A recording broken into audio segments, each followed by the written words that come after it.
Prologue. As it had many times before, the powerful entity manifested in the center of the operative's consciousness, mentally demanded in its usual perfunctory manner, "Report!" The agent was a skilled operator who made no outward show of the intrusion, showing only a very brief sideways glance to ensure nothing unusual had been detected by the target, then moving to a secluded area for the unscheduled update. "Report!" the entity repeated as the agent reached seclusion. Narrowed eyes were the only outward sign the operative showed at the deep irritation of the mental invasion. The spy had already learned that replying with anything but perfect obedience was not advised. The discomfort of past noncompliance was well remembered. The agent kept a neutral tone, biting out a response through mentally clenched teeth. "As previously reported, all is proceeding as planned. The target is unaware and in place." The agent's jawline tightened and then went off topic. "The target is not as stupid or foolish as you implied. Certainly naive." The spy got no further before bending over in agony as unrestrained energy erupted mentally like a sudden lightning storm over open water. The stinging crackling filled every conscious corner and continued without stopping. Despite the unexpected use of the ongoing torture, the entity continued communication without passion, as if it was merely disciplining an uncooperative child, a distasteful but expected duty. "I am disappointed. I need to remind you that the completion of this mission is imperative. You have no idea of the threat we face and what I am willing to do to stop it. Circling back to the matter at hand, our target must assume control of this operation for it to have any meaning. Are you prepared for this?" Eyes rolling with pain, all the agent could muster was a head nod and doubled-up fists while trying to avoid a stumble that would alert the nearby target something was wrong. The mind-splitting static detonation continued for several more moments before stopping. The operative was left huddled in a ball, dragging in ragged but stifled breaths. "Very well. Proceed," the entity commanded, and its presence departed as quickly as it had come. Chapter 1. Go to hell, Josh. Josh crumpled the neat sheaf of divorce papers into an uninteresting piece of abstract art, remarkably similar to the balled fist currently strangling the life from them. The attorney that had just served him the papers was still making her way through the twisting trails and green foliage in the distance, though Josh had no idea how the conniving woman had even found him there in the botanical gardens. In the end, it didn't matter. Josh's eyes were glued to the pink post-it Miranda had obviously and lovingly put on the cover page, likely just before sicking her Armani-wearing attack dog of a lawyer on him. Taking a breath, he reread the 4 words in her prim and proper cursive. "Go to hell, Josh." Josh swallowed and let both hands drop to his sides, banging against the wooden seat of the bench he was sitting on. Part of his mind noted objectively that he had been right. The second time reading it hurt less. Not much, but I may actually survive the next 5 minutes without exploding into flames. It's something at least. After all, real men don't burst into tears. We spontaneously combust. "Damn straight, Joshy, but never on days ending in a Y," he mumbled to himself, chuckling internally. After seeing the papers and post-it for the first time, Josh had jumped up in the quiet garden cove he'd been sitting in and reflexively moved to a fighting stance, looking for something to punch. His breathing had become deep, ragged gasps, his heart racing. Josh felt like he was on mile 5 of a 3-mile run. He opened his mouth and released a primal scream of rage. It was an unconscious thing, full of fury and loss. Josh simply didn't have the words to express or even identify the roiling mass of emotion and simply released the acidic, poisonous thing onto the world in an explosive bellow. Startled songbirds squawked from the branches above and took to the air all around him. Several co-eds turned toward his sudden outburst in the normally quiet botanical garden just outside of FSU's satellite campus. It was the campus where Joshua Elias Tanner, FSU's new 44-year-old part-time law professor, taught, among other things, criminal law, and was where he'd apparently unconsciously determined was an excellent place for having an emotional meltdown. His emotions were far from being fully expressed, but he simply snorted and dropped the paper ball and post-it from his hands. Taking a deep breath and closing his eyes, he exhaled and looked around at the lush greens of the botanical garden, then the stand of red bamboo behind him, and slowly let his frustrations go. He looked at his watch. Almost time to get back to work. The noon bells from the nearby Franciscan mission rang out in agreement as they slowly tolled throughout the summer afternoon air over the southern tip of Jacksonville. But Josh still needed a few minutes to get his head on straight, which he was going to take. He was in the break between his summer schedule's generic torts and advanced personal injury classes. He straightened the Wayfarer shades that had been knocked askew during his sudden outburst and absently ran a glance over the streams of FSU students moving down the cobblestone paths around him as his brain continued to torment him. Why are you even surprised? Of course she left. You and Miranda were over a long time ago. Stop beating your head against this wall. Nothing you've done to change was ever for her anyway, was it? That was shockingly true. It hadn't been. From stepping back from his busy practice and taking a sabbatical teaching law, nor the countless hours of couples and family counseling they'd gone through. He couldn't give Miranda what she wanted. No, that ship had sailed. Everything he'd done had been for the only real thing in this world that made any sense to him. That's right, Joshy. It's all been for Sophie. Don't you forget it. Now that truth was not shocking in the least. It was true the way breathing was true. As long as his 4-year-old daughter was still willing to smile and hug his face when he blew raspberries on her neck, everything else was going to be all right. He took a deep breath and closed his eyes. But I won't end up as one of those weekends and every other holiday dads. How can I willingly put her through the pathetic, grudging, single dad attempts at Thanksgiving, Christmas, or birthdays? She deserves so much more than what I had. No matter how Josh sliced it, that kind of life would never be good enough for Sophie. Whatever the personal and emotional price Josh had to pay would be inconsequential to keeping her happy and in a solid home. Josh still planned to see Sophie and her morning wake-up smile that could outshine the sun after an all-night thunderstorm. Several more minutes ticked by, and Josh slipped over to the right side of the bench to avoid the sun's rays as they peeked through the overhead cypress tree.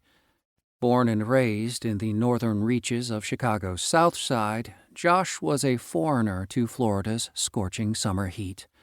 If he didn't avoid the punishing rays, he'd end up sweating through his shirt and meet his third-year students with dripping pits. Josh might be just a northern barbarian, as he'd heard whispered on more than one occasion by Miranda's parents, but even he knew that pit stains were not a good way to instill confidence in his capabilities on the first day of the summer session. Josh loosened his tie as his thoughts switched back to Sophie. Her small hand planted on his cheek, her forehead resting on his, her giant, wide blue eyes when they said goodbye after their past weekend together. Loudly and with a naive lack of embarrassment, she'd said, "Don't worry, Daddy. I know you love me. It doesn't matter what Mommy says when she's mad and talking with Auntie and Gran-Gran." Damn. Josh groaned, rubbing both his temples at his psychic pain from the emotional fallout Miranda was putting Sophie through. Her carelessness at letting Sophie hear these things grated him like a faceplant on 100-degree asphalt. All right, Josh said aloud, running a hand through his hair and idly straightening the collar of his shirt. That's enough of a pity party for today. Pull yourself together and get back to work. In a heroic effort of will, Josh mentally wrenched at his emotional reins in a way that would have made the most soulless of lawyers concerning matters of the heart proud. A crooked smile crept upon his lips. Thankfully, Sophie didn't let the muck that he and Miranda threw at each other affect how she loved and dealt with them. She was also dead on about how her daddy felt about her. Josh chuckled darkly. Hell, I wish we could follow her example instead of forking over $350 an hour to that shyster of a marriage counselor. Josh dismissed the ridiculous but happy thought and stood from the bench with fresh determination in his steps as the 12:30 bell chimed behind him. I may not know anything about having a good marriage, but one thing I do know is that Sophie deserves better than what we are giving her. His hand balled into a determined fist. And I'm going to fix that. His working-class northern barbarian brain would find a way to fix this mess. He might not have any answers on how to do anything right now, but he did have one thing that had carried him through every day of his life so far: the willingness to do whatever it took to fix seemingly insurmountable problems. Josh would never consider himself a religious man, not by a long shot, but unintentionally, the only prayer that had ever mattered poured out of him. I swear, on everything that I have, everything that I am, I'll fix this, Sophie. In that moment, it was impossible for Josh's mortal mind and human perceptions to recognize or feel, but karma, balance, and reality had heard this desperate man's promise. And for reasons that likely would never be revealed, they'd taken notice of him, or rather not him exactly, but his importance to a small human child named Sophie. Sen's head banged against the console again, harder this time. How had things gone so wrong? He looked at Damni as she stood over his seated form. Even after all his failures, there was no doubt in her eyes. Her unwavering strength let him believe that everything wasn't hopeless. Perhaps she was right. After all, it wasn't as if Sen's failings had been as bad as full-on lost his place in the hierarchy or find a new iteration of origin levels of failure. No. Not yet, anyway. Still, in terms of how much his entire situation was screwed up, it didn't feel like the distinction mattered all that much.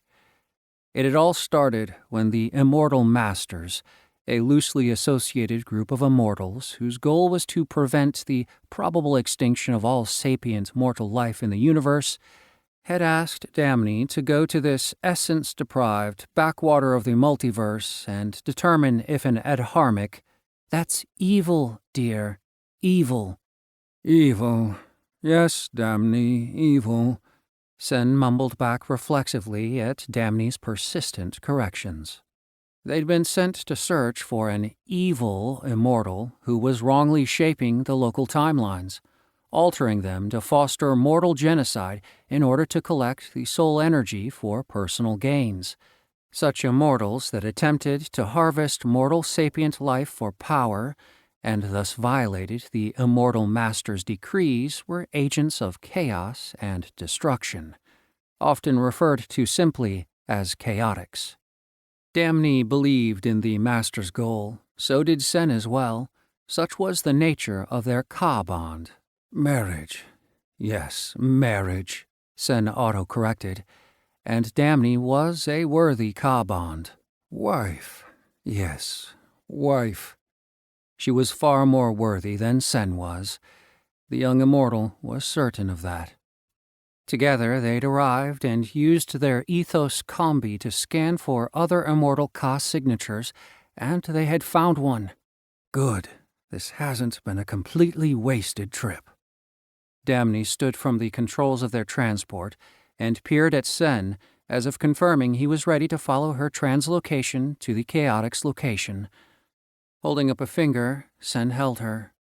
Damni, I know that you think this soul harvester is likely an immortal who didn't have the combat skills or acumen to advance its car with honor.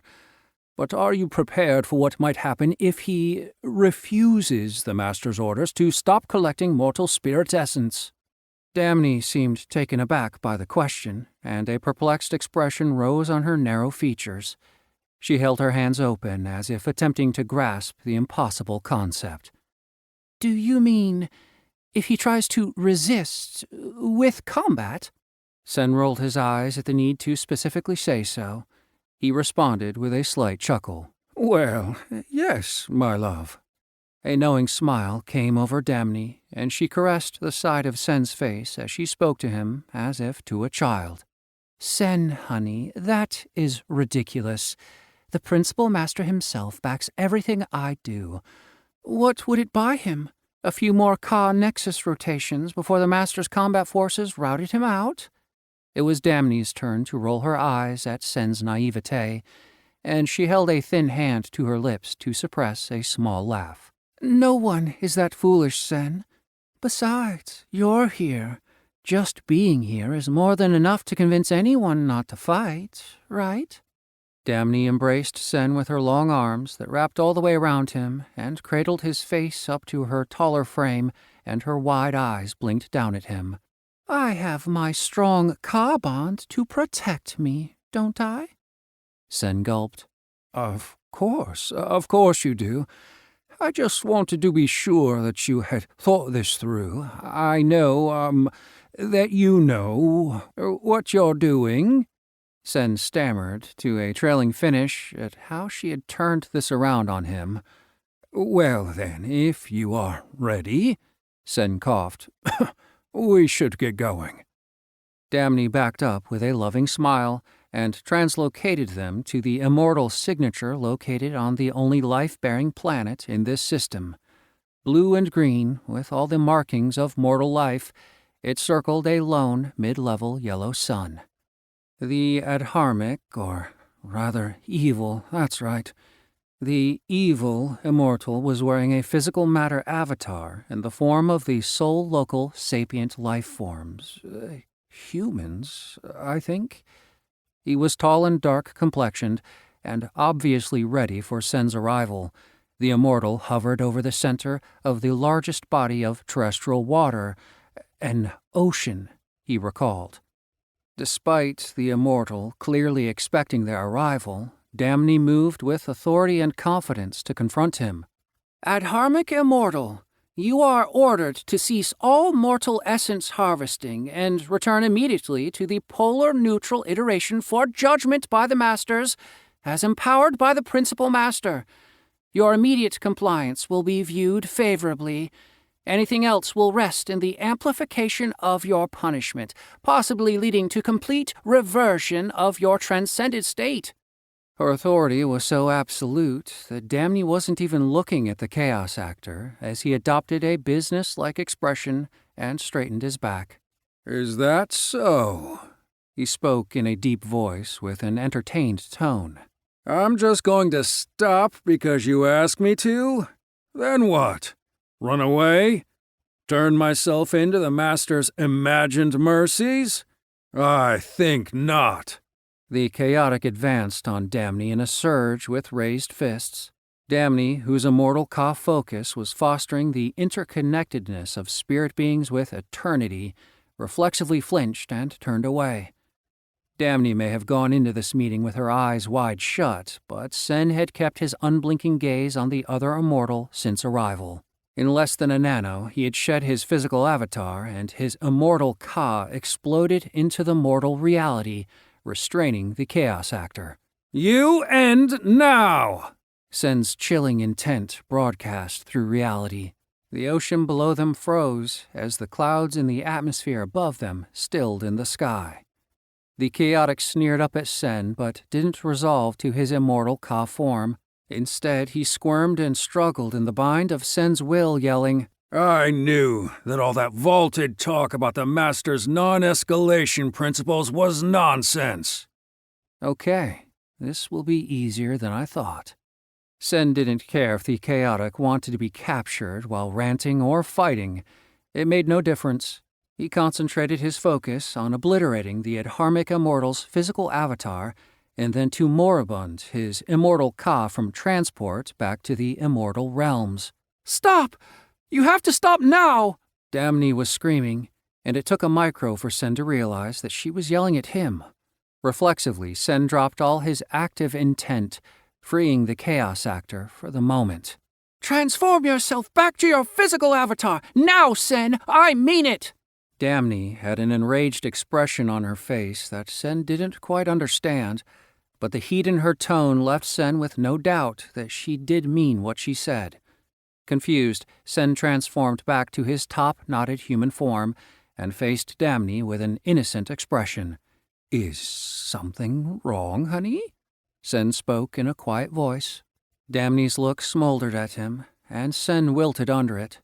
Then it softened, and Damni spoke through strained patience, diffusing her anger through rapid hand and arm movements that showed how distraught she really was.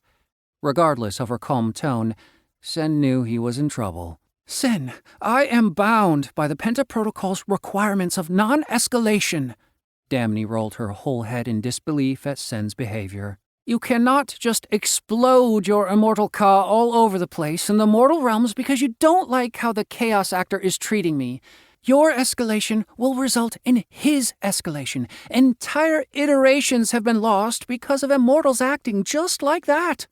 Marine creatures began to bob to the surface of the water all around them, large individuals and smaller ones appearing in schools. All were dead and floating belly up. Damni shook her head and opened her arms to the seas below as she looked at Sen with remorse. "See, with just an aggressive thought, you have killed every creature in this ocean. Immortal combat has no place in the mortal realm, Sen." Sen looked around him and saw the evidence of his overreaction. Dead marine life was surfacing in the ocean's swells as far as he could see. There was no denying it. Immortals were limited by the Principal Master's Penta Protocol, the Immortal Master's only immutable requirement. It was universally followed and obeyed due to the Principal Master's great power, which no sane immortal would attempt to contravene. But more than this, Sen had to admit that the Penta Protocol was important. It was generally considered the best course of action for overall mortal protection. In brief, the protocol was clear that a pursuing master could not escalate the violence potential in a mortal iteration beyond those of the immortal they were pursuing. In this case, the immortal Sen was confronting had limited himself to a physical avatar. Sen was also limited to combat in the form of a physical avatar. While Sen wished the protocol wasn't necessary, it was undeniable that before its enactment, immortals had caused so much damage to the involved mortal iterations that many times the complete collapse of all currently known temporal probability models had occurred. Prior to its advent and adoption, many mortal iterations had been reduced to imploded primordial singularities from the interventional help of both free-acting immortals and masters. Adherence to the protocols did prevent irreparable damage to temporal and spatial iteration dynamics. Sen was trapped between the rock of the protocol and the force of his feelings for Damni. He responded like the trapped spirit beast he felt like. "What do you want me to do? Stand by and watch him beat you? I can't do that. And you can't fight." Sen glared at the Chaos Actor, who hadn't tried to escape, but instead was looking at their argument with interest. "I don't know, Sen. You have already violated the Penta Protocol. When the Chaos Actor informs the Master in charge of his review about what you did, they will likely pardon him, and I will be dismissed." Tears welled in Damni's eyes, and she wiped them away with a long-fingered hand. A deep red blush of shame covered Sen's face. Damni was right. He was jeopardizing her standing with the Masters, maybe even her karma with his interference. Sen looked up, pleading to his Ka bond. "There has to be something I can do." Damni's hurt expression grew into a considering one. After several moments, she looked wearily at Sen. "I suppose that if you formally took over the assignment, the disciplinary action would fall on you instead of me. I would get off with a reprimand for your actions." Damni finished with a hopeful expression on her face. He agreed to this instantly. Sen knew how important her role with the Masters was. He also didn't care if the Masters formally dismissed him from their ranks. It had no bearing on his sedency as heir. All that mattered to the Marstanax was strength and power, which he had adequately demonstrated here. Damni's relieved expression at his decision was all the assurance that Sen needed that his decision was the right one. Now in control, Sen turned to the Chaos Actor, who was oddly still standing by, but definitely not advancing for open combat. "That's okay. I can make the first move. But first things needed to come first." Sen cast a dark look on the hovering Chaos Actor. "Custom dictates that I introduce myself before making a formal provocation. I am Senyak Marstanak, second-seated heir of the polar neutral iteration and the Marstanak hegemony. The Immortal Masters have empowered me to enforce censure upon your actions in this iteration and the surrounding cuboid to prevent the wrongful harvesting of mortal soul essence at the multiversal level. I issue a formal challenge of duel to you. Prepare for combat." Sen slipped into a physical combat stance. The position felt foreign and incomplete. He'd trained with physical combat very briefly, but he had never actually used it. But that didn't matter. Sen let a grim smile touch his face. The Adharmic, evil cultivator, could clearly sense that Sen was at least one full stage more advanced in his cultivation level. This confrontation would be remarkably short regardless of who struck first. But instead of fighting, the Chaotic bowed his head and spoke. "I accept and agree to the duel. I sense that you are not an unreasonable being. Please hear me out before we begin." The Chaos Actor looked up and adopted a friendly smile with his hands spread wide in anticipation. Sen shifted uncomfortably at this turn of events, though he nodded for the Chaotic to continue without moving from his stance. "Excellent. I'm not an unreasonable man either, and I admit that your arrival at this time had caught me at a delicate time. I request only that you allow me a short interval, 2 Ka Nexus rotations to prepare for our duel in order to ensure that it is an honorable one." The tall, brooding avatar nodded in concession to Sen's superior combat abilities. "As you are aware, I'm not a combat specialist. I'm sure you agree there can be no glory for you in crushing a weaker opponent who is also unprepared." The Immortal finished placatingly with his head bowed and hands held palm up to his sides. Sen looked intensely at the Chaotic. While all that was true, Sen had no doubt the Chaotic wanted the extra time to consolidate his ill-gotten gains. That was unacceptable. Sen shook his head negatively and advanced. The Chaos Actor held up both hands and backed away as quickly as he started talking. "And in concession for the needed time to fight with honor, I will agree not to mention to my master review panel that a certain someone attacked me with unprovoked immortal force." That got Sen's attention, and almost without thinking, his body stopped moving forward. This would keep any stain from Damni's records. Sen needed that to clear up his mistake. He straightened in front of the cowering Chaotic. "You would swear a binding Ka oath to not mention that unfortunate misunderstanding?" A wide smile spread the Chaos Actor's dark features. "Of course. The standard 25%? He asked, extending his hand for the exchange of Ka to perform the oath. 30, Sen barked, extending his hand. "Before karma, balance, and reality, I bind 30% of my immortal Ka to the agreement between us. In exchange for postponing our duel 2 Ka Nexus rotations, I will not inform anyone that I was attacked with immortal force by you. Agreed.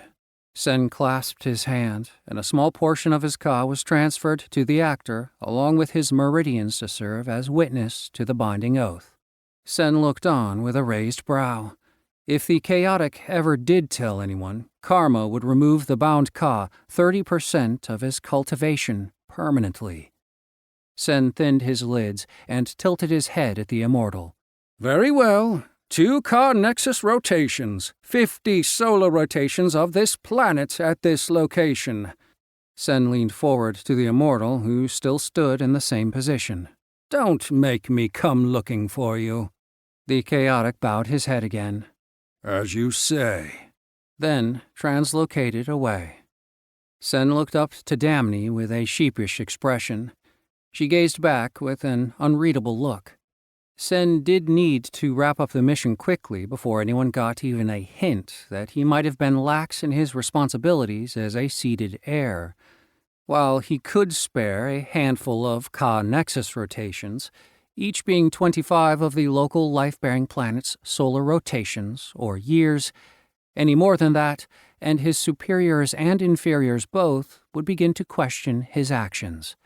Before he knew it, his seedency seat would be vulnerable to a challenge from those under him. All 18 of his younger siblings would be desperate for the chance.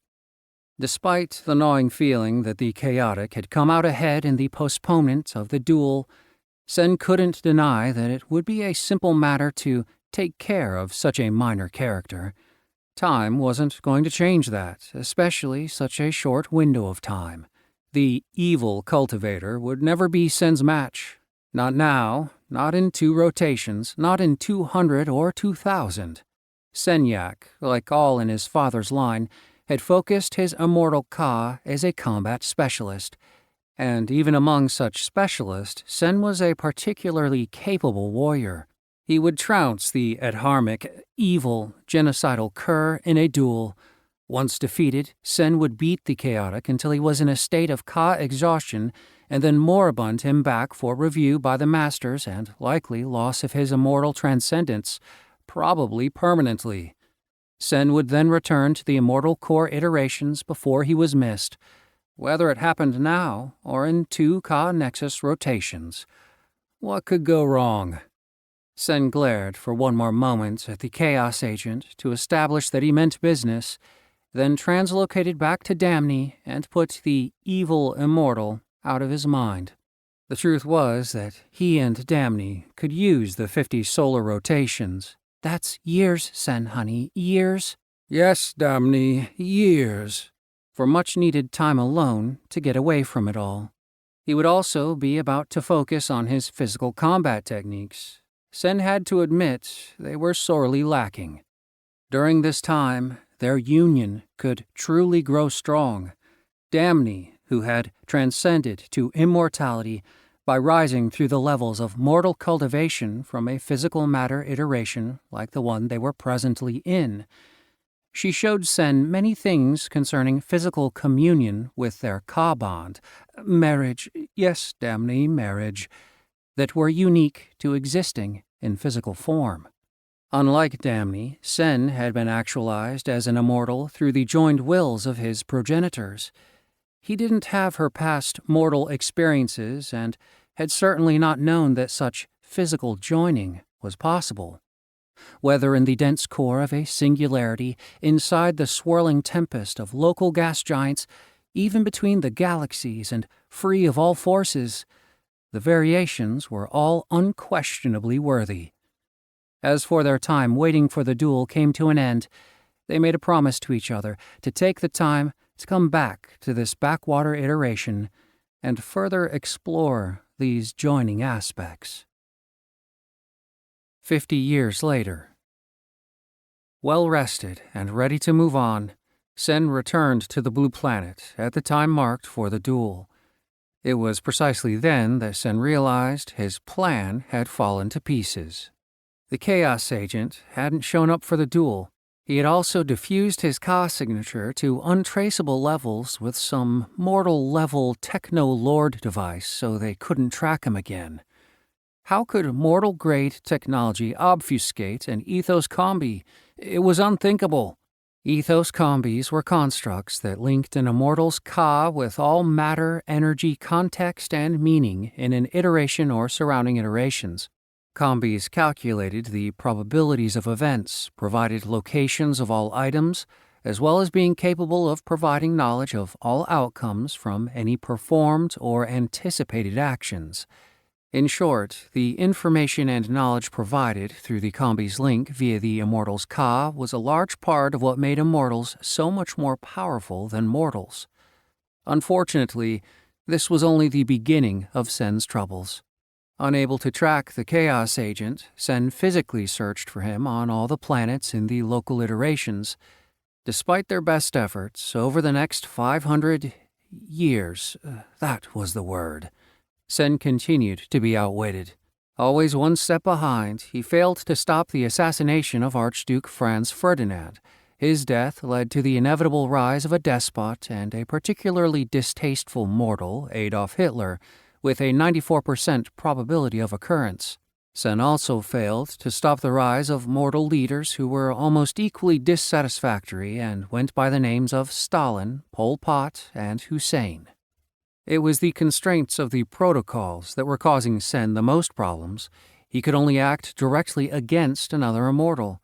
He had no authority to directly impose his will on the actions and activities of mortal lives, or he would expose himself to the same retribution that his target had, with the very important exception that the immortal sent against Sen would be able to find him.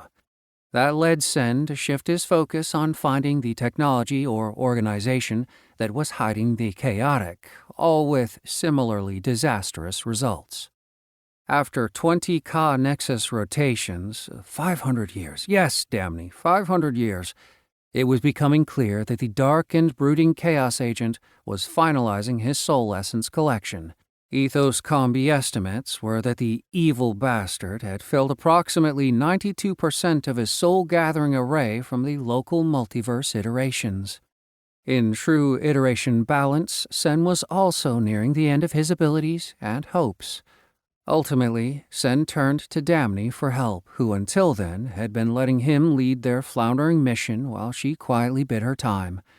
It was unspoken between them that the shame would be just as great for Sen whether he failed or Damni was responsible for the Chaos Agent's capture, but at this point, Sen just wanted him stopped. He needed her help to do it, and he needed it right now. And like the best of Ka bonds, she was ready to step in and help him. "It's about time, honey," she said in a kind tone while rubbing his shoulders. "You know, you're cute when you're playing detective." Her smile was bright and uniquely endearing as she flattened his nose gently with an extended finger.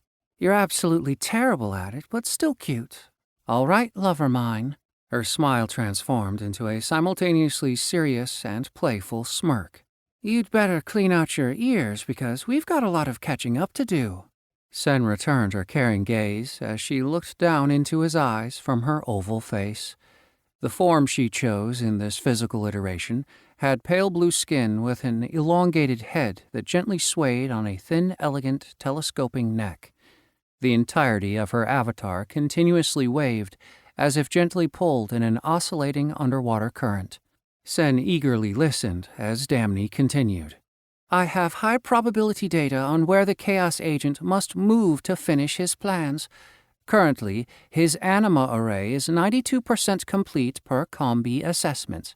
I have also trended the occurrence and total anima absorption of the ongoing genocide events over the last 75 years. There is one positive thing of note. It seems that the effort spent hiding from us has slowed the Chaos Agent. As the current time stream plays out, there will be a significant downturn in chaos and overall lives lost to genocide. In fact, the probability models predict that there will be a complete cessation of genocidal events in this iteration by the year 2035. This downturn is due to globalization of commerce, media technology, and decreases in the at-risk population of victims. His need to avoid us has denied him enough time to destabilize these native trends, so stabilization against genocide is on the upswing. The result is that he is now facing diminishing returns on his investments in this iteration and the cuboid as a whole. Damney paused and checked a data stream she had transferred over to his tablet after he'd finally caved and asked for her help. If these current trends remain unchanged, the Chaos Agent will be forced to retreat with an incomplete array. This will cost him a lot of essence when he moves to harvest it, likely more than half of what he has gathered. Either that, or he will again have to make a move to enhance and increase the probability of genocide events. She winked at Sen. I'll give you 3 guesses which one the models predict he's going to do, and the first 2 don't count. This is our chance. Sen was very good at battlefield strategies, assessing the capabilities of enemies and hitting things. He was very good at hitting things. However, for complex matters of multiversal physics that included probability assessments of future actions, Sen relied on his combi and Damney. To put it simply, Sen's strengths began and ended with combat and tactics. As to his capabilities of strategic analysis and implementation, well, Sen would never say that he'd married Damney for her brains, not if he wanted to keep his insides on the inside, but he'd be banished from transcendence if that beautiful mind of hers didn't factor into his fascination with the incredible immortal that she was. Blinking, he shook off the strange thoughts and returned to being thoroughly flabbergasted at his wife's debrief. Trying not to let his avatar's mouth gape like a water-dwelling creature, fish, yes, Damney, fish, beached on the shore, he sat on the edge of his seat in anticipation of learning precisely what Damney's interpretation of the situation would be and what he needed to do about it. He nodded, attempting to look thoughtful and informed. Of course, that's our chance to... That was as far as he got.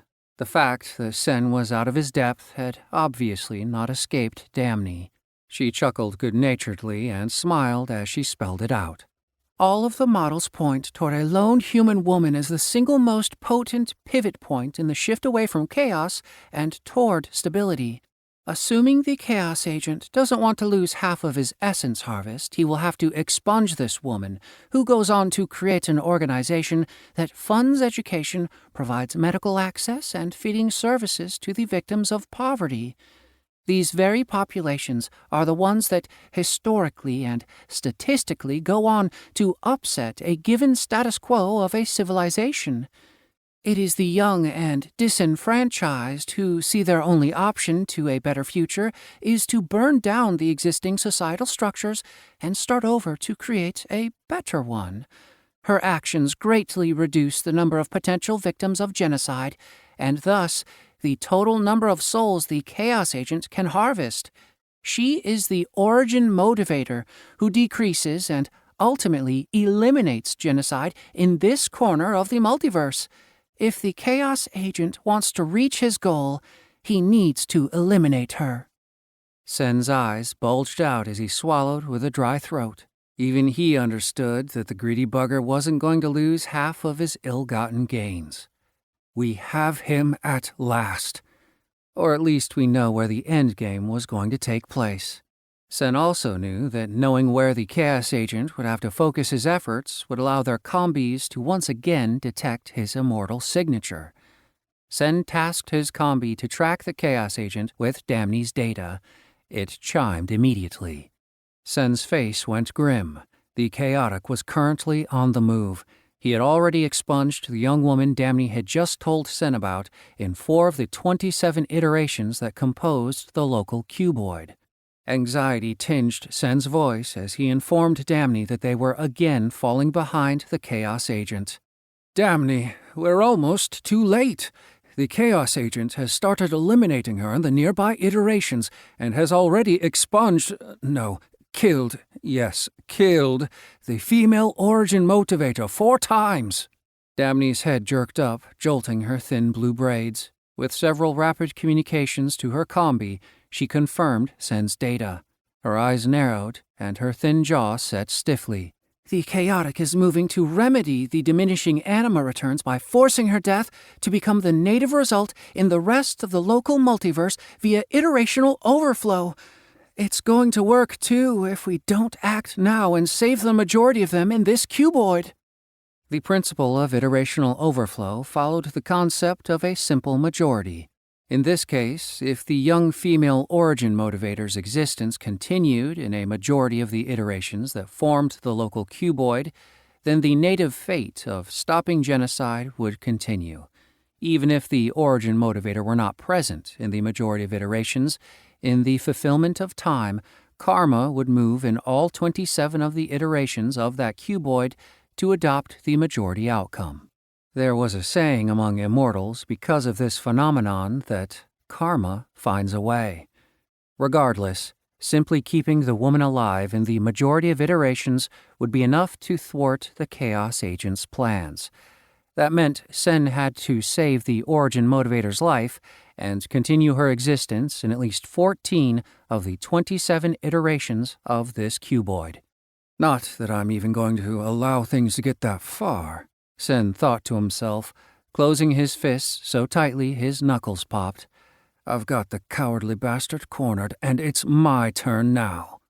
As usual, Sen was running out of time. The Chaos Agent had already eliminated 4 of his targets. Sen was down to only 23 living young women in the local cuboid's 27 iterations. It went without saying that with his imposed limitations, he could only be in one place at a time. If Sen failed to protect this young woman 10 more times, all was lost. They needed to move fast. Sen jumped up and flew to the pilot's chair. He began to quickly flick various toggles and switches as sweat beaded his forehead. "Sweetie?" A voice cut through his emotional turmoil. Uh-oh. That tone never works out in my favor. "Where are you going?" Damne said, too innocently. We're going to stop the Chaos Agents, aren't we?" "Of course not, honey." Her voice lowered into the octaves that indicated Sen was in serious danger of being tragically wrong about something he was also completely unaware of. "You didn't let me finish my debrief. You did want my help, after all, didn't you?" Her voice regained that deadly, too innocent quality that simply screamed a warning. "Just try and answer this question wrong, I dare you."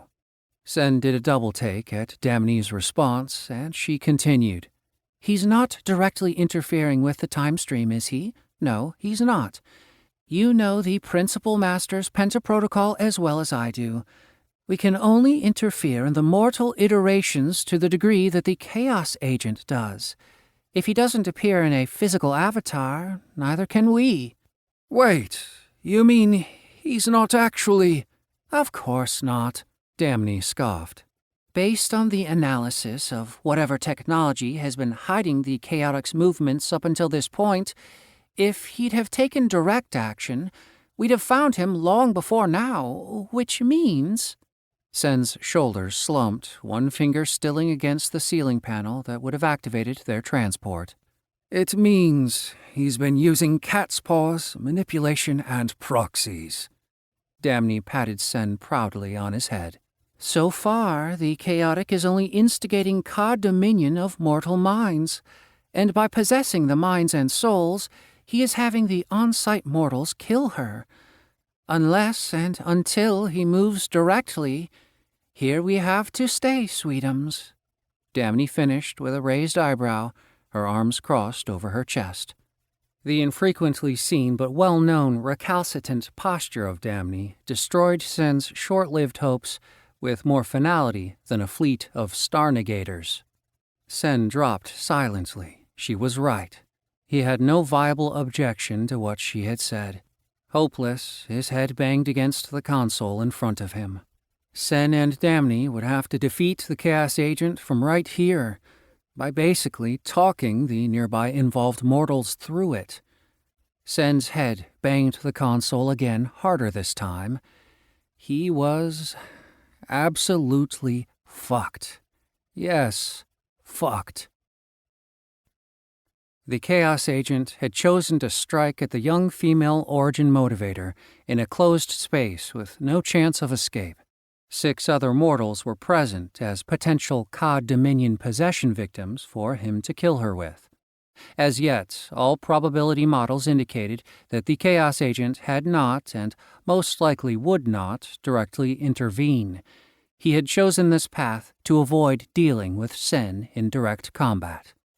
The Chaos Agent had also correctly determined that Sen wouldn't match his actions by direct possessive Cod Dominion. Sen really couldn't. Cod Dominion, a very effective way to accomplish one's goals via mortal agency, caused the killing of the mortal by severing their soul tether. It was an adharmic, evil action. Performing adharmic activities would be an irreversible choice for Senyak. It would start him down the adharmic cultivation pathways and prevent him from maintaining his status as heir. It would likely get him banished from his family and their controlled iterations. Sen gritted his teeth. In my introduction, I gave him this information about myself at the duel I challenged him to. He is strategically using what I foolishly considered innocuous. Sen's cheeks burned at the excellent reminder that there were more weapons than merely those held in your hands. It was plain the actor knew more about Sen and how to manipulate that information than the inverse. Sen could not deny the actor's ability to leverage a favorable battleground through manipulation. Senyak's earliest combat instructor's teachings haunted him from some of his earliest memories. If you know the enemy and know yourself, you need not fear the result of 100 battles. If you know yourself but not the enemy, for every victory gained, you will also suffer a defeat. If you know neither the enemy nor yourself, you will succumb in every battle. So far, Senyak had succumbed in every battle. To change this, Sen needed knowledge. He put his combi to work.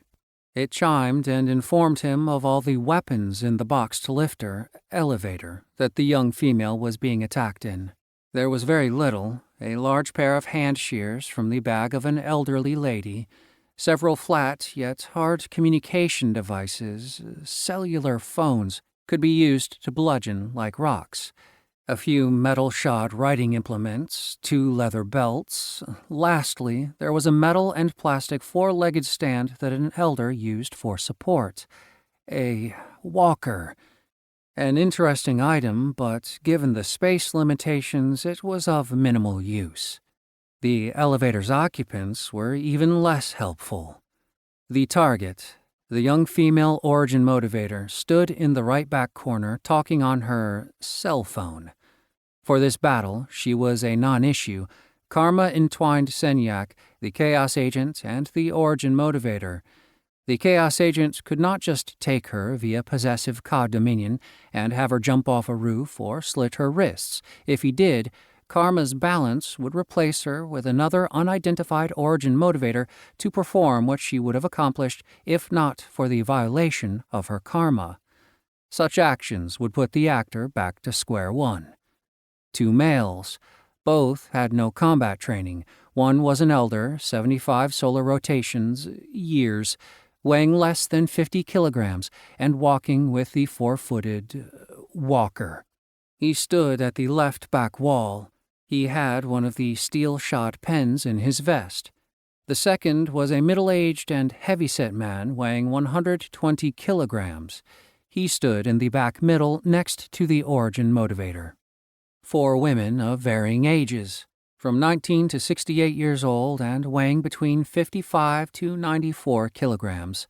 The most senior lady, at 68 years, had the large hand shears in her bag, standing in the front center and weighing 65 kilos.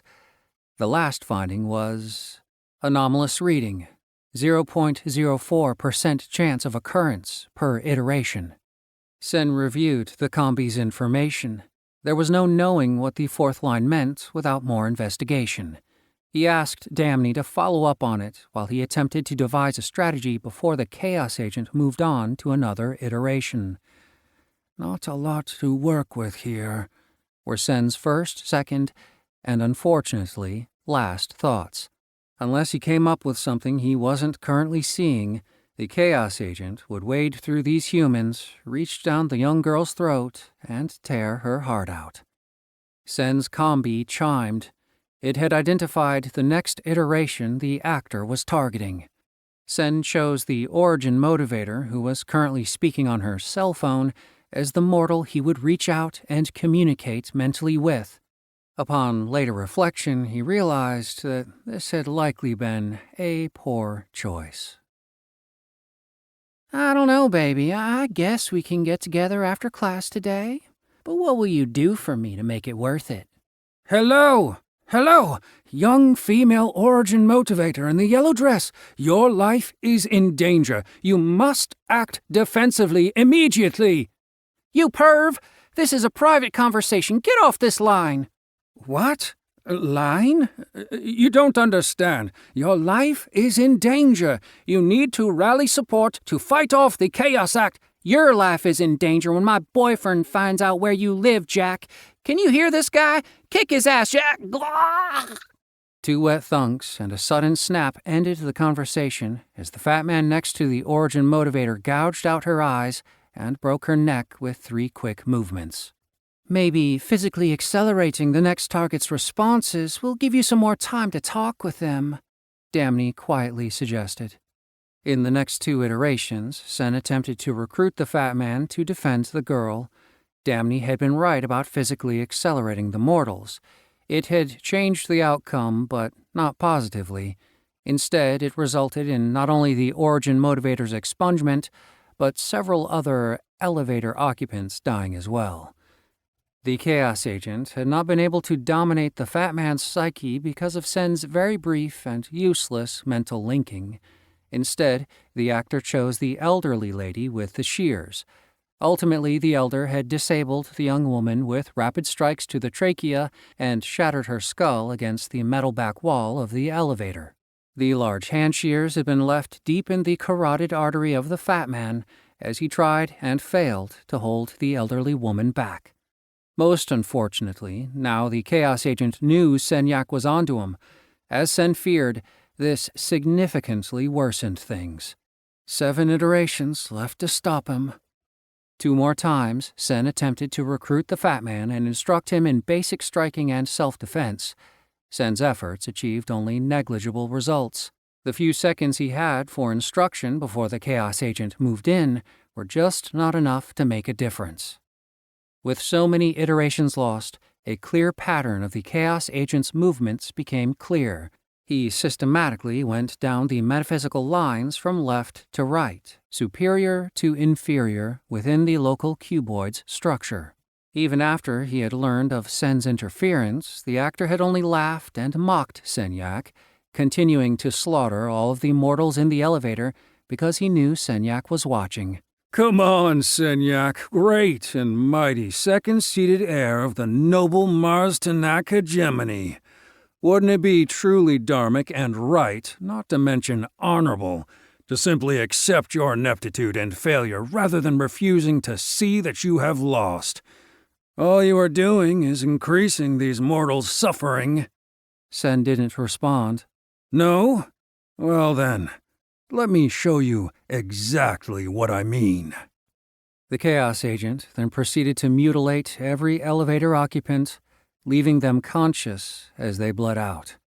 The fat man Senyak had linked to begged Sen to do something, anything, before succumbing to unconsciousness and meaningless death.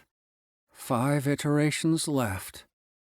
Sen then tried to interact with the old lady, which only resulted in the fat man taking the shears away from her, killing everyone in the elevator, and then dying himself at the end of the Dominion.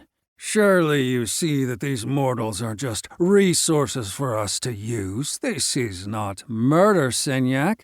I'm just reaping wheat to make bread for transcendence's sake. 4 iterations left.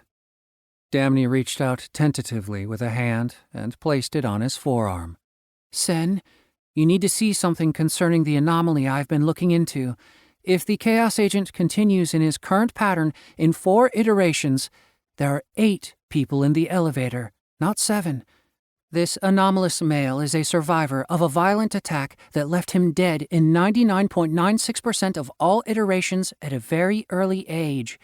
He's also carrying a briefcase, which I believe will significantly change the probability outcomes compared to how things have occurred so far.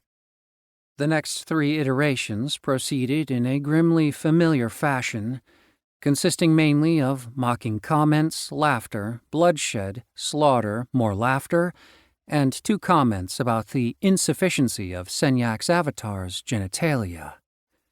1 iteration left to stop him. Chapter 2. Physics can be a bitch. Josh walked down the winding path that led out of the park with much more purpose than when he had arrived. He crossed over the manicured St. Augustine grass and exited under the shady lady, sycamore, and cypress trees, heading to the 50-story building that housed the FSU satellite campus. On his way, Josh joined dozens of summer students who walked and laughed with each other. Much like Josh, each of them was oblivious to the grander events occurring. The sun's increasing heat beat down, and Josh moved with quick strides to save his shirt from the summer's ardor. He led a pack of students and faculty on the sidewalk's edge as he sprinted across the street with the light change. Gratefully, Josh entered the Skyrise's air-conditioned lobby, where a quick check of his pits revealed a passable situation. He swept past the security desk, mostly unnoticed. The overweight but friendly guard had his nose buried in one of his duty logs and only absently returned Josh's wave. Josh caught the elevator at the last second as its doors were closing. He slid into the last open spot near the front right-facing buttons and pushed the 46th floor. Then he lowered his briefcase to keep it out of the way in the nearly full elevator. Glancing around, Josh smiled warmly to Sadie on his right. She was the late 60-something-year-old satellite school's head receptionist and had always been polite to him. Nodding to him with her silently administrative Mona Lisa smile, Sadie closed her eyes for the ride up to her floor. As the elevator began to rise, Josh began organizing his thoughts on Palsgraf v. Long Island Railroad, Chief Judge Ben Cardozo's seminal case. White light exploded across Josh's vision. What felt like ice picks stabbing through his eyes from inside his skull stunned all his thoughts into submission. A young male voice speaking at a nearly literal, mind-blowing eruption of volume in his cranium. "Techno-Lord piece of crap. Damney, you know how much longer this has taken than we anticipated. Without question, my inferiors will move to challenge me for failing to stop the Chaos Agent. Sen, honey, you're live." What? Of course I'm alive. Is there a mortal alternative I'm missing?" Josh could practically feel the female voice's eyes roll as she enunciated as you would with someone who had no idea what was going on. "You are now communicating with the mortal anomaly Joshua Elias Tanner." Oh! Hello, human with the case of briefs. Can you hear me? Joshua Elias Tanner, I am speaking to you." The incredible volume again split through Josh's consciousness, leaving him dumbfounded in the agony of a cluster headache piled on top of a migraine, all wrapped up in what felt like a claw hammer smashing the back of his skull in. Josh blinked slowly and braced himself against the front elevator wall with his right hand. Absently, he felt what must have been blood slowly dripping down from his left ear. Then, gratefully, the female spoke again, much more quietly and with a voice Josh would describe as kind. "Yes, Sen, it's working. You need to back up from the transmitter and adjust your psychic output, or you will most likely rupture his cortex, sweetie." A momentary pixelated mental image flashed through Josh's mind. It was composed of black dots on a white field, showing a thin hand with several fingers bearing a few too many joints, reaching over to pat, ostensibly, Sen's shoulder with approval, and stayed there reassuringly. Sen was, apparently, the male voice. His image also consisted of black pixelated dots on a white field. From what Josh could tell, Sen was a mostly bald young male with a long topknot that swung wildly with his energetic movements. Seeming to relax at the touch of the female voice's hand, Sen turned forward, smiling.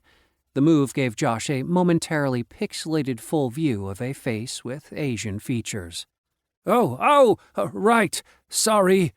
Still speaking with a brain-crushing volume that was no less than the first time, Sen's words made pain do a slam dance inside Josh's head again. With eyes freely watering, Josh rubbed his temples with both hands, absently letting his briefcase slide to his feet. He also accidentally leaned against the elevator's buttons, causing several additional low-level floors to light up. Sadie's eyes narrowed and were briefly concerned as she looked at Josh's crumpling form. Seeing he wasn't immediately going to fall over, however, she looked away and started muttering about law professors with too much time on their hands. Another pixelated flash showed a strong hand with the standard 4 fingers, 1 thumb, and 3 finger joints, adjusting 2 knobs and a toggle. Sen then spoke again, still in a loud voice, but much less than the previous mind-splitting air horn range. Okay. Listen, we only have a little time, mortal.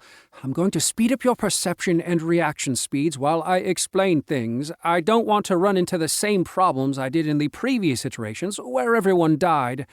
The delicate hand on his shoulder visibly squeezed, causing Sen to wince briefly. Where we failed, You will feel a little lightheaded, and your heart rate will increase. Don't worry. We will be done long before your internal organs lose molecular cohesion from the strain. Josh had an idle thought as to just how much damage could be caused to his body before his internal organs lost molecular cohesion, but fortunately the excruciating pain in his skull only allowed the thought briefly before it was washed away by continuing events. His vision suddenly swam as he felt what could only be described as the center of his brain releasing. He also experienced 2 sharp but not quite painful feelings from his flanks above the kidneys. There. Now your metabolic and sex hormones, catecholamines, and the endocrine proteins from your pituitary, thyroid, testes, adrenal glands, and pancreas are all maximized. We have also increased your cell's endocrine receptors with an organic stasis field limited to within the space of your physical body. I had to manipulate a portion of your mitochondria to produce the necessary result. The stasis will prevent the reabsorption of these biologics for the next few minutes. You should notice you are moving and thinking faster, while everyone around you will be acting much more slowly to your perception. Sen's pixelated image seemed distracted, and he mumbled a final sentence out of the corner of his mouth. The post-acceleration side effects of the various adjustments will wear off. Probably. What? What side effects? But whatever Josh was going to complain about was forgotten as he realized that Sen was certainly correct about his perception being accelerated. As Josh turned his head, he saw that everyone in the elevator's body movements were much slower and far more deliberate than just a few seconds ago. The lights indicating the elevator's floor change were not taking much longer between switching as the car climbed. Even the scowling Sadie seemed to mutter in slow motion as her lips puckered and frowned in distaste. She even seemed to recoil belatedly to what must have looked like the very disjointed and rapid movement of Josh's head as it turned to her. I must look like a crack tweaker in a mosh pit to her, Josh realized. Sen's voice continued. There is a young female origin motivator with curly dark hair wearing a yellow dress in that vertically ascending metal car. Elevator. Yes, Damney. Elevator. I am sorry. I'm just a little bit excited here. She has been targeted for expungement. Death, in your common parlance. In 12 seconds, an evil chaotic will purge the soul tether. Damney leaned down, her lips moving against Sen's ear. What? They don't know about soul tethers? I knew this was a backwater, but this is... Fine. Yes, Damney. No, Damney, I do want to stop him. Possession? But that has nothing... No, Damney, possession works just fine. Sen turned toward Josh once more. Human, the agent of chaos will, possess the mind of the old lady next to you. He will then use her body as a vessel for his physical intervention. This actor will most likely use the shears the old woman is carrying to attack you. Is that the correct terminology, Damney? Old woman? Another pixelated flash. Damney nodded affirmatively to Sen. Yes, the old woman to your left will use the desk shears to cut her way through you all to get to the girl and kill her. This will result in the death of billions upon billions of mortals in your iteration and will be compounded within the 26 associated iterations of this cuboid cluster. The effects may even extend further out, 3 to 4 clusters deep. You need to stop her. Your portable shield is the reason we have chosen you. Your case of briefs. Is that the right word, Damney? A pixelated flash of Damney's confirming nod. It's called a briefs case, but it's fine, dear. Josh noted at least 3 pigtails were shaking as her head moved on a long, thin, telescoping neck. She patted him encouragingly. You're doing great, honey. Keep going. Yes, your case of briefs, which you have bafflingly dropped. Damney, you're sure this is... Damney whispered more words into Sen's ear as the man nodded. I understand that. It's just that he doesn't understand the importance of his case of briefs. Damney straightened, a small smile growing on her face. I think you should try and explain that to him, honey. Sen nodded, straightening his shoulders. Listen to me very carefully, Joshua Elias Tanner. The next few moments will determine whether you, along with billions of others, will live or die. Your case of briefs. Pick it up right now. Despite the surrealism of the situation, for some reason Josh did lean down and pick up his briefcase. Holding the thick, worn leather brought him a sense of security. He hugged it to his chest while praying that the voices and visions in his head would go away. Sadly, there was no such luck. Because of your case of briefs, our ethos combi predicts that you have a 14% probability, a much better chance than anyone in this, not to mention all previous iterations of stopping the Chaos Agent's first selection for his car dominion. You are an outlier existence and only have a manifested physical presence in less than 0.04% of all iterations at this point in your local timeline. Also, please note that the Chaos Agent, while not a combat specialist, is a very clever immortal. His choice of car dominion will not be limited to their usual mortal physical abilities. The Dominion will be significantly faster than is typical for her age and normal capabilities.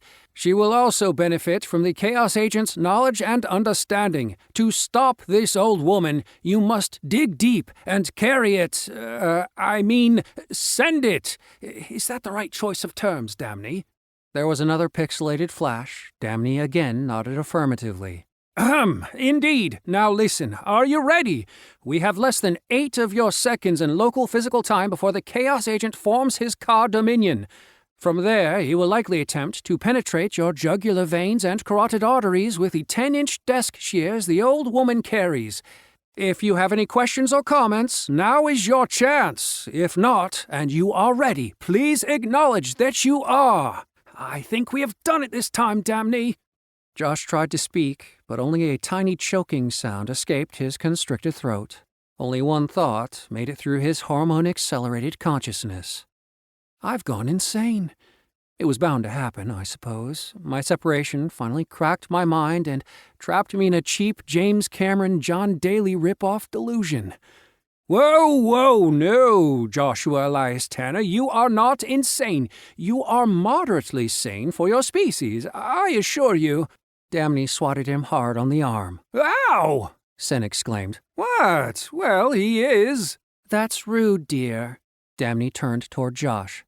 What my simple-minded husband means is that, yes, while you are currently exhibiting signs of emotional distress to a degree which has been known to mentally compromise your species, our data indicates that you are coping admirably.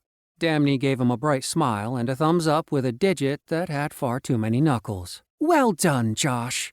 "As I was saying," Sen continued, "you are sane. Enough." Damney glared warningly at the strange man. "That is, you are certainly not insane." Sen conceded to Damney with raised shoulders, then turned back to face Josh. "You are, however, our last chance to stop this loss of mortal life throughout your local iteration cuboid. If the origin motivator, the young woman, is expunged in one more iteration, the changes that prevent local multiversal genetic cleansing that I mentioned—" There was a bright, pixelated flash of Sen leaning over to the side and stage whispering to Damney. "I did mention those, didn't I, Damney?" She simply gave him a look. He waved it off, turning back to Josh. "Never mind! If the origin motivator gets expunged in that metal contraption, her origin intention will never reach the critical metaphysical weight necessary for overflow to the adjacent iterations. This is true even if we succeed in all the remaining iterations. Humanity will suffer the loss of billions, maybe trillions, from genocide. I have failed to stop this chaos agent for the last 500 of your solar rotations. Years. Yes, years. This is my last chance. You are my last chance." Joshua's eyes glazed over at the ridiculous explanation. He only understood the part about not being insane. As for the rest, he could understand the words, but they had no contextual meaning. One thing Josh knew for sure, he wasn't going to stop anyone with his briefcase, that was for damn sure, not even Sadie. Genocide? What did that even mean? Death of trillions? If he remembered his facts right, there were only about 8 billion people on Earth. There was another pixelated flash to Sen's scrunched-up face with tense shoulders. "Damney, I think I broke him. Did I break him?"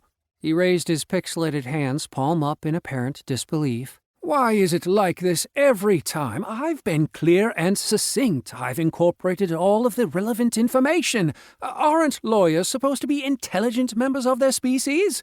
I got clear replies from the origin motivator who called me a pervert. Whatever that is." Sen shot a look to the side. "Is it possible that no one in this species has adequate instincts to survive?" A moment passed, and Sen rubbed his chin thoughtfully. "How can I fix this, lawyer?" Another accelerated moment went by. Sen then cleared his throat and started speaking slowly, carefully enunciating each word as you would to a particularly slow child about to jump into a tank filled with hungry sharks. "Listen to me, Joshua Elias Tanner. Unless you stop her in 4 Earth seconds, the lady to your left will take her scissors out and start killing everyone in your elevator. And she will likely start with you. She is a highly skilled and deadly martial arts expert. She will slaughter you all if you don't act now. When she takes out her scissors, smash her skull with your case of briefs. Got it?" Josh didn't move. There was another pixelated flash with the volume completely turned off. Sen was jumping up and down, alternating between smashing his fists against his own bald skull and the console in front of him. The next pixelated flash showed Sen as he leaned in close to Damney and whispered, "Do you think I've obliterated his mentation? My combi predicts only a 4% chance of survival if he doesn't strike her down first." Josh slid over against the side wall and away from Sadie, looking at her in horror. She turned slowly to him at the reduced speed of everyone else in the elevator. Her eyes widened in surprise for a brief moment. A feeling of electricity suddenly flooded the elevator car. Sadie straightened rigidly, and her whole body trembled as she oscillated back and forth from her heels to her toes. A few seconds passed, and then her shoulders relaxed. Her body language completely transformed as she adopted a stance that spoke of coiled strength and violence. She also moved a lot faster than all the other members of the elevator car, including Josh. Sadie slightly turned her head and looked to the right and the left while reaching into her bag. With purposeful deliberation, she removed a new pair of scissors she must have gotten from the school supply room on her lunch break. Josh couldn't help but read the tag still on them. $11.99. What a deal. Sadie raised the shears in her hand, expertly adjusting her fingers on the 10-inch-long blades to just below the finger loops, adopting a hammer grip. She pointed the tips of the shears at Josh with unmistakable hostility and a wicked smile that showed way too many of her age-stained teeth. "Oh, sweetheart, you're not supposed to be here, are you? Well, you're first, then." Josh could barely see the scissors as she lunged at him. Like most kids raised by the Catholic Archdiocese in the inner city, Josh had been offered few extracurricular opportunities, but among them was swimming at the YMCA or training at the local parish's gym. Josh had chosen the gym. As the years went by, training in boxing and grappling by volunteer coaches from the parish had become part of his routine as a younger man, but he had never faced anyone who moved as fast as Sadie was moving right now. The scissors came down 1, 2, 3, 4 times from all directions at his face. Already holding his briefcase to his chest with both hands, it had been instinctual for him to duck under it. The thick law books inside were what ultimately stopped the tips of Sadie's shears. Sadie withdrew the blades even faster than she impaled them. They screeched sharply against the case's metal frame as they went in and out. The crazed granny was working Josh over with an enthusiasm and capability that he would have admired if he wasn't the one getting pounded. He found himself blinking sweat out of his eyes, and his balance became skewed from the punishing blows as he fought to keep his briefcase between him and an ignominious death by craft supplies. Broadening his stance to gain a better footing and offset his wavering balance, Josh became somehow extraordinarily aware of a subtle shift in the center of balance of the senior bus card-wielding geriatric who was assaulting him. Her next attack unfolded like a mandate from hell, as inevitable as it was horrifying. Still actively blocking the rapidly striking scissors, Josh only had the freedom and energy to widen his eyes in abject terror as Sadie's spindly legs snapped out from under her sensible dress and caught him squarely in the proverbial stick and stones. Whether it had been through adrenaline or Sin and Damney's divinely administered juju, he'd been able to ignore the building aches and pains of combat up until that point. However, the old lady's supernaturally infused kick to his nethers made Josh's dangly bits ring like church bells on Easter morning. His reflexive thought of, "God, this is gonna hurt," was all the attention Josh could spare on the pain supernova that was exploding into existence in the general region of his groin. A maniacal grin spread over Sadie's face as she never let up her blistering scissors assault from above, keeping Josh's mind and arms engaged in holding and blocking high with the briefcase to prevent multiple cranial perforations in all the wrong places, and of necessity, leaving his midsection and below the belt completely unguarded. Twice her knobby varicose knees impacted his solar plexus, accompanied with another sphincter-puckering attempted murder of his unmentionables. He only barely avoided said catastrophe by pivoting his hips on a purely primal instinct. Having experienced cheap blows before, Josh expected the wobble of his knees to increase, followed soon later by expansion of the pain, weakness, and most likely vomiting. Lots of vomiting. In truth, the briefcase was a mixed blessing.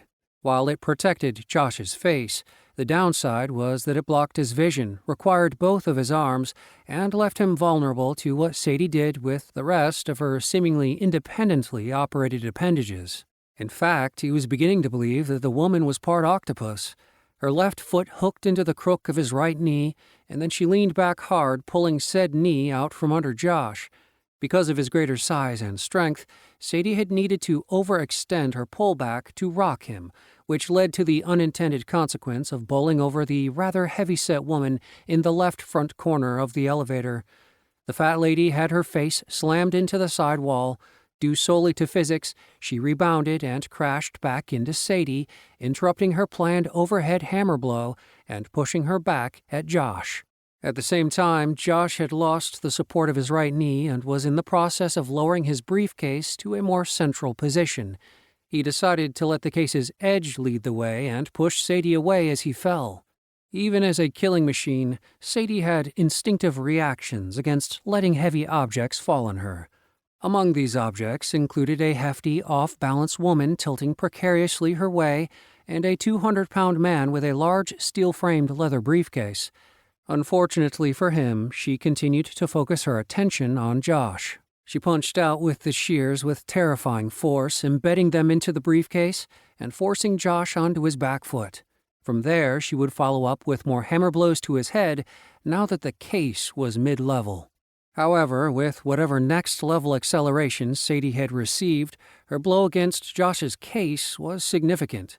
Not only did she manage to force Josh away, but she lifted him off the ground, throwing him into the steel sidewall of the elevator.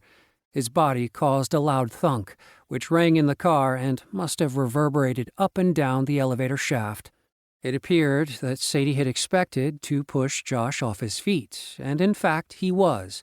But she wasn't likely expecting Sadie's right hand, via the two fingers instinctually hooked through the shear's finger loops along with her right arm and the rest of her much smaller body, to follow Josh across the elevator when she sent him flying. The laws of physics pulled the much smaller woman off the floor as well. Instantly realizing the mistake, Sadie moved to reverse her grip on the previous hammer hold and bring the shears back for another series of attacks. But her attempt to adjust was far too late to make a difference. Slamming Josh's head into the elevator's metal sidewall rang his bell, but without question, he had heard the squeal of steel on steel when Sadie had flung him. He also felt her pull hard on the scissors, almost yanking the case out of his hands. A shocked look sped across Josh's accelerated features as an understanding permeated his mind. Her scissors are stuck in my case's metal frame. A smile touched the corners of his mouth as he realized the opportunity in front of him. It would be a lie to say there wasn't still a tiny part of Josh's brain yelling at him to stop and think about what was going on, along with what in the name of all that is holy had he been doing since his sudden arrival in the Twilight Zone. Look at the facts, the analytical side of his brain said to him. You are suddenly hearing multiple voices in your head. You are imagining that you are moving faster than everyone else around you, and only seconds after the first 2 points, you're about to slam your briefcase down on Sadie's head in a public elevator, a woman in her late 60s that you've known for the last 6 months, an old lady who was an all-in-all nice person until she started trying to perforate your face like Anthony Hopkins in a dress. Screech! Screech! Screech! Without a doubt, Josh knew logically that something was wrong with what was happening. Several possibilities came to mind. He could have had a psychotic break. Someone could have slipped something into his coffee this morning. He could be having a very vivid nightmare, though that last one was unlikely, given the level of pain that was beginning to sneak its way through his shock and whatever was going on with his body to allow it to continue operating despite the abuse Sadie was dishing out. If any of this was really happening, there was a better than middling chance he could get locked up in an insane asylum as a brief detour on his way to the electric chair. As a criminal lawyer, Josh knew that Florida was one of the southern states that still enforced the death penalty for excessive crimes. I could fry for this. But, and this was a big but, Josh smirked, his shaken consciousness finding humor in the double entendre before he told the small part of his brain to shut the hell up. The fact of the matter is that Sadie has definitely tried to kill me numerous times in the past few seconds. On top of this, she's hit me in the nads a lot more than I'm willing to tolerate, even from an old lady. And then there was the fact that Josh was pissed. Not just regular pissed, he was race car in the red, mushroom cloud-laying motherfucking pissed. And not just at Sadie, at everything. However, this whole alien mind-screaming, psycho-slashing, surreal event was an excellent place to put the blame for all the crap that had been coming down on him the last few years of his life. Frustration with his wife Miranda and her family was at the top of that list. The rage from being separated from Sophie when she was so small and unprotected from sick people like his mother and sister-in-law boiled to the surface of Josh's decision-making. It was fair to say Josh had some significant unresolved issues that had built up, and unfortunately, at least for Sadie, there didn't seem to be an encounter group in the immediate vicinity for an intercession. No one had ever accused Josh of being a slow thinker or unable to react in a crisis. This quality had helped him as a child, and it helped him here. Josh also absently noted that the hormone acceleration blender Sen had turned his mind into was most likely a factor that was helping him quickly decide what to do concerning his whole current "Sadie is trying to kill me" issue. His decision was made. There was only one real choice for Josh. Sadie had to go. Before Sadie could regain solid footing from her overextension, Josh switched his grip on the case with both hands and slammed it down on her head once, twice, 3 times a lady. She might have been much faster than him, but despite whatever power she'd received, he'd received his own, and she wasn't stronger. He was a lean 200 pounds at 6'2", compared to Sadie's 5'4" and dumpy, insensible heels. Physics was still not on her side. And one thing Josh had learned as a young man, physics was a true bitch when she wanted to be. Sadie had also made a mistake of refusing to let go of the scissors as Josh slammed the case down on her. The thin bones in her hand and arm shattered with every hit.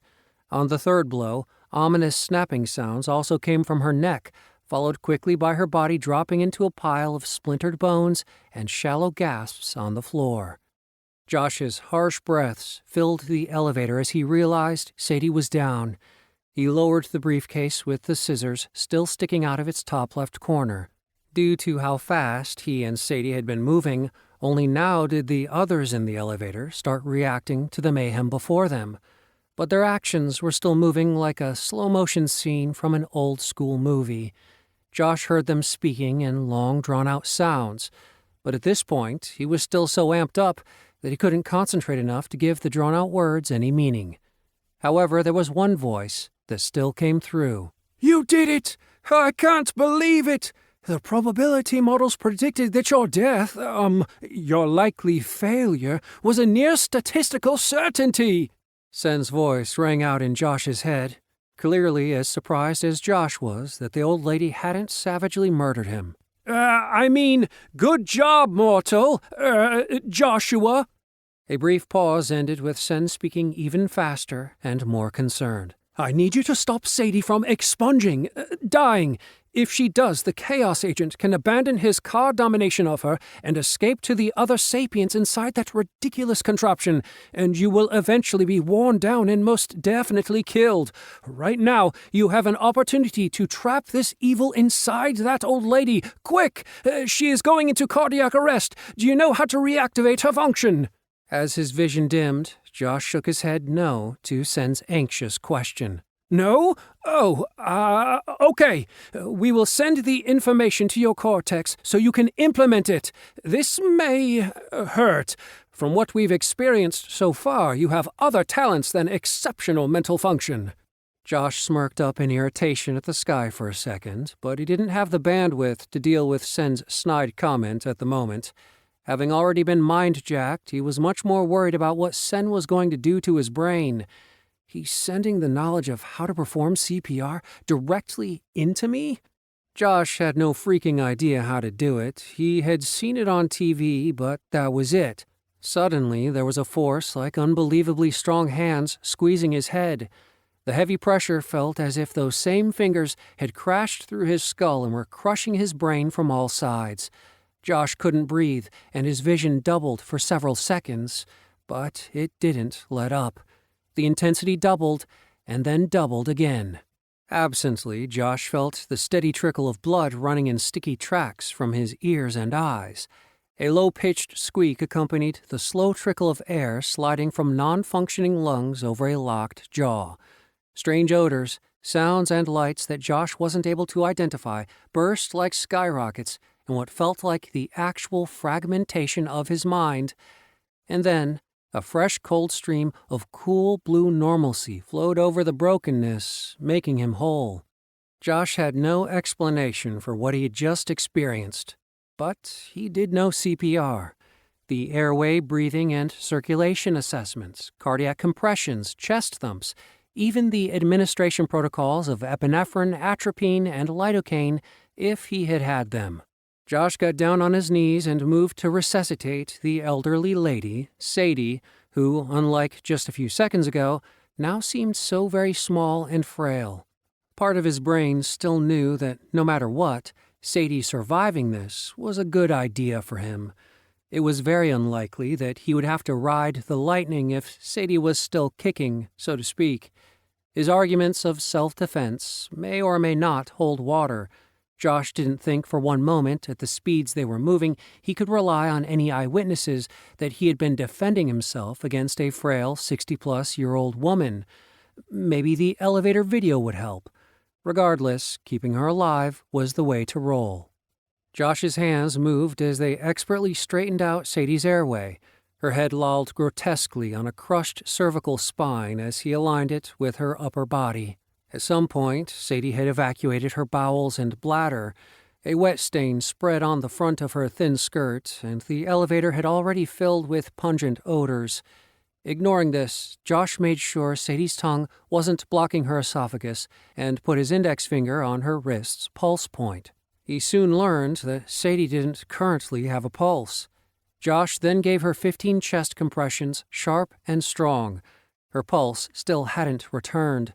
He gave her another 15 compressions, and then he did it again. Finally, Sadie's pulse returned, even if it was weak. How much time had gone by?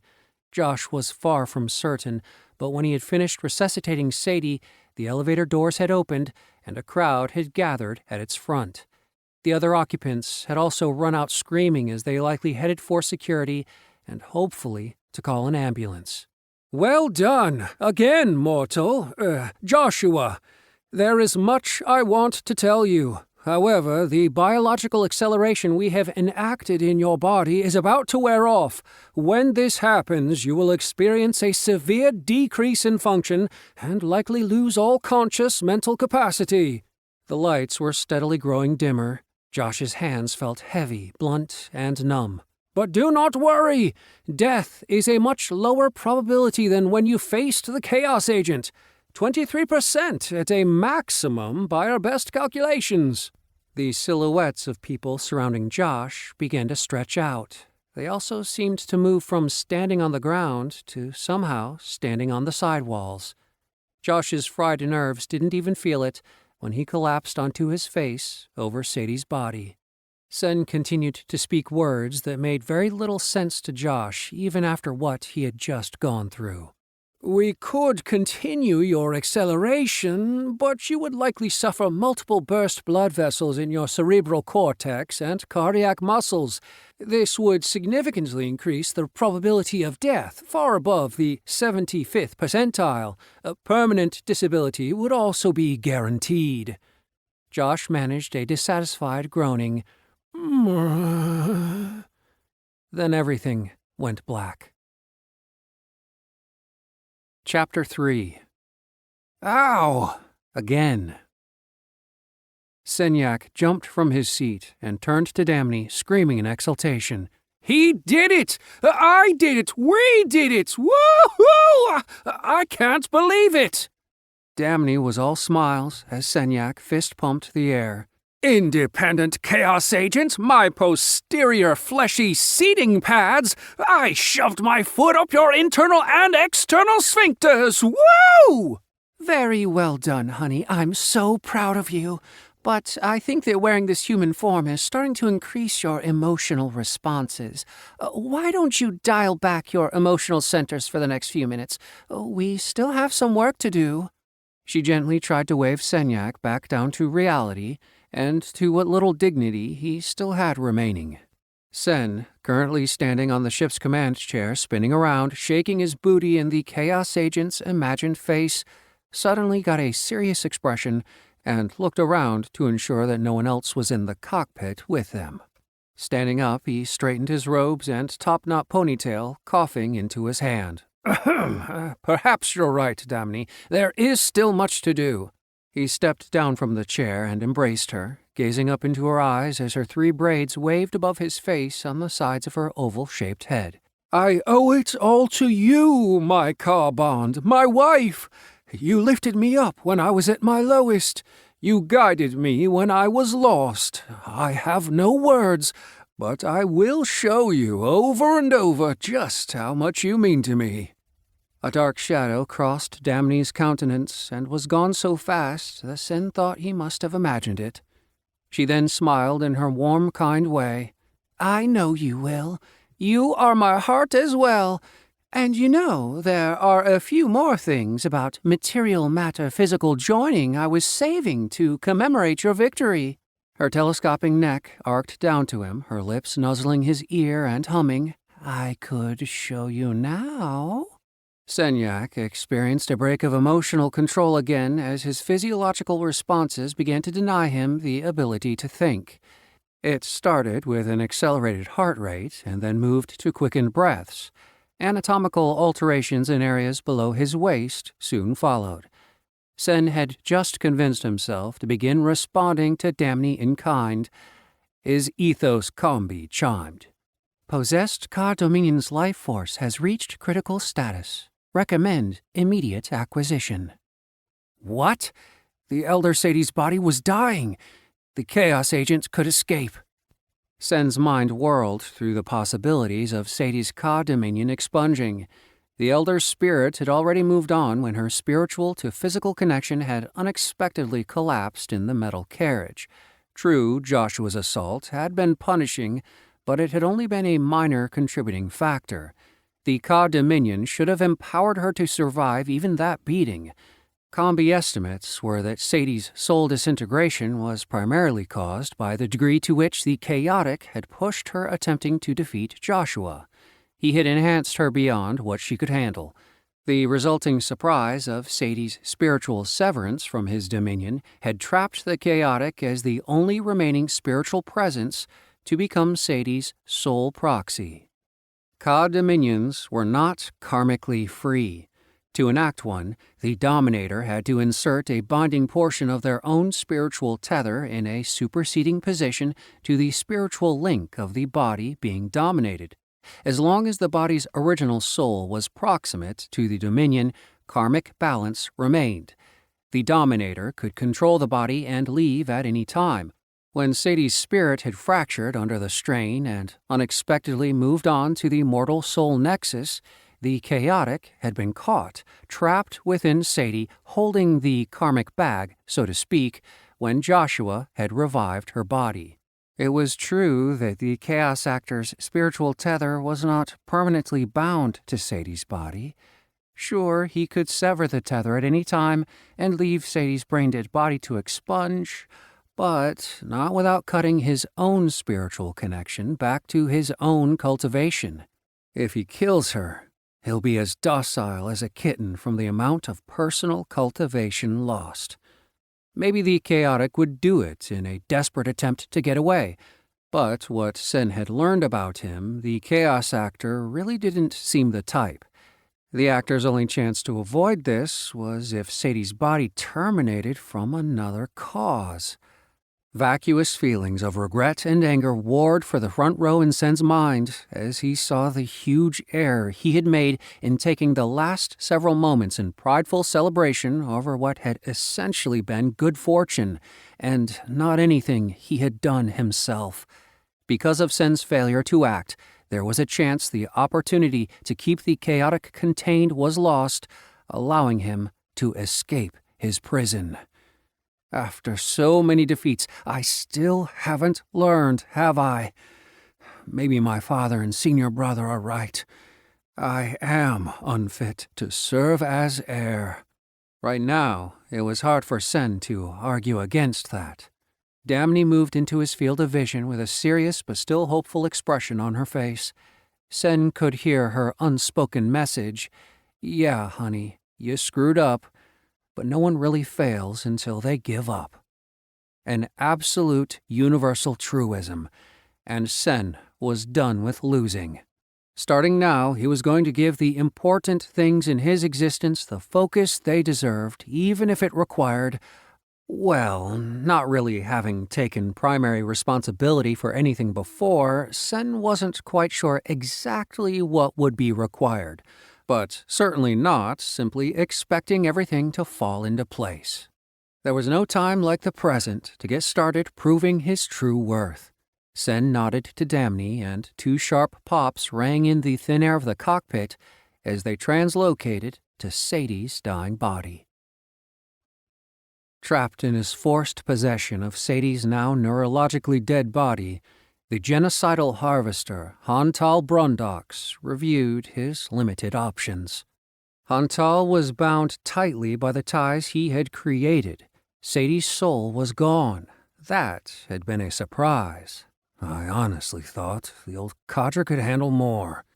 Hantal's immortal focus of energy dispersion and usage had predicted a 60% probability that Sadie's aged cardiovascular system would function at above 40% capacity given all of his hormonal adjustments and metaphysical channeling he had put it through. That was more than enough functional capacity to kill everyone in that elevator 5 times over. The odds had been in his favor. Her collapse had not been probable.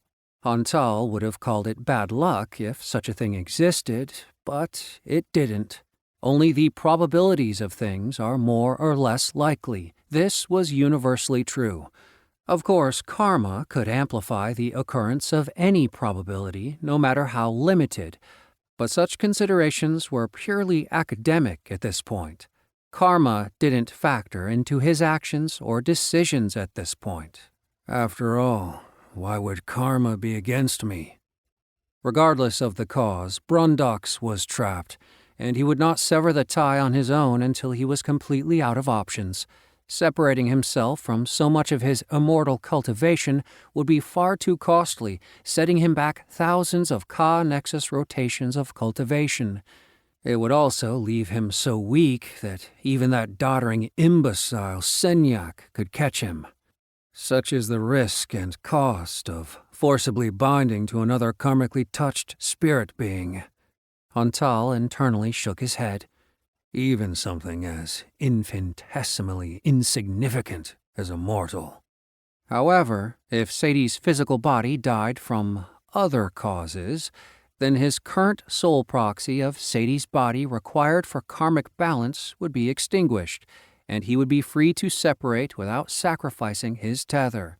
Sure, I will have to resort to immortal actions that Senyak can duplicate, even under that Penta protocol. But the off chance that lowbrow can best me in a game of chase is the least of my concerns right now. Hantal mentally shook his head again.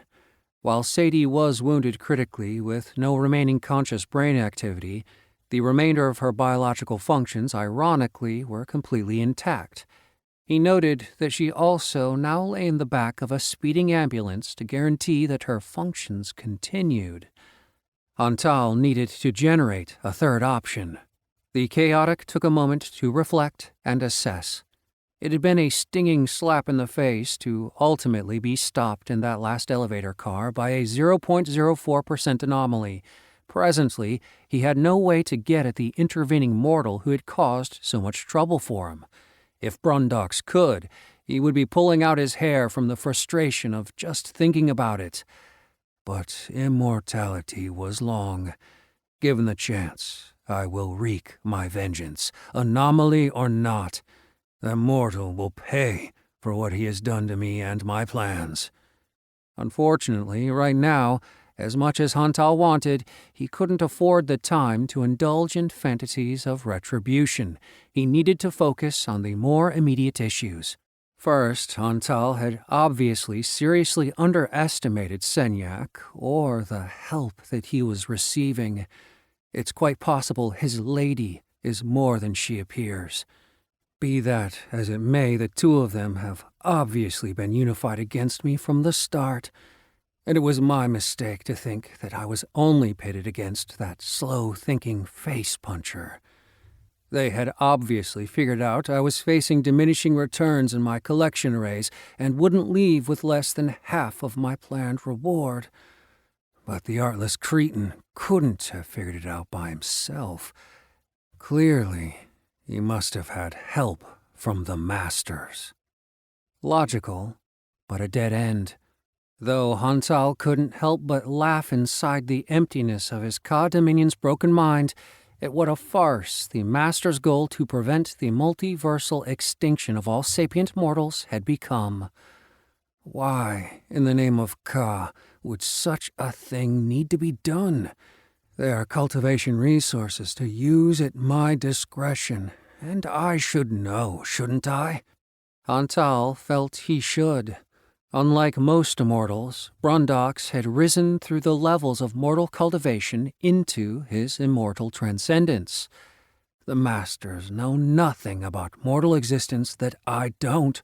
Mortals are merely physical entities, and it is only right that we immortals should consume them in a use-as-you-can manner for Ka's sake. Why should they be conserved? Cloning was certainly an option any time their numbers significantly decreased, was it not? Whole iterations could be seeded with the genetic material necessary for their organic continuance, if a given immortal preferred that form of development over breeding them in static farms.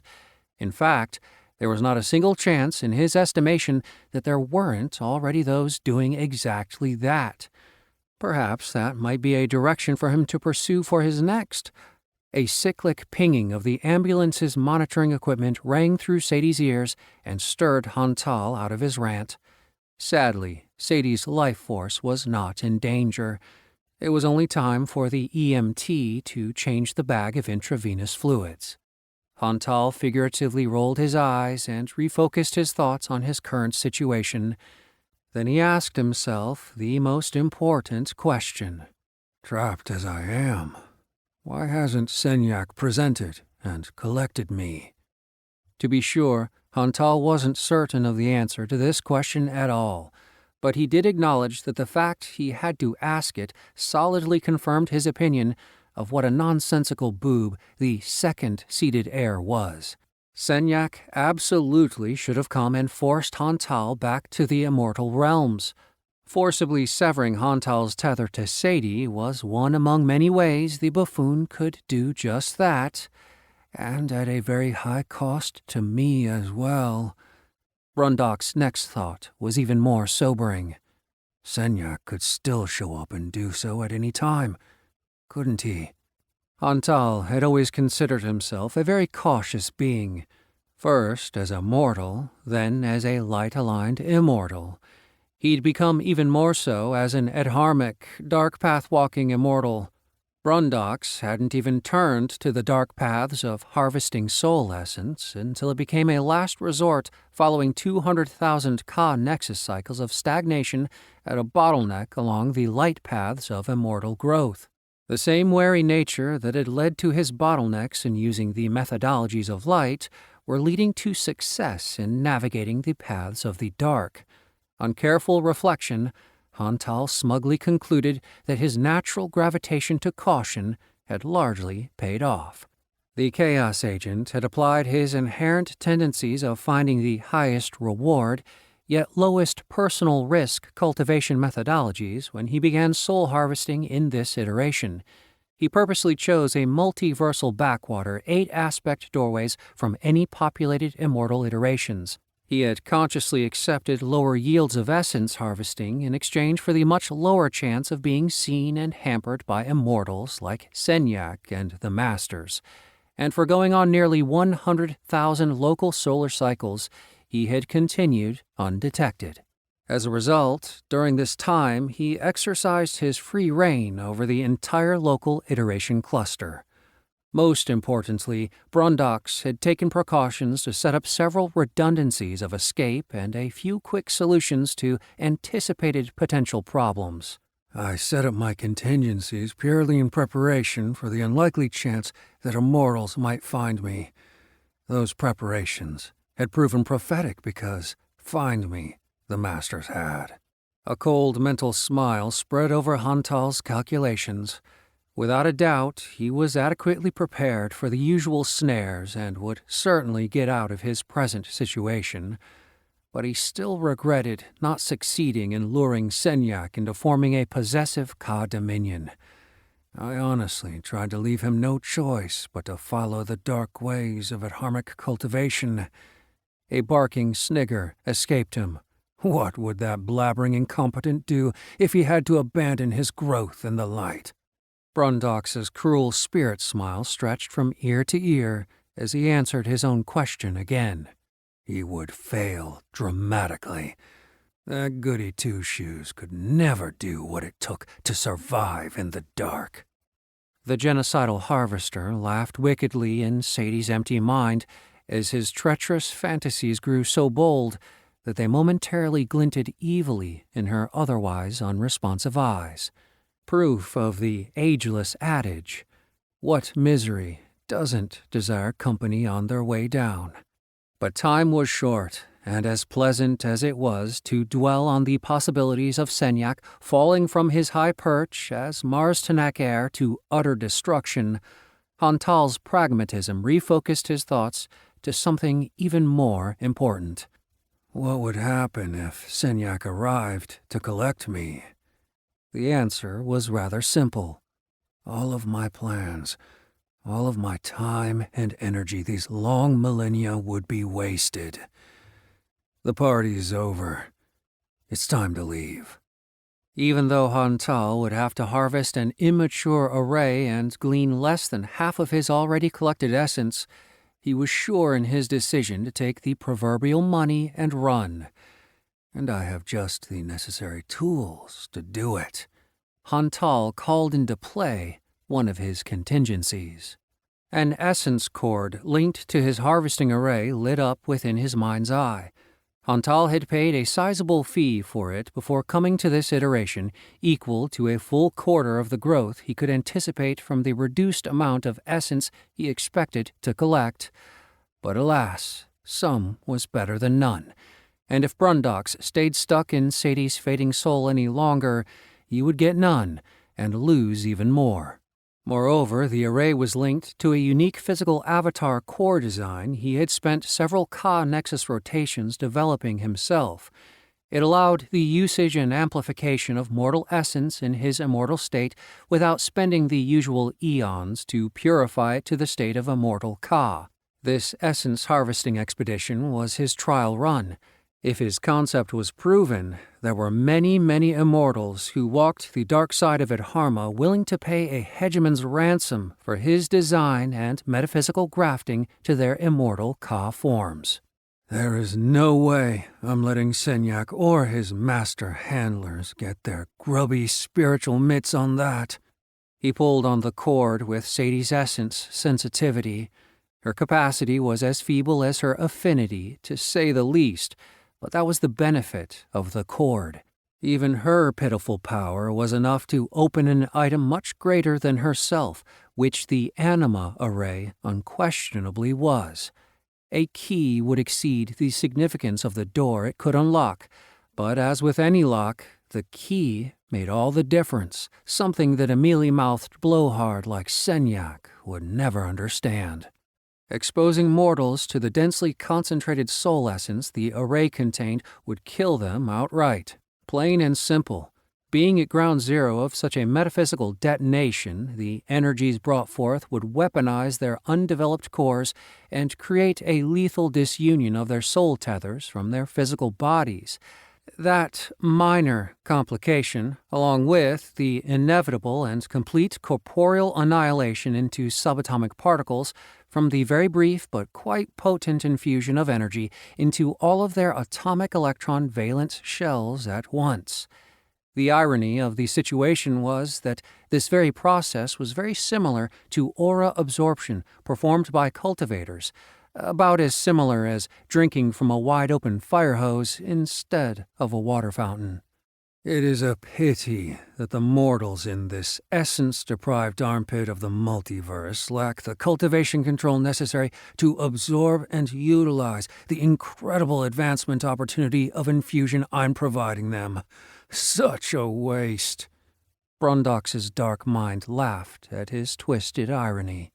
Hantal knew for a fact that no human on this planet had even achieved the necessary 7 foundational karmic attunements to complete their spherical core, much less having advanced the 3 core stages beyond that to the formation of the dodecahedron core necessary to exercise such control.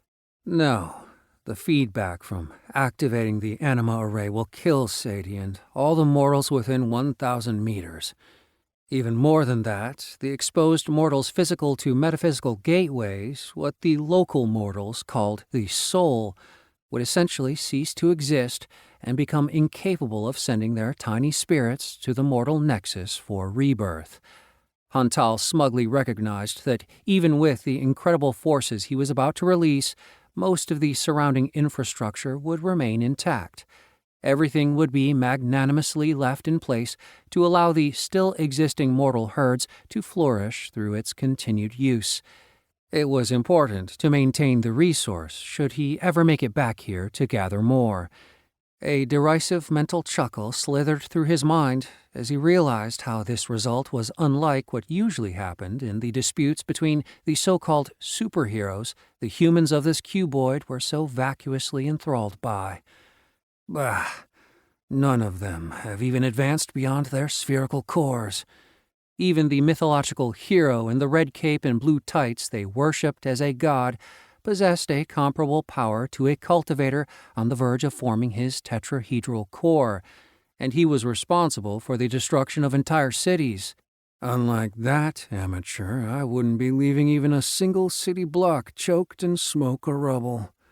With that said, it was true that the complete dissolution of the surrounding mortals' souls and their physical bodies is not absolutely necessary to get out of this current predicament, but the sapient primates of this world did have a fitting phrase regarding too much toil and not enough amusement. One has to enjoy their work. Hantal grinned one last time at his own cleverness in Sadie's quiet mental space. He eagerly activated the essence cord attached metaphysically on one end to the center of the host and his shared core. On the other end, it was attached to a pocket dimension holding the essence collection array. Bringing it through to such an essence-poor material iteration as this reality instantaneously warped the field lines of time and space. Transparent sigmoid waves started whipping up and down in expanding concentric circles from the center of Sadie's chest as the immature essence array materialized in front of her rapidly disintegrating body. The luminous brilliance from the unrestrained essence of countless souls filled the back of the ambulance. Its energy crackled with violet arcs of power, surged out unrestrained in all directions, causing the desired incidental effects of instantaneously disassociating Sadie's body and soul. Complete expungement. No physical or metaphysical traces remained to prove that she had ever existed. The same was true of the EMT next to her, the ambulance driver, and 4,094 occupants of cars and buildings in a 1,000-meter circle. Now free of the restraint of Sadie's living corpse, Hantal began the transfer of the essence into his core as his avatar manifested. A broad-chested, dark-haired man with a tall frame and full but closely trimmed beard. The brooding mystic returns. His physical form floated through the open doors of the now out-of-control ambulance and hovered over the street. Essence from the array was still being transferred to him and flowed directly into his core. Rolling his shoulders and stretching away the tension built up from the confinement of Sadie's dead mind, Hantal took a minute and admired the devastation he had caused. Why not? He still had several remaining seconds for the array to transfer its torrent of essence to him. Driverless cars all around careened out of traffic. Some flipped over each other before crashing into others, spraying tumbling showers of shattered glass and plastic. Others catapulted over curbs and drove straight through the windows and walls of the surrounding buildings. Small but intense orange and yellow fuel fire explosions erupted into blossoms that cast wavering illumination in a 360-degree arc. Finally, the transfer ebbed down to a trickle. Hantal began to convert his physical avatar into the immortal Ka necessary for travel to the nearest aspect doorway. Before he could intend the shift, Hantal sensed the last thing he had expected, the slightest trace of a specific mortal's essence. It would have been easy to miss if he hadn't been intently aware of his surroundings, but now that he had perceived it, the mortal's signature was unmistakable. Reflective of karmic balance, the mortal in question was also traveling in the back of an ambulance. In fact, his vehicle had just collided with the freshly created massive pileup and was even now still sliding on its side to rest among the growling snarl of wrecks clogging the road. Sanyak's anomaly, Hantal hissed. If anyone should pay for my losses, it's him. Even so, for a moment, Hantal's cautious nature warred with his depraved motives. The soul harvester needed to leave before the Mars-Tanak heir arrived, yet, as much as Hantal would prefer not to consider himself a bitter bitch about failed plans, that would be a lie. He may be a genocidal, self-serving, soul-devouring god of death to the sheep of this world, but he wasn't about to start lying to himself about what he was. Hantal had his standards, after all. A murderous smile slowly spread over his features at the satisfaction he would have in torturing this mortal. Hantal would only give the anomaly the release of expungement when he had tired of the immortal's begging cries for the peace of death. Unfortunately, such peace would not be available to him for several dozen millennia. With cruelty frozen on his face, the Chaos Agent streaked over to the flipped ambulance and pulled the back doors off. He flung them over the nearby skyscrapers for effect. There was a dead EMT in the compartment and an unconscious driver belted in the front seat. Joshua Elias Tanner, the divergent anomaly who had cost him so much, was working over the dead EMT to no effect. Hantal leered as Joshua flinched at the ambulance doors ripping from their hinges. Sweetheart, remember me? Josh froze in the middle of checking the EMT's missing pulse. Until then, Josh had wondered how he'd even known the medically correct method of checking for signs of life. Somehow, he just knew. It was probably part of the CPR information smashed into his brain. Looking up at the bearded, dark-haired man that Josh had honestly never seen before, but who also happened to be floating, he had no trouble recognizing the smile and the dark glint in his eyes. The monster that had forced his way into Sadie. No mistake, 1,000%. Yeah, sure. Josh started slowly rising to his feet in the wrecked medbay. You're the reason my balls are aching! Josh yelled as he stood with a quick pivot to his right, swinging the broken top half of an IV pole in his closed fist. It smashed the monster in the left side of his face with what should have been crushing force. It was a good strike, a solid hit. The monster hadn't even tried to get out of the way. A crack across the dome like that would have taken out Sadie at the beginning of their fight, and she had been an absolute animal. Even the half-inch solid steel improvised weapon had bent into a U around the monster's head. But against this thing, it did nothing but make Josh's hands and shoulders hurt from the impact. The floating man tisked. Foolish, foolish, foolish. I'm an immortal. You can't hurt me, Joshua. The hovering man said, straining the pronoun, then cheerily adding, But I assure you that the reverse cannot be further from the truth. The Chaos Agent's hands flashed into the back of the ambulance and face-palmed Josh's entire skull. He then nonchalantly slammed Josh's head into the asphalt. For the second time in so many hours, Josh again knew nothing but blackness. An evil cast came over Hantal's face. I think our future conversations will be very fulfilling. For one of us, at least.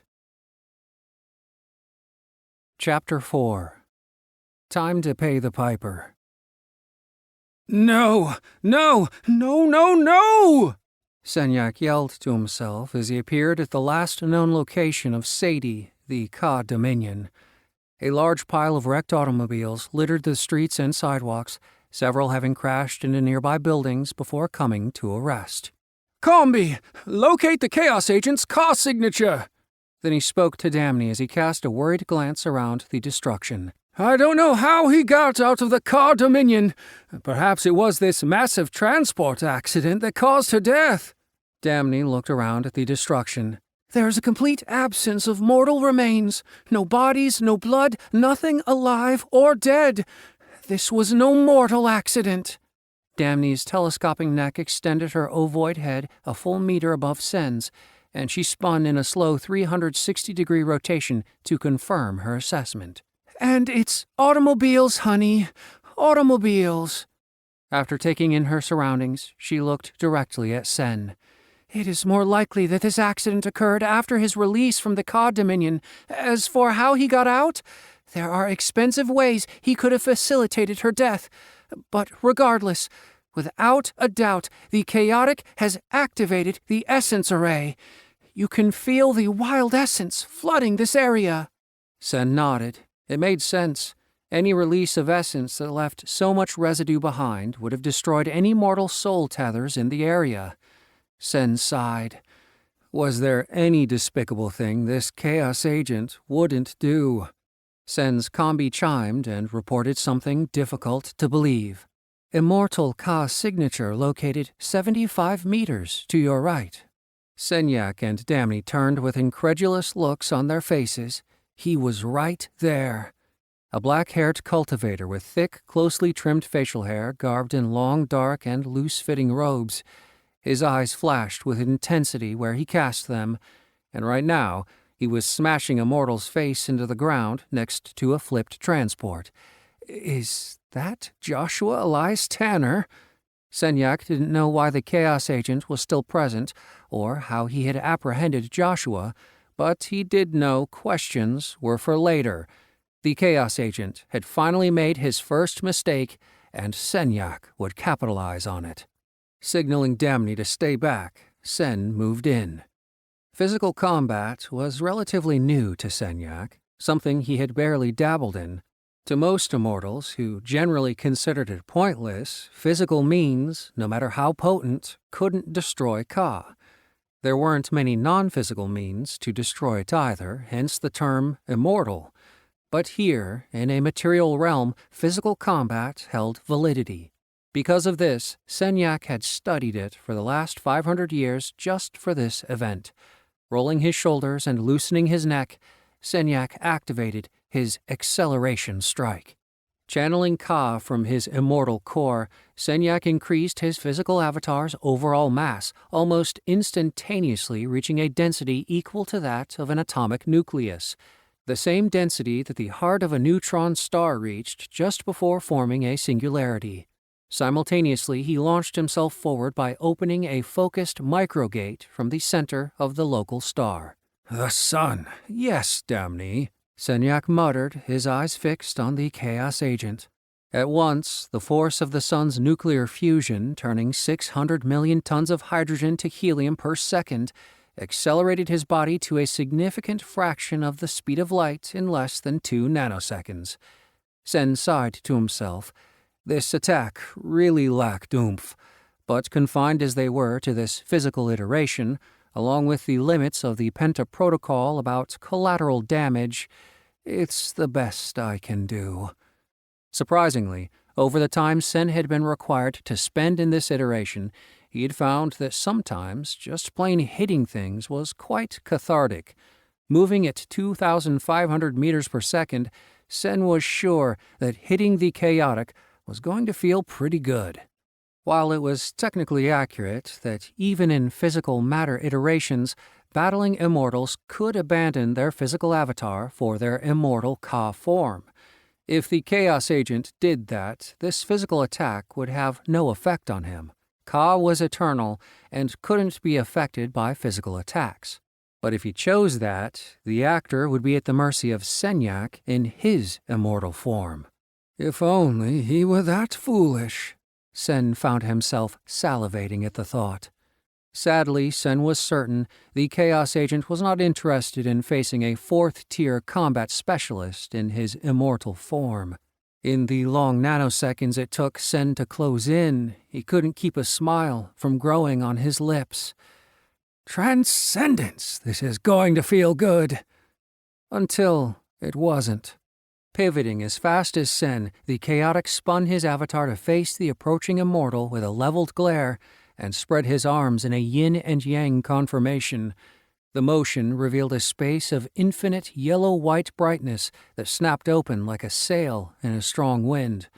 Countless emerald and sapphire bolts of lightning streaked across the vast spaces of the newly opened dimension. "It's really quite picturesque," was the last thought that passed through Sen's mind as the emission of thermal radiation reached Sen, instantly incinerating his Kashaya, top-knot eyebrows and pubic hair, along with slagging the asphalt he was flying over into bubbling black magma. Sen tried to halt his forward progress, but he was already airborne and had no leverage. He passed through the portal, unable to stop his momentum, dragging air with his fingers as the black edges of the portal closed. Uncountable bolts of blue and green lightning from the primordial plasma began striking him with rapid frequency until there was a spherical corona of electrical discharges arrayed around and coursing through and around Sen's physical body. His avatar's external edges were blackened into cinders and blasting off increasingly larger chunks from the nonstop barrage of electromagnetic strikes.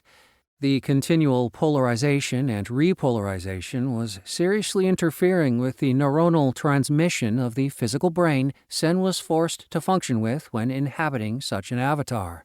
Sen spun, looking for a way out, but his thoughts were getting sluggish, and his limited physical senses perceived nothing but a searing white glare that was starting to melt his eyes. "Translocate back to Earth!" Sen called on his Ka to get him the heck out of this mess, and was translocated an unknown distance deeper into the never-ending glare of his current dimension. Again and again he commanded to translocate back to Damni Joshua, the chaotic, with the same result. Each time, the gap between his commands and the relocation to a different area of the yellow-white hell he was in took longer.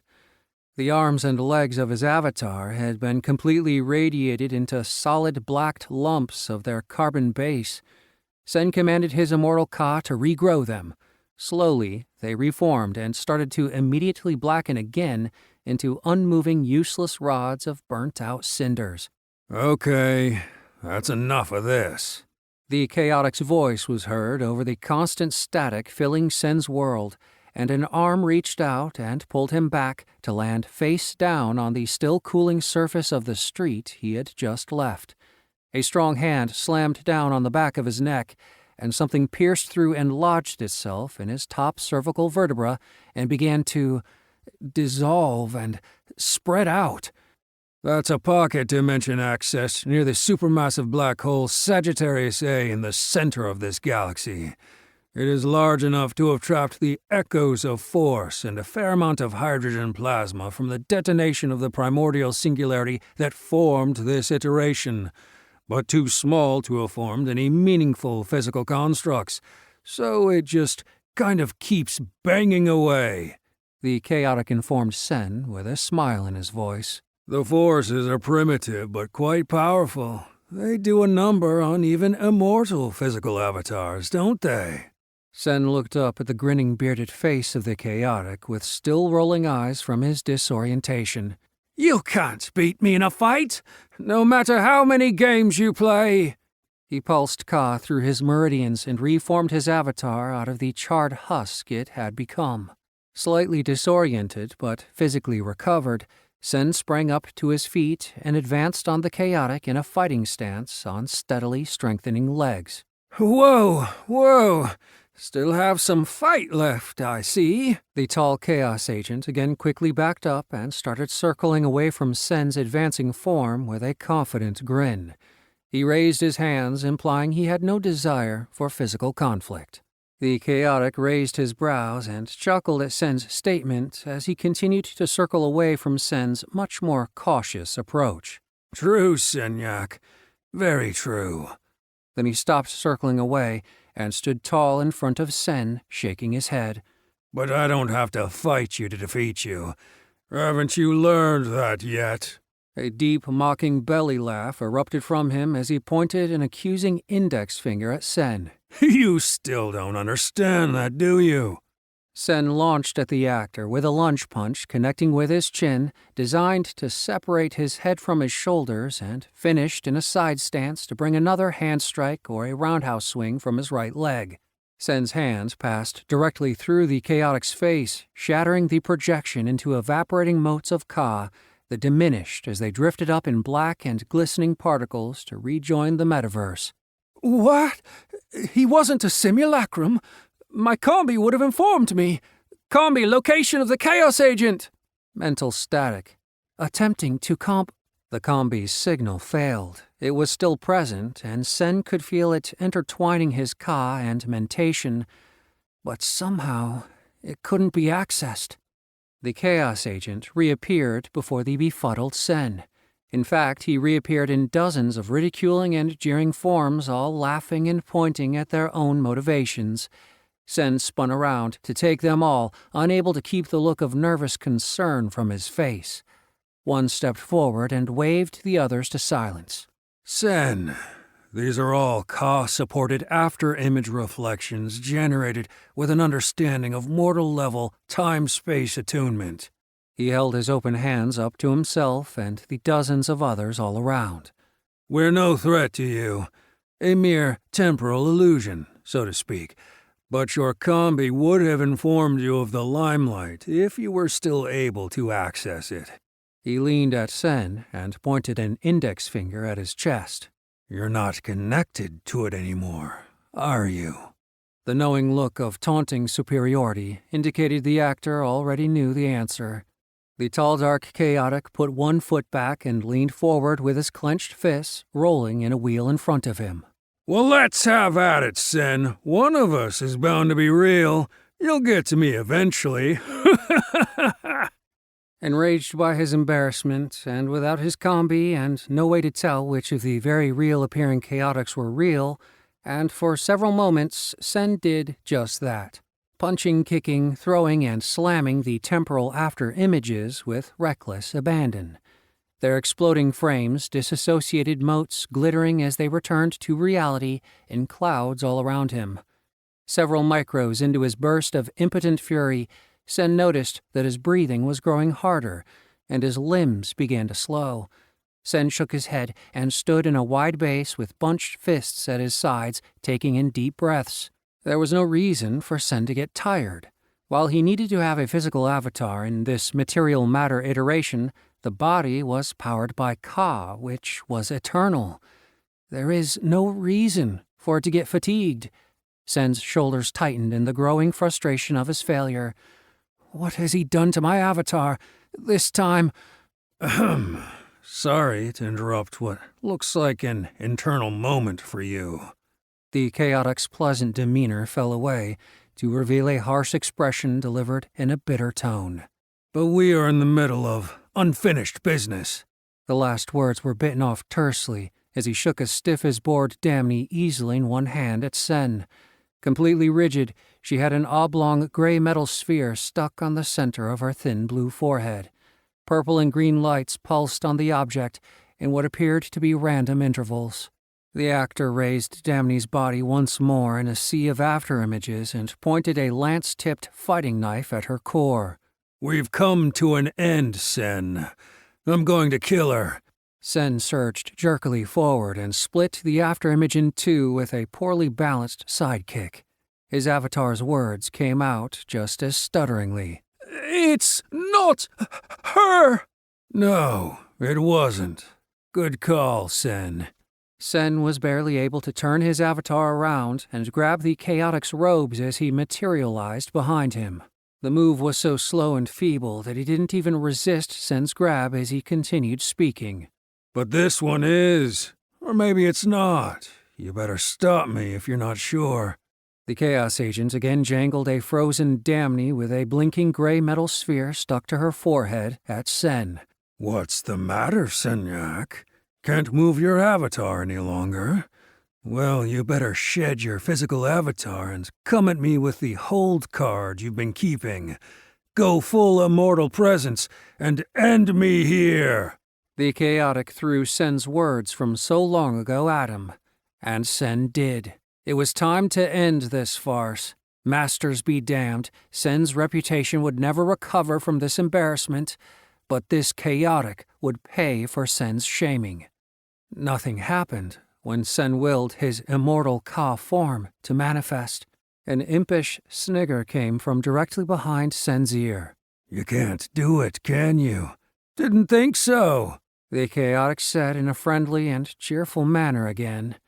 The actor's shoulders sagged in faux fatigue of his own, and the image of Damney disappeared. "Good, Sen. I'll tell you, even not battling you is exhausting." The chaos actor patted Sen's frozen shoulder chummily. "And it's much better this way, really. If the Ka blocker I impregnated your avatar's physical, spiritual interface didn't work," a sharp evil leer replaced the friendly expression on his face, "I would have destroyed most of this solar system and detonated my anima ray to get away. I mean, it is true. I was feeding on these mortal souls for a long time. But what would your friends the Masters think if I killed all the life on this planet and left a giant hole in time and space? Instead, I'm going to harvest your, thankfully, still mostly full 4th-tier physical Ka core to make up for the losses I've suffered due to your interference. So, like I said..." A malicious grin spread his face wide as he brought the diamond-shaped tip of the 60-centimeter fighting knife to Sen's eye level. "This is much, much better." The chaotic pulled the blade out of Sen's paralyzed eyeline. "But first things first." Antal highlighted his words with a wagging index finger pointed at Sen's face. "As you are a fool and easily duped, I feel the need to explain what you have cost me by forcing me into all this trouble." Antal raised his hands, indicating the destroyed streets and the mounting pile of vehicles. Then he tapped the base of Sen's neck where he had slapped him after yanking him from the primordial pocket dimension. "This is a physical matter immobilizer. It is something the Biologic Union worked on together with the Technolords, and quite possibly some covert agents from the Masters themselves. Its main purpose is to stop immortals from running amok in the physical realms, just as you have." Antal finished by tapping Sen's forehead on the pronoun with a genuine smile on his once again darkly handsome face. Glancing left and right, taking in the destruction around them, Antal shrugged. "It does seem that we tend to wreak havoc when we show up unsupervised, but I digress. This immobilizer cost me more than I want to admit. Use of it will take a sizable chunk out of the diminished returns from my early harvested essence array." The chaotic again stared sharp edges at Sen and spoke through clenched teeth. "Significantly reduced again due to your interference." Antal leaned over and tensely smiled in Sen's face. "But don't worry about me. With all the essence in your physical core to compensate me for this loss, I'll come out way ahead."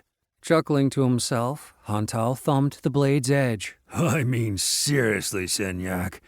If I'd known it would be this easy to harvest cultivated essence a full tier above mine, I would have shown up to our duel 500 solar cycles ago.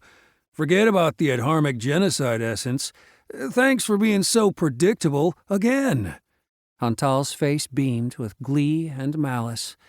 Senyak's eyes quivered in his face as he struggled to move, to cycle his cultivated essence, to accomplish anything but to fail as horribly as it seemed he was, and so foolishly.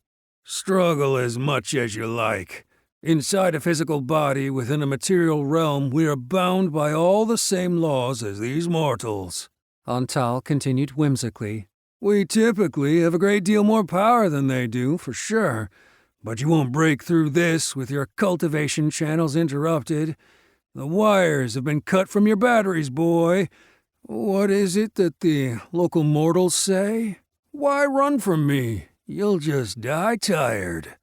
But keep trying. It does my heart good to see you struggle so futilely." Antal widened his eyes as he cackled madly.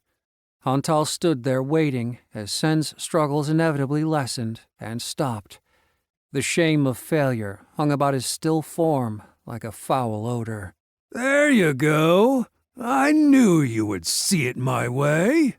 Hantal spoke brightly, tilting his head, and sent a cheerful wink at Senyak.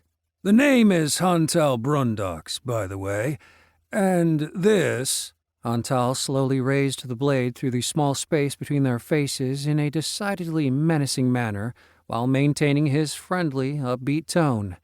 "This is an anti-serene core blade. It can take the dharmic core from those insufferable white hat-wearing busybodies who run around for the prime motivator. Yes, even with their internal cultivation shielding in place." Nodding, Hantal answered Sen's imagined question. Leaning a fraction closer to Sen, he smiled widely and hissed through unmoving lips. "I'm sure it will have very little trouble harvesting yours." Hantal's smile was quickly replaced with his bared, clenching teeth. "Do you know how much you have cost me with your silly, let's all save the mortals hobby?" Hantal's face hardened into a severe expression as he raked his fingers through his hair. "I'm going to tell you something for free, Senyak. Maybe get through that thick skull of yours. I've been here for the last 4,000 Ka Nexus cycles, 100,000 local solar rotations of this planet. I first arrived when these mortals were still traveling in incestuous family groups, hunting beasts and gathering berries in the forests. Before even an agrarian society existed, I fostered those civilizations to boost their numbers and raise them like cattle for my purposes. I know them like a mortal parent knows their own children. They have been and always will be a murderous, uncaring group of powerless monsters. They've never changed, and they will never change, not one little bit. Why do you think it is so easy to get them to kill each other with such wanton abandon, Believe me when I tell you, they aren't worth it. Nothing more than a distasteful, hopeless group of smelly, unenlightened sheep." He shook his head, seeing that he was wasting his words. "Anyway, if you don't get it now, you never will. For that, I should end your Ka on pure principle, and I would. But sadly, all I can do is pack you up and ship you back to your polar neutral iteration of origin. Minus your current tier of cultivation and your physical core, of course. I'll be taking those with me.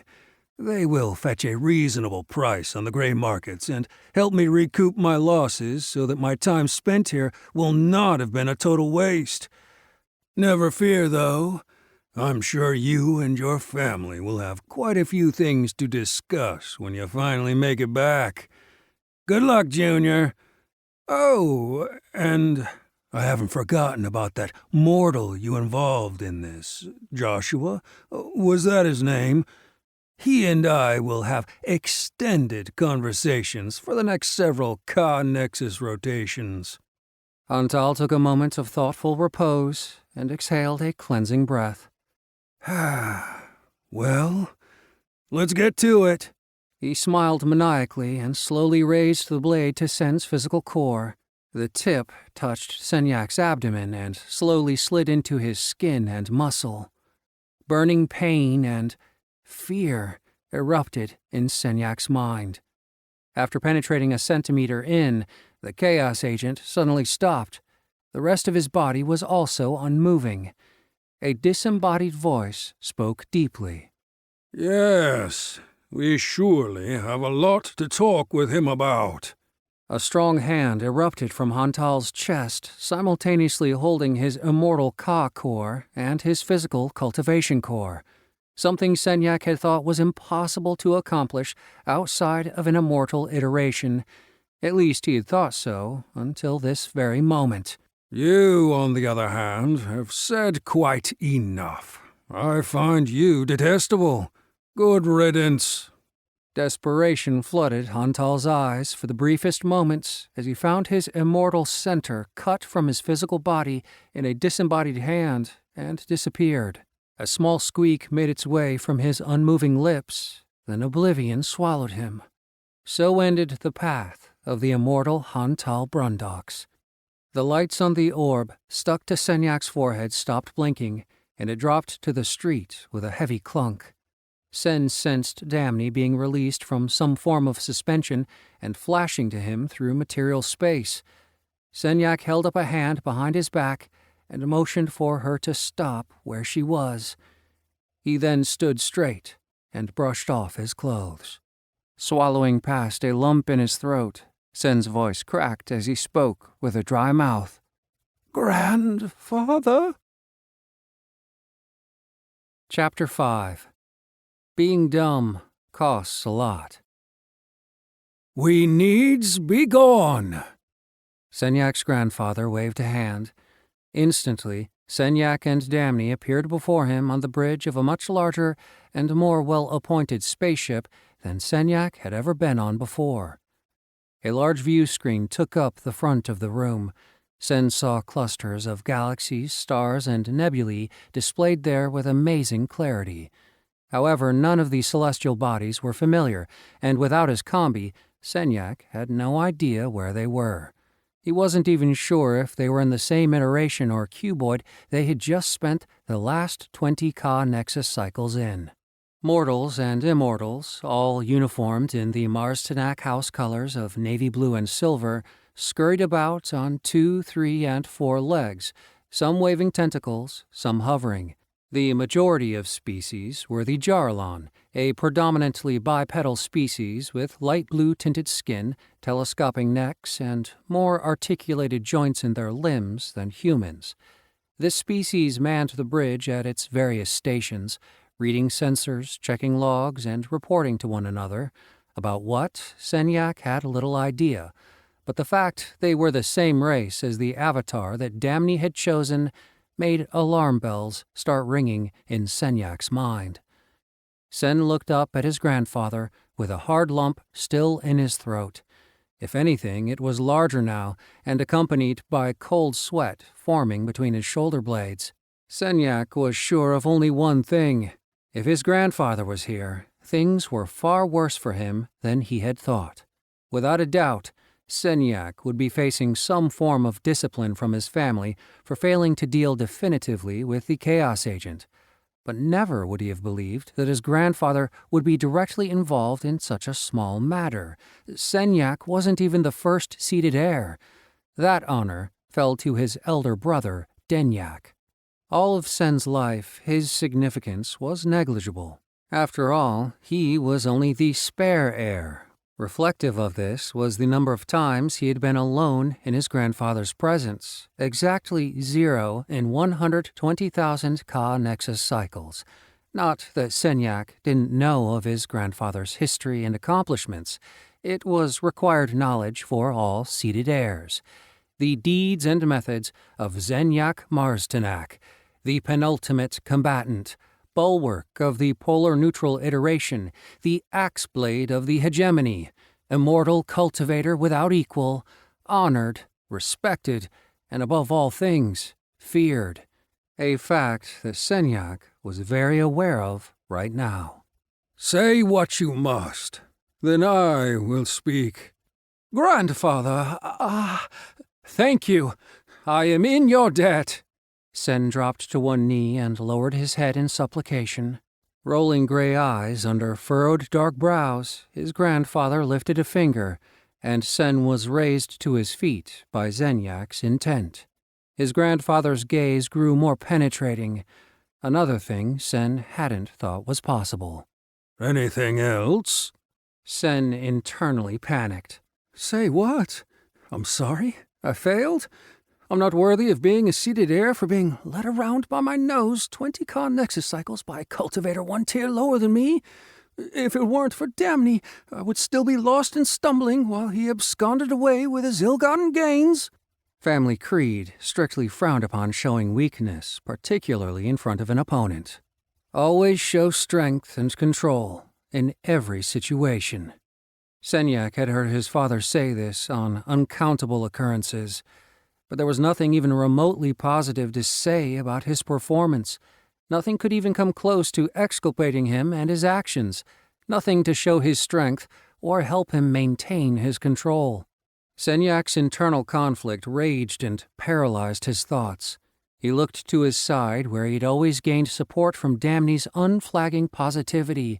Sen needed her more than ever right now. Damni. She wasn't at his side, the place where she had been for the last 100 Ka Nexus cycles. Looking up, he saw her positioned 2 steps behind his grandfather. Her gaze was iron-cast and stared straight through him. She was also wearing a crew uniform in the Marsenac blue and silver. "Damni?" Sen's voice squeaked, while his apprehension screamed. He reached out to her through their Ka bond. Not meeting his gaze, she pulled her Ka back and turned away.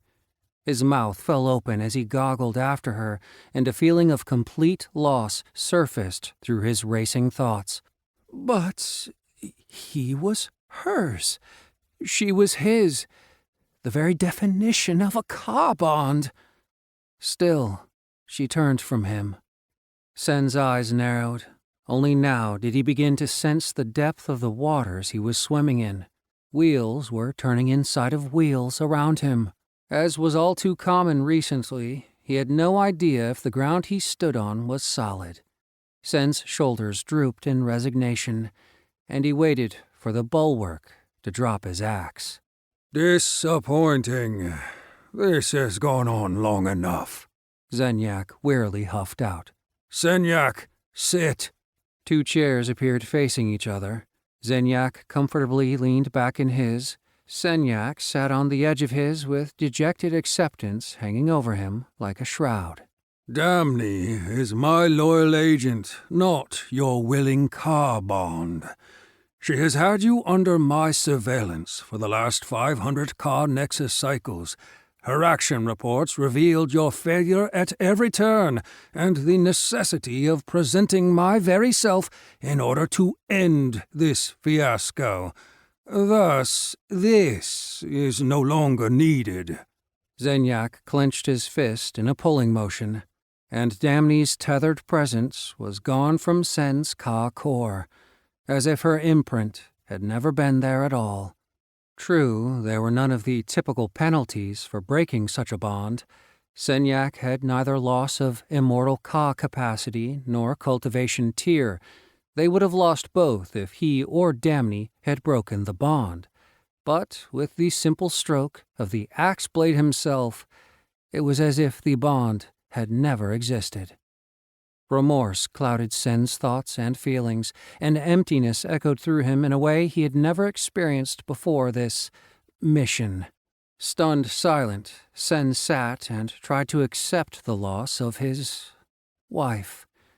Their relationship had been real for him, but obviously not for her. Senyak continued. There are things of import you are not privy to and exceed your capacity to properly conceptualize. These events reach beyond your father and even my ability to control completely. They affect the realms of immortal transcendence to the limit of all known aspect doorways. Senyak paused, likely giving time for the meaning of what he had just said to sink in. Sen continued to sit in a subdued manner, not grasping the full extent of what Senyak was telling him. Senyak sighed deeply and shifted in his seat with an air of irritation. Moving to things within your grasp, every seeded Mars-Tanak heir, including your older brother Denyak, has fallen short of my standards. His failure exceeded even yours, and your failing was truly abysmal, though you at least have the insight and wherewithal to be appropriately ashamed of yourself, it seems. Denyak has demonstrated only a continued recalcitrance to alter his obtuse and concrete thinking. Zenyak's brows lifted in Sen's direction to see if he had followed the current train of conversation. His grandfather must have liked what he saw. Because of the seriousness of what we are facing, I have disqualified him from his sedency, as I have for the remainder of your siblings. Your failure as heirs is largely due to your father's deficiency in raising nothing but combat specialists who have ignored the importance of walking a well-balanced path. Every problem is not a nail to which you are all hammers. Discernment, wisdom, character, innovative thinking, nobility of spirit, competent generosity, and above all, responsibility. These are the qualities that are required of a worthy leader, some of which you possess. However, the remainder of my descendants are sorely lacking in nearly every category. It is because these traits often go hand in hand with humility, a trait which none of you would recognize if you were drowning in an ocean of it. His arm snapped out, pointing toward Damni. If an immortal with her qualities had been born of my blood, they would sit on the throne, and I would be able to move on to real threats to the immortal realms. The sudden sharpness in Zenyak's tone left no room for argument. Not that Sen had any disputes with what had been said. If my siblings had performed even worse than me, grandfather should be worried. Yet, alas, I am given hammers when what I need is a blacksmith.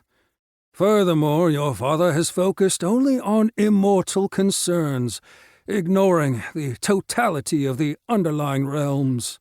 Zenyak raised his hand palm up and seemed to be speaking to iteration as a whole.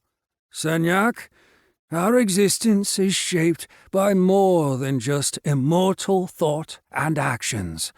There are mortals, biologics, necro and techno-lords, undead commandants, mana users, star children, primordials, gods, demigods, demon spawn, and all lines of lower realm cultivation, to name but a minuscule part of what you are all missing. Zenyak finished in a short pause as he lowered his hand and changed tack. Knowledge from the lower realms should always be considered and utilized when and where appropriate. Such knowledge is a force multiplier when properly implemented and applied to your immortal Ka. Zenyak leaned into Sen and spoke in a knowing tone. As you have just learned at the hands of Brundox, the genocide harvester, when knowledge is scorned and unused, its lack is an overwhelming divisor that leads to collapse and defeat. Zenyak leaned back and continued. Your defeat was a result of both a reduction in your capabilities through ignorance and the multiplication of that of your foes through understanding. A thorough understanding of mortal-level essence and the mortal realms is an irreplaceable foundation for successful Ka cultivation and ascendance. Senyak closed his eyes at the remembered shame of his complete failure and defeat by the Chaos Agent. Zenyak again paused, seeing that his words were being received by Sen this time. You have most aptly proven my point with your extraordinary failings. Defeat is the seed of victory. Savor it, plant it deeply into your soul, and cherish it, nourish it. And when that seed sprouts into the fullness of the light, so too will you. This perspective will be invaluable to you now and in the future. With his pride still stinging, Sen obediently nodded that he would. Zenyak's face pursed in an understanding expression that told Senyak his grandfather believed he would remember it for a long time. Zenyak's tone took on a casual nature as he continued. Brundox truly was a distasteful creature. I'm almost sorry I utilized him. Yet he defeated you while being a step lower than your cultivation with nothing more than his knowledge of what was available in the mortal realms. That, and his willingness to use that knowledge. However, it was his lack of discernment and wisdom that ultimately led to your arrival to stop him, and later to a quick end at my hands.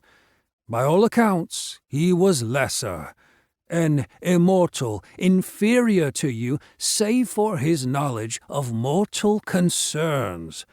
But even at a lower tier of cultivation, and without the benefit of your upbringing and family advantages, he easily overwhelmed you. Zenyak tilted his head as he interrupted himself. For example, didn't Damney's report say that Brundox stopped you from halting the rise of a mortal genocidal dictator, one Adolf Hitler, with, of all things, something as low-tech as a nuclear fission device's EMP, thereby disabling your transport's engines and leaving you, and I quote, a dead Duncrow bobbing in the sea? Sen blushed in shame at his former Bond's unkind but accurate description. Then his mouth fell open, and he did a double-take, finally realizing what his grandfather had just said. This was all a setup? The entire thing? You controlled the Chaos Agent? Zenyak cocked a grizzled brow. Don't look so shocked, child. He was never under Car Dominion. Car Dominion is inefficient. You must micromanage each and every step of the way. It was not only inefficient, but it was completely unnecessary to accomplish my goals. Zenyak lifted his brows and again leaned towards Sen. That is another lesson you must learn. There are many forms of control, and it is vital that you master them all if you want to lead. So yes, of course, he was under my control, though he didn't know it. I have controlled all the events surrounding you and Damney since you formed your car bond, such as it was. Zenyak had the good graces to move on quickly from the fact that he had dropped his descendant into a fictional car bond. Know this. All of the Mars Tanakh failures, up to and including your father's, are largely my fault. Zenyak's voice again softened from its usual command volume. I failed to instill in your father how important it is to teach you all the lessons and experiential understanding derived in overcoming each incremental step of mortal cultivation which serves as the precursor burdens of proof that one is worthy and justified in wielding immortal Ka. We, all immortals, have done ourselves a great disservice. There is a heaven above the heavens, Zenyak. Never forget that truth. We have set ourselves up as divine, and we play God with regard to mortal existences.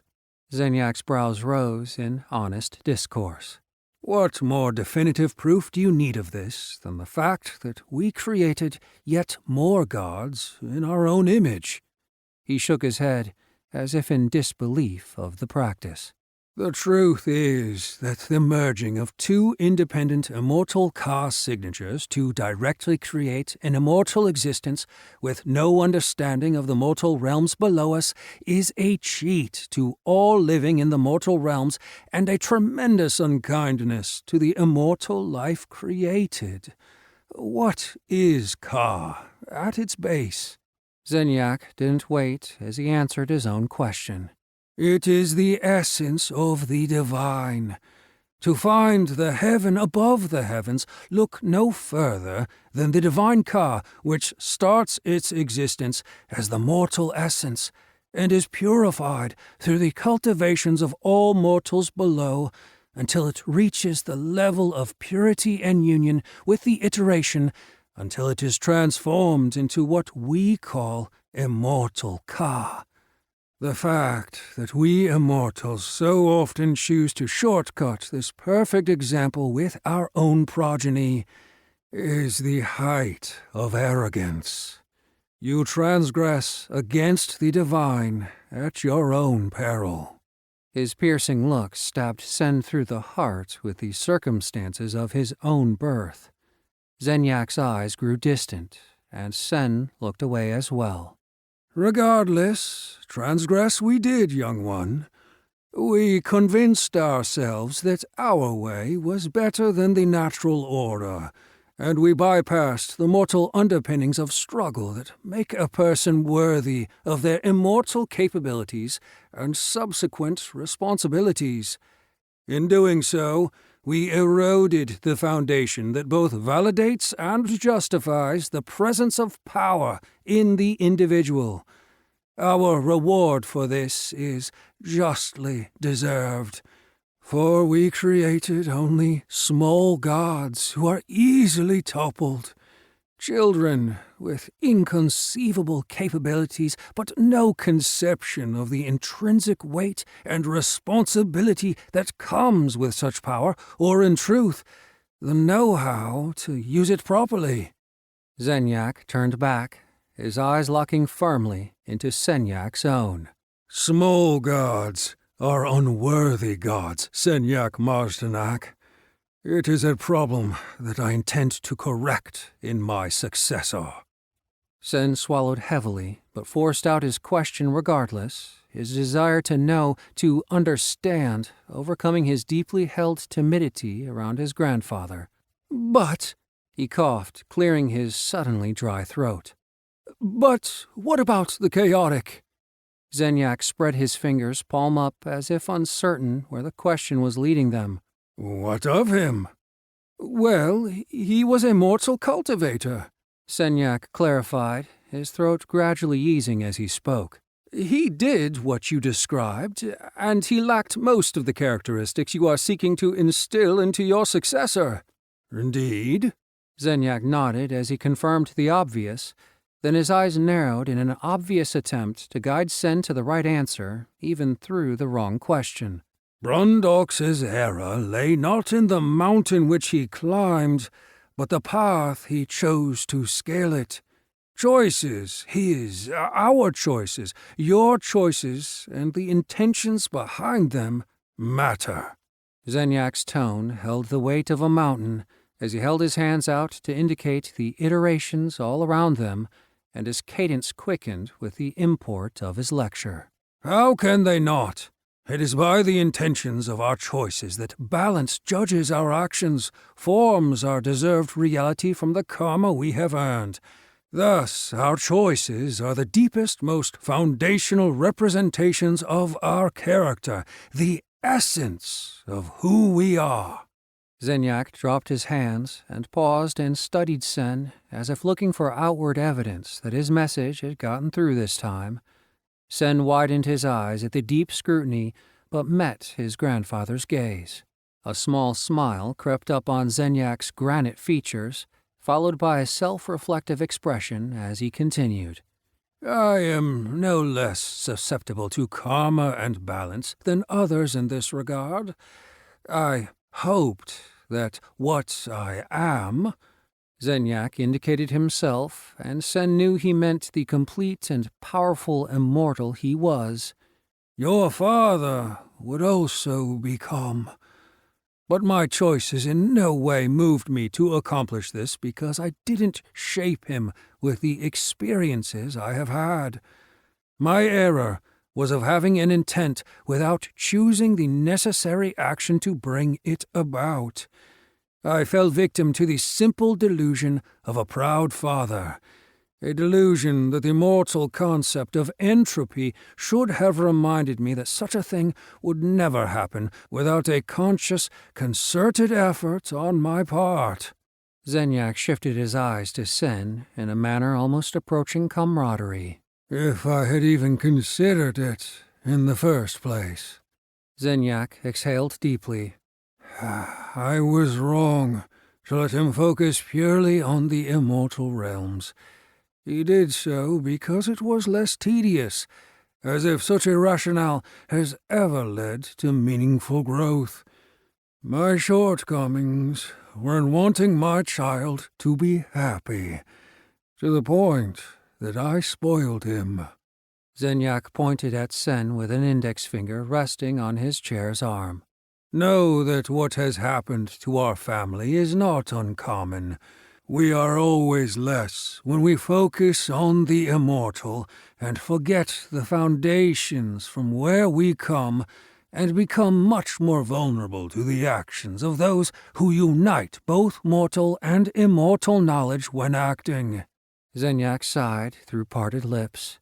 The only reason I dominated the hegemony when I transcended was that I took it away from privileged immortals who had similarly forgotten the trials and tribulations of their ancestors, forgetting the very face of their fathers. Senyak's grandfather trailed off. Sen remained silently stunned at his grandfather's candor. Did he admit an error? To me? As if reading his thoughts, Zenyak winked at Sen, then straightened his back and sat like the ruler he was.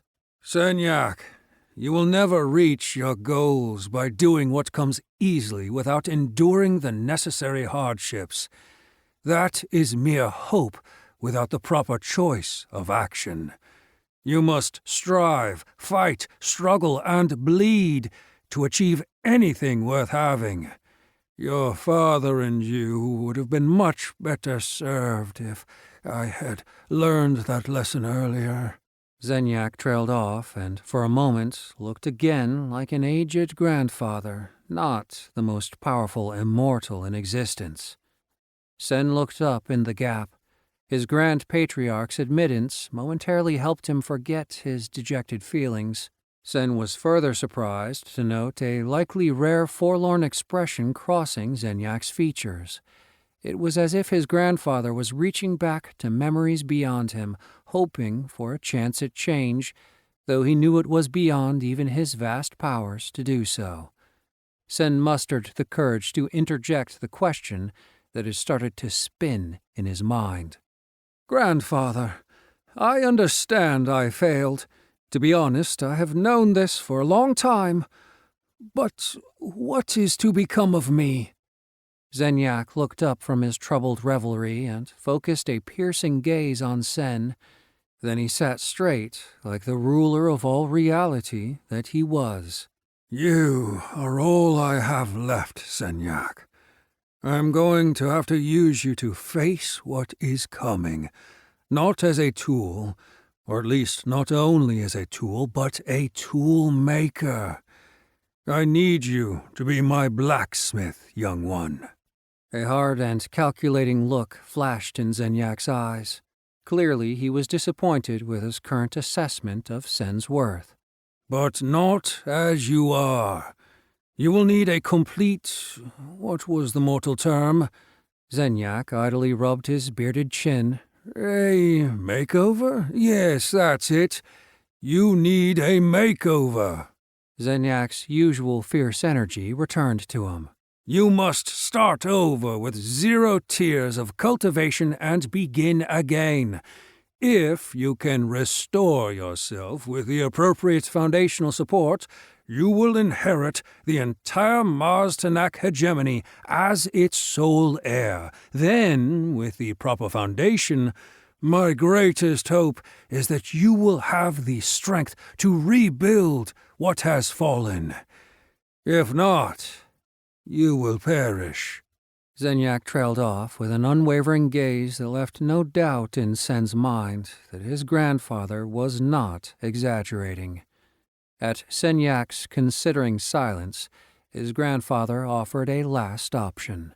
Your only other choice is to be cast adrift from the hegemony, banished from our family, our iterations of origin, and all support. That path, too, with its hardships, may yet guide you to the necessary experiences and understandings to be more than you currently are.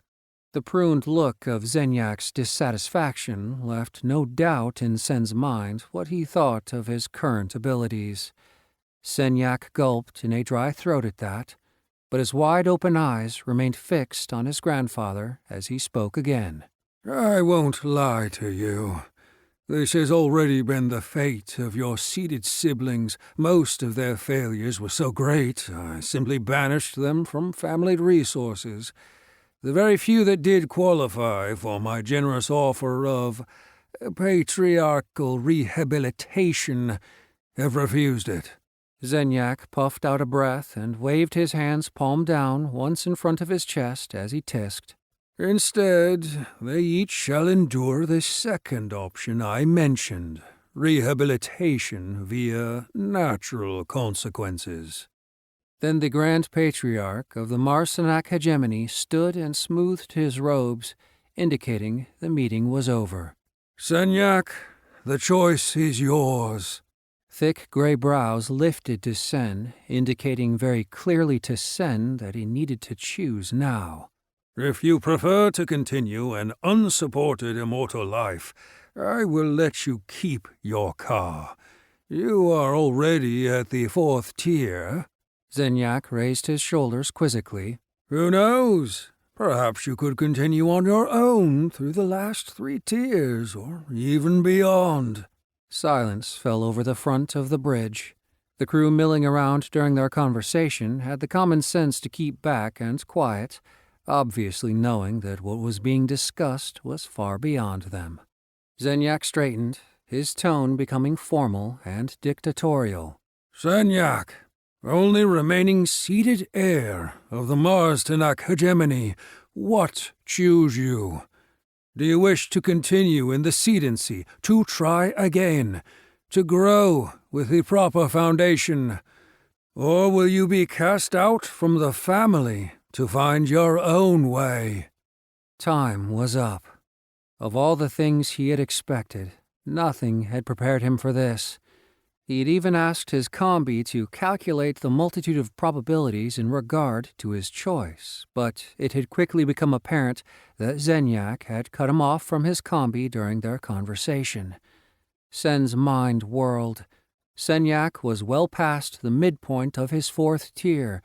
It had taken him 120,000 Ka Nexus cycles, and it would take him much more to get to his current standing with the proper foundation his grandfather was talking about. Even with the tremendous support structure the Marsenac family provided their scions, the task was daunting, to say the least. He didn't even know what would be needed to start building such a foundation. Perhaps his combi could help him when he could access it again. Sen's alternative of going on alone, that was terrifying as well, but not impossible. His immortal foundation was solid, and he had already benefited from his family resources thus far. Sen might be able to make his way if he could gain support from an independent combat specialist society or clan. But going off on my own, it just wasn't him. If Senyak was anything, he was loyal to his family. He was grateful for the support that he'd received from them. Searching deep, Sen realized he was willing to sacrifice his 4 tiers of cultivation for his makeover, if necessary to help him regain his place among them. His choice made, Sen bowed at the waist to his grandfather and spoke without rising. "I will continue my seedency. I choose the makeover. I will not let you down. I will cultivate my Ka growth with the proper foundation to face what is coming." His mindset had never been more determined. Excellent choice, child. So it is decided. So it shall be. Sen stood tall and straightened his clothing. "I'll return to the polar neutral Ka Nexus immediately for retraining." Sen's voice trailed off as he saw his grandfather's head shaking in the negative with a mischievous smile spreading across his face. "No, child, that is unnecessary.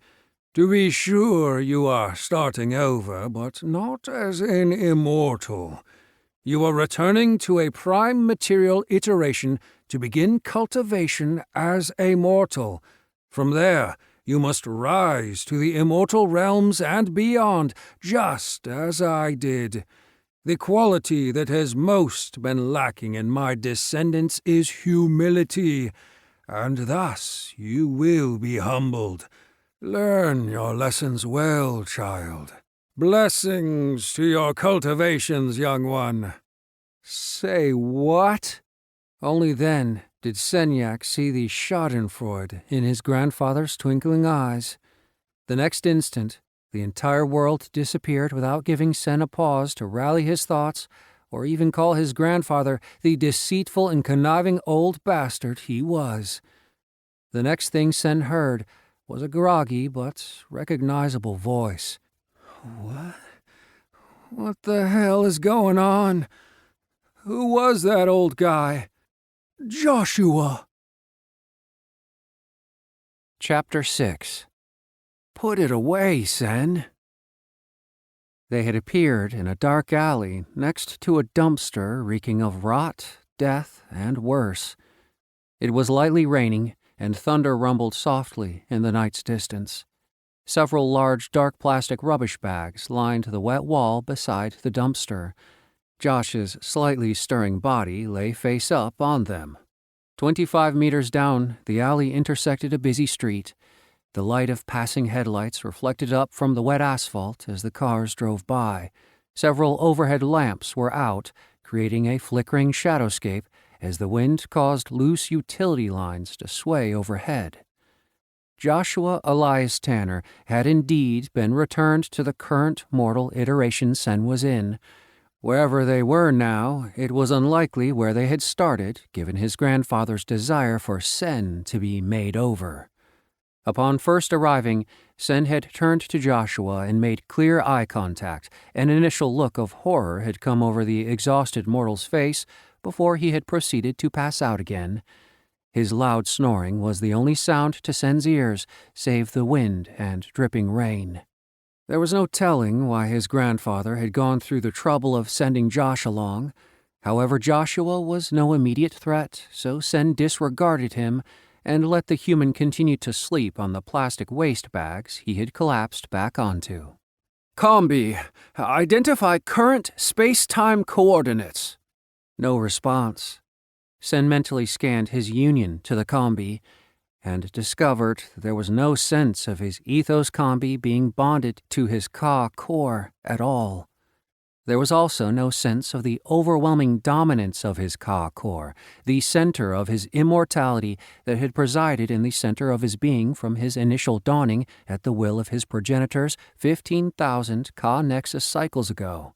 Senyak's immortal axis, the immutable aspect that joined him with everything spiritual, physical, metaphysical, current, past, future, material, and immaterial, was gone.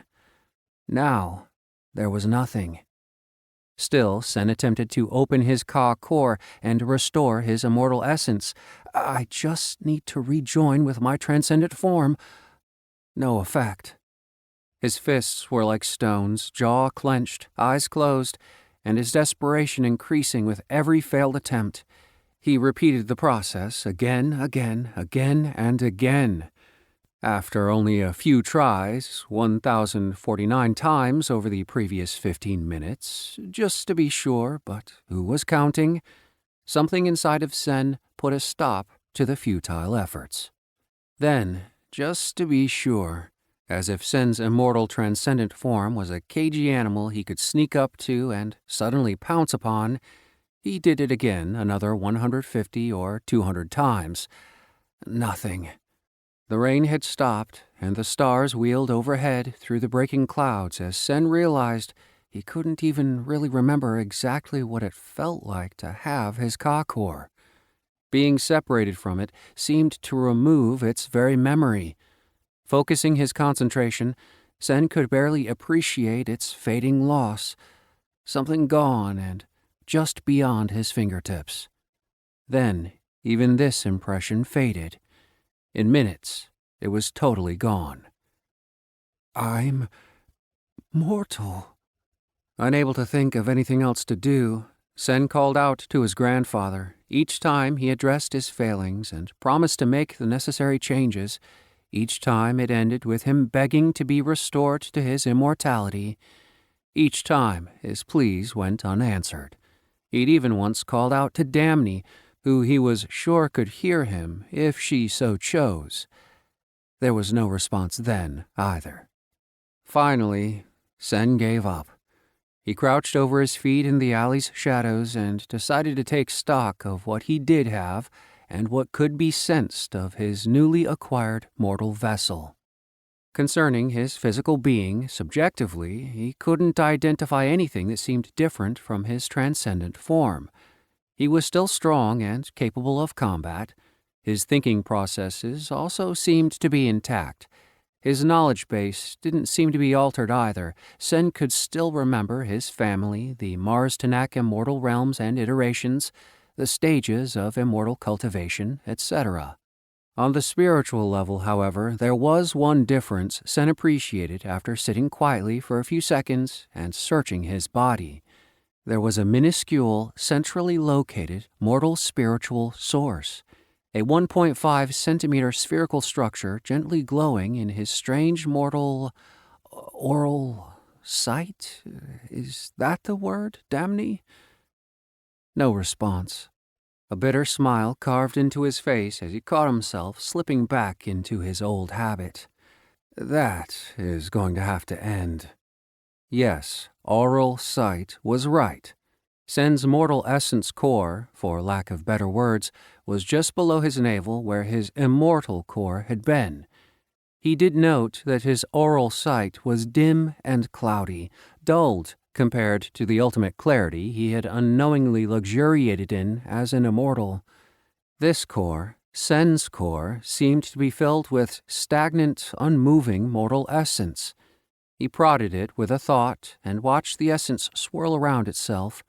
Sen could make the essence travel in a desired direction if he concentrated long and hard enough.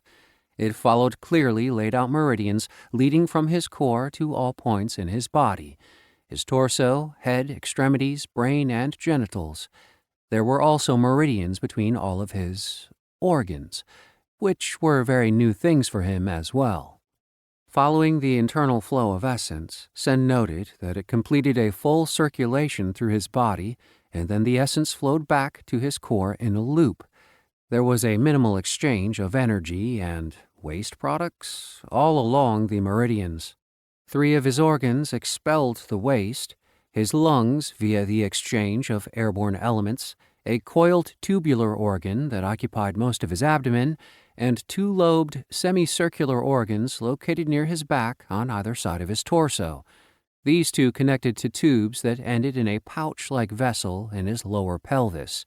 The looping abdominal organ seemed to have a continuous run from his oral orifice to his transcendence. Mortal life was going to be untidy. Sen continued to circulate his essence along his spiritual circuits. In response, his organs accelerated their function. The physical tube in his abdomen squeezed in a rippling, rhythmic, syncopated pattern. The pouch at the end of the chain began filling with liquid. The core at his center also grew infinitesimally brighter when the essence returned, as if it collected and consolidated more essence through this process.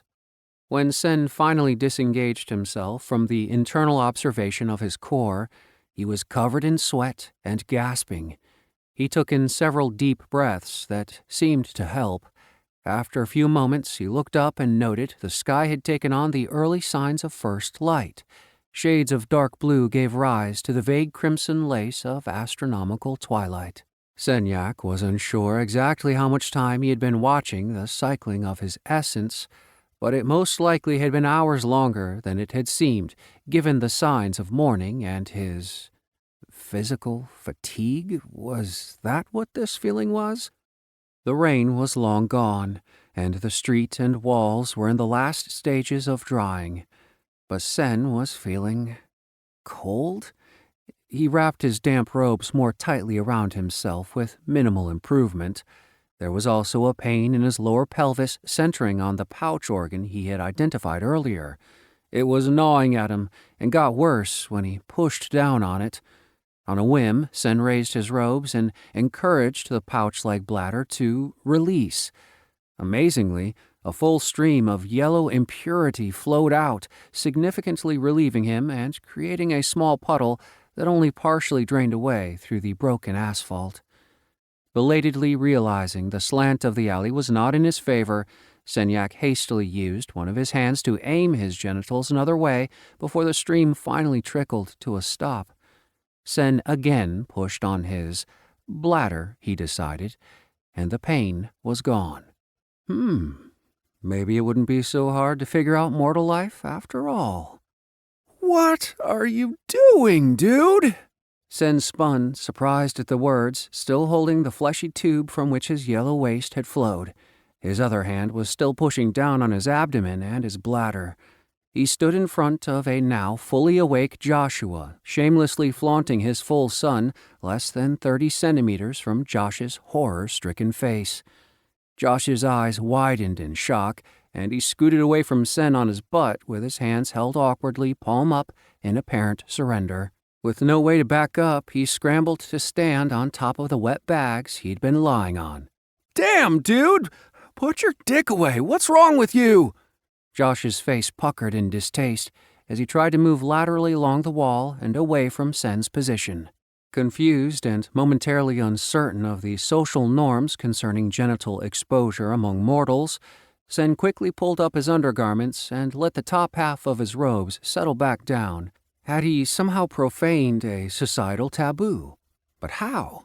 After all, Damni didn't seem to have any objections about it. In fact, she had seemed rather pleased to see. He cut off the line of thinking, pain from the raw emotions the memory caused. Betrayal, abandonment, loneliness. Sen wasn't even sure what he was feeling, let alone what their mortal descriptors were. Joshua must have reached what he considered a minimal safe distance. He stepped off the rubbish bags and tilted his head slightly, continuing to spread his hands between him and Sen to show he was no threat. Then he interjected in the not unkind manner one would take with a child or a mentally incompetent adult. Listen, friend, there's a time and place for everything, even rocking out with your cock out, but are you special? Special? What? Yes. A sudden memory of similar gestures from the mortal historical records he and Damni had entertained themselves with surfaced. He glared. No, I'm not mentally challenged, if that is your implication, human.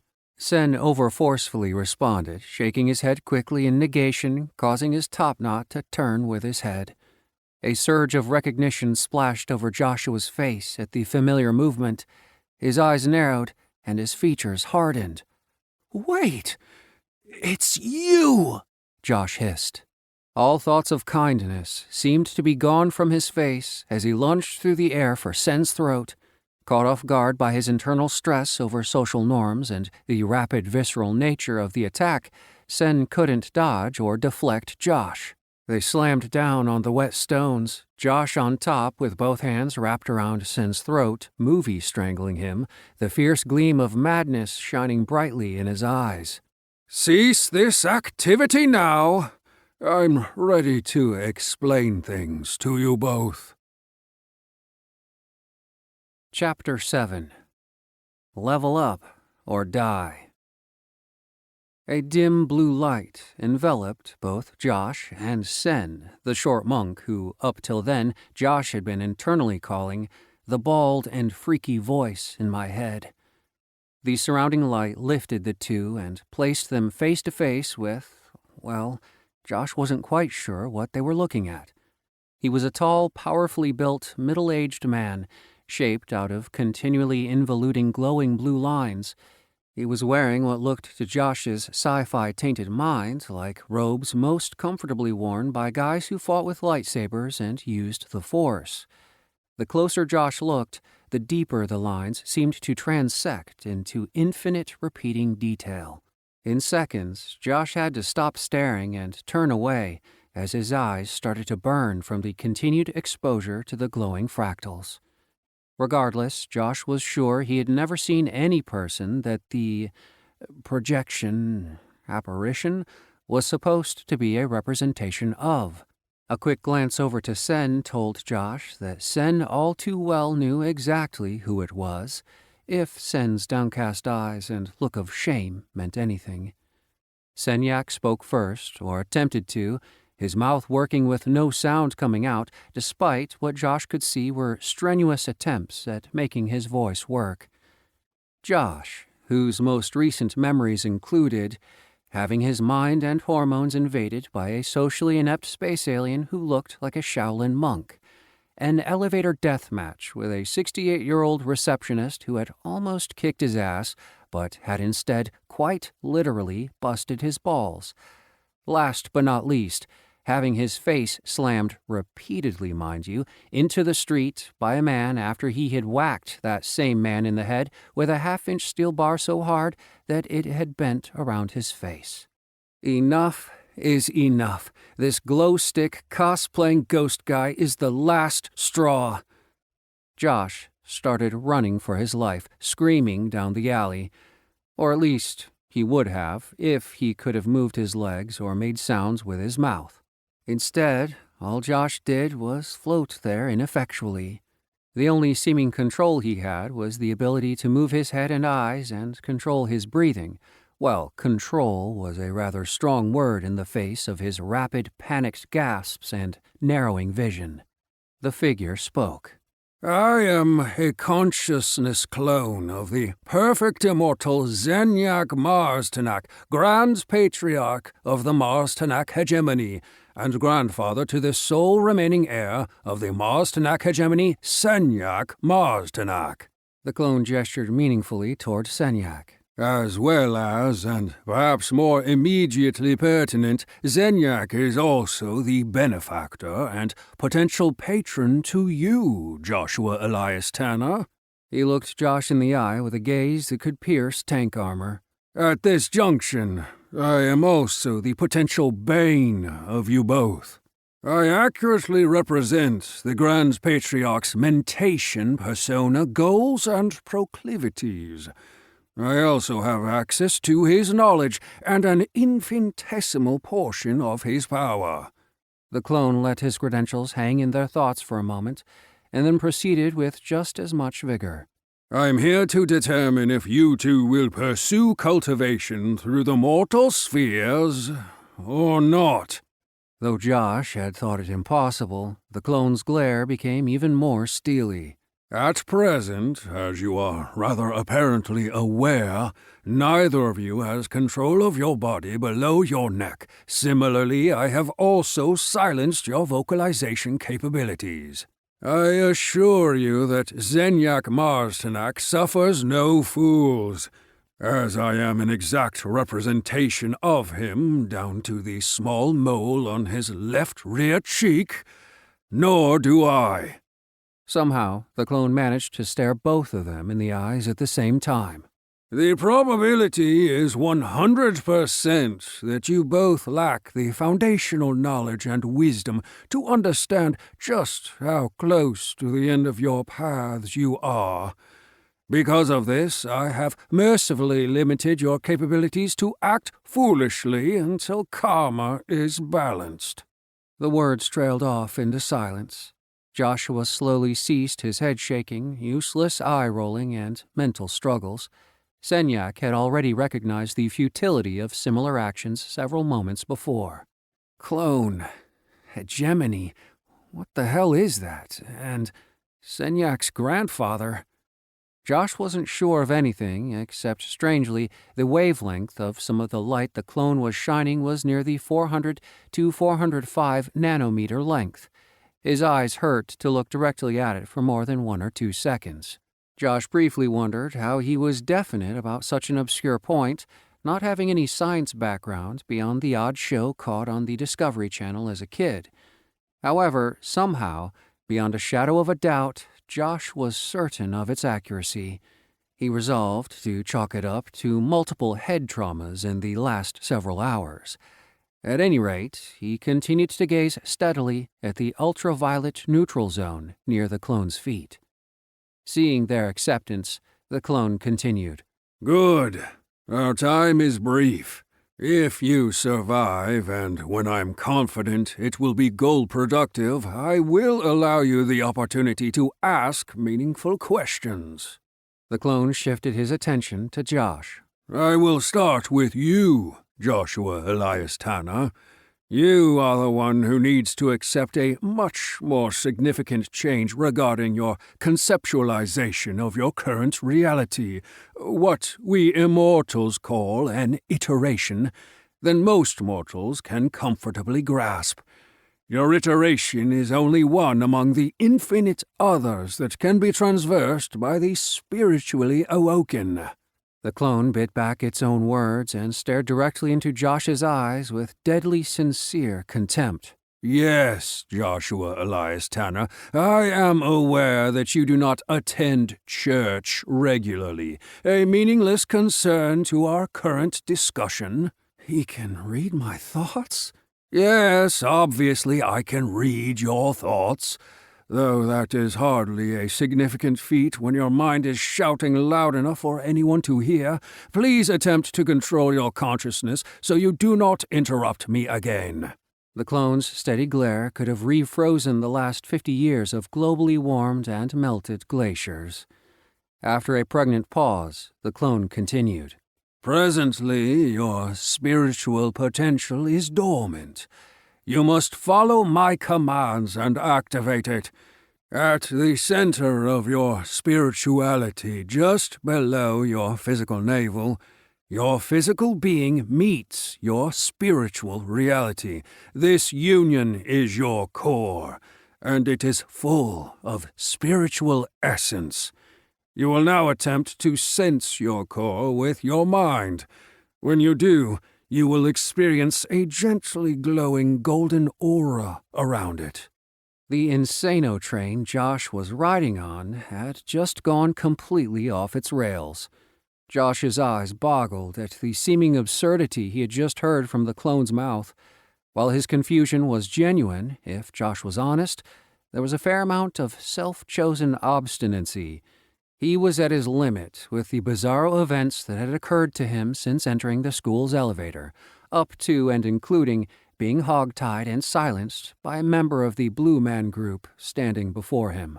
Again, knowing every thought in Josh's head, the clone leaned his glowing blue face with its impossible myriad of renewing, shimmering outlines to within 2 inches of Josh's eyes. I said, now, Joshua Elias Tanner.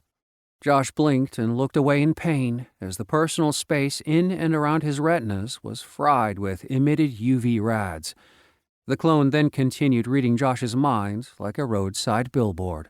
This is no game, Joshua. A sudden sensation of violation occurred, as though someone was sieving his mind through a pasta strainer to witness his entire life in an instant. You are not tripping balls on some hallucinogenic substance. This is very much real. The clone grinned a wolfish smile. Yes, I absolutely assure you that your life is in very real danger. The blue face's smile dropped, and the clone continued matter-of-factly. Your physical body and metaphysical existence have been anti-resonated by the anima essence of countless mortal lives and had undergone the irreversible series of interactions across physical and spiritual levels of your existence. Yes, this is a situation you are not in any way equipped to survive. I am currently keeping that fate postponed.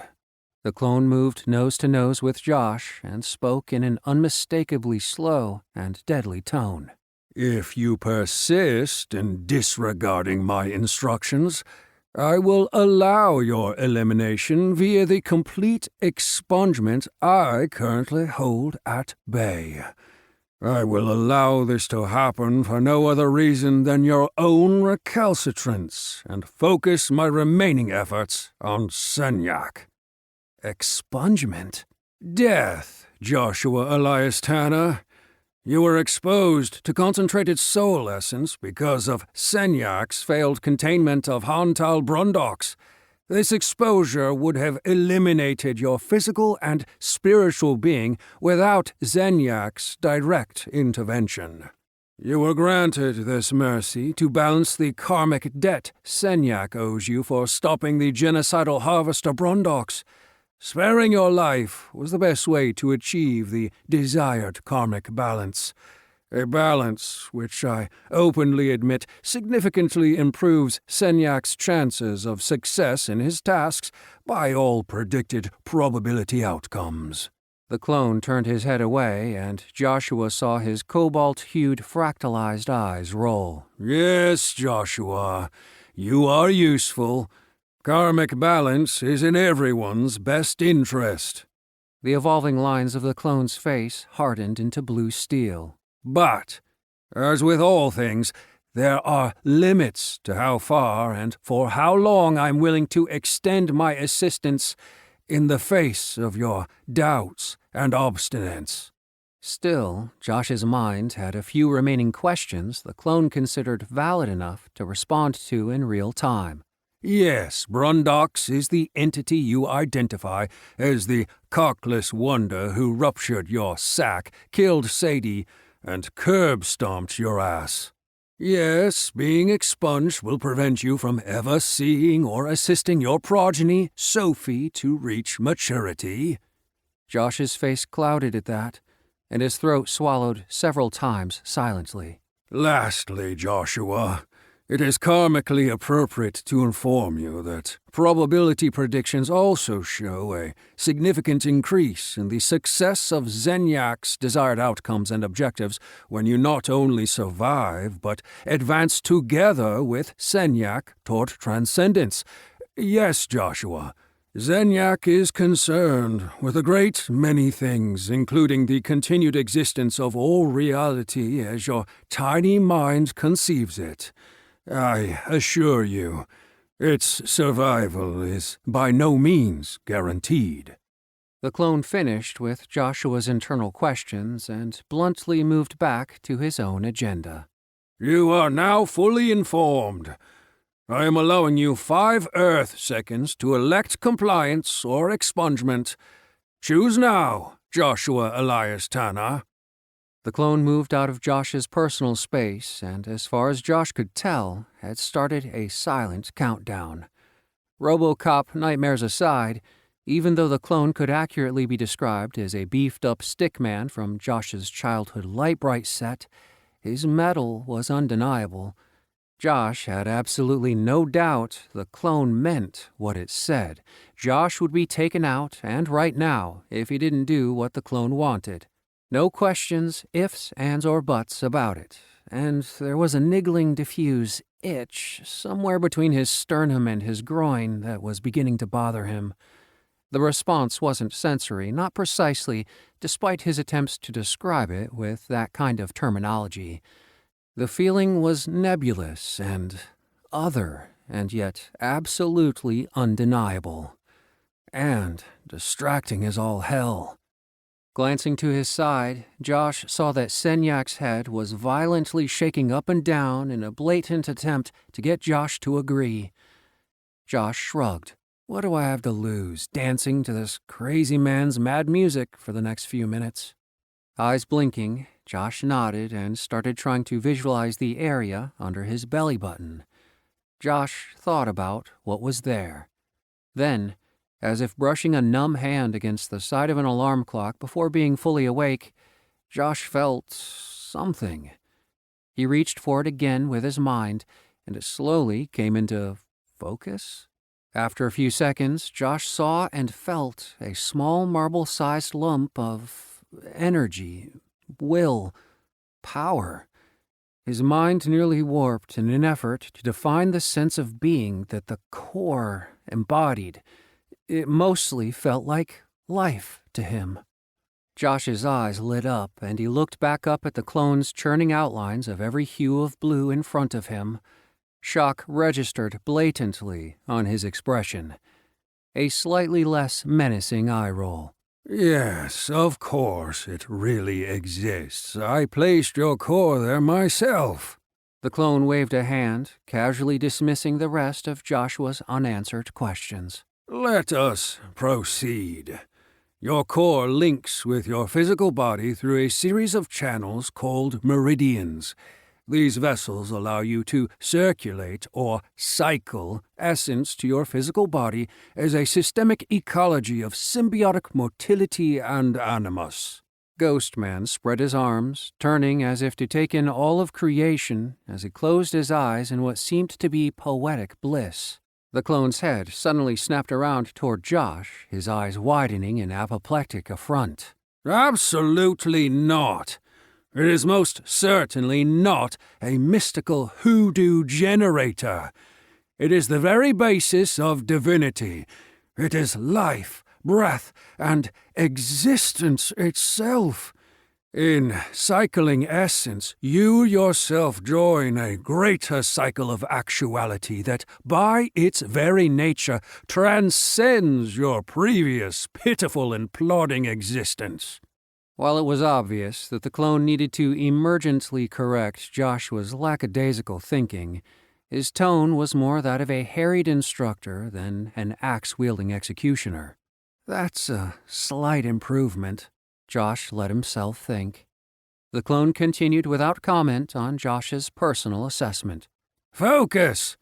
See the meridian channels that thread their way through your being. You can cycle the essence in your core through these channels by inducing a directional vector with your intent. Do so now. Not needing further convincing, Josh tried. He first poked his core and saw its swirling essence whirl around, racing like gold-colored food coloring inside a clear water balloon. Josh tried to push harder, and soon he felt pressure building up behind his eyes. Zenyak's clone interrupted Josh's ineffectual efforts. Proceed gently, mortal. You will rupture your cerebral vasculature and fracture your core with such little care. As I said, it is your intent that moves essence. You must will its movement, not crush it with increased intracranial pressure. Also breathe. Essence is life, and the essence of life is breath. Until you complete your first tier of cultivation, you will require the use of oxygen contained in this planet's atmosphere to fuel your metabolism and maintain your feeble consciousness. Breathe? Good advice. Josh took several slow, steady breaths and reached out mentally to his core again. He thought of moving his essence out from the core along his meridians. He saw it follow a loop up to his head and back again. When it was done, Josh noted that the pain in his head had decreased, but he did feel slightly winded from the effort. Good. Yes, the microcerebral ruptures from your first clumsy attempt have been healed via the joining of the spiritual and physical. Exempli gratia, cycling your essence resulted in restoring your body's intended form and function, thus improving your physicality. The clone held up a hand to stop Josh's unheard questions, instead proceeding with its intended lecture. The cycling of absorbed essence allows your spiritual and physical natures to grow closer to a unified whole, closer to the divine, as some describe it. A more unified spiritual and physical body facilitates transferring, storing, and using larger amounts of essence. In turn, your strength and power as your cultivation increases. Essence is life, to be sure, but it is also power. Seeing that he had Josh's undivided attention again, the clone provided him with a few more pieces of information. Cultivation is essentially an upward spiral of growth toward perfection and enlightenment. Simply stated, cycling of absorbed essence from other spiritual beings will make you better, stronger, faster. Blue arcs of light radiated from the clone's eyes as his unblinking sightline bore down on Josh. Yes, Joshua. Like Steve Austin, the $6 million man, but without the bionic implants. Now, I'm going to pretend that you are more than a prepubescent television adult child and continue with the information you need to advance your understanding and entire state of being. Clearly, the clone would not be dumbing down any more of its explanations for Josh, but that was okay. He thought he was finally starting to get it. Without a breather, the Azure Juggernaut continued. Cycling essence improves the connection between your body and soul. It also serves the purpose of purifying or distilling foreign elements from the essence. Once cleaned, the essence will be added to your core, growing your cultivation, making you more powerful, strengthening your physical movements and actions while healing associated damaged tissues and injuries. The clone spared a glance for Senyak as it spoke its next sentence. Mastering these two effects of cycling and accruing in cultivation will sustain you as you hunt down other essence-containing spiritual beings. For now, and at further points in your growth, you will need to absorb the essence of other spiritual beings to increase your cultivation. Sen brightened, clearly learning something new from the clone's discourse as he continued.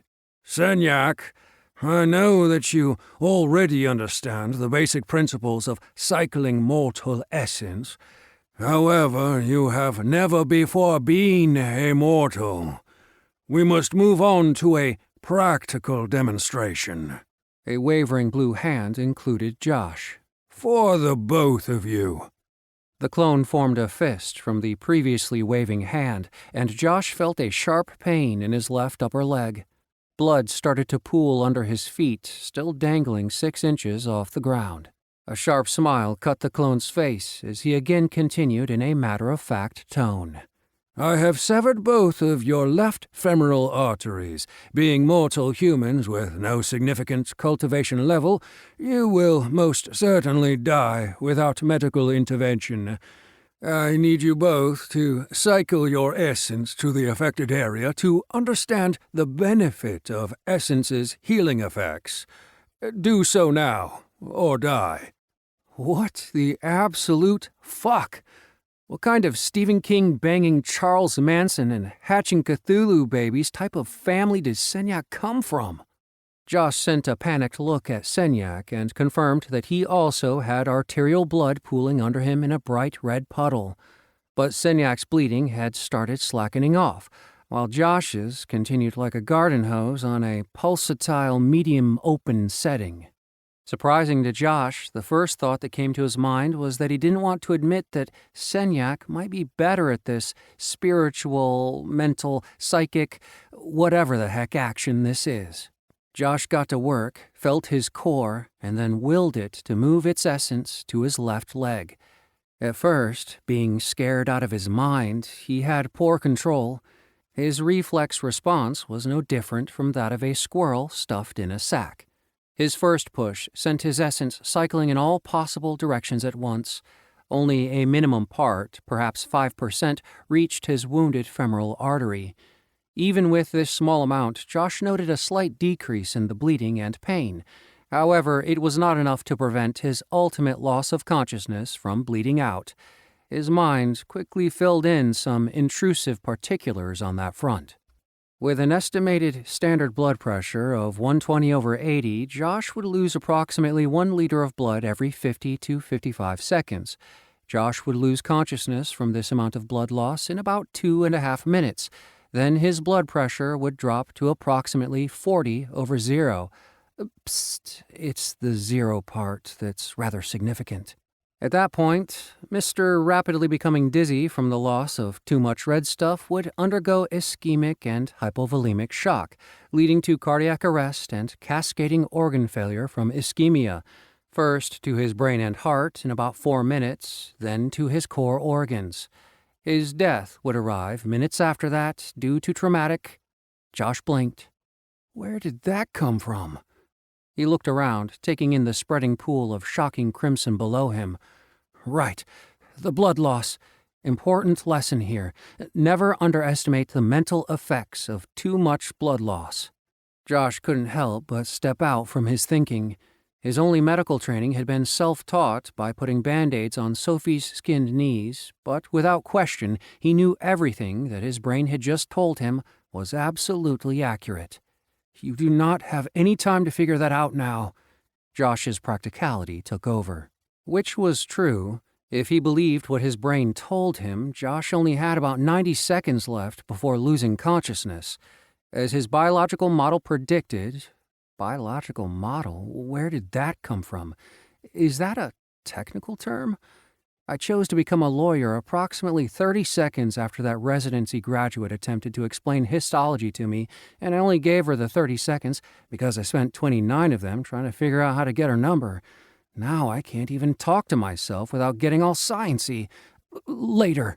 Right now, Josh had to get the essence moving in the right direction by asserting his will with the correct intention for the love of little green apples. Damn, I knew I should have planted those apple trees in the backyard. Miranda and Sophie would just love some little green. Cutting off the essence from cycling above his waist, Josh got it to flow only in his lower extremities. Doing this made a significant improvement. Approximately 45% of the available essence had reached his left leg. It appeared to be enough to avoid loss of consciousness, as the essence's restorative qualities became noticeable. The 6-inch wound began closing, along with slaking of the blood flow. But man, you can do better. Josh's vision swam and began to narrow as decreasing blood flow began to impact the balance and proprioception and consciousness centers of his inner ear and brain. His equilibrium was definitely affected, and his head began to loll on his otherwise paralyzed body. A random thought from his meandering attention thanked the clone for keeping him upright with his flaming blue voodoo juju, but somehow his will did indeed limit the essence flowing to his right leg and groin in a left leg-only loop. Then he began to narrow the focus of essence tightly into only the upper portion before it returned along its loop to his core.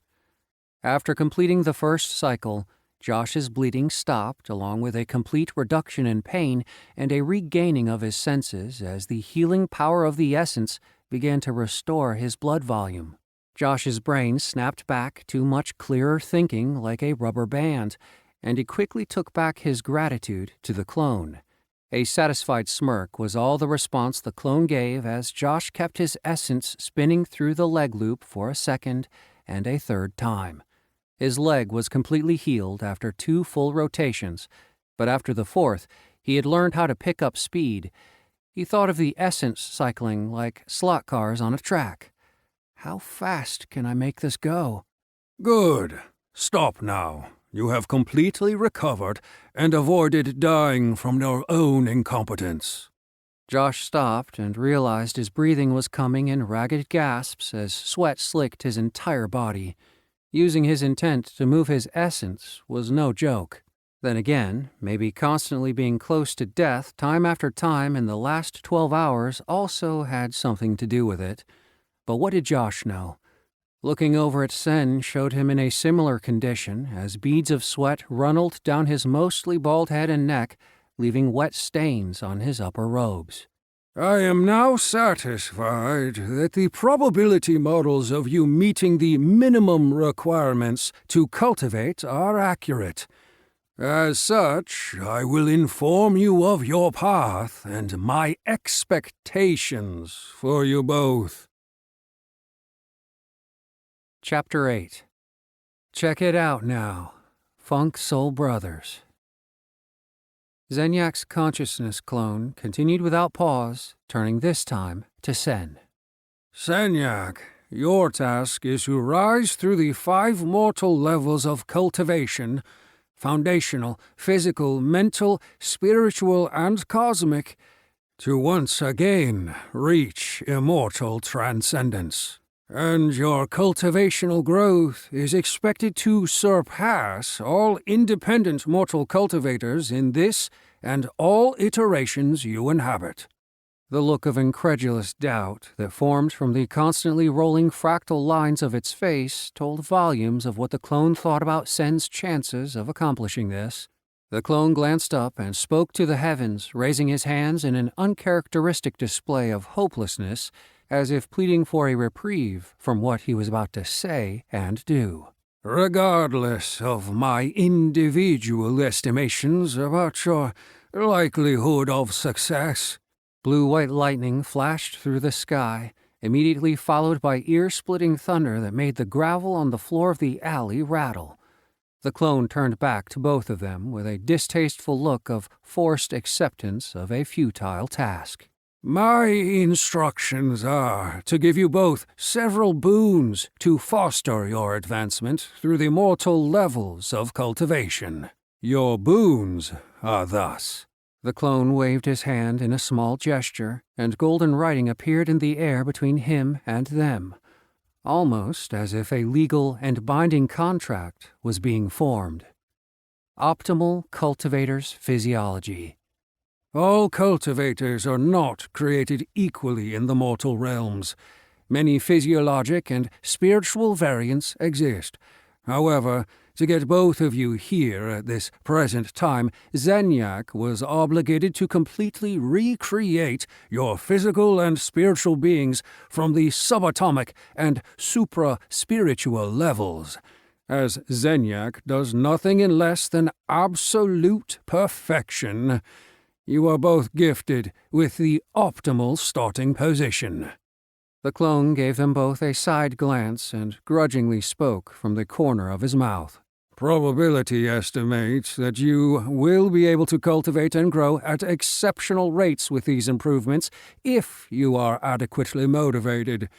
It is also certain that without these perfect physical vessels and spiritual energy, neither of you would have been able to comply with my requirements thus far.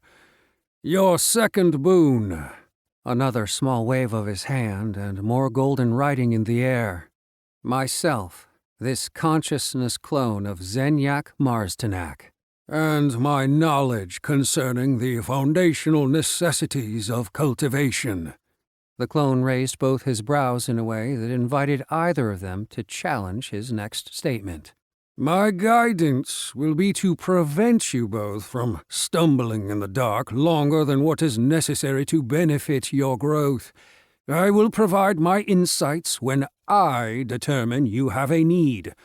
We predict that this boon will also increase your rate of cultivator growth by at least an order of magnitude. The clone took them both in with an increased air of seriousness that Josh had already learned not to ignore from him. My continued presence comes with a warning. Understand that you are now in an iteration 12-aspect doorways from any inhabited immortal location. We have done this for a specific reason. The consciousness clone nodded to both of them curtly. Absolutely any significant immortal interference of beings from the transcended realms beyond communication with this clone is prohibited. Any voluntary communication on your part will immediately place you both under consideration for expungement. Senyak raised his hand and received only a curt look from the clone. All contact with immortals is prohibited, even from my family and my former car bond. The clone leveled an unhealthy look at Sen. Yes, particularly from them. However, should any immortals you have outstanding confrontation issues with decide to take this opportunity to even any imagined scores against you, their interference will be dealt with on a case-by-case basis. The clone's eyes thinned, and he glanced at Sen from the sides of his eyes.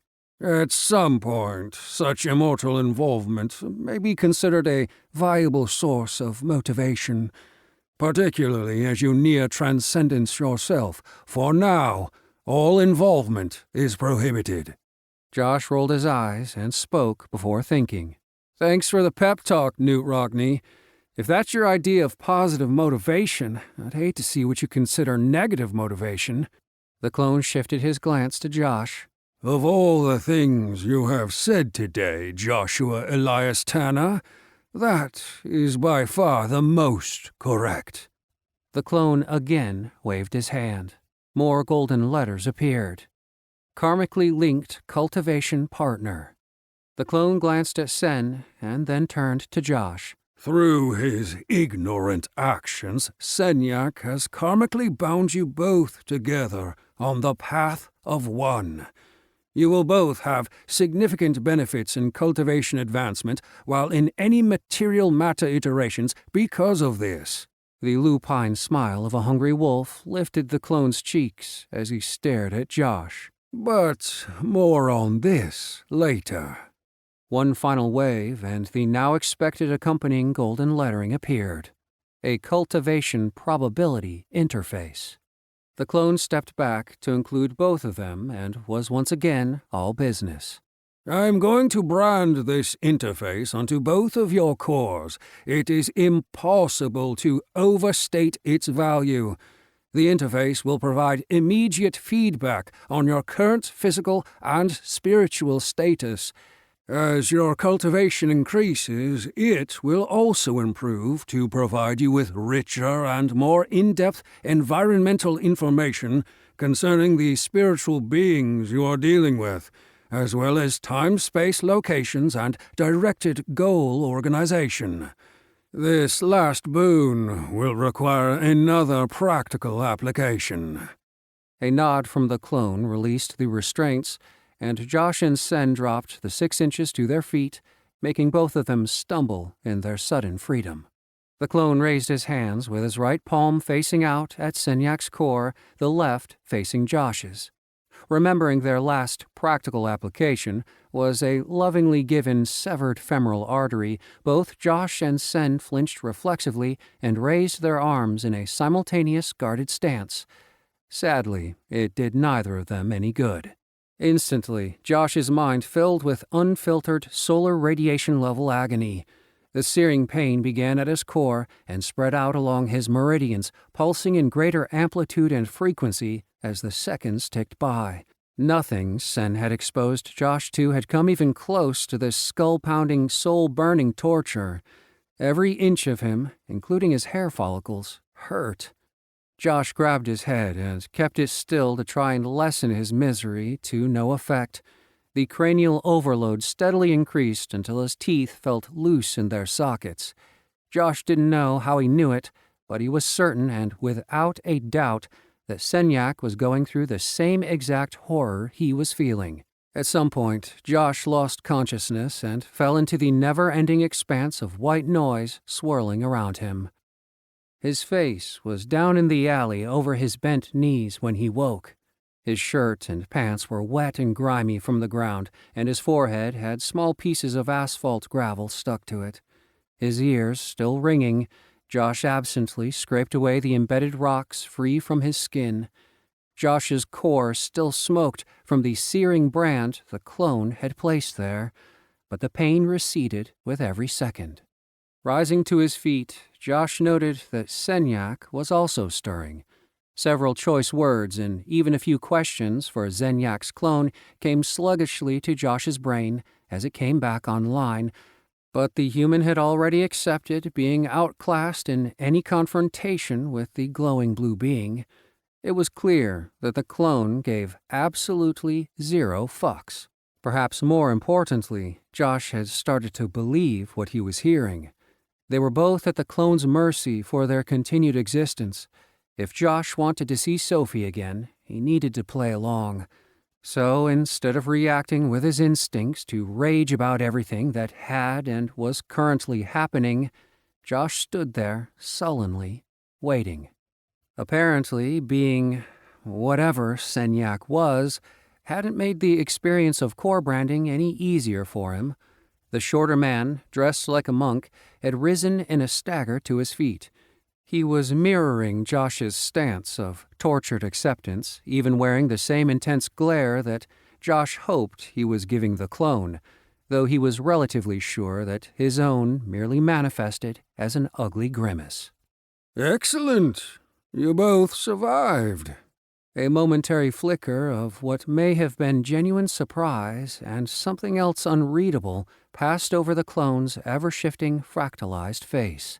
An actual chill ran down Josh's spine at the clone's sincerity in conveying the distinct possibility of them not surviving.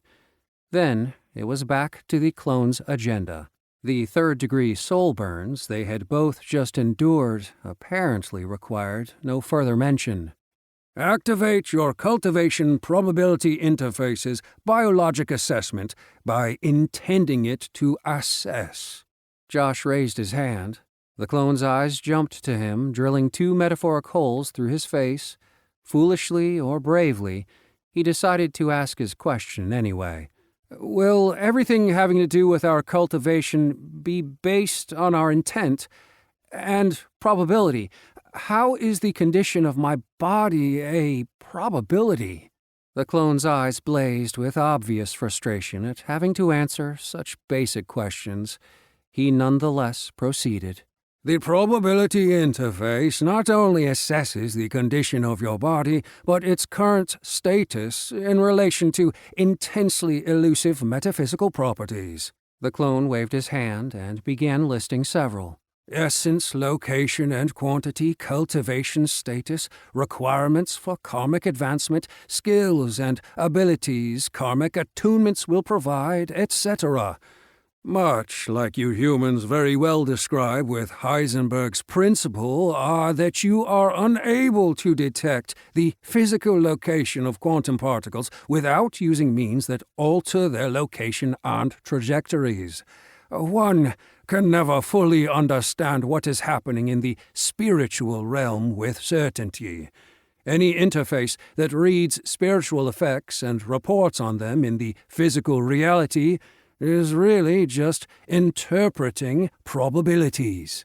The clone finished with raised eyebrows, querying if Josh had understood. He immediately nodded his head yes. Good.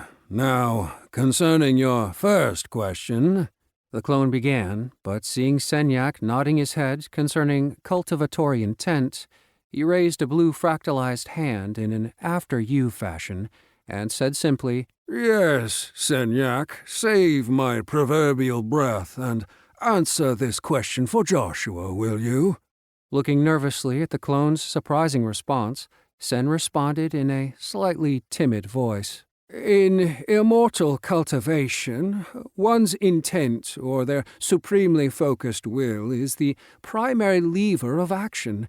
It takes millennia of your Earth's solar rotation, years, to achieve the necessary concentration even for us, which is why I was so surprised you survived our test of healing. Sen looked surprised as well. His voice was flecked with mild undertones of awe at Josh's continued existence. The clone shifted forward on the verge of interrupting, and Sen sped up to finish his last thoughts on the matter. What we are being requested to do. Demanded. He is demanding it of us. Josh mildly corrected Sen, seemingly more out of the habit of a teacher of wordsmiths than of any malice toward Sen. At this correction, Sen glanced at the clone. The clone nodded. Joshua is correct. Abstaining is absolutely not an option for either of you. Sen sighed, still seeming uncomfortable with the uncompromising terms Josh and the clone were willing to bandy with, and found an acceptable middle ground. What the consciousness clone greatly desires us to do is to focus our intent in a method similar to how we circulated our car through our meridians, but instead to turn that same intent toward the brand that now exists on our mortal core. Sen cast a quick glance at the clone, who seemed only bemused by Sen's next statement. After what we just went through, I'm sure you can feel it as well as I can, both spiritually and physically. Josh absently rubbed at his aching navel as he responded in a breezy tone to no one in particular. Oh, you could have just said so. He was obviously not foolish enough to direct any confrontational words at the clone. Sen and the clone gave each other a meaningful look. The clone proceeded to discuss the core-branded interface as if it were a new app for their cell phones. Your essence fuels the interface. As I have already said, it will assess your current physiologic and spiritual condition. The functionality of the probability interface increases with your cultivation. Pragmatically, the interface can take any visual or auditory form to inform you of its data. However, given your current mental acuity levels, I have set its notification level to simple. Ignoring the clone's snide comment, Josh intended as the clone had instructed, and immediately noted the presence of a green and blue bar over to the right of his visual field. There was also a small circle at the top center of his vision. The circle's bottom was 10% opaquely filled in. The clone spoke over his inspection of the interface's data and pointed with his hands, indicating what Josh was seeing. The green column on the right reflects the overall status of your physical well-being. Should you take an injury, it will decrease. Yellow indicates a moderate condition. Red is for when you are facing critical damage. An empty black status bar is irrelevant, because if you ever see it, it means you are dead, and I have been saved from the trouble of expunging you myself. The clone raised an index finger to the top center of Josh's sight line. Spiritual strength is reflected by the small figure at the top center of your visual field, along with a visual representation of the current level of dedicated essence in your core. When the core image is full and golden, you will be ready to advance to the next level of your cultivation. You can see from the spherical shape that you both are very early in your foundational tier. Continuing like an airline steward during pre-flight instructions, the clone spoke again. The blue bar to the right of the green bar reflects how much free essence you have available to use. Free essence is what you both used to heal your femoral artery wounds. This essence has yet to be dedicated to advancing your core, and can be channeled at your discretion to enhance your actions or heal the wounds you are likely to get. The clone paused and glanced meaningfully and/or menacingly at Josh. With everything that had already happened, it was getting hard to tell which, with this edgy, always one step from expunging you guy. Yes, Josh, it is like gas in your tank. Once used, it is gone, released back to the iteration. You can obtain more by absorbing aura which you have been attuned to, or taken directly from other spiritual beings' cores. The interface is a video game? Josh couldn't help but blurt out at the pure inanity of what he was seeing. The temperature in the alley dropped several degrees at Josh's impertinent interruption. That is not an entirely incorrect assessment, Joshua Elias Tanner. As already stated, I have set the visual cues to ones you would be familiar with, to limit the variables that might otherwise confuse your simple mind. Narrowing his gaze and looking straight at Josh, he added, No further interruptions, or I will restrain you again. Now, for another practical application. Josh could see Sen was as frozen in terror as he was, facing down the now dreaded phrase.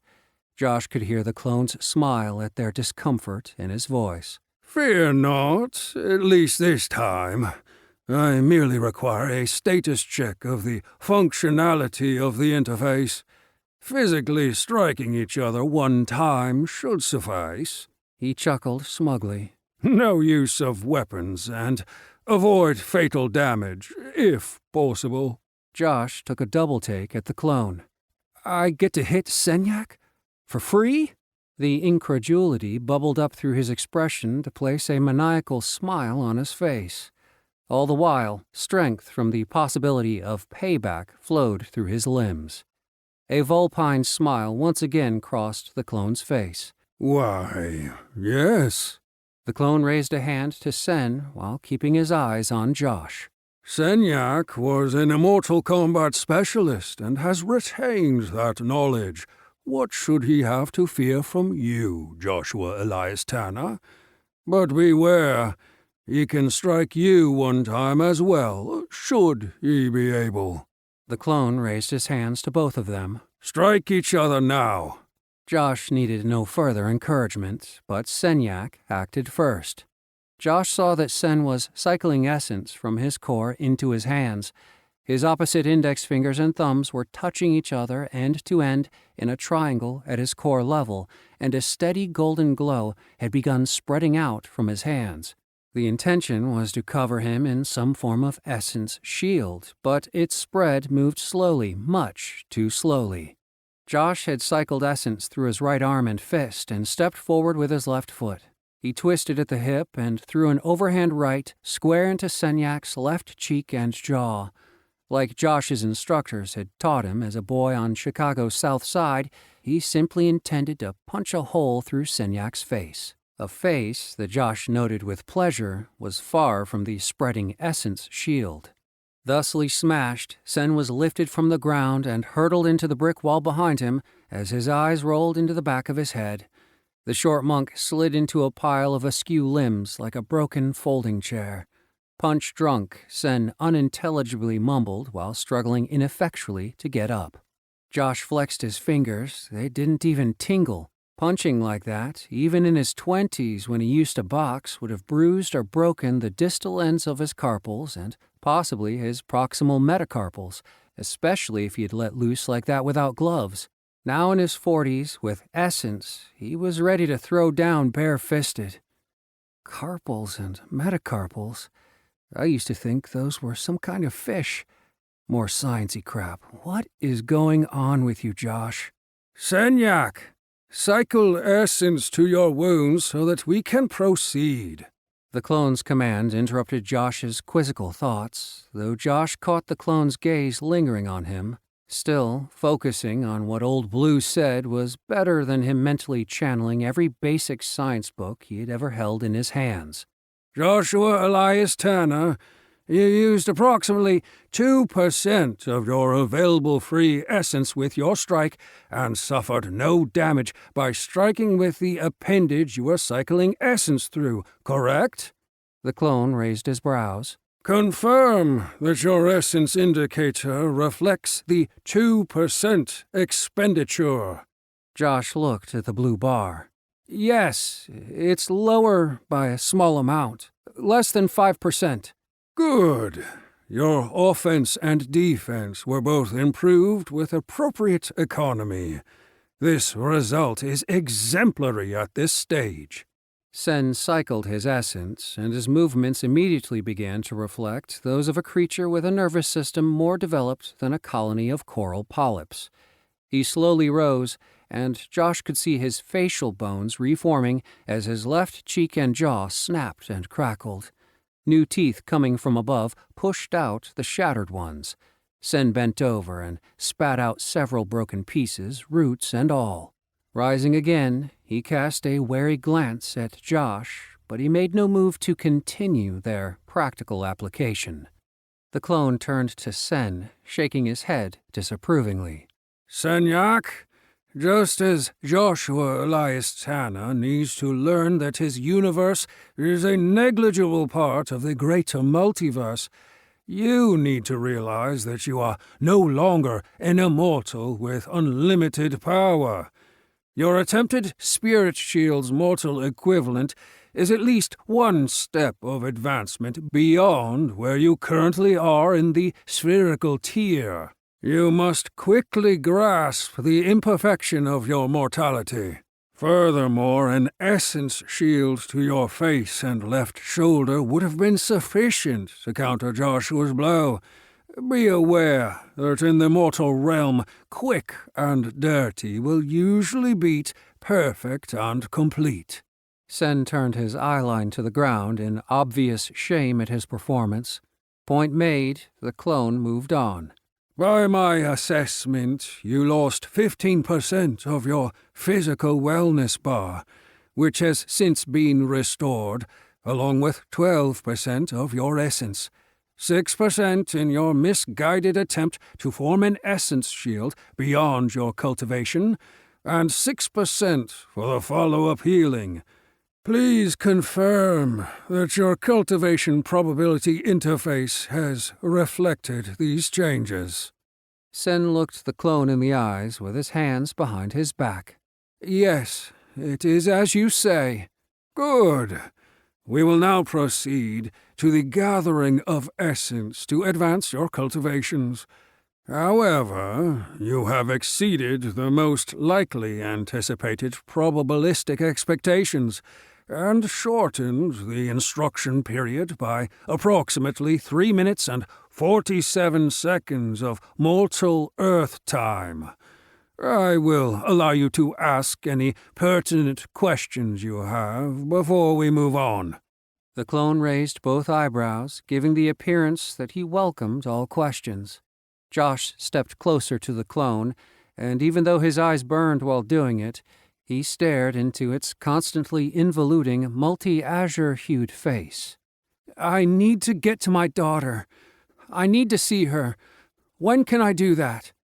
The clone's glowing countenance darkened. His lips pursed before he responded. Joshua Elias Tanner, you are 4 aspect doorways away from your iteration of origin. Specifically, you are 4 dimensions away from her.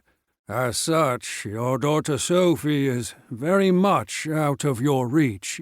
What? How can you? Why would you take her from me like this? Is this your idea of balancing the cosmic scales? What have I done to you to deserve this?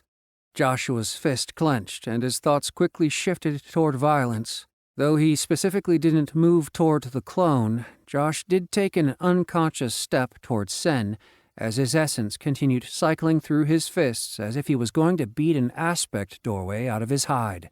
The clone's complete attention was turned to Josh, though his tone was of a man discussing old news and unnecessary topics. Joshua Elias Tanner, understand that neither Zenyak Marstenak nor I have done anything to you other than save you from the complete dissociation of your soul tether from your physical body. As I have already told you, this will result in your total expungement without hopes of rebirth. Would you prefer we allow that probable eventuality to minimize your mental anguish? Do you feel that karmic balance would be better served through your death than your renewed chance at life? Emotions warred for control in Josh. Anger, stunned surprise, denial, before finally settling on abject hopelessness. His mouth worked without any sound as he dropped to his knees. Tears silently streamed down his cheeks. Josh's essence continued to cycle through his fists faster and faster, and he held them out over a head that had dropped below his shoulders in despair. There he stayed, back heaving with his sobs. Several quiet moments went by with Josh's head hung. Only the clone was aware of the cacophony of agony filling Josh's mind. His spirit screamed, cried, and begged to the gods and angels, demons and devils, to anyone who would listen for what he had just heard not to be true. But just as it had been on Earth when his family had been taken from him, the heavens' only response was resounding silence and mind-blanking, all-consuming feelings of loneliness that were steadily pushing Josh to accept the clone's other option. Then, unexpectedly, even by the clone, if the sudden turn of his head turn was any indication, a hand rested on Josh's shoulder, and Sen spoke quietly. I can't understand the loss you feel. I have no progeny nor an overwhelming desire to protect anyone. But I know that even mortal cultivators can travel between the iterations once they have ascended through the ranks far enough. They can even bend the laws of time and space with significant enough advancement. It is not all impossible for us to find a way back to your daughter as we rise." An air of hope had entered the somber tone of voice Sen had started speaking with. "I recognize my part and my failings that ended in this separation. As such, I, Senyak Mars-Tanak, sole-seated heir of the Mars-Tanak hegemony, swear to you, my karmic brother, I will not rest until we have grown strong enough to find a way back to your Sophie." Unbidden from either Senyak or Josh, essence traveled from Senyak's channels into Josh's shoulder meridians and froze, in place, burning in immediacy.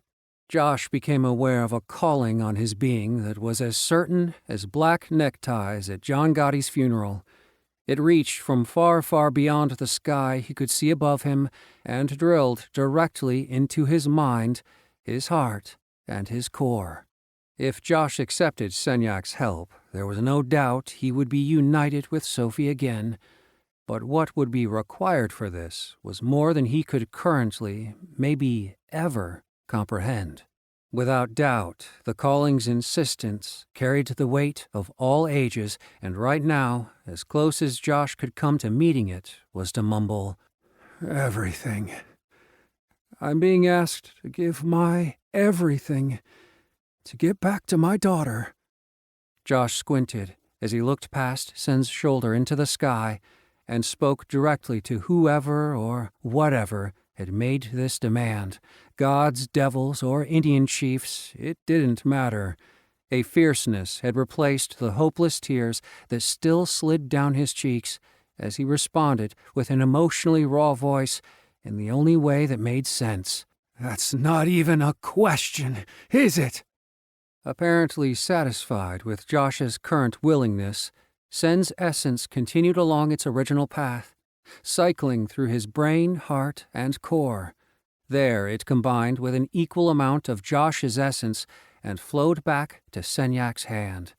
Then it left both of their bodies and lit the alley around them with a warm golden light before slowly being absorbed back into the universe. Josh's probability interface chimed. Karmic link advanced. Full karmic soul bond formed. Chapter 9. Chud. Josh stood and used the shirt sleeves on his biceps to wipe the tears from his face. Still downcast, he lifted his eyes and looked at Senyak with the faintest flicker of hope. Mouth set in a straight line, Sen nodded back in universal silent man-speak. "We'll fix it." And, "Tears? What tears? I didn't see any tears." The clone interjected in a bored but accepting manner. "If we can proceed, we will now move on to the task of gathering essence from other spiritual beings." The clone indicated a rubbish-filled and rusted-out dumpster against the alley wall. "Underneath this dumpster is a series of underground tunnels and caverns housing cannibalistic humanoid dwellers." He looked them both in the eyes and spoke in his even manner. "You will expunge them and absorb their essence." As if the deed was already done, the clone turned his head and continued his instructions. "Furthermore, at the bottom of these caverns lies an abandoned and forgotten Earth temple, formerly occupied by early Gaia worshippers." "Wait," Josh interrupted, shocked. "Gaia? As in Mother Earth? She has worshippers here? I thought we weren't in my iteration anymore. Why would a myth from my world have a temple here?" The clone looked at Josh like an eagle eyeing a field mouse.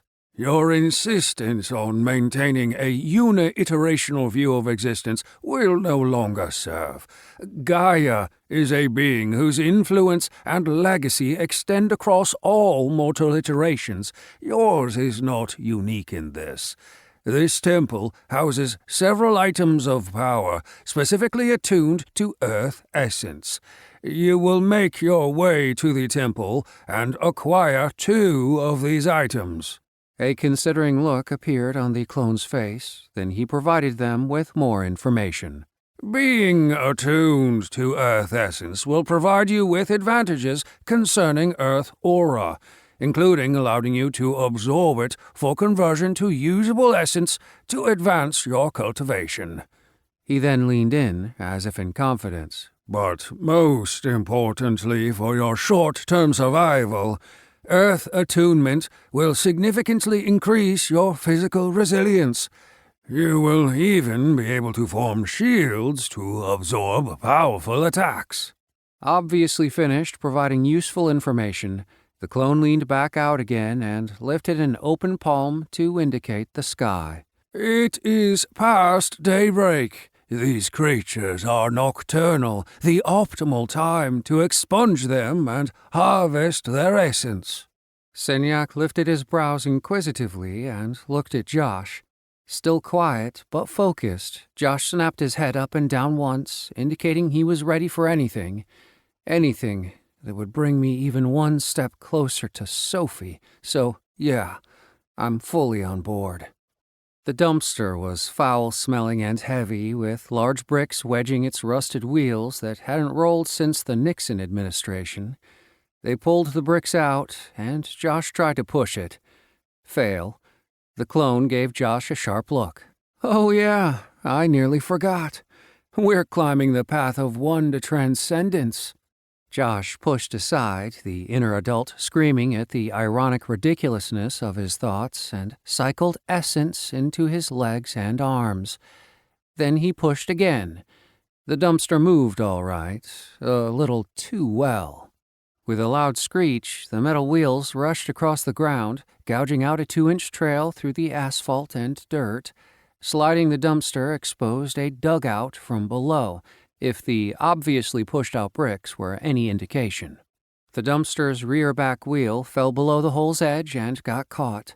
Unable to take the pressure from Josh's push, the rusted-out body cracked with a resounding bong. Putrid water spilled out, followed by bloated, gas-filled rubbish bags that burst on hitting the ground, and, big surprise here, among the refuse now spread over the alley were several human bones in varying stages of decay. The smell in the alley amplified significantly. Josh looked around sheepishly. "Well, loud enough to wake the dead, huh?" Or at least, certainly the cannibals. Proceed and use whatever weapons of opportunity you find. I will join you when necessity requires. All they could see looking in was a tunnel headed down, down, down, and down at a sharply steep angle and into a thick and unbroken darkness. Perhaps sensing their imminent demise, the clone spoke one last time. "This is for free, gentlemen. The hole is dark, and you have no light. Cycle essence to your eyes and ears. You are cultivators, after all." Josh cycled essence to his eyes and could see Sen doing the same. What was previously a very dark and foreboding hole was now a very well-lit and foreboding hole. Josh also cycled essence to his ears and was surprised at what he could hear from below. Heartbeats. Perhaps 12 separate organisms were creating a cacophony of timpani.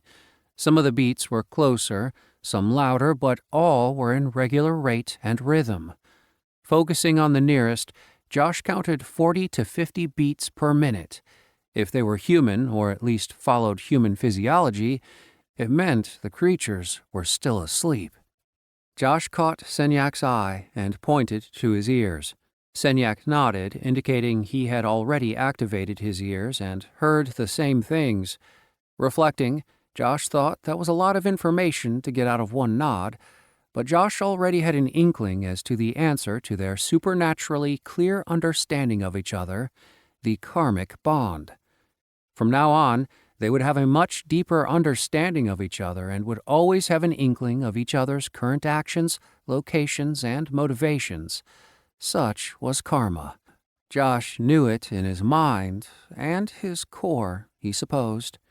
Again, a bizarre train of thought for a Chicago-born criminal lawyer, but right now, Josh was willing to accept it as true. He had never identified himself as an Eastern philosophy guy, and all he knew about karma was that a person lost it when they stole from blind beggars on the street. The truth of his thoughts about Sen just made a lot of sense to him. So, I'm going with it. Besides, compared to what has happened so far, this is one of the easiest things to accept. But how the heck did he know what a normal sleeping heart rate was? Josh would need some answers eventually about how he'd suddenly gone from being a mild-mannered lawyer to Bill Nye the Science Guy. But right now, as they descended into the depths of Mordor, it just wasn't the time.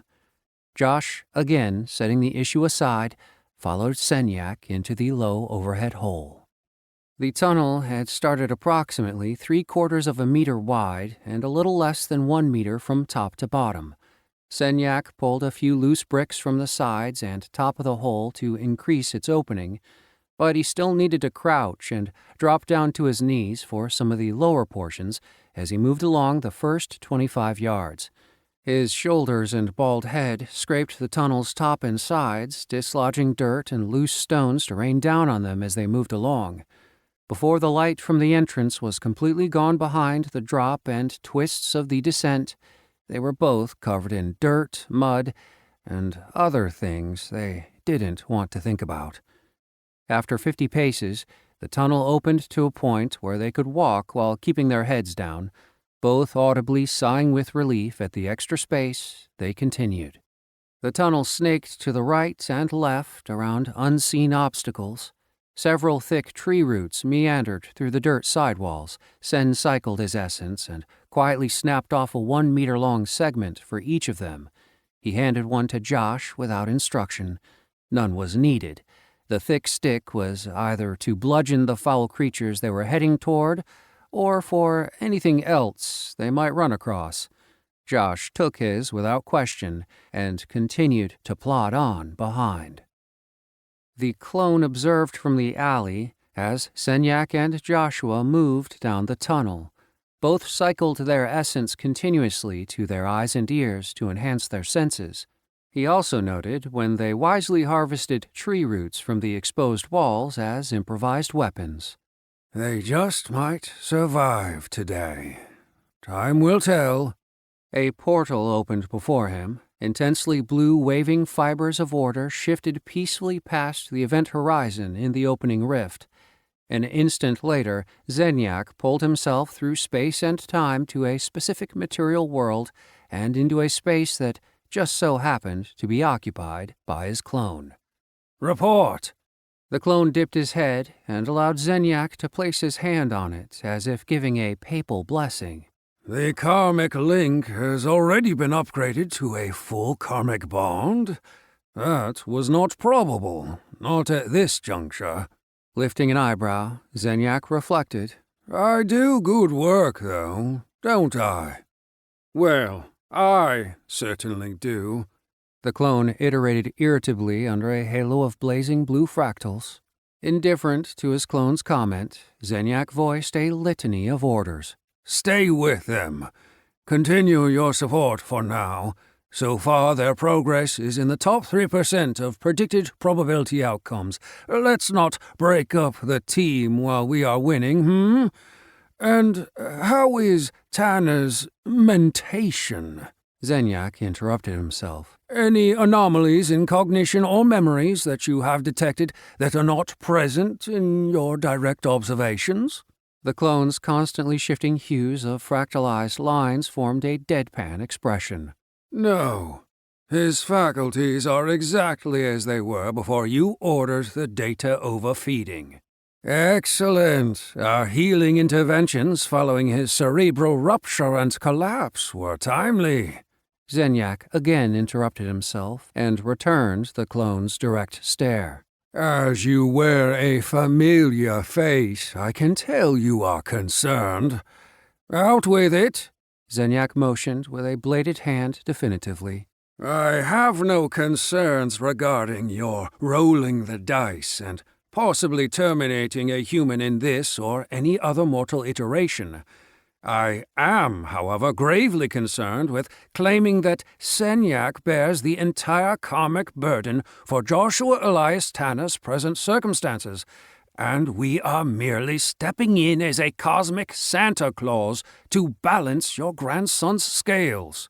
The clone loosely pointed his index finger at Zenyak and spoke under his voice. If you don't accept your role in creating this situation now, down the road its teeth will flash at us in the night, and your debt will be all the greater for your omissions.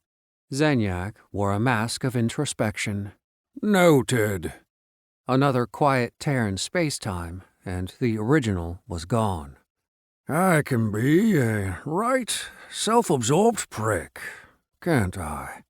The clone said in the empty alley, rolling his glimmering eyes at the actions of his original. 30 minutes later, Sen and Josh came to a waist-high dugout portion of the sidewall.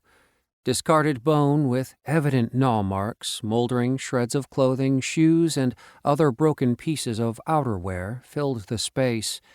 Dirt and other filth caked all of it. Armies of ants and roaches crawled among the disgusting pile, chewing away at any remaining edible fibers and nesting in multiple places. The smell was overpowering, and neither he nor Josh got very close. Josh even retched a few times quietly as they passed. "We have to expunge creatures this heinous," Sen thought disgustedly. Sen could see as if standing in daylight with essence continually cycling to his eyes. However, it was the heartbeats he focused on. Every step brought him closer to the first cluster of 3. They were going to have to eliminate these creatures. Given what they knew about them, there were no dharmic issues with that, but just being mortal now made physical death a little more real, a little more squishy. Sen shook his head to get his thoughts back to the task at hand. There didn't seem to be a significant essence drain to continually enhance their eyes and ears. There was an initial cost of approximately 2% for each. Josh had said it had taken the same amount to fuel the upper body strike that had taken Sen down. Sen rubbed his jaw absently, still remembering the pain of Joshua's strike. A decent hit, to be sure, but without doubt, there would be payback. Honor demands it. But I need to focus on the here and now if we are going to survive. After the initial 2% expenditure, it didn't cost anything. Perhaps because the organs didn't have significant mass. Or if conditions worsened, it might cost more. Is it that the essence use is not ongoing, or perhaps there is a level of passive regeneration of essence happening? Perhaps this body's organs are more relevant than I assumed and are contributing some benefit. Senyak was uncertain about what factors were at play with the 2 enhancements, but for now, he was glad for both of them. After approximately 30 more minutes of continually moving down the tunnel, he and Josh came to a 1-by-1 meter hole drilled directly through a massive block of stone that the tunnel they had followed ended at. Senyak crouched on his haunches and moved cautiously through the 4-meter-long borehole. At the edge he crouched, looking out on the cavernous space the hole exited into. Most likely it was a courtyard to the old temple the clone had told them about. Dark rectangular pavers made up the cracked and dusty floor. In the distant center of the giant space beyond the hole, Sen could see the outline of a looming structure, dark and ancient, seemingly carved from the living stone of the cavern. A tower in its center rose 30 meters into the gloom above. To Sen's sides, large blocks that made up the wall he had just crawled through. The stones marched off to the left and right out of sight. Where the cavern ended, either ahead, above, or to his sides, even with his enhanced vision, Senyak could not make out. Looking down, he calculated a 3-meter drop to the floor. The nearest heartbeats he had been tracking from the surface were a short distance into the cavern on the right. Senyak made eye contact with Josh and pointed down, and clear meaning came through their bond. I go first. You follow. Then Sen cycled essence to his hands and legs, then quietly dropped down the smooth face of the stone on the other side, cradling his cudgel under his chin. Nothing stirred on his reaching the paving stones at the bottom. Sen looked around. Seeing no immediate threats, he signaled Josh, who came down the same way. They turned to the right, heading wordlessly toward the first cluster of heartbeats. Approximately 25 meters ahead, the partially collapsed and squarish frame of an outbuilding sat against the side of the wall they had just come through. Curled together in sleep, 3 smallish, bipedal humanoid figures lay among the shredded tatters of soiled clothing they had formed into a nest. Sen and Josh stopped a rock's throw from the sleeping forms, and Sen whispered in Josh's ear, Let's get as close as we can. Try to crush the skulls of the 2 sleeping on the outside. I'll take the right, you the left. Then we move on the one in the middle.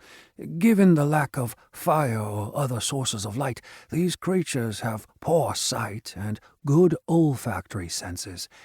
If we can get to them fast enough, there may not be any kind of alarm. If there is an alarm, move quicker. Josh nodded and whispered back his agreement. Getting quiet and brain the bastards. Got it. Sen nodded at his acceptance. I guess my plan is as good as any he has.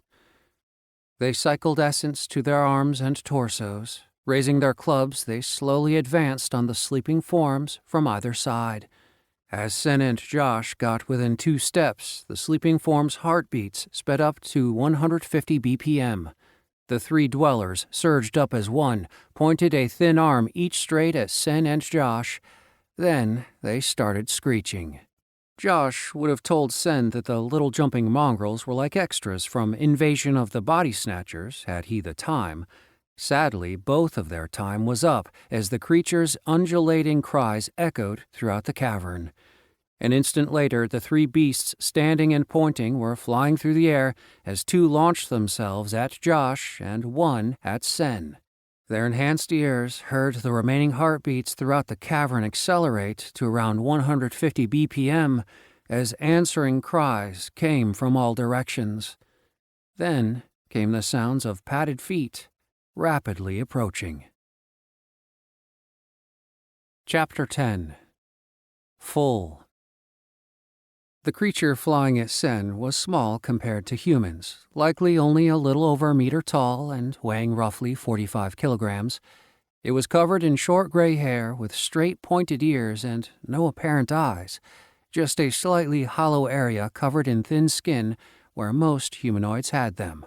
However, its mouth was clearly fully functional and filled with long pointed teeth that Sen could see quite well because they were the part leading the creature's missile-like attack toward his face and neck. Unfortunately for the surging creature, Sen was more than prepared for the sudden assault. His essence had already been cycling during the failed ambush. Seeing the beast coming for him, he only had to step forward with his left foot and meet it halfway. Swinging his club in a level strike from left to right, he hit the beast with enough force to obliterate its head into a spray of blood and chunks. The cannibal's body pinwheeled into a crumbling wall of the nearby outbuilding, giving a solid splat that reverberated through the cavern. Sen turned to Joshua. The man had dropped his club and caught the creatures flying at him with a hand around each of their necks. Impressive grappling skills. Josh was banging their heads together.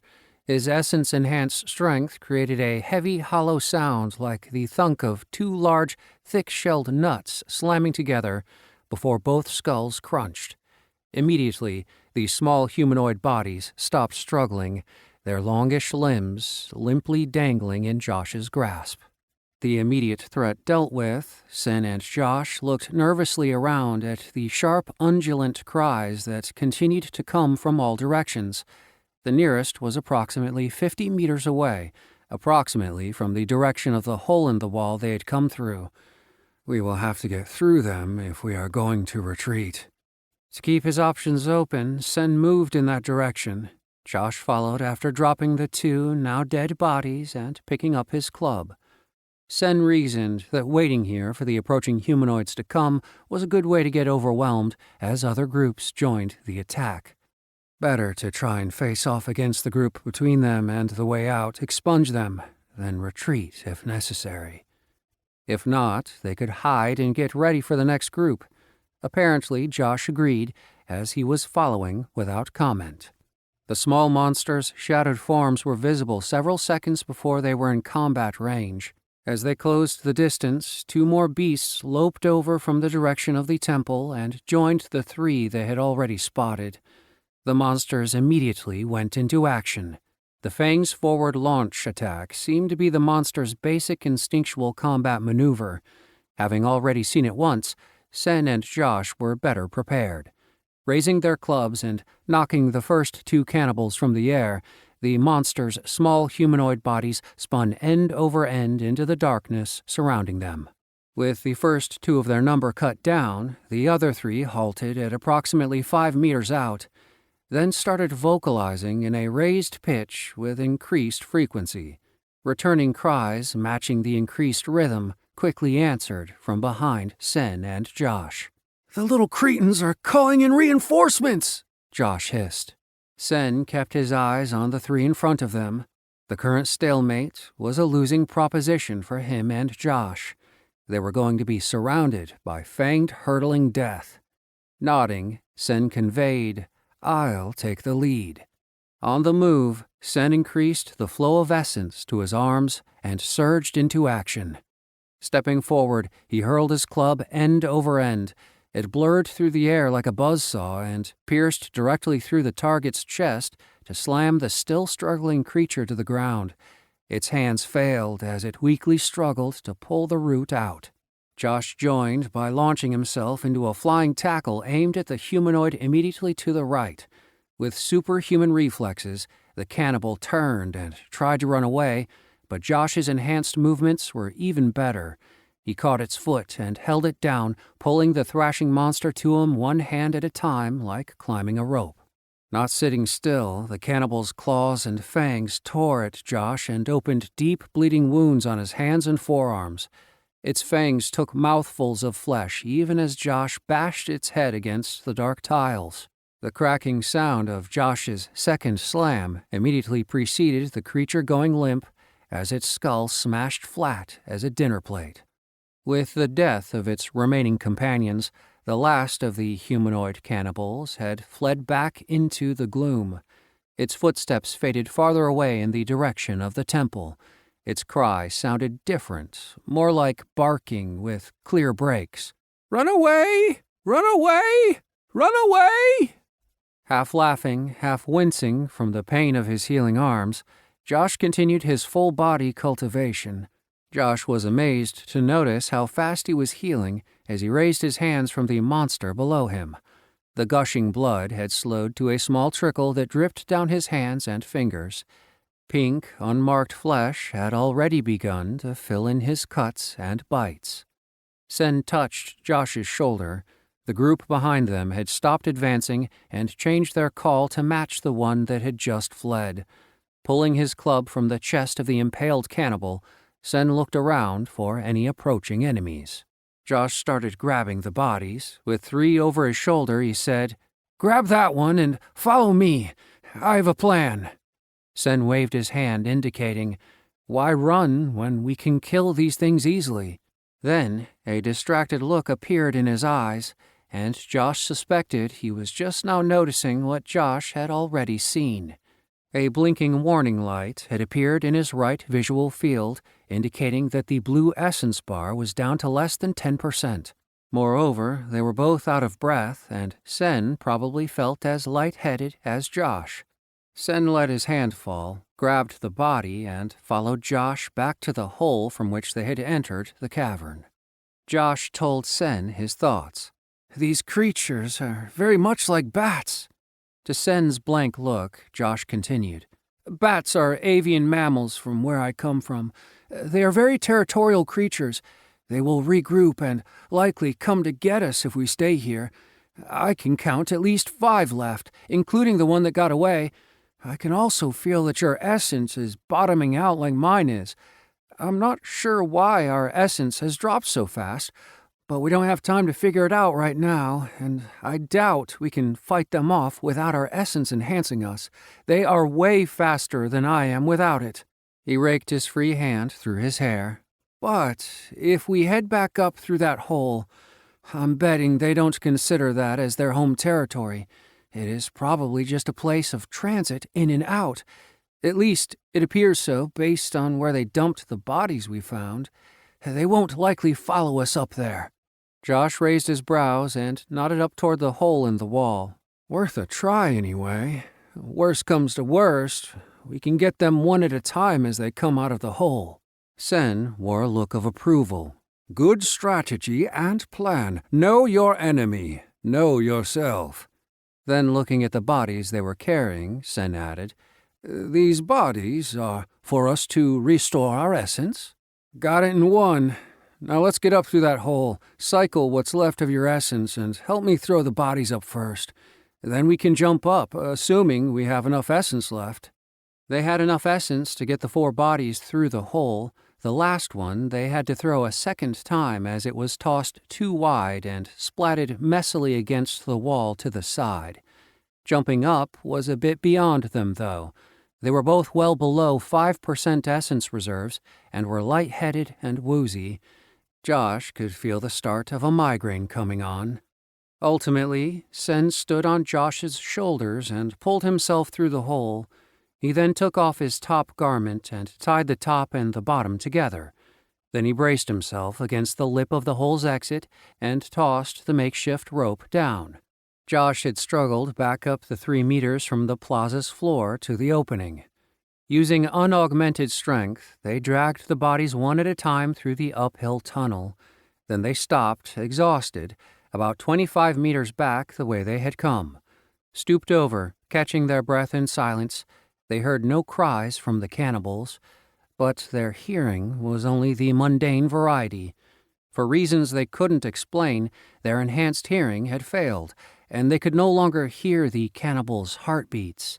Neither of them had enough essence to restart the hearing enhancement either. They both collapsed on the ground, gasping after the last body was pulled up. Josh had some theories about why their enhanced hearing had quit on them, but he was very grateful that their enhanced sight had continued. Why it did, Josh had no idea. He was out of essence, very out.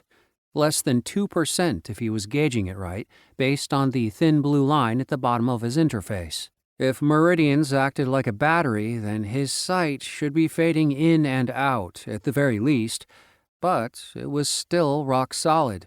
But these were questions for later, or for the clone, if they ever saw him again. 5 minutes later, after they'd caught their breath, Josh and Sen stood and looked over the bodies. "Okay. Let's get the essence from these things and get back to it," Josh said, gesturing for Sen to take the lead. "Yes, let's do that." Sen looked at Josh, also motioning for Josh to take the lead. Josh canted his head at Sen. His eyes narrowed and his tone sharpened. "Are you telling me you don't know how to gather essence from these bodies?" "Well, it's obvious you don't either. This is mortal essence. You are immortal. You should know more about it than me."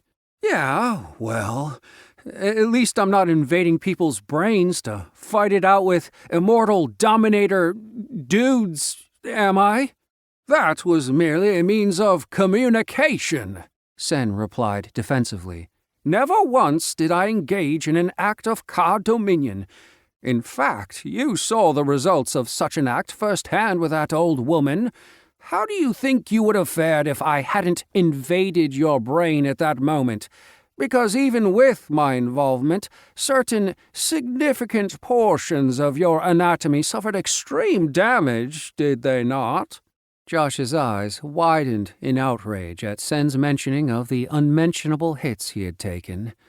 They eyed each other for a long second, jaws working, fists clenching. Sen finally blew out a breath and looked down. It's my first time. Okay, I suspect it is a lot like moving our core essence. We just have to identify it and move it into our core, or something similar. He trailed off. Something like that, huh? But Josh looked down as well, without any heat in his words. Okay, I'll go first. Josh reached out with his hand and placed it just below the creature's umbilicus. He tried to sense its essence like he did his own. There was something, a small, dark, muddy ball of turgid energy sitting near the thing's navel. Josh prodded it with his mind, but not his whole mind. He had targeted with what felt like the center of his mind. The place his mind was touching the essence was the pineal gland. Josh's recent onset wealth of scientific knowledge told him. At his prodding, the essence moved, but it was weird. It was like trying to pull a 3-foot water balloon by grabbing the center and dragging. It was unattached, like the dead weight of an unconscious body, twice as heavy as an awake person and always trying to flop away. Josh focused his mind and concentrated from where he was sure his spirit and physical body met. He then intended for the cannibal's essence to join his own. Sweat broke out on his brow. Josh redoubled his effort. He saw the essence line up like iron filings in the strange, tiny, dark core. Then, like a line of ants moving in a single file, it slowly left the core and crossed over into the essence channels of his hand. Once in his meridians, it started to move faster, not as quickly as his own essence did, but 3 times faster than when it had been flowing through the dead monster's body. Further, it moved with much less concentration than it had required to instigate his intent. The essence moved into his core and sank to the bottom of it, just like a 50-pound barbell dropped into a swimming pool. Josh drew a sharp breath as his upper legs wobbled under his crouched knees. He slipped back to his haunches and then fell flat on his backside. His eyes glazed over, unfocused, and he marveled at the strange feelings running through him. It wasn't exactly like being stronger, because he couldn't use the essence yet. It was more like being malnourished and having his stomach suddenly filled all at once. Similar to digesting a meal, there had to be some processing involved, right? There was also an intense sensation of iron or dirt, earth, in his spirit? Good, Joshua Elias Tanner. Vibrantly shifting hues of blue exploded across Josh's eyes as the clone's voice gave the man a start. Now that you have begun to absorb essence from other spiritual beings, we can proceed with your growth. You will absorb a second cannibal's essence to stretch your core adequately. Then you will begin your purification cycling. This way, you will increase your core's capacity and the strength of your meridians. You will be able to carry and use greater amounts of essence faster. Do so now. Head laying on the ground, Josh's lackadaisically shifting eyes saw that the way-too-chipper clone expected his immediate compliance. I was wondering when you would show up. But Josh decided the price of saying this thought out loud would be too high. Thankfully, the clone didn't call Josh out on it, as he kept it to himself. Silently eyeing the clone, Josh pushed himself back up to his knees. Like a man with impaired coordination after drinking, he reached out to repeat the process he had just undertaken, and then something that hadn't happened before occurred. The clone reversed itself, partially. But first, please share with Senyak the details of your first experience and what he can expect when absorbing the mortal essence. With your karmic bond, it should provide a meaningful and smooth transition of information for him. Please do this first." The clone finished, eyes blazing at Josh, wearing a smile that sane people could only describe as pure malice. Flashes of Cesar Romero meets Heath Ledger meets Joaquin Phoenix haunted Josh's mind. Based purely on that smile, I'm guessing this is going to hurt. I'm screwed, aren't I? The clone's smile only widened. So Josh did it. He explained what he experienced with the pineal gland in the center of his mind, Sen's need to truly focus from there. Josh also went over the floppy, unhelpful nature of the essence outside of his body and how it was not usable in his core after being absorbed. As usual, the clone had been correct. Senyak was getting meaningful information about the process. It seemed Sen was actually feeling what Josh described. Somehow, Sen was getting the first-hand knowledge necessary to absorb essence from outside of his body through their communication and joint efforts in understanding. Then Josh knelt back to the second cannibal's body. The clone nodded minutely, as if Josh's compliance with its commands were the only possible result in this or any other iteration. Josh reached his hand out to the core and intended. This time, he was able to get the essence lined up and move it through on its way to his meridians in about half the time. But that was the good news. It was another story when it crossed over to his home turf meridians. Josh's first feelings were full. I am sorry. There is no room in the inn, baby Jesus. He tried to reverse the flow with his mind and, instinctually, his hands. Any possible thing he could do in that millisecond of its first entering. But it was hopeless. Josh's spirit welcomed the essence with open arms, regardless of how excruciating it would be for him at some detached physical level. So the essence flowed into his meridians. His eyes bulged like he had just swallowed a flaming bowling ball, and he suddenly knew what the little prince's boa constrictor felt after it had swallowed its elephant. Then the essence moved into and expanded his core. Instantly, Josh felt a stretching, tearing, and burning pain that went from his navel to the center of his brain, a trail of gasolinas lit by a Mexican match on a Tijuana street during Grito de Dolores. The tiny green sphere in the center of his interface's display started blinking. A dotted red outline appeared outside the spherical dimensions and began flashing. A detached part of Josh's pain-soaked brain noted that the blinking indicated the new expanded dimensions of his core. After a few seconds, it steadied to solid green. A wide smile spread across his face as Josh looked up to the clone and then Senyak, who smiled back and nodded in a terrified but encouraging manner. Then Josh's eyes rolled into the back of his head, and he fell face-first forward onto the dead cannibal's mangled chest. So ended the first day Joshua Elias Tanner spent as a cultivator. Chapter 11. Exploding Cortexes. Contrary to what Josh had been afraid of when he passed out, his head was still attached to his shoulders upon waking. He checked his interface and noted that his core was now approximately 25% full.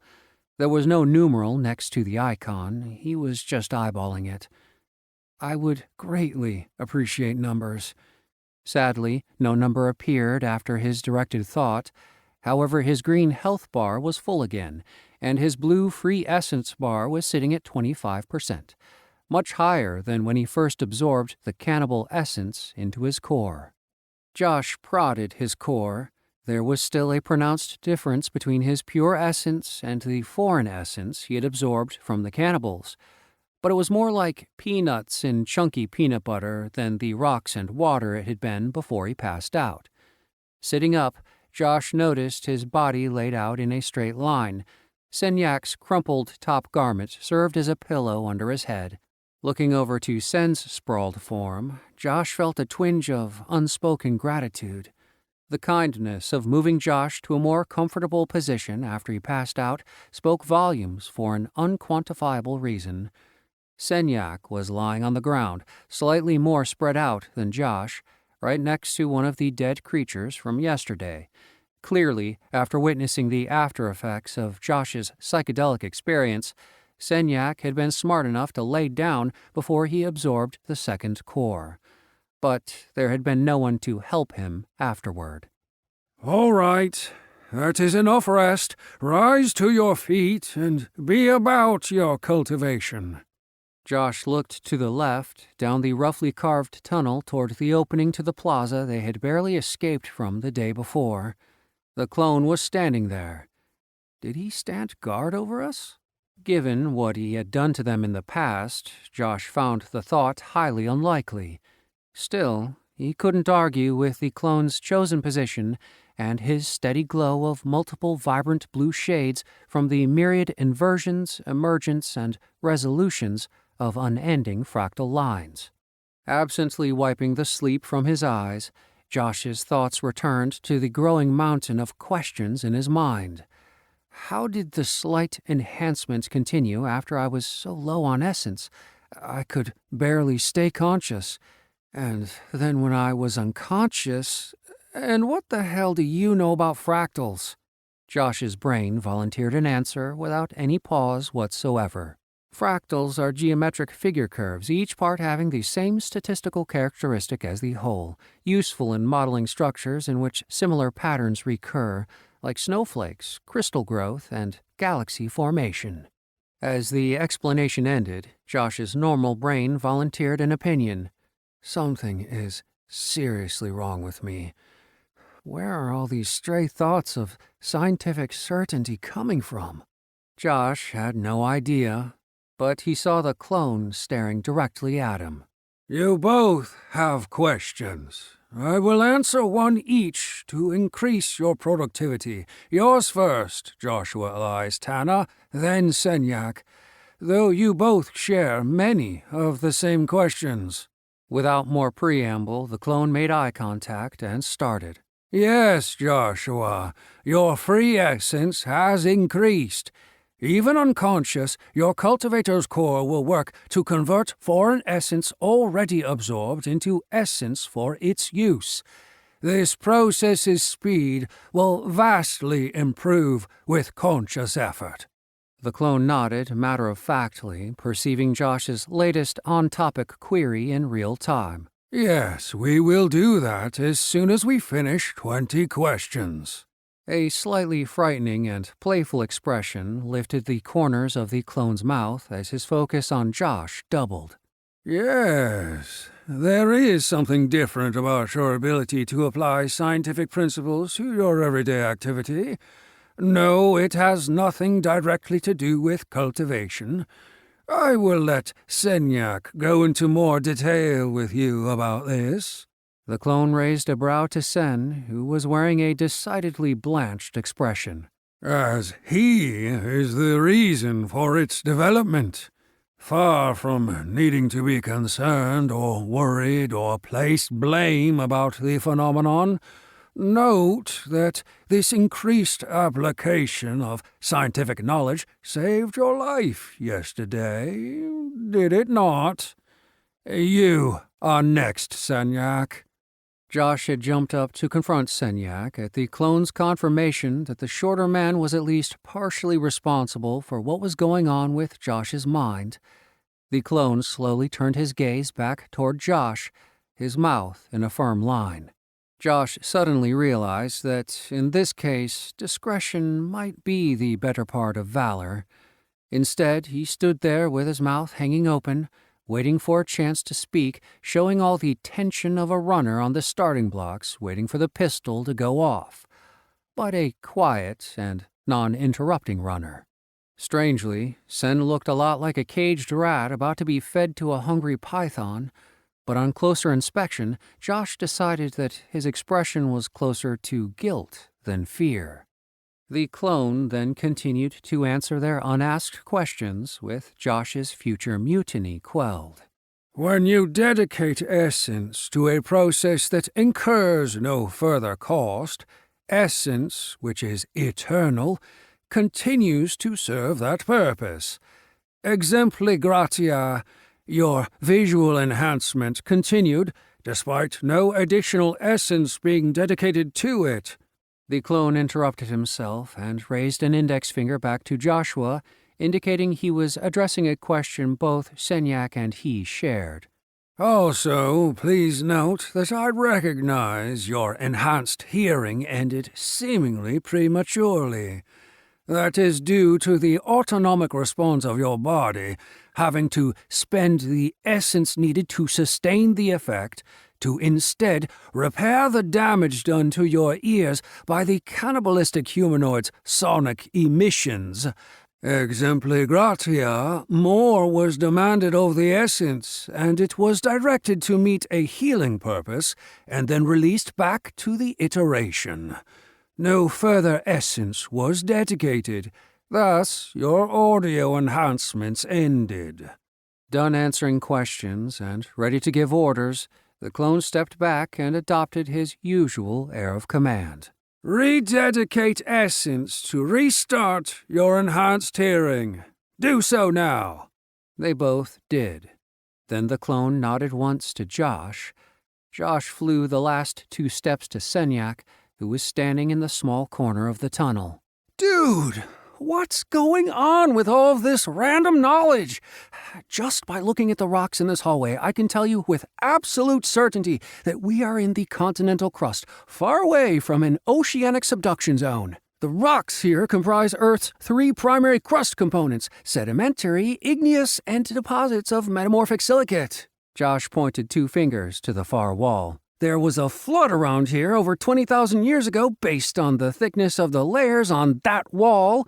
Erosion created layers of lightly compacted dirt on top of the harder volcanic rock, and when floodwaters swept through this region, it took with it the loose material, exposing the basalt underneath. Josh squeezed his head between his fists. I never even played in the sandbox when I was a kid. What is going on with my brain? Senyak spared the clone a glance that spoke of wounded betrayal. He couldn't look Josh in the eyes as he started to wheedle. You remember when I needed you to restore the physical functions of the Eldes Sadi? The Card Dominion, the independent chaos agent, had invaded, and Damni sent you the information about cardiac resuscitation so you could do it? Well, as it turns out, she didn't think there was enough time to pare down the transfer to just the packets of information necessary for resuscitation. So you sent me more? How much more? I can tell you're hesitating through your inverted body language and the gaps in your speech. I also know it through our karmic bond. Spit it out, man! Sen's Asian features turned a very bright shade of red. Well, Damni might have sent all of the knowledge packets concerning medicine up to the current place in your time stream, including all of the related physical sciences that could impact them. Sen finished in a quiet voice. You put the entire Encyclopedia Britannica in my brain? Vastly more than that. All known scientific data at that point in the time stream of your home iteration, so, vastly more. Sen looked away and spoke under his breath. You were lucky that your cortex maintained cohesion. Sen looked back with a chagrined expression. I'm, sorry?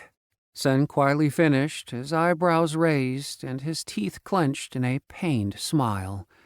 Face as red as Senyak's, Josh slid from seriously concerned all the way to ready to tear Senyak a new orifice or 3. Raising a clenched fist, he pushed his index finger at Senyak's face. You almost blew up my brain, and you didn't think you needed to tell me about it? Wide-eyed, Senyak began jabbering. You came out of it fine, and so much has been going on since." Chuckling, the clone finally interceded, mirth evident on his face. "As entertaining as this truly is, gentlemen, we must get back to our schedule today. Do you understand, Joshua Elias Tanner, this egregious act?" He waved a hand behind him to indicate Sen. "Obviously lacking in judgment on Senyak's part, is a factor that probability models hold as giving you and Senyak one of your most considerable advantages in advancing your cultivation and successfully transcending to the immortal realm." Josh, opening his hand, looked at the clone nonplussed. "How can being the world's greatest high school science teacher help us reach the immortal realm?" The clone looked at Josh and Sen consideringly for a moment, then adopted a resigned expression. "Very well. Now is the time for this discussion. Your knowledge of physical science has been significantly enhanced regarding material matter iterations. To understand how significant, you need to consider what essence really is. Regardless of the basal origin of any iteration, exempli gratia, negative energy, antimatter, polar neutral, didec ada, etc., essence is the true center, a thing's nature, its most important quality. Presently, this knowledge has proven to be too much for your current mental capacity." Josh blanched and moved aggressively towards Sen, and was restrained by the clone. "There does not appear to be any impairment of your facilities. Far from it, in fact. Your brain is just learning to accommodate the mass of new information and occasionally allowing pertinent information to break from your unconscious mind to your conscious thoughts. As your cultivation increases, so too will your capability of dealing with this. Until then, expect unbidden information not instigated by your conscious control. But this side effect is nothing but a distraction to this event's true import. Your ability to understand the nature of the world around you is a tremendous potent force multiplier. In a physical matter iteration," the clone spread his hands to indicate the terrain around them, "such as this and the one you come from, what is the true center, the fundamental aspect of essence?" Narrowing his eyes, Josh had a good guess. He didn't, however, say it out loud. "Yes, Joshua Elias Tanner. The laws of physics, or natural laws such as you know them. Electromagnetism, thermodynamics, entropy, gravity, friction, fluid dynamics, quantum mechanics, relativity, buoyancy, energy, mass, light, motion, uncertainty. We could go on for some time trying to list the various significant elements that mortal essence is tied to." A wry smile touched the clone's face. "After all, at this point in the time stream, your mortal scientists are barely more than hairless apes trying to make themselves fly by recklessly swinging a thigh bone over their heads. However, probability predictions confirm that even this limited knowledge will be of significant benefit." The clone's gaze grew serious and bore directly into Josh's eyes.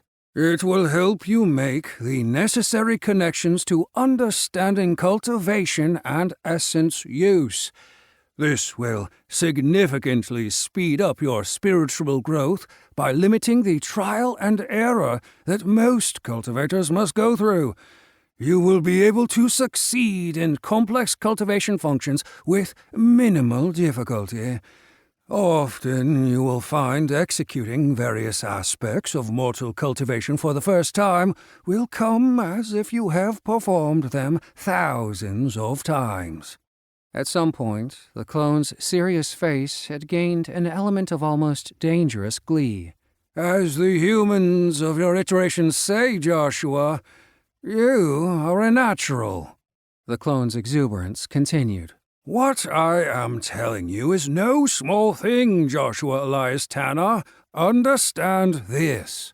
The clone looked Josh square in his eyes, his constant involuting blaze burning through any attempt to resist total focus on his words. While I am guiding and keeping you accountable for your progress, my guidance cannot directly advance your cultivation. He shook his head to amplify his point, and then raised a blue-lined finger to Josh. Only the spiritual connections you make with your personal understanding of this iteration and its physically attuned essence will trigger your spiritual and physical unification and perfection. After all, it is your individual relationship with an iteration's karma, balance, and the many faces of its reality that ultimately lead you to the perfect union of the physical and spiritual. The clone tipped his loosely fisted index finger at Josh. Understand, for all mortals, the multiverse-wide spiritual growth or cultivation is known as the Path of One, because it is a singular journey walked alone. An individual can never fully explain to other cultivators their unique understanding of the iterational truths that bring them closer to perfection. All spiritual epiphanies are based entirely on feelings and intuitions, as opposed to facts and probabilities. The clone paused as his dangerous glee turned into a downright feral grin. But you and Senyak have found a very uncommon loophole in the Path of One. Your karmic bond allows you to share feelings and intuitions with perfect clarity, a very rare thing. When you make rapid leaps in cultivation, as we fully expect you to, so will Senyak. A calculating look came over the clone. He must have decided in their favor as he continued speaking. This is a reality that you have both already shown me. Turning his head, he gave Josh a sidelong glance. Enhancing your core in less than 24 hours is adequate progress toward our goals. Very adequate progress. More than anything, the youthful joy that overcame the usual rock-hard and calloused clone's demeanor drove the significance of what he was saying home to Josh. Half a moment later, he was returned to his reserved and sour self, but Josh had seen just how meaningful what he said was. Josh and Sen looked at each other, unsure if they completely understood what the clone had just told them, but without question, they both knew they needed to grow in strength and cultivation to get where they needed to be. Based on what the clone had said, they were getting on this ride together. They gave a side nod to each other, and then faced the clone in his multi-hued azure luminescence for the first time as a team with joint goals. The clone nodded to them, recognizing that his words had the desired outcome. Very well. Now you must solidify your gains and purify the essence you have absorbed by cycling it through the meridians of your lungs, kidneys, and bowels. Yes, Senyak, you have identified them correctly. You will know that the essence is purified once it feels no different from your own. I will teach you a general cycling pattern for purifying essence that will suffice for some time. You will learn others as you advance and need them.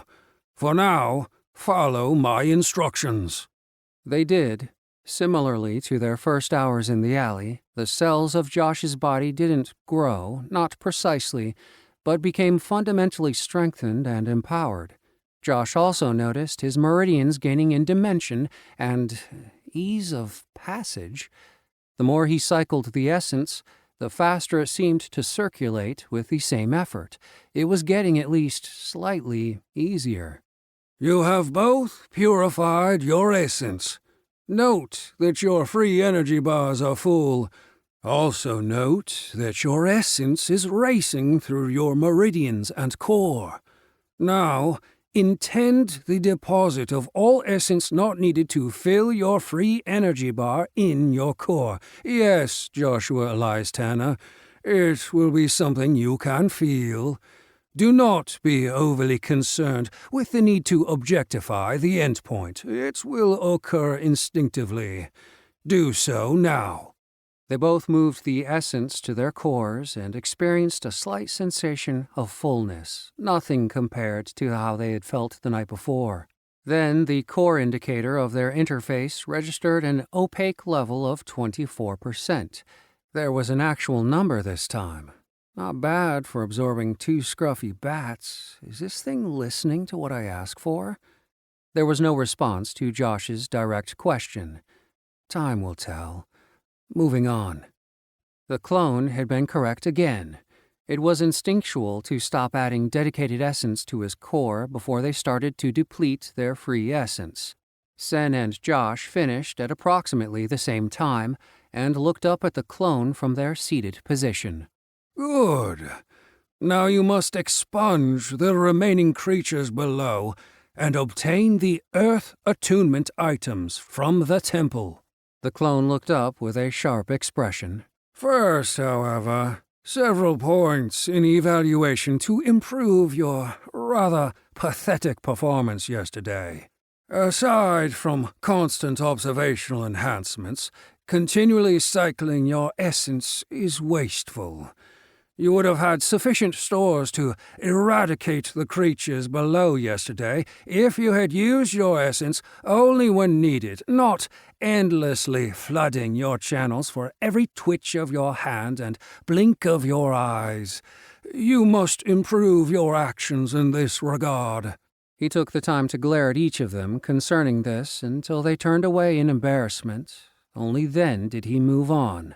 Secondly, be prepared for significantly improved performance compared to yesterday. You have increased your essence capabilities related to the speed of access and volume of use by at least 20%. You have also increased the free essence available in your meridians by approximately 50%. This is a vast improvement. The terrestrial creatures below were no match for you yesterday. They are less so today. That may be true individually, but before my hearing empowerment was cut off, I could make out quite a few creatures still down there, Josh said, concerned. We're likely going to be even more outnumbered than we were before.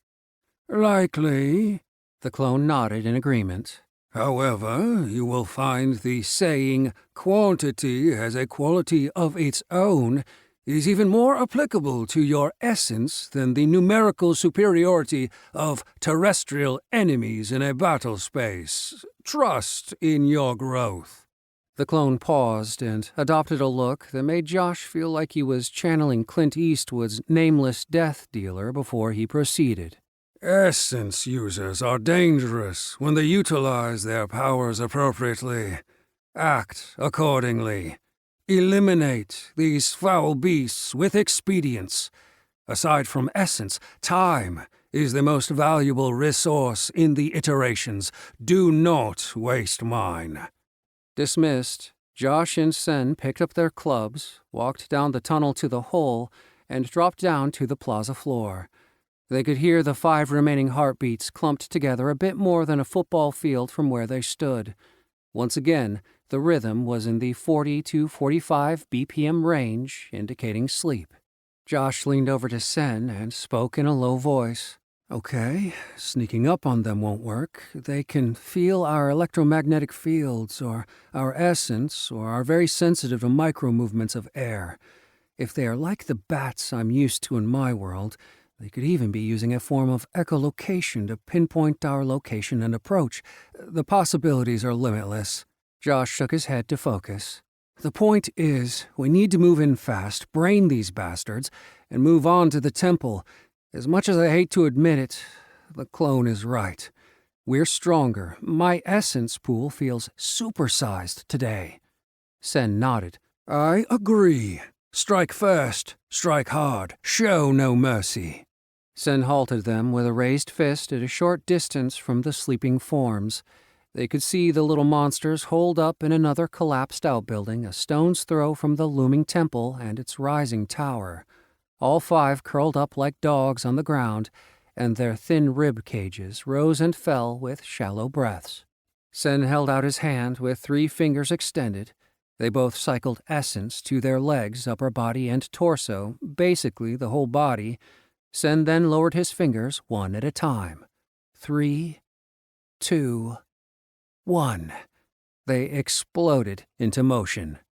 Anyone with human eyes would have seen 2 streaks as afterimages blazing across the intervening space from where they started and ended. Sen charged in with his stick held in the active position over his right shoulder like a Japanese katana and brought it down in 2 quick and precise strokes, each eliciting deep crunches that left nothing to the imagination. Josh ran in with his own stick overhead in both hands like a berserking Highlander pulling a giant maul from the heavens for the purpose of ultimate destruction. A massive splat sent a ring of hot black gore in all directions at once that covered him and Sen. Neither of them cared about their new paint job as they realized that even before the other monsters had reacted to their presence, they had each eliminated one on the opposite edges of the group and were already moving on to their next targets. But the pygmy bats were nothing if not quick, and even with Josh and Sen operating at full enhancement, the remaining 3 started to rise. Sen executed an accelerated front snap kick to the jaw of the one in the middle right. It went spinning off into the darkness, with its now shattered neck as the focal point of a new and horrific rotation. Fragments of the beast's needle teeth flew from its destroyed mouth as it spun end over end and away. Josh again swung his club from right to left in the power stroke of a lumberjack looking to fell a tree in one hit. His attack obliterated the cranium of the next in line, leaving a loose bag full of cracked and fractured shells that sagged over the failing pygmy's left shoulder. The business end of Josh's root finished its arc embedded halfway through the turning face of the center cannibal with a dull, wet thunk that again sprayed him and Sen with its now dead fluids. All 5 creatures were down. They hadn't even had a chance to screech. Looking to the right and left, seeing all the creatures accounted for, they stopped cycling their essence. Josh had only spent about 7% of his current free essence. The clone had been right again. Josh wasn't particularly happy about that, but he couldn't deny that properly applied essence use had left the standard terrestrial creatures no chance at all. And Josh couldn't argue with the logic. If you wanted a cup of water a few times a day, you didn't leave all the faucets in your house running at full blast every second. Go figure. Josh had felt like a wrecking machine. And now he felt drawn to reach out and absorb the essence of the downed cannibals. Reading Sen's body language, he felt the same way. After the improvements they had gotten from just 2 each, neither of them was inclined to waste the opportunity. Through silent agreement and a short dance of you or me first, Sen stood guard and let Josh go first. He absorbed the turgid, earth-flavored essence in less than 30 seconds. While the first one hadn't significantly filled his core, Josh didn't move to purify it. He knew it had taken hours to cycle the first 2 beasts' essence, even if it hadn't felt that way. On top of that, this was not a safe place, and the funds were in the bank, so to speak. He let the foreign essence sink to the bottom of his core with a spiritual thunk. Then Josh had to deal with the real question. Could he get the second one now? He wasn't sure. Holding up 2 fingers in a V to Senyak, he raised his eyebrows for Sen's opinion. Sen shrugged, unsure if Josh could handle 2 right now, given what happened last night. Josh puffed his cheeks and blew out a breath. This isn't going to be the last time I will have to push the limits to get back home. He needed to get back to Sophie. To do that, they needed to advance. He and Sen couldn't afford to leave anything on the table, not if they wanted to achieve their aims. Reaching out to the second downed creature, its neck bent at a 90-degree angle, Josh went for it. The essence aligned itself as though he were a lodestone and funneled into his meridians through his hands. When the essence hit his channels, Josh quickly felt like the 2 pounds of sausage in a 1-pound casing, as his grandfather used to say about girls in tight shorts. As before, the non-purified essence made its way to his core and kerplunked down to the base of his committed essence.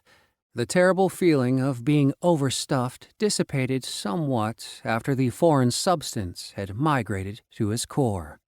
Josh took a minute and shared his experience with Sen, who quickly followed suit. Josh smiled slyly when the essence entered the cultivator's meridians and Sen's eyes bulged out of his skull. Sen smirked back at him. I'm going to have to teach him the deep and powerful significance of giving another man the finger in moments like this.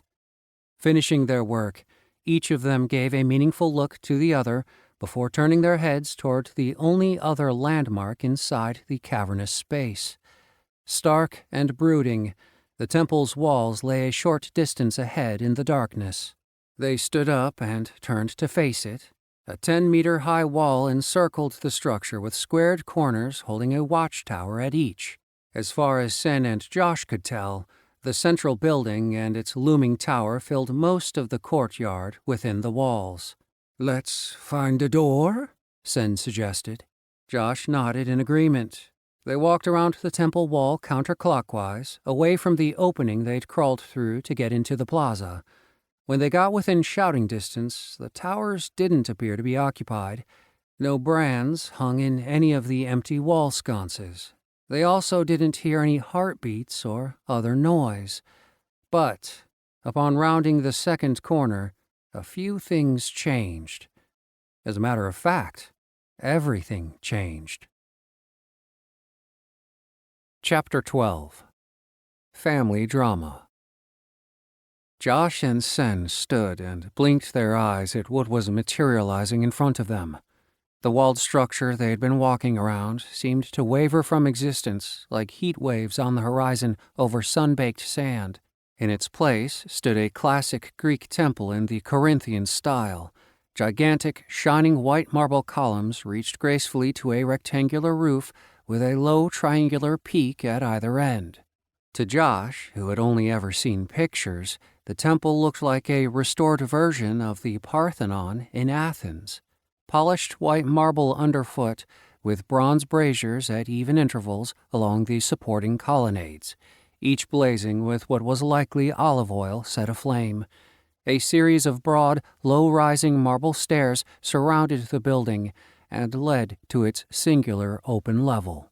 In the center of the temple was a woman wearing a white toga, which at present was stripped down around her waist. Iron manacles chained her forearms to stone posts rising about 7 feet above the floor. She sagged between the chains as she was being scourged about the back and shoulders by a dark figure in classic Grecian armor. Already bearing multiple marks on her back, upper shoulders, and neck, she no longer reacted to the strokes and lolled unconsciously in her restraints. Once the strange rippling mirage-like effect settled into focus and the scene in front of them solidified, the dark enforcer swinging the scourge snapped his helm directly toward them.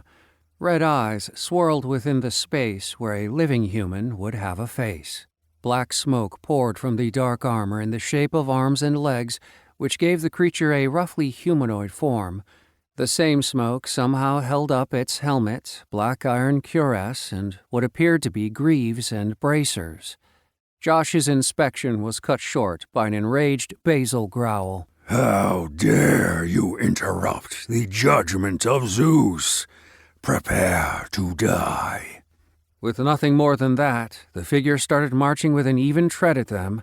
Its scourge, with 3 thick leather straps and glinting embedded sharp metal bits, whirled around its head in a strike as a long spear with leaf-shaped head appeared in his other hand. Yeah, so this is happening. Incredulity surged through Josh's mind as he instinctively moved to his left, and Sen shifted to the right in a wide-based defensive stance. Coming from both sides is what smart guys would do in a situation like this, right? Divide and conquer or something like that? Josh asked himself, looking between him and Senyak. Wait, should we be dividing right now? Josh's mental voice seemed to echo strangely in a muffled fashion. Sen nodded in the affirmative as if he had heard him, and Josh became aware of Senyak's thoughts. Splitting up attacking forces requires most opponents to divide their attack focus and defensive attention, lessening overall combat effectiveness. Josh nodded back, and again a quiet internal echo accompanied his thoughts as they were apparently sent to Sen again. Good then. Let's divide this bastard up. Sadly, their master strategy had less impact on their opponent than Sen's hypothetical one. In response to their separation, the armored foe kept each of them in his peripheral vision and simultaneously tracked their divided positions with a trained weapon on each of them, the lash for Josh and the spear for Sen. Bracing himself, Josh remembered what the clone had advised them about only cycling the necessary amount of essence, but he still figured that fighting ancient Greek spiritual enforcers probably qualified as a full-body cycling event. No half measures on the boss battles, Josh. Sen seemed to agree and also cycled essence to his whole body. Josh's strength and speed increased as he settled in to see who the Spectre would go after first, Sen or him. The answer turned out to be a baffling and emphatic yes, as he was right both times. The whip lashed out at Josh's feet, and the spearhead shot out at where Sen's face had been an instant before he dropped to his knees and pivoted away by spinning on his haunches to the armored enforcer's back right. As ridiculous as the thought was, Josh had to admit Sen's move was a very cool way to avoid getting a spear through the head. With much less flair, Josh jumped over the 3 lashes of the scourge. Their counter-strikes landed almost simultaneously. Sen's diagonal slash snapped to the back of their attacker's head, an obvious jab to determine their enemy's capabilities. A quick tilt of the torturer's head avoided Josh's 2-handed overhead strike. It landed soundly on his right shoulder and rang out with the sound of a well-struck 55-gallon drum. Golden light erupted from both impacts, forming what looked to Josh like large round shields in both places.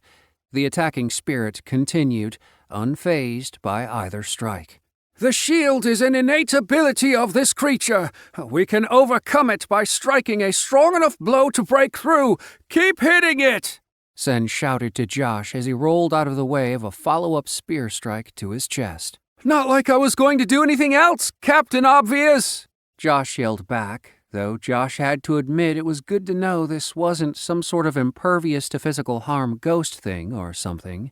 Josh dodged an overhead strike of the scourge only to have it wrap around his hip and dig into his upper and mid-thigh through what remained of his pants. The Spectre's strength was incredible as it pulled the whip back, flipping Josh off the ground in a 1080-degree spin, simultaneously flaying the skin from his leg.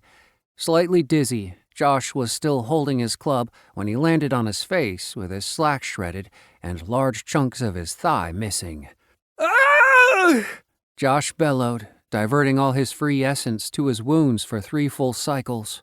With alacrity, the wounds healed to a point where the bleeding had stopped and raw red skin rapidly overlaid regrown and intact muscles.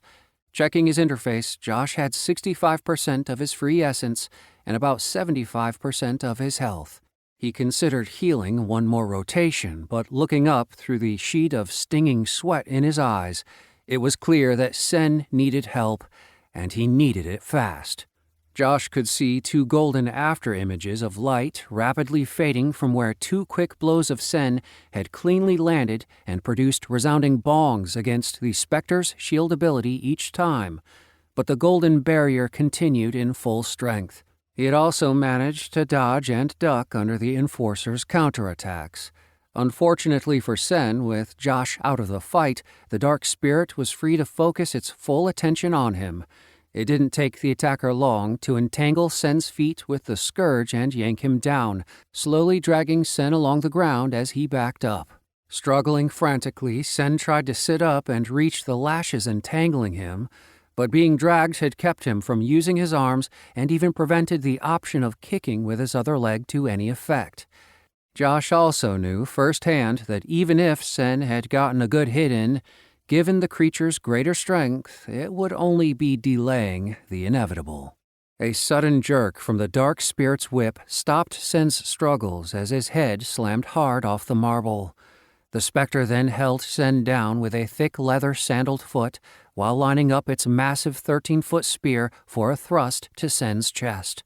Josh was out of time, but he had an idea. Instead of fully enhancing his whole body, he would target the specific parts of his body with the full essence amount he had been spreading evenly across himself.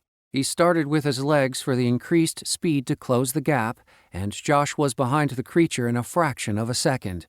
He had moved so fast that his wide-opened eyes had dried from the mere wind resistance of his passage.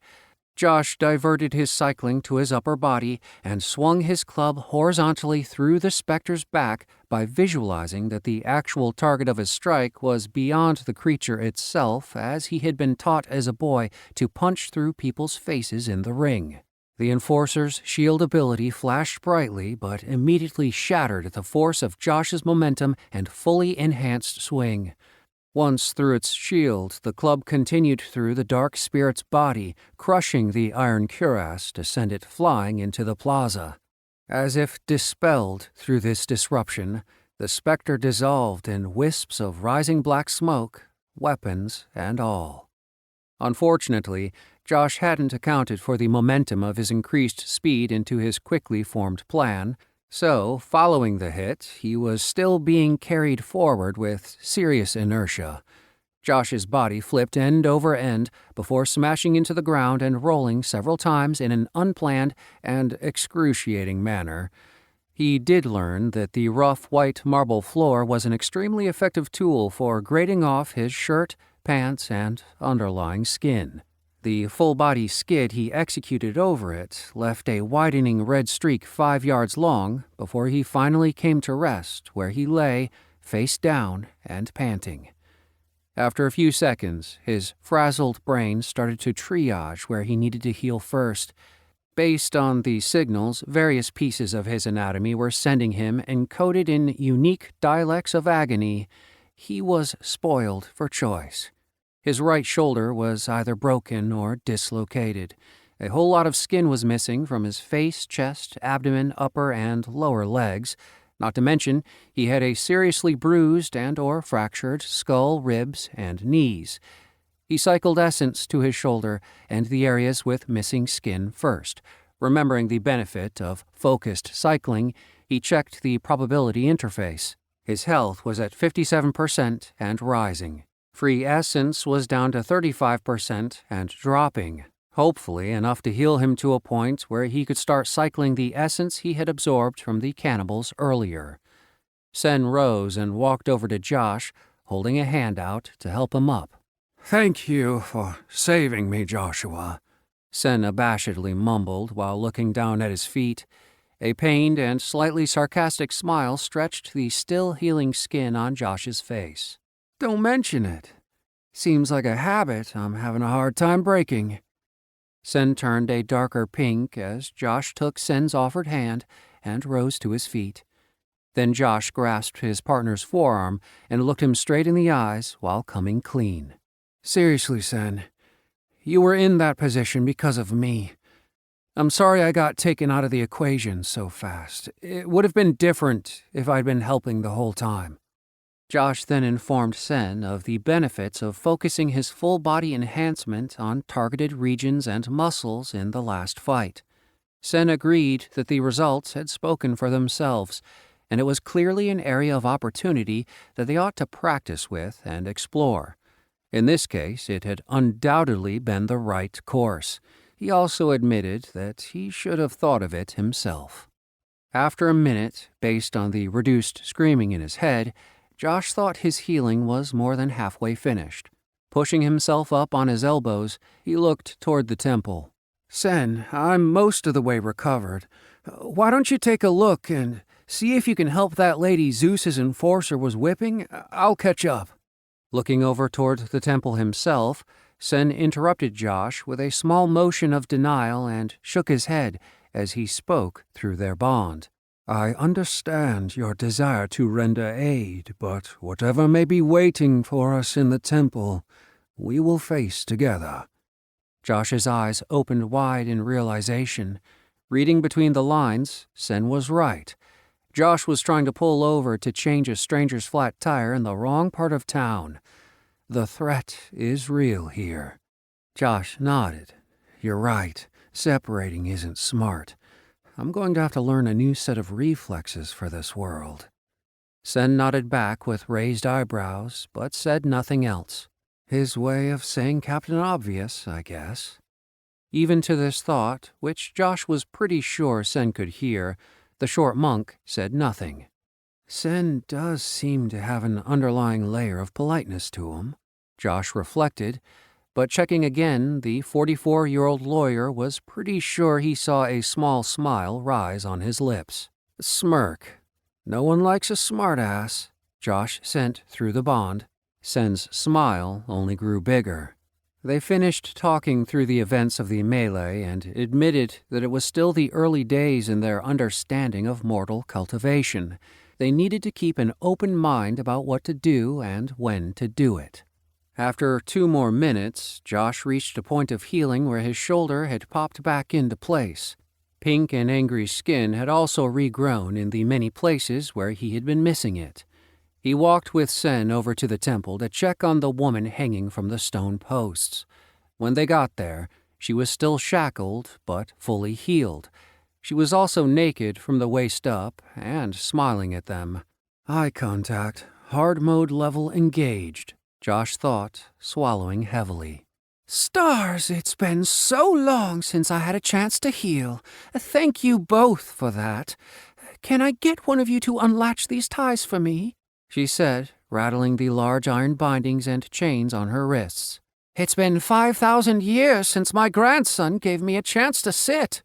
Josh looked over at Sen, who shrugged, seemingly just as confused as himself. Don't get me wrong or anything, Josh began. You seem very nice. Ignore her boobs. Ignore her boobs. But who are you? Oh, I'm Gaia. Welcome to my temple.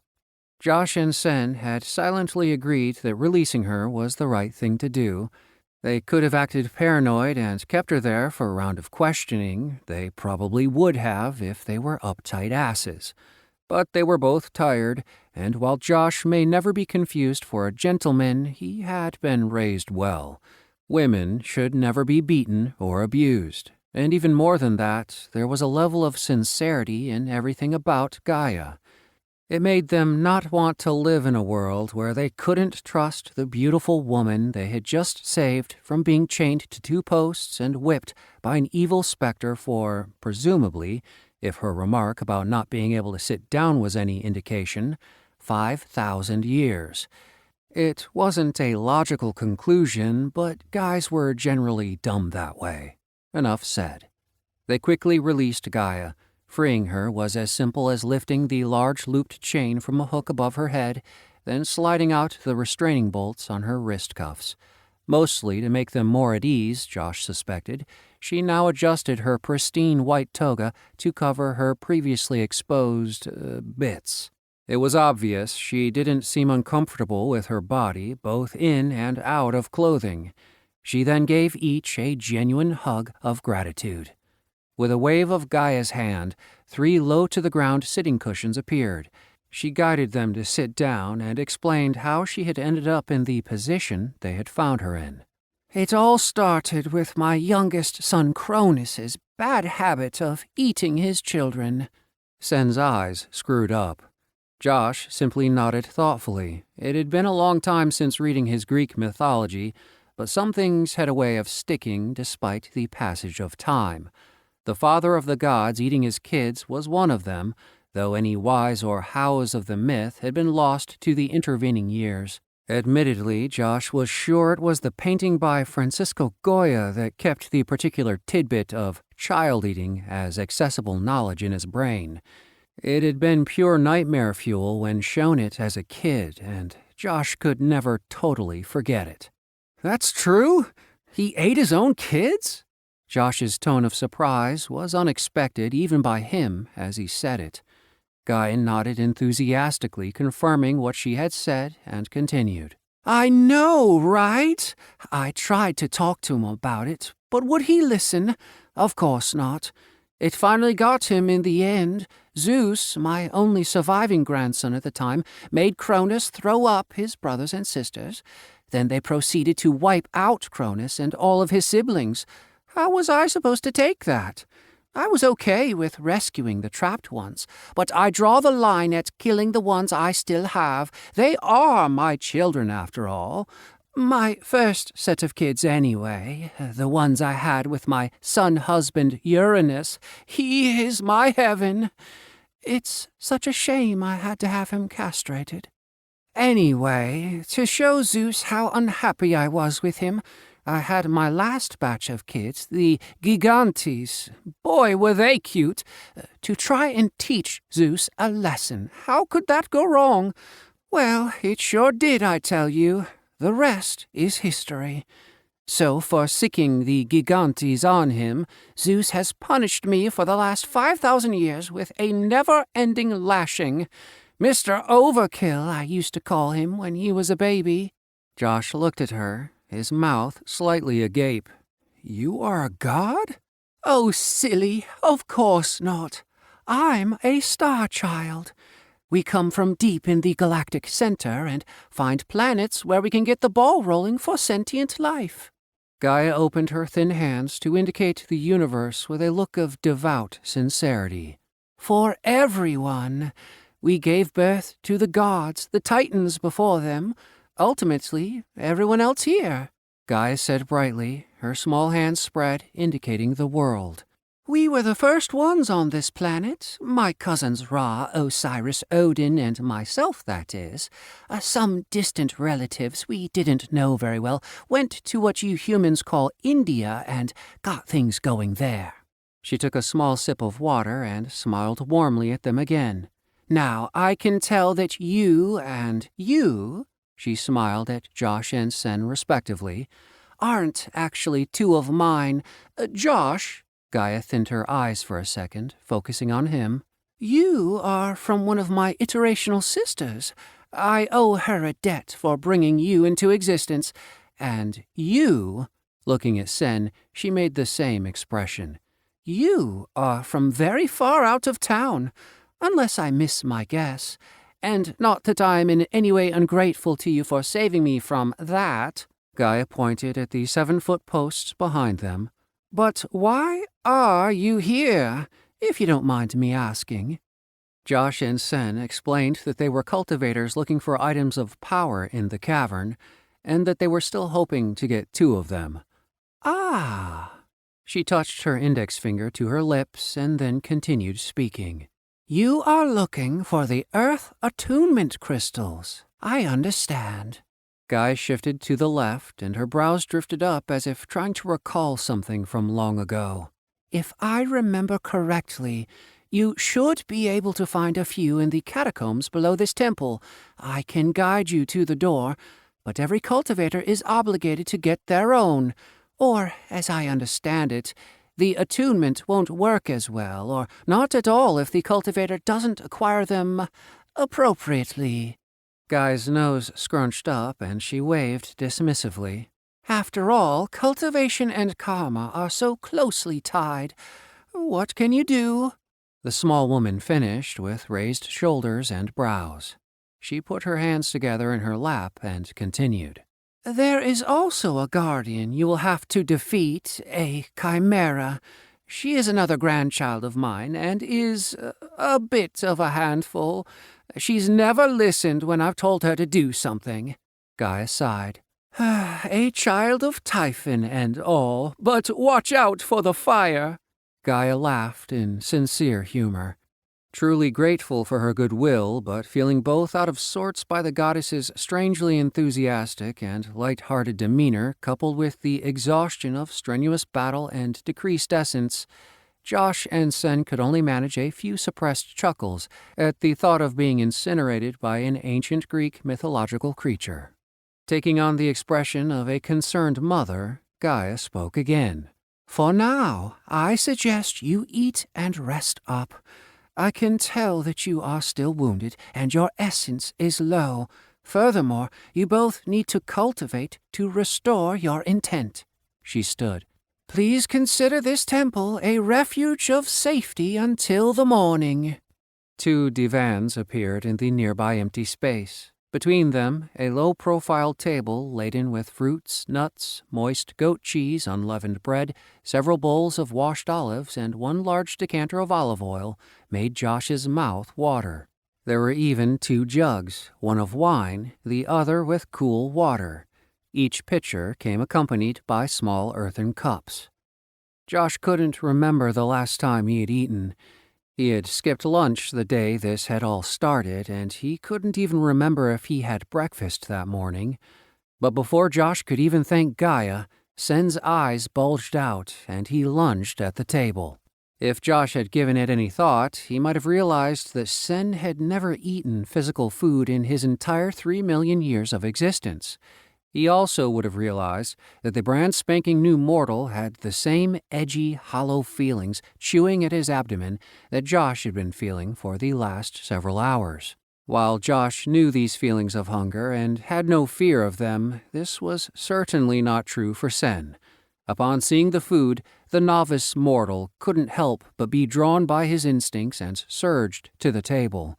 He started shoveling food into his mouth, apparently not even looking at what he was cramming in while barely chewing.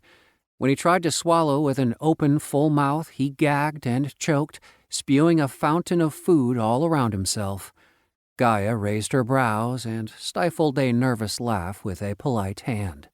Knowing Sen had lost all reasonable perspective, Josh held up his hand to get his karmic brother's attention. Grabbing 1 olive and a cracker, he showed Sen how to eat without dying, then washed it down with a sip of water. After that, things went much smoother for everyone, including Sen's GI tract. Chapter 13. Hearing isn't everything. Sen and Josh finished everything on the table, including the little pinch dish of sea salt Gaia had put out for them. Sen kept licking his finger, dipping it in the bowl, and then putting it in his mouth when he thought Josh wasn't looking. Lifting the last of the nuts to his mouth while watching Sen out of the corner of his eye, Josh mumbled as he chewed, "For a guy who wasn't immortal until 2 days ago, you're like a kid, you know that?"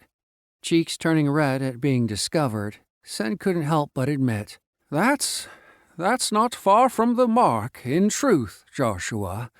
In many ways, the things that we are encountering are much newer to me than you. Eating! Wow! Who would have thought so much delight came from something that outwardly seems so banal?" He patted his full belly in contentment. Smiling, not in an altogether kind way, Josh replied, "True. But the surprises aren't over quite yet. You'll see the banal side tomorrow." Josh winked. "Look forward to it."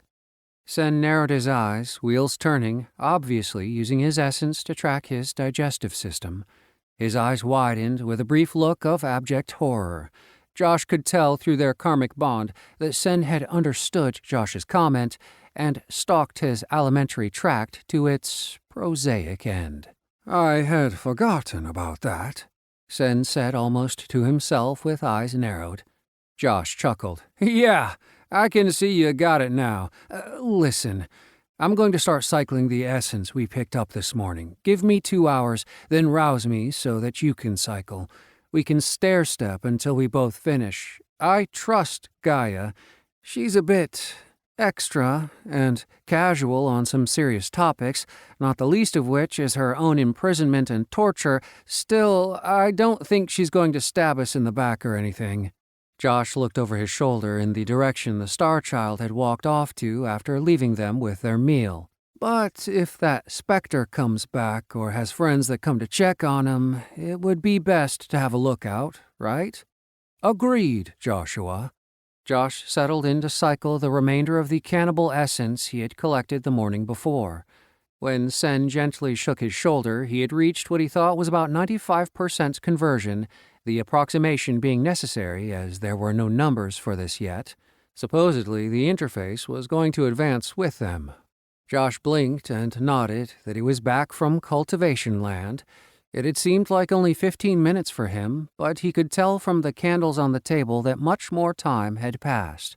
He also felt restored and fresh-minded, like he had received a restful night's sleep. He shared his experience, including a few small things he'd realized during the cultivation process that made things a bit smoother and quicker, though it was nothing groundbreaking, and then let Sen repeat the process. Josh checked his interface as Sen was cycling. His health had fully restored during the cycling session. He checked his shoulder and leg through his shredded clothing and noted intact skin and a full active range of motion for abduction, adduction, forward flexion, and extension. Stop the science jargon in your own head, Josh. Your shoulder is fine. Josh darkly chuckled. If Sen could put things inside his head, why did he turn me into a farmer's almanac instead of John Wick? If it came up, he would have to ask. But Josh was suspicious that there was no minimum safe amount of information to shove in someone's brain. Sen had likely taken the chance of decohesion of Josh's cortex, even if they had only given him the CPR info. Josh noted, even on autopilot, his core converted 1% of the remaining unpurified essence every 15 minutes. He couldn't identify any foreign essence remaining in his meridians after about 1.5 hours. He also had instinctively converted the excess free essence into his core. The numeric indicator read 49%, and his free essence bar seemed full.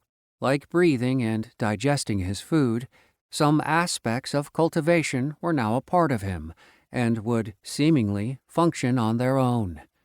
2 hours later, and after some serious self-reflection time, Josh had some questions he was ready to ask when he roused Sen. They did their typical quick debrief to confirm consistent essence processing experiences, and then Josh asked one of the questions he thought would help him kind of figure out his place in things and where they were going. Sen was all ears, ready and open. "I know that all this mortal level stuff," Josh opened his hands and pointed at the both of them, "our cultivation is just as new to you as it is to me. But check my thinking. We," Josh again pointed at Sen and himself with his waving hand, "we function with a mortal essence core that apparently runs on unpurified essence, which we have to purify ourselves in order for our bodies to properly use." Josh looked at Sen with widened eyes to confirm that that was a question, and Sen nodded in the affirmative, knowing Josh wanted to continue. And Josh did. "Instead of mortal essence, what you used to use for your immortal core and cultivation was Immortal Ka." Josh amplified his voice like a prize fight announcer to parody how much greater and mysterious Ka seemed to him than the essence they were using. Sen smiled faintly at the small joke and nodded again. With the basics out of the way, Josh moved on. "Which, I guess, is ultra-purified and perfected essence of some sort?" Josh raised his brows and left the question hanging for Sen to clarify. Suddenly humbled by being reminded that he was no longer immortal, Sen nodded his head in agreement. That is a good way to think about it. The process takes, millions and millions of your Earth years to raise mortal essence to immortal Ka, but no matter his level of purification, both are the iteration energy and forces of unification that hold everything with meaning together. Seeing that he was on the right track, Josh's face is animated, and he interjected his old legal courtroom habits of asking leading questions to get where he thought he should. But immortal Ka and mortal level essence are like crude oil versus refined jet fuel. While they both come from the same place, they are not interchangeable without a lot of effort and time, correct? Not exactly sure where Joshua was going, but still in agreement with the overall issues, Sen blankly nodded affirmative. Correct, Joshua. Okay, so why was Hantal so interested in mortal essence when it wouldn't do anything for him in the short run? It doesn't make any sense to me that he would be trying to get something that wouldn't really help him in the here and now. Sen nodded in a kind and knowing manner as he loosely pointed with his fingers to the iteration around them. Understand that whether we are talking about mortal essence or immortal Ka, we are still talking about the immense power of multiversal iterations. To use an example from weapons of your era, a stick of dynamite is a small detonation compared to the explosive forces of atomic fission and fusion in atomic and hydrogen bombs, but it can kill you just the same. In fact, nuclear weapons are rated in how many tons of dynamite they mimic in the kilo and megaton denominations.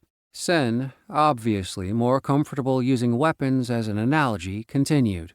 Why exactly Hantal was down in the mortal realms farming mortal essence that he would have to purify instead of working on his immortal cultivation directly is a question only he could have answered.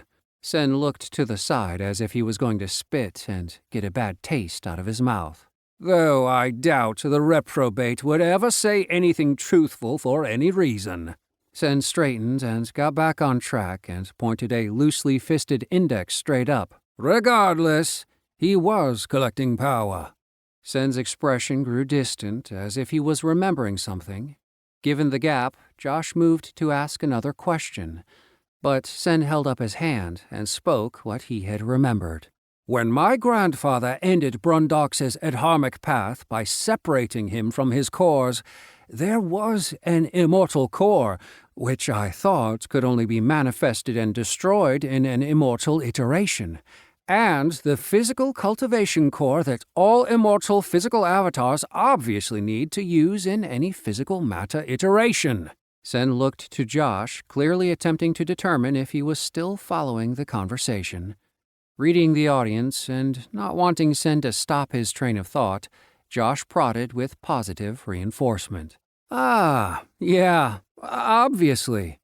Sensing through their bond Josh's mild confusion about the differing cores and his overwhelming eagerness to hear Sen's thoughts, Sen waved his hand in a dismissive manner. The immortal metaphysics of the physical matter avatars aren't terribly important to us at this stage in our mortal cultivations.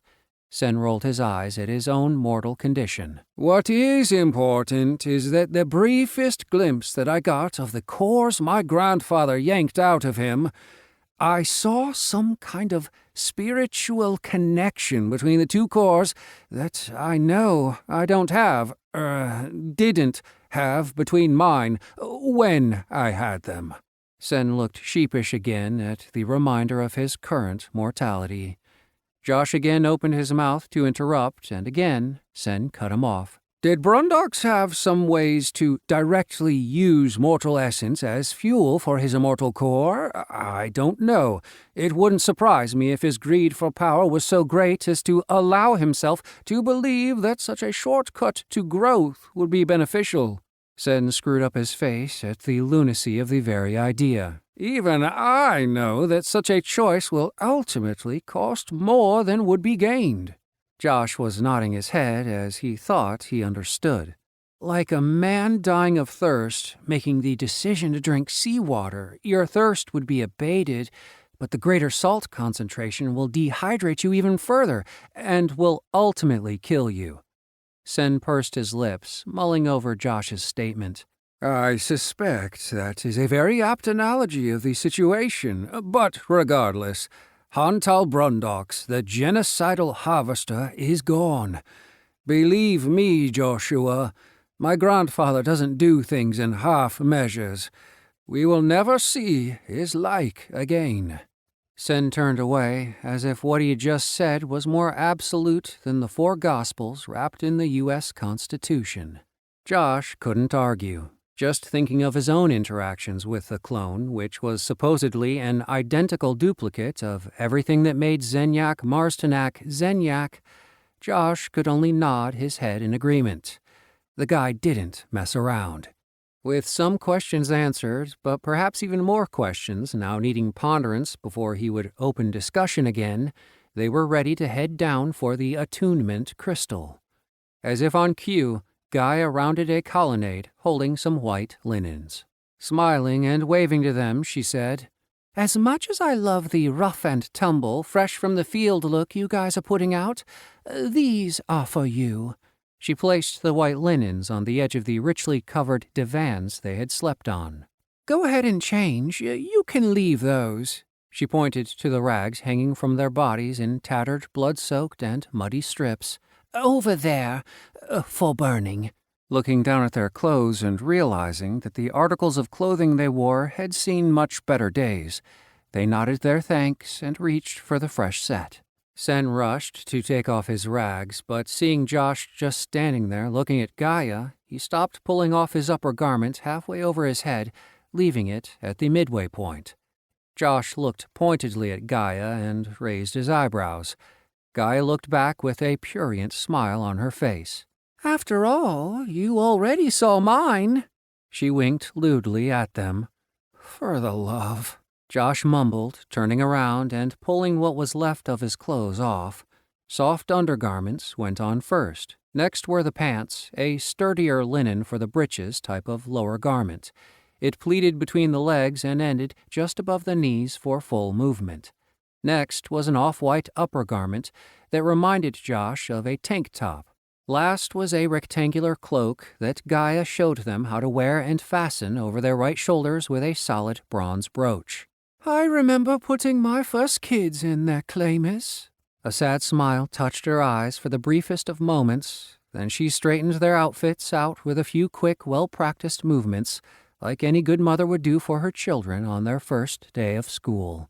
"Now, boys, the earth crystals are down there." She pointed to a closed door between 2 nearby columns, a door that Josh would have sworn wasn't there even 30 seconds ago. Braziers on either side lit up, strengthening his suspicions. "No one has been down there in a very long time. Keep your eyes open. In the old places of the earth, lost essence from the fallen can corrupt and attract unfriendly things. I also told you about the Chimera Guardian outside the chamber with the earth crystals, didn't I? Be ready. I don't want this to be the last time we meet." She smiled a warm, caring smile that lit up her whole face. At that moment, Josh believed without a doubt that she was the mother of the whole world. "And one more thing." Guy made no effort to hide the fact that she was eyeing the root clubs Sen and Josh were carrying. Partial cracks and large divots in the gnarled wood from forceful strikes were present and telling on both. They wouldn't last much longer for either of them. "Before you get to the crystal chamber, there is a sort of storage room. Uranus and we moved a lot of old things down there when We moved a lot of old things down there when all the kids and grandkids had moved out of the house and were living on Olympus most of the time. If I remember, there might be some old training weapons from when my first kids, the Titans, were just learning to use their training Xiphos and Dories. They are yours if you want them. Just tell the custodian I said so. He'll know what to do." But weren't the Titans gigantic? Josh blurted out before he could help himself. Gaia smiled her motherly smile for Josh again and waved her hand dismissively. Oh, silly, not all the time, only when they wanted to be. She patted him on the cheek. You'll understand when you're older. The door closed behind Josh and Sen. Gaia waved her hand from right to left as if opening a sliding window, returning her temple to its normal state. Attendants waited in the eaves of the colonnades. Flute and harp music sifted through the smoke of burnt offerings. The chanting of supplicants murmured from the far reaches of every side. Her many guards stood at attention around the perimeter. She raised an eyebrow and glared to the right of the door the two young cultivators had just walked through. A second later, the clone appeared, causing the classic white marble setting to glitter with his pulsating ultraviolet. I never said to give them weapons, Gaia. She glared at the clone's accusation. No, you said they were warriors on a hero's journey to collect their first attunement. These were children armed with sticks. It was all we could do not to kill them by accident. Her voice rose at the end, and she continued her accusatory glare at the clone. Makites, attend me. Gaia called her major domo. The specter who had stood over Gaia several hours before with his scourge appeared instantly. Without hesitation, he dropped to a knee, fist over his heart. Mother. His red eyes were downcast. Assess the strength of the two men you fought. Disorganized, ineffective, pathetic. While the last blow had some modest strength, they were prey, not fighters. Raising a scornful glance at the clone, Gaia more accused than asked, How long have they been cultivating? 6 months? A year? 32 hours. Gaia's eyes widened in shock as she gasped in surprise at the clone's impossible statement.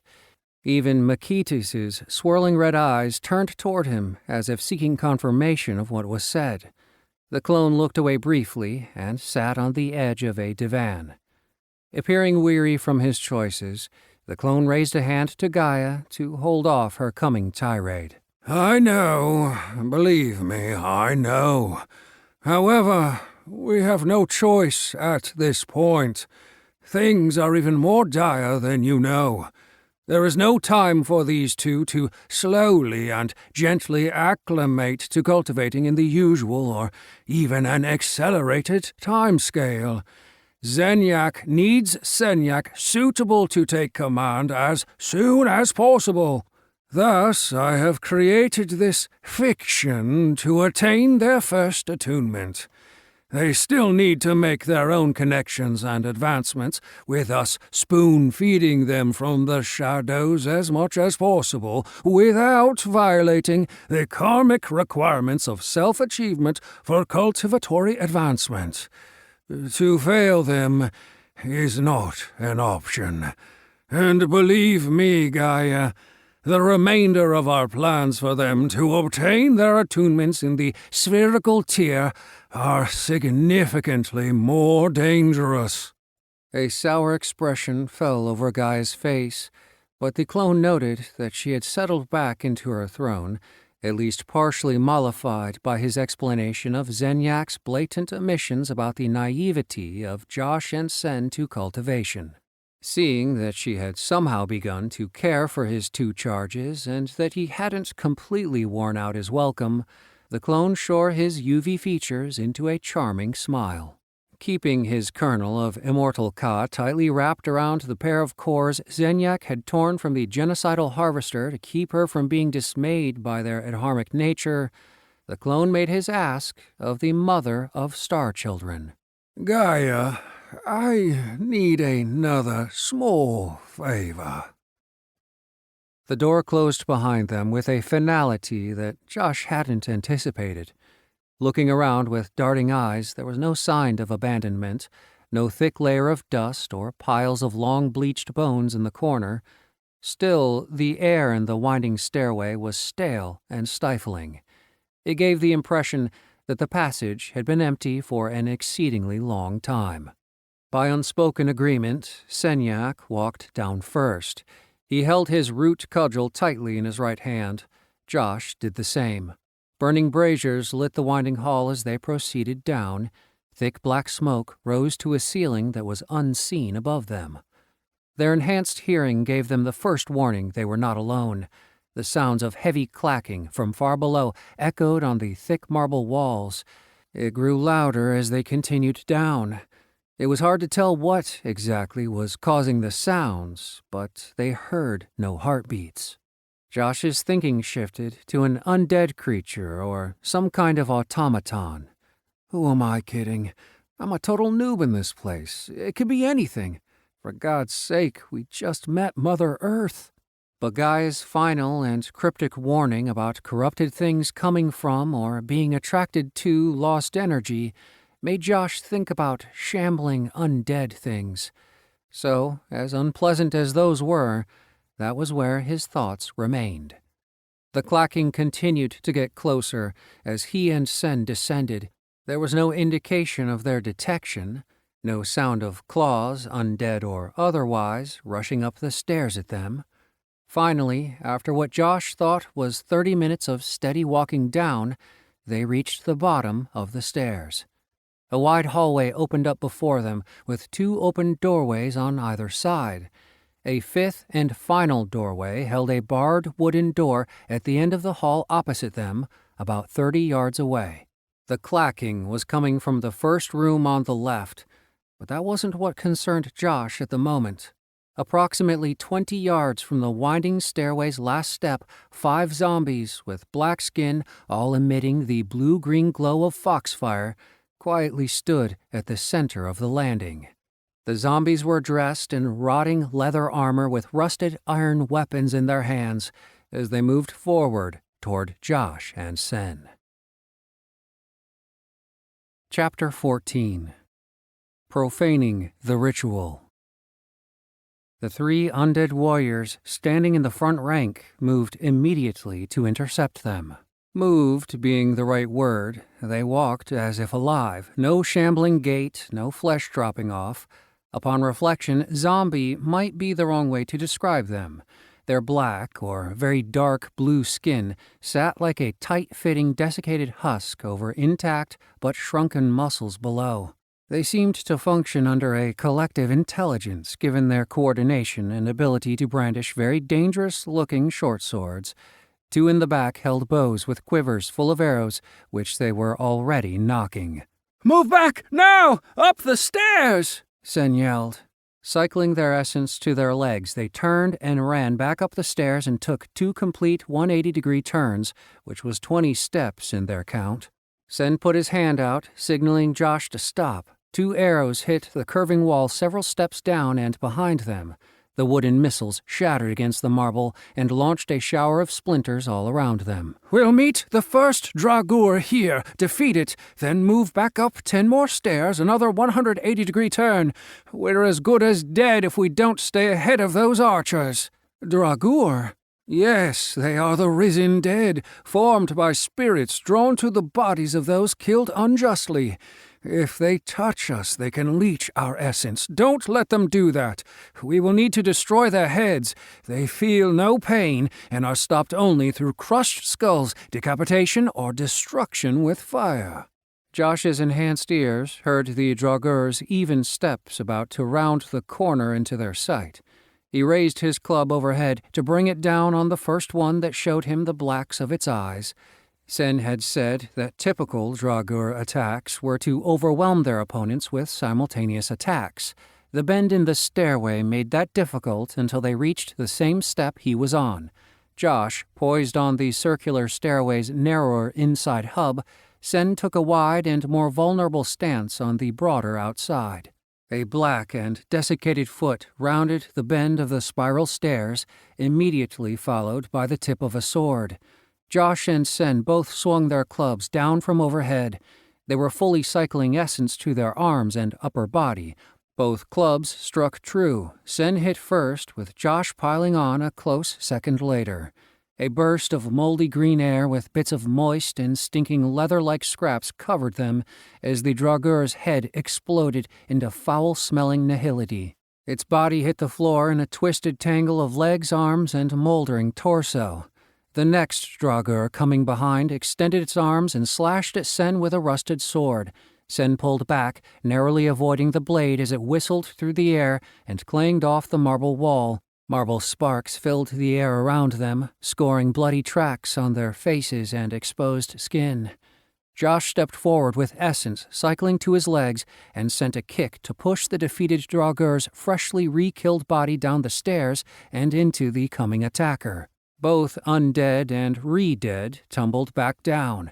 An arrow shot from below skidded off the surface of the rounded stairway's wall. It missed Sen's bent-over head by a fraction of an inch. Josh was pretty sure the archers would have had to advance up past the first turn to land a shot like that. Grabbing Sen by the collar, Josh pulled him up as they ran to put a few more bends in the stairs between them and the pursuit. After 2 more full 180-degree turns, they stopped, waiting against the hub of the stairway to repeat what they had done. Silence filled the space as they waited, taking deep breaths. They waited and listened, and listened, and waited, and the Draugrs obviously weren't coming. Still listening, Josh heard dry feet rasping on the rough steps, heading back down. He looked at Sen and pointed down the stairs. The question was evident on his face and through their karmic bond. Why aren't they coming? They are the risen undead. It doesn't mean they're stupid. They're waiting for us. Where I come from, stupid is exactly what risen undead are supposed to be. Zombies that are smart enough to play a waiting game with us are terrifying, Josh stated, simultaneously checking his interface. 91% free essence remaining, 100% health. Not zombies, remnants. They are the spiritually risen undead. They're not the reanimated meat puppets of the Necrolon. Draugrs rise most commonly when a spirit that hasn't migrated to the mortal soul nexus lingers in the place of its death near an empty vessel. Due to this, they have a rudimentary intelligence, which is obviously enough to thwart our plans. Sen trailed off. Well, run, Forrest, run isn't exactly an amazing strategy to begin with, Josh said almost to himself. But when you say intelligence, do you mean sitting around chatting about the current selection on the Book of the Month Club over a cup of Darjeeling, or something similar to insect cognition level intelligence, such as moving from the light to the dark, avoiding large overhead predators, and following attractive smells to food kind of intelligence? Sen's mouth made a straight line as he thought about Josh's question. Most likely the second one. Why? I think I may understand why they retreated. They aren't waiting for us. They're following their Draugr cognition and returning to their home range. It's a sort of crude territorial instinct that simulations on my world used as a fighting mechanic. What? Sen looked blank-faced at Josh. Josh then spent the next 15 minutes explaining to Sen the concepts of aggro, threat generation, pulling mobs, home-range computer models, and the general play nature of video games. So I'm not saying we are in a video game or anything like that. I'm 1,000,000% certain that we are not. Josh held both of his hands before him in surrender. What I am saying is that I recognize this behavior model. Based on what I've seen so far, we should be able to predict the aggressive actions of these Draugr in this particular set of circumstances. So, Joshua, if I understand you correctly, to properly enact the ritual of the aggro, we have to get close enough for them to see us, thereby generating the aggro. Then we need to run, but we must stay close enough for the aggro to continue. Or, as you say, to kite the mobs. If we go too far, we will defile the ritual, and the Draugr will return to their reset point, the center of the landing at the bottom of the stairs. Then we would have to perform the ritual all over again. Do I have it right, brother? Josh had been through this with Sen about 10 times. He had initially encouraged him to conceptualize drawing aggro as a ritual because it helped Sen grasp the concepts. Josh grinned to hold back his laughter. Yes, you have it very well. This is a well-established ritual among my people, particularly amongst the gaming sect," Josh clarified with a studiously straight face. "Long have we known of its power and capabilities, at least from the early 90s. "Well-established?" Sen raised quizzical eyebrows. "I never ran across it during my study of combat history on your planet. How often is it practiced?" "Some practitioners perform it dozens of times daily," Josh said with a straight face. He wasn't lying after all. Sen took on a considering expression. "I'm surprised I missed it. My studies must not have been as thorough as I had thought. Thank you for sharing such important wisdom. Your people are wiser and more knowledgeable about Dragur and cultivation than I had given them credit for." Pursing his lips, Sen could sense the sincerity through their bond. There could be no deception between them. "All right. It is worth a try." Josh looked up at Sen from the position he had propped himself against the wall. "How is it that you know so much about these Dragur, but nothing about so many other things, like eating, for instance?" The question had been nagging Josh. "I'm a combat specialist who studied mortal physical combat for over 500 years. Studying battle tactics against Dragur was a part of that. They're one of the most common mortal undead forces encountered in the multiverse. There are even immortal counterparts." Sen nodded, affirming his statement. "Liches?" Josh took a stab in the dark. Sen raised an eyebrow in surprise. "Just so. I'm surprised you would know of such creatures." "I'm beginning to wonder a bit about that myself," Josh admitted. "Perhaps the history of your people is deeper than we know." Sen spoke thoughtfully. "That makes sense." Josh nodded as well, pursing his lips in agreement. The first hint had been Guy's gossip sharing about her children and family, the literal Greek mythological gods, basically confirming that humanity's legends about them were terrifyingly accurate, if you can call being smashed in the face with the information a hint, that something was fundamentally strange about humanity's ancient myths. Maybe they aren't just stories. Damn. She even casually mentioned Odin, Ra, and Osiris from the Norse and Egyptian pantheons. Letting his thoughts slow cook on this issue, Josh set them off to the side for future consideration. Right now, there is still a job to do. After creeping down the stairs to where they had defeated the first Draugr, they took stock of the situation. The expunged Draugur's sword was where the body had initially fallen before Josh had kicked it down the stairs. Josh grabbed the weapon and handed it to Sen without a second thought. There was no doubt that between them, Sen was the more battle-capable and could put it to better use. Sen inspected the weapon, a thick, double-edged short sword with a blade of 75 centimeters made of a blunt-edged but serviceable iron. Its rusted and pitted surface was far from the well-cared-for weapons he used as an immortal, but compared to a stick he had dug out of a dirt wall, it was a significant upgrade. Sen's interface flashed. Weapon equipped. Short sword. Quality poor. Damage has increased from negligible to poor. Cleave and dismemberment options are available for physical combat. Do you wish to continue with this as your new weapon? A small box even popped up on his interface when he thought about it. Weapon. Short sword. Quality poor. Increasing the quality of the weapon will increase damage. Bladed weapons skill level. Advanced. Allows interface guidance for optimal usage. Damage. Average. Mundane. 97% probability of 865 increased damage compared to unarmed damage. Increasing skill level will increase damage capabilities. Sen, used to over 3 million years of interaction with his ethos combi, responded immediately. "Yes! Transcendence, I have missed you." The interface responded with more information. Optimal strike opportunities during battle will be highlighted in your visual perception. Sen filled in Josh about the interface's expanded capabilities. Josh looked at his root club. Frowning, he muttered to himself, "I don't have a little box. Maybe I'd like one too, huh? No little box for me." He squinted at Sen. The next one is mine." "Of course, brother," Sen laughed. "Of course."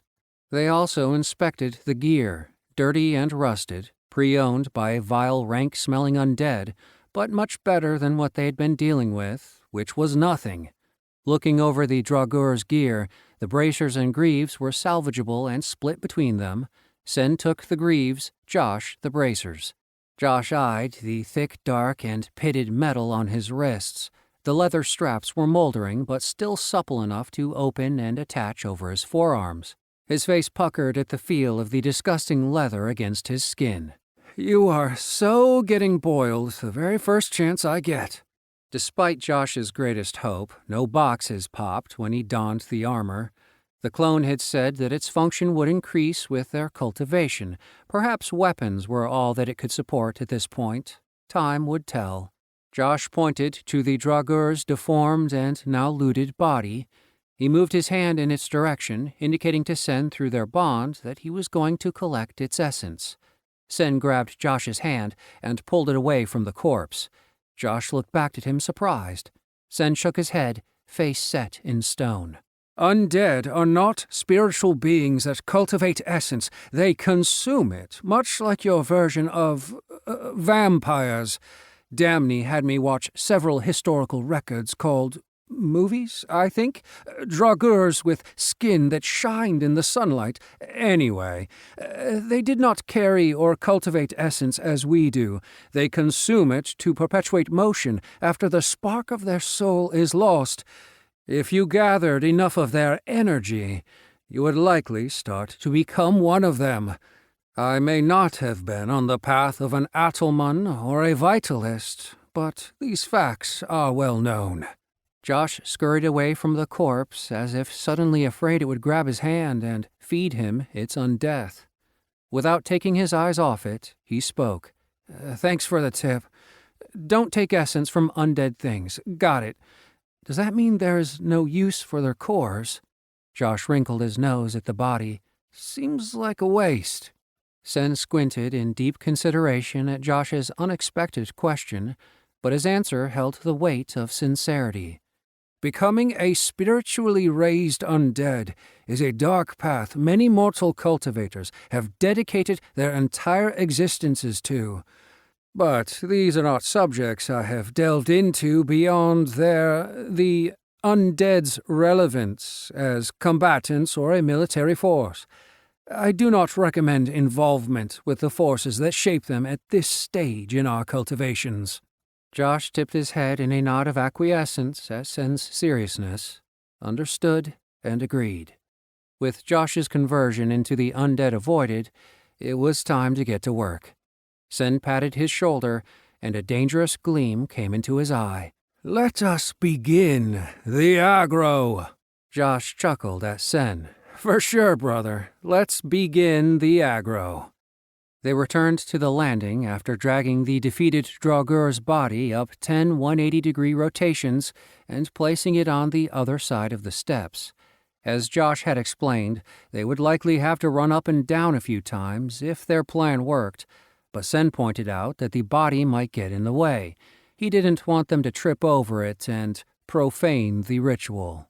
Once at the bottom, they saw, as before, that the melee Draugur stood in front of the archers, and again the undead moved to intercept them. The Draugur had learned from past events. Instead of walking, they started running very, very fast. The immense strength of their undead bodies gave them incredible acceleration, which they seemed eager to use. Fortunately for Josh and Sen, upon showing their faces, they had already started running to the planned ambush point where they had killed the first Draugur in the last battle. Or, as Sen had learned to call it, they pulled the melee warriors. The ambush point was 2 complete rotations up the stairs. Sen was their rear guard, but even with fully enhanced legs, he sensed he was becoming overtaken approximately 2/3 of the way up. But things were a little different for Sen this time as well. After 10 stairs, he turned, placing his feet in a wide stance to intercept the first Draugur.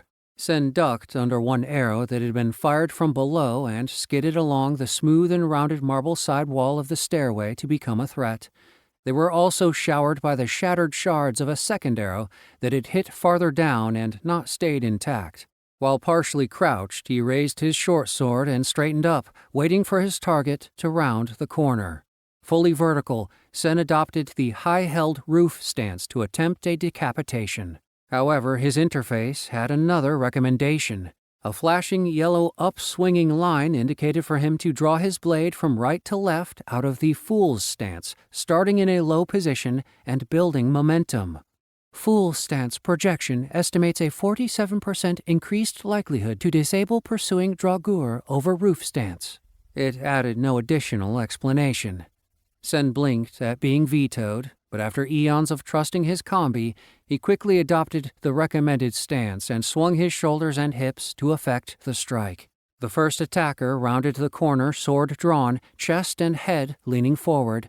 Sen's essence-enhanced strike sliced it through the left shoulder and chin, finishing by cleaving its head free on a diagonal.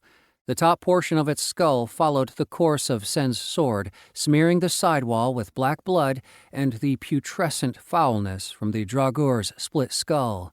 The now dead Draugur's body continued with its momentum and crashed into the wall behind Sen before it fell to the floor. Redirecting his enhancement to his legs, Sen cleared the still-falling body in a single leap and continued to the planned ambush point. He already sensed through their bond that Joshua was waiting as planned. Running up the steps, Sen smiled as the next pursuing Draugr momentarily slowed down to get over the fallen body, but followed Josh's Draugr cognition theory of aggro by continuing up. With his enhanced hearing, Josh heard Sen confront the Draugr and hightail it out of there. He could also tell the archers had continued to advance their position as their arrows kept skidding along the rounded walls behind Sen. Things only picked up speed from there. In less than a blink, Sen flew past Josh and nodded. "Incoming! Your turn!" The sounds of dry undead feet scrabbling up the stairs as the first Draugr cleared the last bend in the stairway came to Josh's enhanced ears. As the tip of its sword came into sight, Josh brought his club down in an honest attempt to smash its helm straight through its navel. Josh's enhanced strength ended the Draugur's final existence. However, despite dispatching the Draugr, physics wasn't on vacation. Its body continued moving forward under the power of its rapid momentum. Josh was bowled over as it slammed into him and knocked them both to the ground where they slid to a stop, the broken body of the undead resting atop Josh's prone form. Putrid fluids from the creature's shattered head dribbled fetidly into his face, hair, and eyes.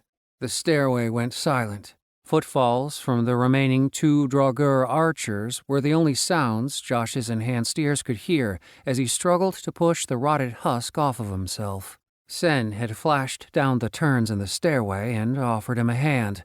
Despite the stinking undead sap that had soaked into him, Josh couldn't keep the smile out of his voice as he rose to his feet. "I love it when a plan comes together." A subdued pop, and suddenly cascades of alternately hues of azure light filled the dark of the quiet cavern. Refracted light from the end of the visible spectrum and beyond danced over the polished surfaces of uncountable crystals studding the rock surfaces of the large space whose roof arched overhead several hundred meters. While almost everything was blue-tinted due to the source of the light being that wavelength, several dozen crystals in the cave defied the illuminating light and gave off their own golden-orange glow. 3 pairs of red eyes on 3 very different heads snapped open as the sleeping legend snapped to attention. A double pair of lion's claws instinctively flexed from their sheaths, and the pike-tipped horns of a goat bristled as the glowing ember of a fiery death formed in the back of the tail-mounted dragon-head's throat. But that was as far as even the chimera's unfailing aggression moved it. Then the single body and all 3 of its heads froze in place like a child caught sneaking into the pantry for a before-dinner snack. Immortal. All 3 heads mumbled submissively in ancient Greek as they nodded once and then lay back down. The lion's head closed its eyes and seemed to go back to sleep. The dragon's head tail coiled around its folded feet protectively. Clearly the leader, the central back-mounted goat head, stood tall on its neck, with eyes wide open at what the intruder was going to do. Obviously, the Chimera's aural sight had seen through the clone's fractalized EM shielding to the kernel of Zenyak's Ka, a power source that would seem immeasurable to it. The power differential required that the Chimera back down and serve his superiority. Still, the clone nodded back in respect once as well. Cavern of Gaia's earth crystals or not, he had just translocated unannounced directly into her bedroom.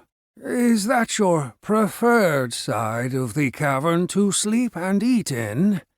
The goat head nodded once in confirmation, its rectangular pupils never leaving the clone's eyes. Apologies for this, but I do have Gaia's permission, and I can't have you eating the surprise.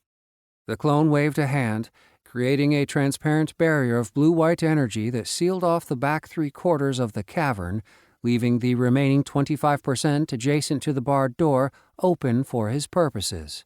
The goat bleated in annoyance at the partitioning.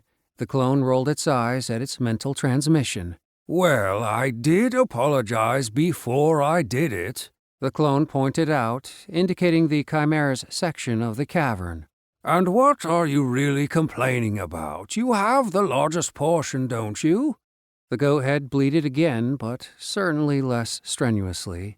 Likely realized that there was nothing it could do to stop the clone and had only voiced its rights for possible reassertion at a later time. The clone nodded with a tight smile to the Chimera and then got back to his business, pulling the genocidal harvester's cores from the dark hole that appeared before him and leading to the small dimensional pocket they were stored in. He replaced the immortal core.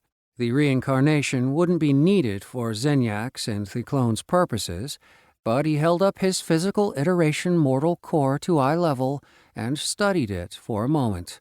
It had been modified in a not uninteresting way, clearly designed to allow transference of mortal essence directly to his immortal core for immediate use without the usual necessary requirements of purifying the mortal essence for an immortal Ka core. The modifications would allow access for immediate use of mortal essence and presumably large amounts of power, assuming the user had access to vast oceans of mortal essence, which, of course, the Soul Harvester did. But it would ultimately result in the corruption of an immortal's core and loss of their transcended state from pollution damage from mortal impurities that cultivation required hundreds of thousands of Ka Nexus rotations to remove. A quick and dirty tool for power-hungry idiots with no forethought of the consequences of their choices. The clone dismissed the modifications from his thoughts. It was also linked to the mostly filled essence collection array in a disturbingly permanent way. The clone could dissect it off, but that would alter the spirit still trapped inside the core and foil his entire purpose here. That will not do.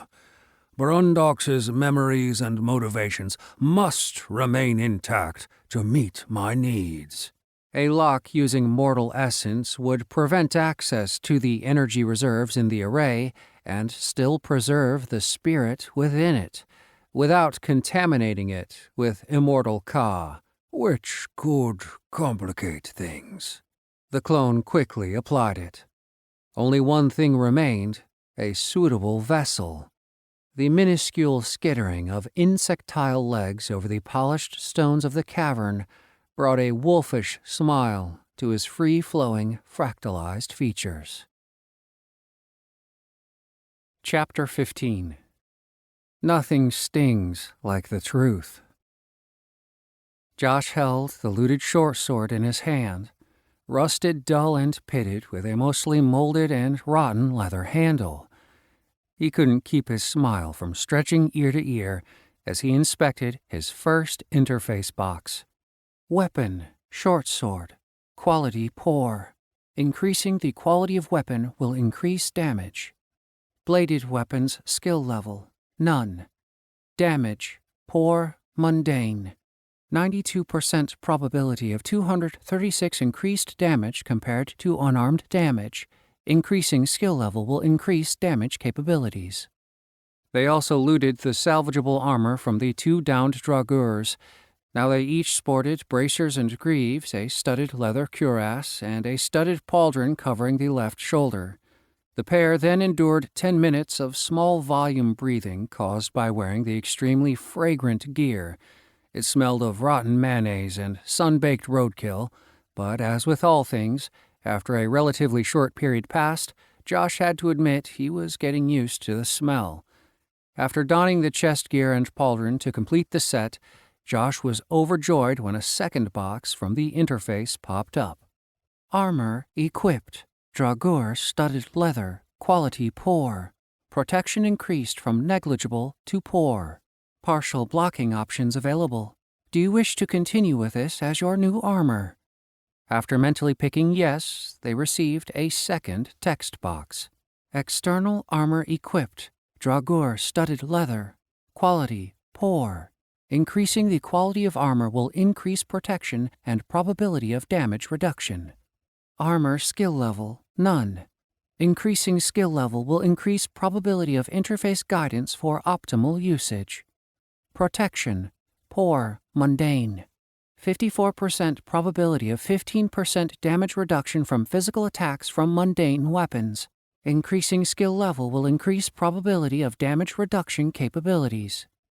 Sen, having skill in wearing armor, received the same text box with slightly enhanced probabilities of protection.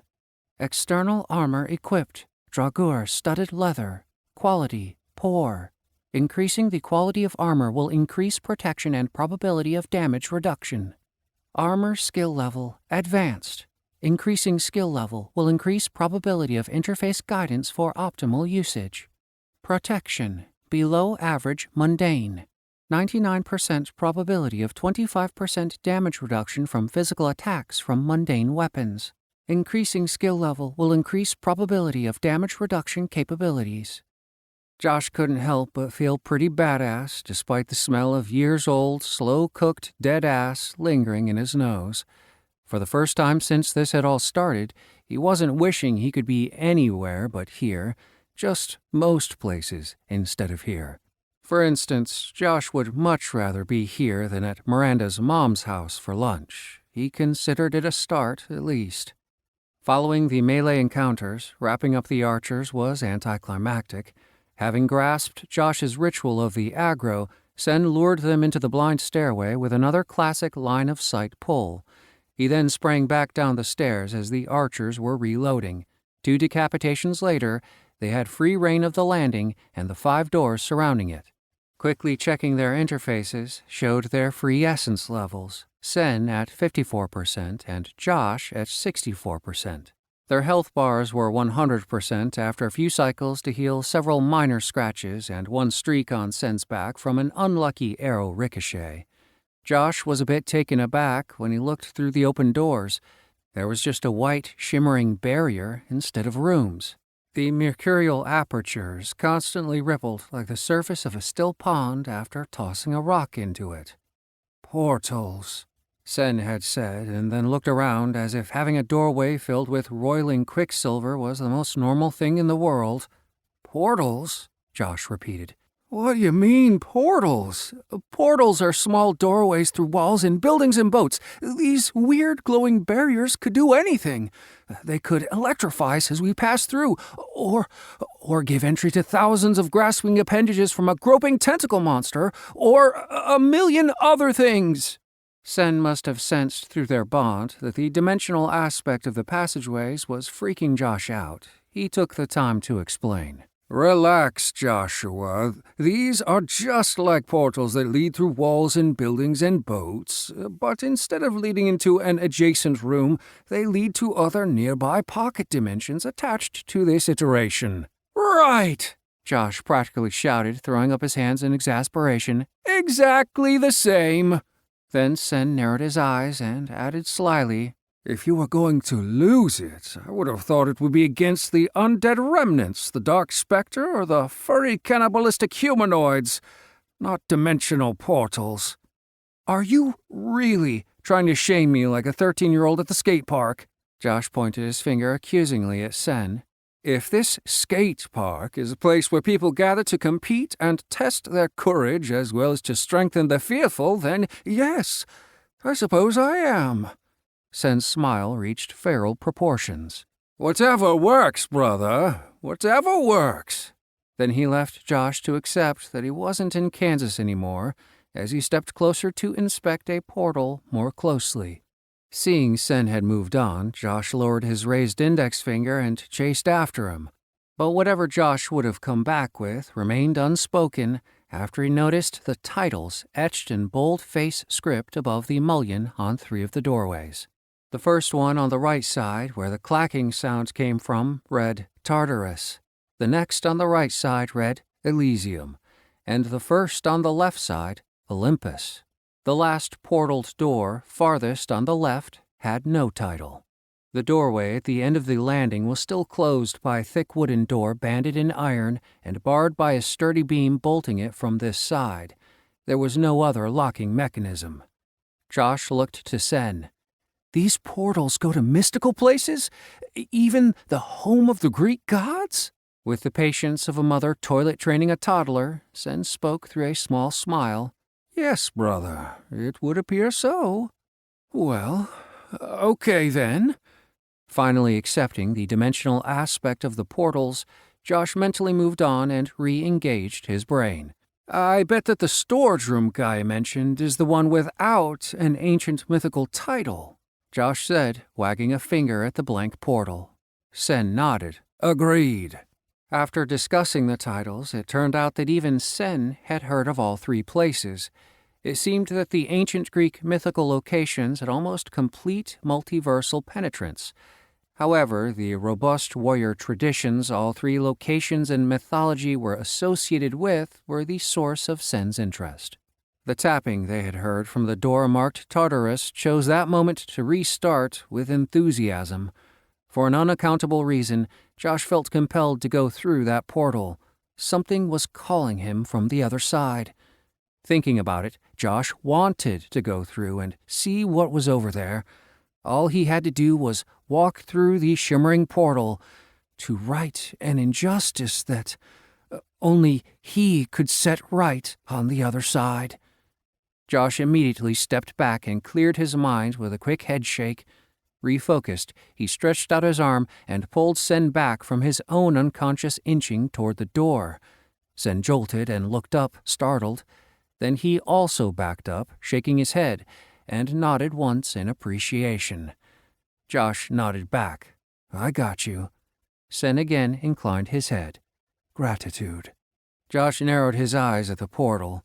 It disturbed him to realize that they had both been slowly edging towards the open portal.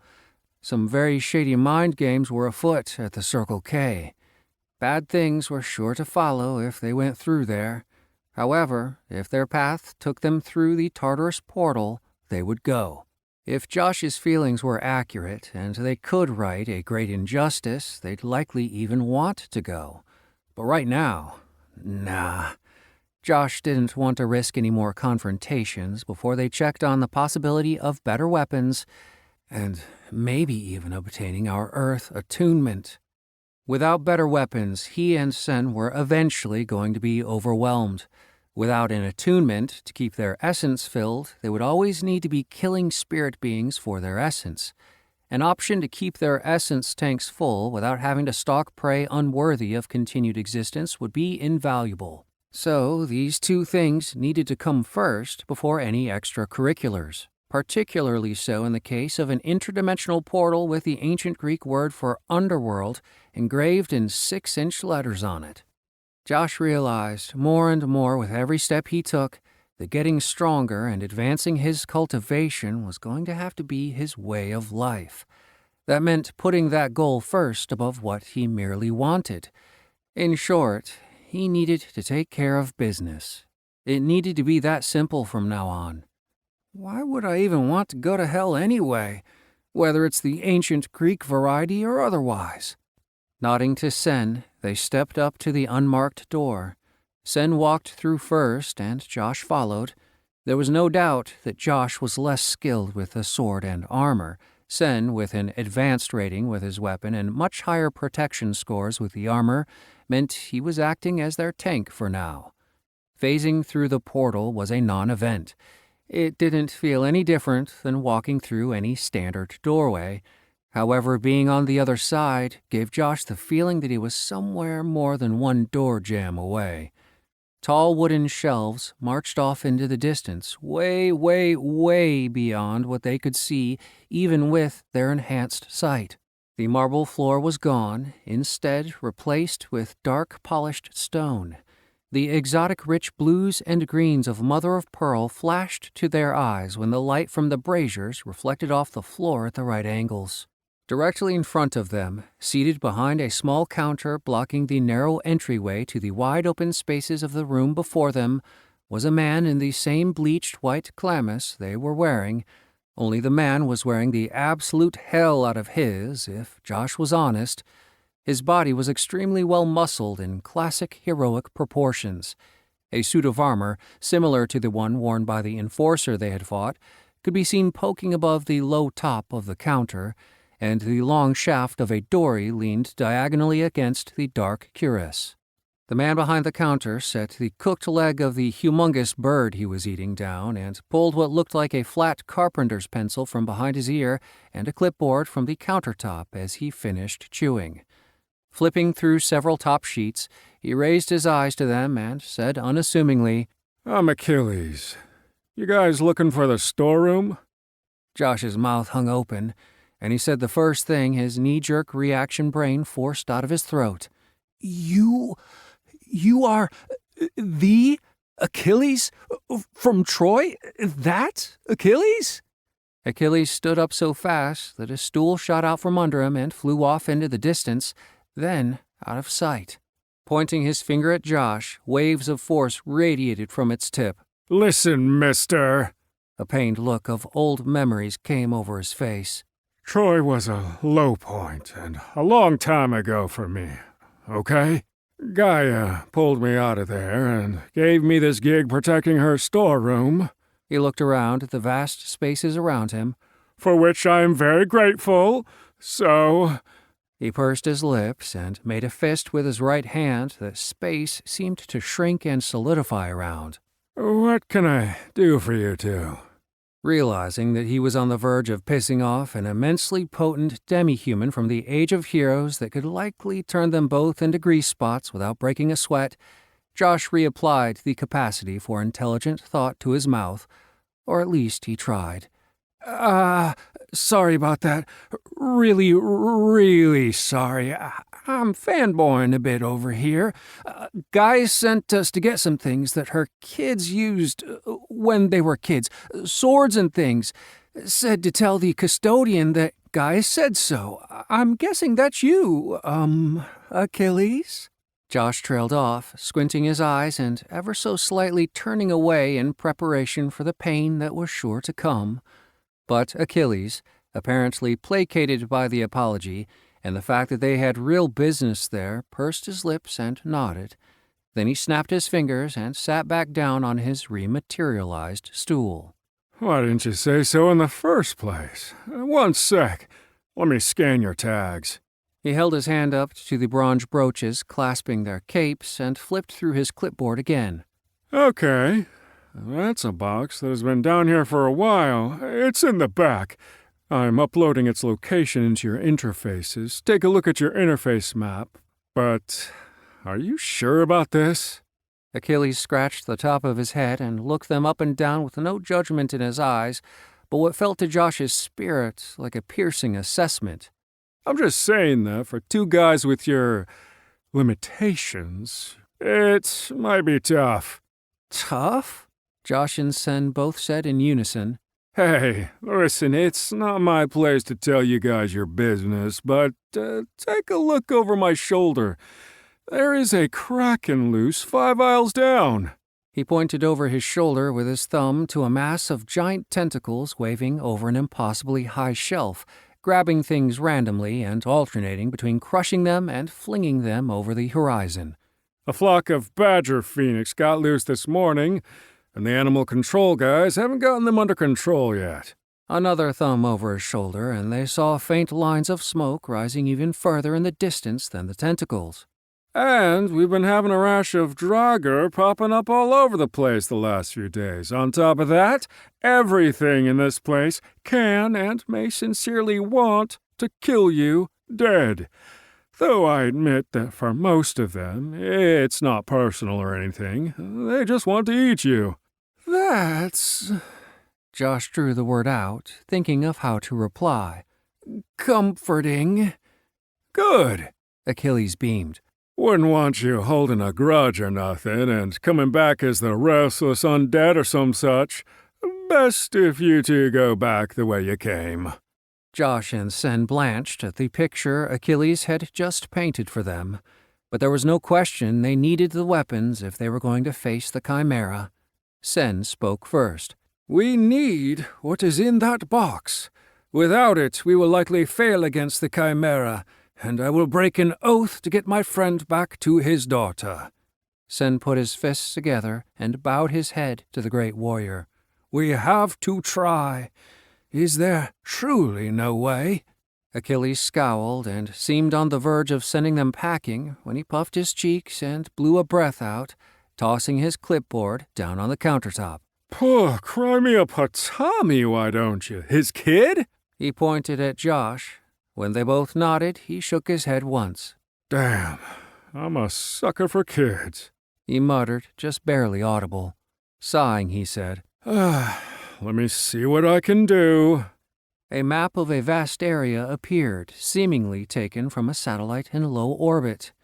It zoomed in, and zoomed in again until Josh and Sen could see city block-sized areas of shelves. Your box is here. I can get you here. 2 points of golden light appeared approximately 2 blocks apart. I'm going to color-code the area based on essence density. Achilles looked at them with sincerity. You can substitute the term essence density for danger because to you guys, it's the same thing. Anything in red is a no-go zone. Guaranteed ticket to a one-on-one with Thanatos. You got me? They both nodded. Anything in yellow, I would do my best to avoid it. Well, not me, exactly, but if I were you, you know. He raised an eyebrow, and they both nodded. You want to stay in the green areas. Believe me on this. I can leave the temp portal up for 20 minutes. You guys gotta be quick, right? The quick or the dead, Josh whispered, swallowing back some saliva. The quick or the dead? Achilles repeated, nodding. I like that. I think I'll use that. In your guys' case, it couldn't be any more true. If you don't make it back to the portal before it closes, I wouldn't bet on your odds with someone else's money, got me? Sen and Josh swallowed a hard lump in their throats and nodded again. Here, I'm sending it over to your interfaces. Good luck. He waved his hand, and their interfaces chimed. Color-coded threat assessment map received. Display. They both selected yes, and true to his word, Achilles' map showed a very narrow and winding path of green through an ocean of red with what looked like small islands of yellow across the 2 blocks of shelves. They would have to pick their way through the middle of the stacks in one place. Achilles' urgent tone brought them back to the present. Guys, the clock is ticking on this maintenance portal. Get a move on! A miniature portal appeared to their left, and they both jumped through after fiercely thanking Achilles, who smiled warmly at them. I'd do the same for my kids. Go be a good dad. And then they were in the stacks of shelves. The wild cry of animals came from the distance, and a humid pressure like it was about to rain settled over them. Before looking around, they noticed that the interface had shrunken Achilles' map to 1/8 of their visual field and decreased its opacity, making it transparent. There was also, conveniently located, a timer, counting back from 20 minutes, now at 19 minutes 45 seconds, and dropping. Finally, looking around, they were standing in a narrow green area, and their trail led off to the left and around the corner of a large shelf. They followed it, tensing up at every sound and expecting the ground to swallow them. Nothing jumped out, and soon they were moving quickly along the path Achilles had marked. Myriad items sat on the shelves, from the normal to the seemingly impossible. Rows of simple glazed terracotta pottery that Josh had seen Miranda use in their backyard in Florida. Other shelves bore shining pottery of every color, highly detailed with intricate inlaid mosaics that shifted as he and Sen passed. The scenes changed from green pastoral vistas to raging seas with sailors struggling to overcome a tempest in their single-mast, oar-driven vessels. Some others had mundane but elegantly painted scenes that reminded Josh of ones he had seen on display in museums. There were tools of all types, made from every conceivable metal and a few inconceivable ones, and for all purposes. There were topless boxes filled with heavy bronze needles for sewing, a stone bench littered with worn iron adze, and off to one side, a solid gold mining pick stood on a stand, giving off a ringing crystal sound that seemed to be warning them away. The pitch and timbre rose as they neared it, lessened as they backed away. There were entire sections of sculptures, from tiny soapstone figurines to what might have been a bronze foot from the Colossus of Rhodes. At one point, they had to go under a gap that appeared between the shelves. The space gave the impression that a massive beast had crawled out of its resting place at ground level and taken to the sky. Coincidentally, they were also at the closest point they would come to a red area. It became quickly apparent that it would be no secret what the beast was. Sitting on a shelf, reserved only for it alone, 30 yards off the ground upon a pedestal, was a vague face carved from simple volcanic stone. It radiated menace in a visible black hue from its crudely carved eye sockets. Even in a zone considered green by Achilles and at a distance, it made their ears and eyes bleed. Cycling essence to repair the damage, they fled at double time. Once they were 100 yards away, their sense of doom faded as they hurried past a pantheon of greater-than-life-sized gods and heroes carved to fine detail in the purest white Carrara marble. The statues' faces and eyes seemed to follow and track Josh and Sen as they sped past.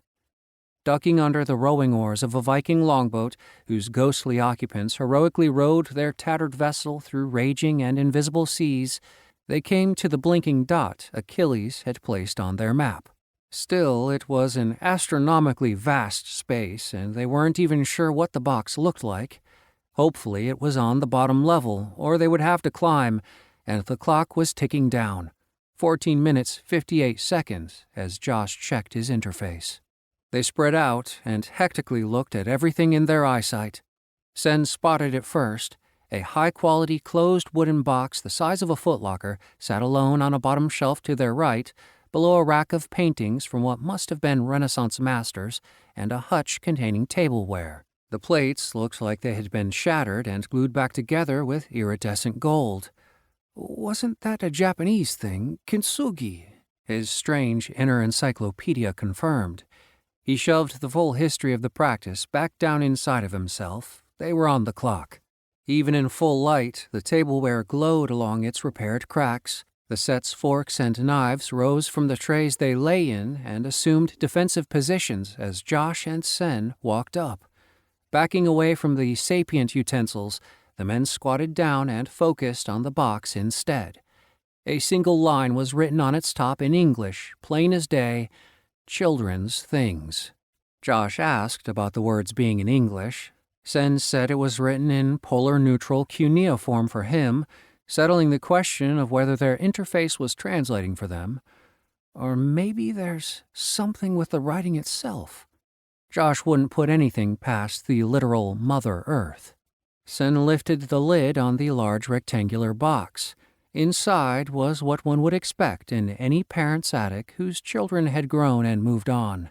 Old clothing, some thick for warmth, some thinner for summer use. There were pastel chalk pictures of the sky and the earth, and 12 children running through fields of waving grain. There were several wooden toys, models of boats, and carved animals.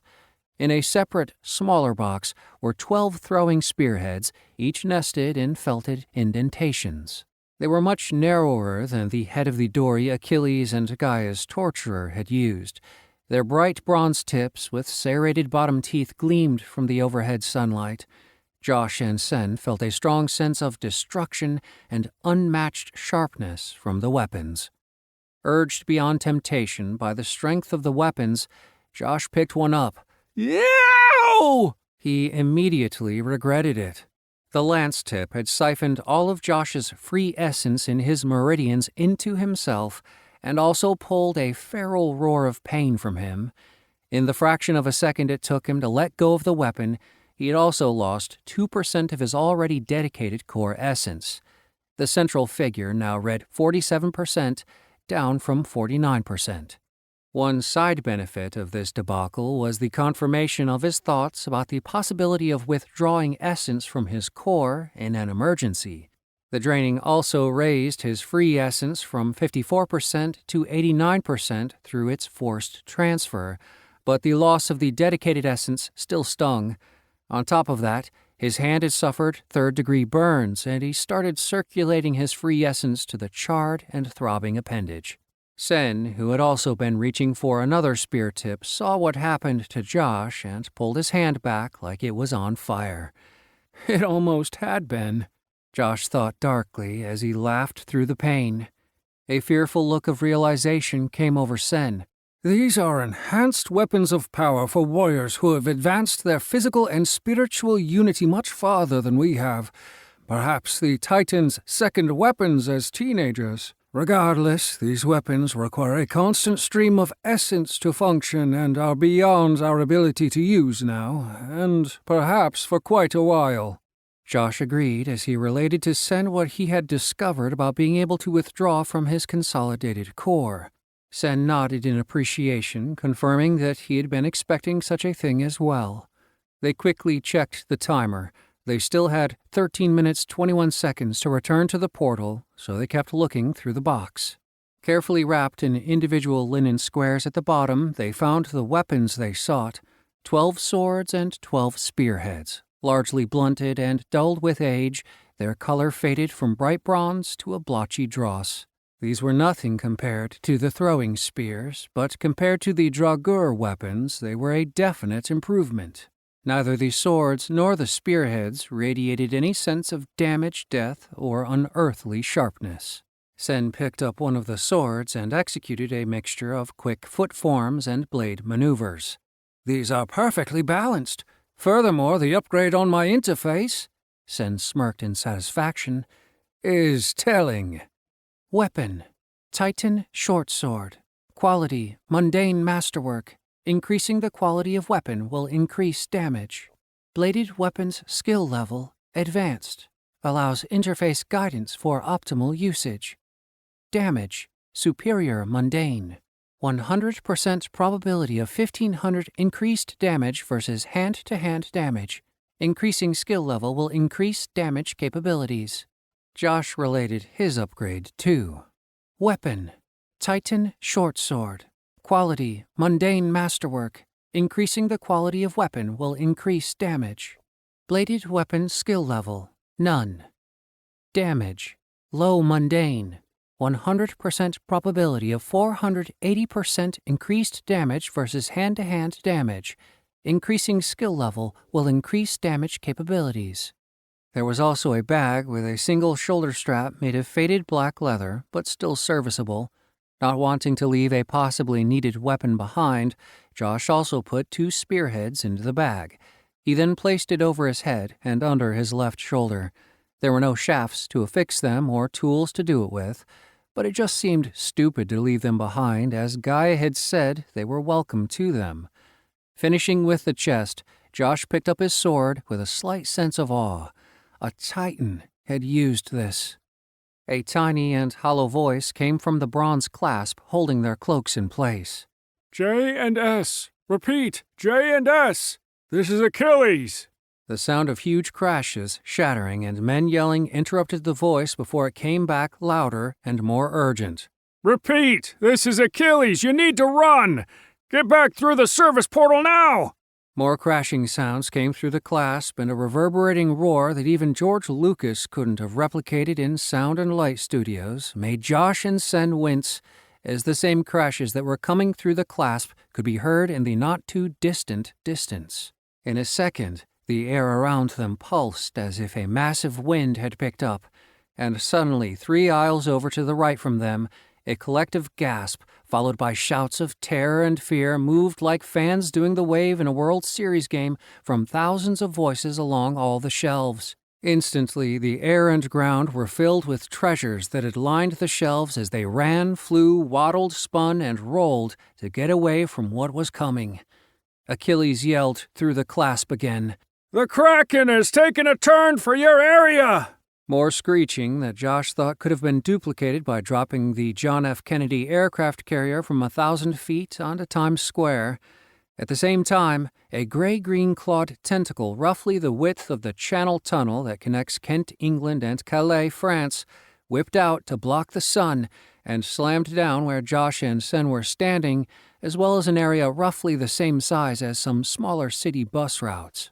Josh, who had been staring incredulously at Sen, didn't even have the time to adopt the useless duck and cover technique he'd been taught as a kid during tornado drills when the thick sound of electrostatic filled the space. Towering, partially transparent, orange force fields popped into place above them. Instinctively, Josh and Sen enhanced their legs and joined the teeming herds of relics and artifacts running for their lives down the aisles back to the portal.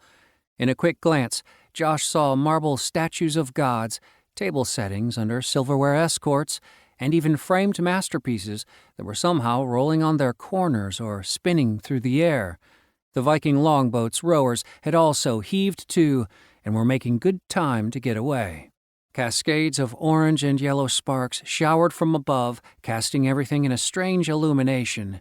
The energy runoff from above let all who ran for safety under the shields know that their current protection was an extremely temporary situation. The bulging weight of the tentacle, larger than a Saturn V rocket, was going to be up close and personal very soon. A mixed herd of savanna animals joined the sprint at the corner, and Josh and Sen were keeping up with a mother giraffe and her galloping calf as Achilles' voice came through again. "That shield won't last, but I'm coming to draw it away from you two." Then, much quieter, as if he was talking to someone with his mouth away from the transceiver, "But who am I kidding? They're gone already." Josh grew even more determined at Achilles having written them off, and from somewhere found a fifth gear as he focused on getting every last bit of essence to his legs. Sen, using his native agility, was keeping up by dodging around, ducking under, and leaping over everything in his path. They rounded the last bend and saw the twinkling service portal as a supersonic roar split the air, and the heavy sound of thick lake ice cracking came from above. What happened next, Josh and Sen were never certain. Josh passed through the tunnel first in a flying Pete Rose dive for home plate and crashed into the marble wall in the small waiting area where they had first seen Achilles. Sen was through a second later and slapped his leading foot down with a sharp thwack to stop himself before he crashed into Josh. They both looked out at the massive storage space they had just escaped death from, but what they could see of it from here spoke nothing about what they had just gone through. A gentle breeze lightly stirred the leaves of a garden section to the right, and flocks of birds coasted gently through the air in the center of the vista view. Only the sounds of summer insects chirping greeted their ears, still ringing from the roar of a monster that could beat Godzilla in a screeching contest. Saucer-eyed and shell-shocked, Josh looked at his internal timer. There was 8 minutes 45 seconds left on their countdown. Well, we made it with time to spare, he said breathlessly, the only thought that came to his mind. Sen numbly agreed and pointed to a small sign on the countertop in Achilles' empty post reading, "Back in 15, dealing with Kraken. Please wait here." Silently wishing him luck, they exited through the portal they had first entered and returned to the landing where they had faced the Draugrs. Chapter 16. A Rose by Any Other Name. What followed were several moments of deep breathing and patting themselves to make sure they still had all of their limbs in place. Eventually, Josh raised his brows. "I'm okay. You?" Examining the Titan short swords, Sen closed his eyes and nodded silently once. "I am, brother." Josh exhaled with puffed cheeks and also turned his attention to what they'd just risked getting turned into jelly by an irate mythical sea beast for, and he had to say, it had been worth it. Josh ham-fisted the pommel of the short sword and held it up to his eyes. "Not bad at all," Josh half-shouted as he brandished the sword with increasing exuberance. He even began to take some practice swings with the weapon. Sen backed out of his way to avoid having his limbs severed by the apparent ineptitude. Then, screwing his courage to the sticking point, the short monk stepped forward and bowed as he waved with both hands for Josh to stop. He spoke words that had less in common with any concept of encouraging, and much more in common with bitter-to-swallow pills. "Brother, we are in a rush now, and there is no time, but as soon as we get out of here, I will teach you the basics. Just promise me you will never swing a sword in front of anyone but me until I do. I would spare you that shame." Josh cast a sullen glare at Sen, his prize stinging more than his recent third-degree burn. "Shame?" The single word communicated his shock, wounded sense of self-worth, and Sen's apparent betrayal. Then, like a 13-year-old at a skate park needing redemption after failing a drop, Josh insisted that Sen show him. "The basics any child would learn, right here and now." As faulted as his emotional response to Sen's chastisement was, there was a very good reason for an impromptu sword lesson. They were likely to face a chimera as soon as they opened the barred door into the next room. Any knowledge Sen could impart to him would be better than Josh fighting like a seizing epileptic holding a lightsaber during a fit. Sen had agreed to the demand. When they stepped out through the door, the foyer was the same as when they had left it, save the fallen Draugr archers were now gone. It was possible that the bodies had faded as a property of undeath, or Gaia's basement had some supernatural cleaning function, or perhaps they had gotten up and walked away. After all, they'd done it at least once before. Regardless, Josh had no clue. Sen showed no concern, so Josh didn't worry about it. The Tartarus door no longer clacked and banged, but there was still a low-level calling. But given his newfound need to end his sword-shaming, Josh managed to tune it out. He turned to Sen and started their lesson with narrowed eyes and a sullen expression. He stood with his feet apart, white-knuckling his sword in a closed fist. "Okay, Zatoichi, start teaching." Sen looked confused for a second at Josh's words. "How do you know of Zatoichi, the blind swordsman, the multiversal weapons master of all arms, renowned even in immortal circles?" Shaking his head and refocusing, Sen saved any further questions regarding that particular quandary for later and stepped into the role of a teacher. Josh remained silent and stared intensely at him. Sen kneeled, opening his hands in a welcoming gesture, and said, "Put your sword down and kneel with me." Josh hesitated, waving the sword, trapped in his death grip, back and forth as he shuffled to a place in front of Sen. Sen raised his eyes to pierce Josh's without moving his head and spoke clearly and loudly again. "Kneel. Using a sword is a sacred art, not one taken lightly. If you insist on being my student, you will show me the respect I've shown my immortal instructors for millions of years." It was Josh's turn to feel Sen's intensity through their karmic bond. The sanctity of combat training was something Sen believed in to his core. Josh would, of course, respect that. Setting the sword down, he kneeled in front of Sen. His head and eyes were downcast out of respect, and he was a bit ashamed of having driven Sen to raise his voice to get the respect he deserved. "Understand, I have approximately 10 years of study with the weapon you call the sword. I have also trained the same amount of time in most of your hand-to-hand martial styles, small blades, polearms, firearms, energy weapons, and neural infusers.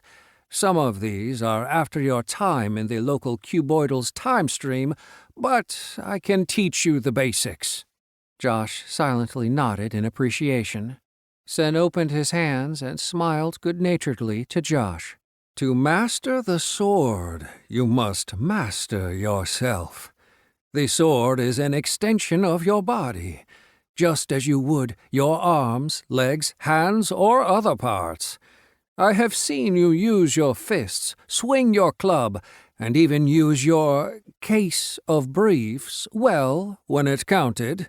He looked Josh straight in his eyes and cocked his head to make his point. "Would you wave your arm, leg, or case of briefs as you have that sword?" "No, I wouldn't," Josh said, feeling more embarrassed than he had expected. "Good. This is the right way to start." Over the next hour, Sen instructed Josh to hold his sword as an extension of his body, to keep his sword in a rigid line from his hand to its tip. He said that wrist work was an advanced technique that took mortal lifetimes to master, and instead had him focus on smooth, sweeping blows that used his body's leverage and economy of movement. Josh learned what the basic stances were and how to use them. Plow, the middle stance for a general approach to all fights. The ox, outside high horizontal pointing for shorter targets. Fool, low stance for taller targets and low blocking from compact targets. Roof, high stance for blocking high attacks from all opponents and those who simply preferred holding their sword high. Josh also learned how to position his feet during each of these stances. Until they had more time, Josh was able to keep his feet shoulder-width apart and swing his sword in mid-range or with an upswing to handle all targets as tall or taller than him. After their session, sweat had soaked through Josh's linens to collect in small puddles under him on the marble floor, despite occasionally filtering some essence through his body periodically throughout the training session. But now, instead of shame when he looked at his sword, he felt a growing sense of challenge to master it. That, and gratitude toward his karmic brother for turning his proverbial sword onto Josh's own arrogance and wounded pride. He bowed deeply from his kneeling position at the end of the lesson. Bowing his head in return, Sen replied, "Well done, Padawan." "Padawan?" Josh cocked his head to the side like a confused pigeon trying to make the connection. A worried look came over Sen's face and through the bond. "Do I disremember the historical records I watched with Damni? If I did, I'm sorry. I still remember some of the words.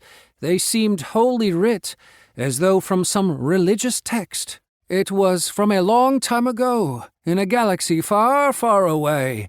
It involved young students under powerful mortals learning to use plasma blades along with telekinetic and other mental powers. They dressed just like my father and grandfather.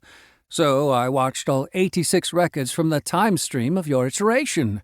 Through their bond, Josh knew Sen had meant what he said as a term of respect for his progress in so short a time.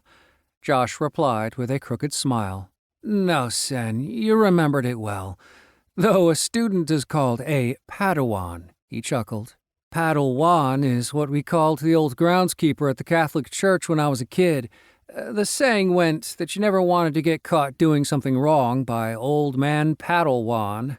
Josh rose as a student and again, bowing at the waist. Once on his feet, he grasped forearms with his brother. "I am very grateful for what you have taught me, but I'll need more, a lot more. And I will teach you. You will grow in your knowledge and skill, and we will get you back to your Sophie. I know it weighs heavily on you, but we will." Sen spoke aloud, leveling as resolute a look at Josh as he had seen on his karmic brother's face. Josh's interface pinged. Checking it revealed a happy surprise. "Weapon, Titan short sword. Quality, mundane masterwork. Increasing quality of weapon will increase damage. Bladed weapons skill level. None to junior basic, 2%. Allows interface guidance for optimal usage. Damage, below average. 100% probability of 685% increased damage versus hand-to-hand damage. Increasing skill level will increase damage capabilities. The upgrade was significant. Furthermore, Josh's life no longer held room for wounded pride, certainly not over snippy skill-level titles coming at him from out of the ether. "I'll take it," he said with a full smile. Standing together on the landing, they looked at the barred door. They knew that behind it was their Earth attunement that they needed, as well as the guardian that protected it. The plan was for Josh to lift the bar and open the door. Sen would move in first and confront what was in there. If there was a chance to talk, spy, creep around, or reach a diplomatic solution over limoncello, great. If not, then Sen would be ready to tank whatever was facing them on the other side. Josh's job was to strike at every opportunity until it was dead. Reaching out with both hands, Josh moved to lift the crossbar. The clacking from behind the Tartarus portal suddenly erupted fiercely. On top of that, its draw calling Josh to walk through the portal doubled. Josh knew then that something wrong on the magnitude of world-ending Armageddon would happen unless he went through the Tartarus portal. They didn't need to just go there first. They needed to go there right now. Sen, who had been less sensitive to its calling, also seemed significantly more affected now. Josh had his hands on the crossbar as Sen looked up at him worriedly. "Brother, should we at least check?" "I don't know, Sen. Tartarus is described as a place like hell." Sen looked confused, clearly not aware of the concept. Josh also got the same feeling of uncertain confusion through their karmic bond. "It's weird to have no concept of hell. Just imagine it. It's an awful place where only terrible people go. The Titans, Gaia's first children, were held there for a long time. Gaia's grandson, Zeus, eventually let them out. I don't know who could be calling from there." As Josh stared at the portal, for a reason that he couldn't explain, one of his favorite lines from Tolkien crossed his mind. "A chance for Faramir, captain of Gondor, to show his quality." Josh remembered reading Tolkien's trilogy when he was 13 years old. It was one of the few things his father had encouraged him to do. To be honest, reading The Lord of the Rings was one of the few good things he associated with his father. Consciously putting his daddy issues aside, Josh refocused on the thought of Faramir. Faramir had been in a position to further his own cause, to make things significantly better for himself, but he would be screwing everyone else in the process, and Faramir knew it. There he sat with his choice, with absolutely everything up to him, and he made the right one, and it had made a difference. In his heart, Josh didn't compare himself to an epic hero in a tragic tale of good versus ultimate evil, yet Josh was here, hanging out in the downstairs landing of the Mother of the Earth after raiding her basement for the Titan's baby's first weapons. Maybe it wasn't that much of a stretch after all. He and Sen needed the Earth crystals behind door number 1. It was step numero uno for him to get back to Sophie and for Sen to return to Transcendence. It will further my own cause. Yet Josh could not shake the certainty that everything right to do was behind door number 2, Tartarus. A chance to show my own quality. What the hell? Literally. I probably should have been killed by Brundox, or against the cannibals, or by the Draugr. What do I have to lose now?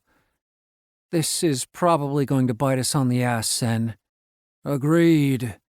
Turning 90 degrees, they went through to Tartarus. The portal trip this time was decidedly different. Instead of feeling no discernible change from one step to the next, this trip was more like being strained through a colander made from razor wire. Sen had stepped through first. To Josh, it seemed as if Sen's body stretched out from where it crossed the portal's threshold into infinity. His leading leg accelerated at incredible speeds, while the rest of him stayed behind on the landing until that part passed the portal's sill. The theoretical model of an object passing the event horizon of a singularity came immediately to mind. Spaghettification, his inner physicist helpfully supplied the term. Then Josh felt an aching pain in his core and the center of his mind, along with, for lack of better words, a sense of dread concerning his karmic brother. Without thinking, Josh jumped through behind Sen. Whatever it was would at least have to deal with Josh's short sword upside its head as it took them both down. They would stand or fall, but it would be together. Upon crossing the threshold, the problem immediately made itself apparent. Not only did going through the portal look like passing an event horizon, it felt like going through one and still being alive. It was as if Josh got pulled through the eye of an infinitely long needle and then knitted into a chew toy for some cosmic granny's galaxy-sized pit bull. Josh immediately cycled essence to his whole body to help deal with the strain and heal his wounds. The difficulty was compounded by the fact that it took much longer to transit this portal than the storerooms. The spiritual machinery running the Tartarus portal appeared to be on its last legs. What felt like an hour and 10 minutes later, but was only a fraction of a second, ended with Josh spit out onto a barren landscape of dark and forbidding shadows at every corner. There was no discernible light source, just a low-level illumination from everywhere and nowhere. It felt like the spirit world in any video game he had ever played. Josh's body tumbled and then slid over shards of igneous rocks like broken glass, ultimately coming to rest after crashing into Sen's rising form. Sen again pulled himself up and lent a hand to Josh. A stabbing pain told Josh he had gotten a twisted ankle somewhere along the chaotic tumble. Sen looked like he was about in the same shape. They examined their surroundings while cycling essence to heal their wounds and panting for breath. Several things came into sharp focus. Multiple shield volcanoes dotted the landscape in front of, to the sides, and in fact all around them, everywhere. And worse, said volcanoes were all simultaneously going through the final stages leading to pyroclastic eruption. Multiple dome failures were evident, with sporadic ash and magma explosions above many rims and visible clefts in the volcano's sidewalls. The air was already thick with dust and ash. It was getting harder to breathe by the second, and Josh's super science know-how was screaming in both ears and the center of his brain in no uncertain terms that it had been a nice trip, but it was time to go. A deep voice spoke from behind them. This pocket is ending. Josh and Sen spun together as one, seeing first, immediately behind them, a large cage. It was 100 meters to the side and 50 meters high. Thick, overlapping iron bars ran horizontally and vertically, creating squares along the cage's faces. A shining steel door 5 meters wide held court in its center. The cell was built in the corner of a cliff with perpendicular angles to the rear rock faces. A man of solid build and average height stood facing them from the middle of the cage. Appearing to be in his late 30s, he had short, dark hair and a well-trimmed beard. He was also wearing clothes similar to theirs. However, it was impossible not to notice that his vestments had gold trimming in all the right places. He was also sporting a gilded laurel wreath tucked behind his ears as a crown. Most notably, perhaps, was that despite standing amongst the end stages of, well, everything, the man was the very image of calm and collected. His face had a superior expression, and he seemed to be entirely at leisure with his hands held casually behind his back. I am Cronus. It appears my children have forgotten me after releasing my brothers and sisters. It must be several millennia ago at this point. Would you be so kind as to pull that lever to the left and release me? The glyphs on this cage are preventing me from otherwise evacuating. He smiled, a bright, tight smile Josh had seen on judges and opposing counsels' faces 100 times before they started lying their asses off. And it will be a bit troublesome to drag myself out of the ruin to a stable iteration. Cronus raised his hand and waved nonchalantly to the numerous early-stage pyroclastic eruptions. Simultaneously, a long string of icons lit up on either side of the door's frame, glistening green and gold as if to make his point. Josh had no idea what these sigils meant individually.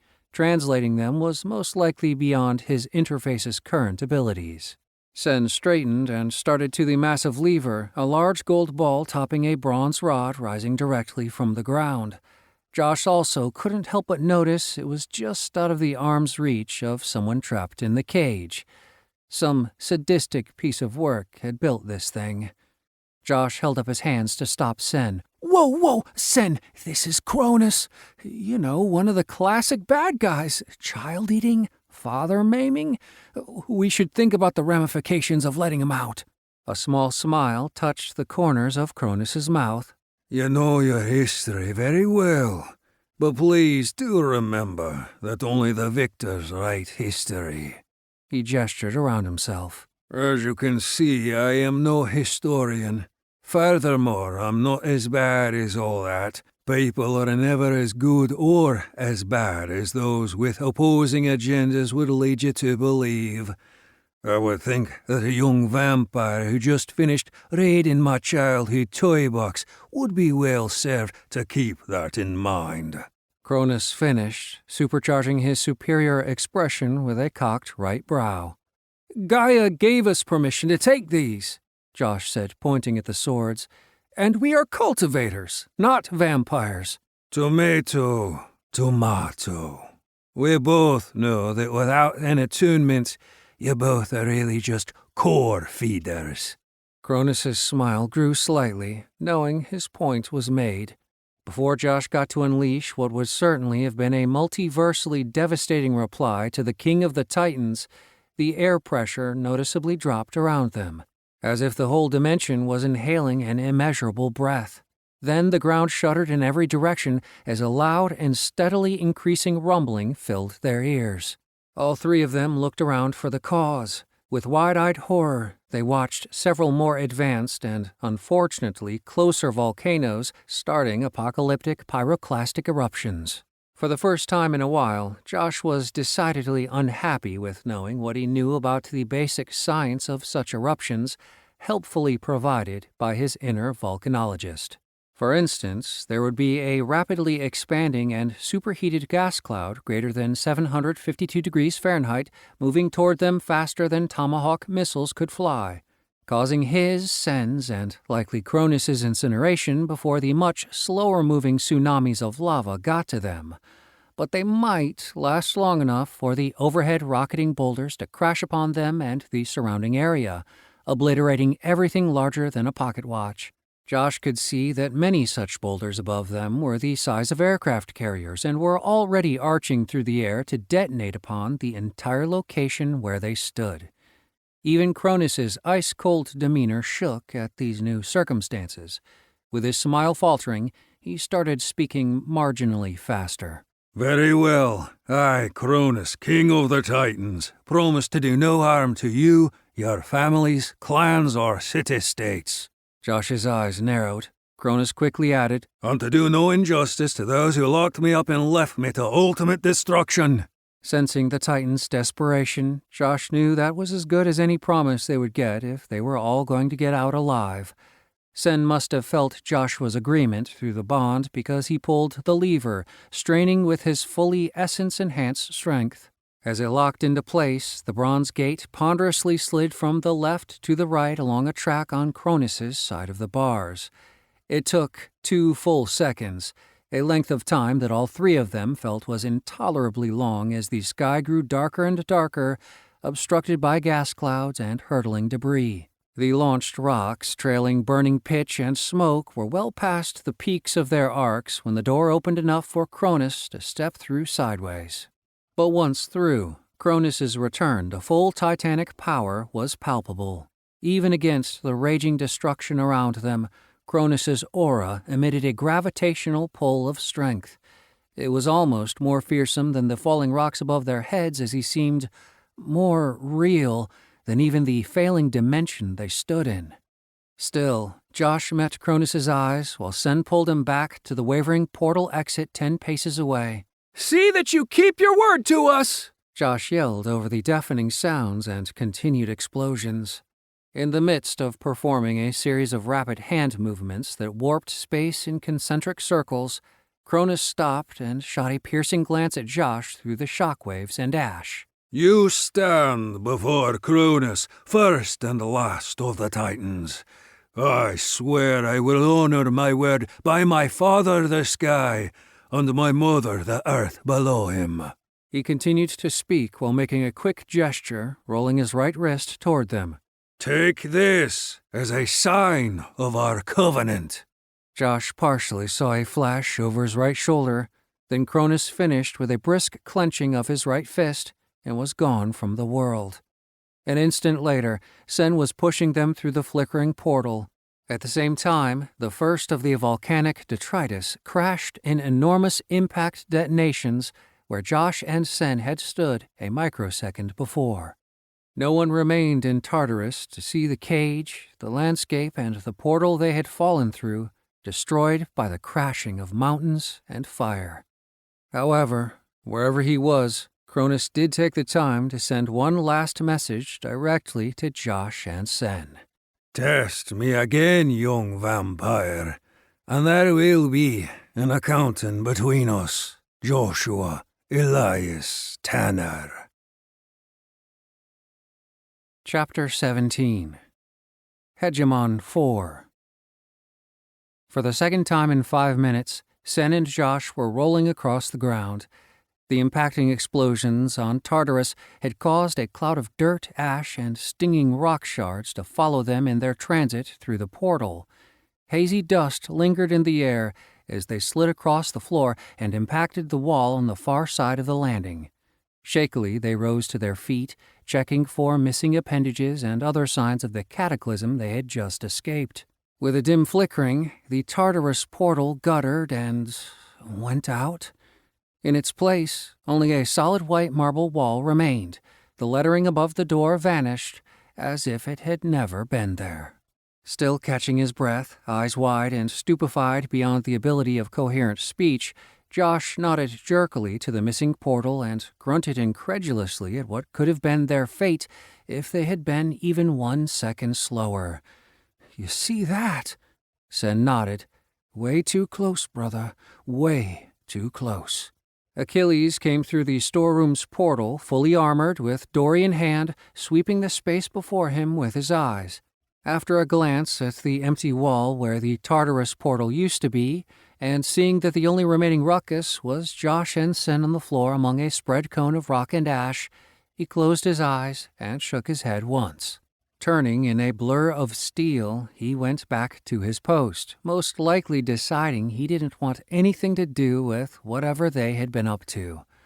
Very wise. Josh couldn't disagree with his discretion. I don't want anything to do with what I'm up to either. Continuing the pat-down, checking his life and limbs, Josh's hand grazed the brooch on his right shoulder, holding his cloak, his chlamys, in place. Cronus had changed it. Josh then recalled the flash of light on his right shoulder as they ran for their lives through the portal. His interface chimed after his hand nudged the deep orange crystal embedded into the gold of the new clasp. Item of power obtained. Item of power, Gaia's Earth Crystal. Quality unique. Provides Earth attunement of your core. 100% probability of increasing your health status by 5,000%. 100% probability of increasing the molecular density of your connective tissue by 780%. An increased probability of being able to manipulate Earth essence outside your meridians. Further increase your health status and density by increasing your level and cultivation. You do not currently possess this attunement. Do you wish to absorb Gaia's Earth Crystal? Josh looked to Sen.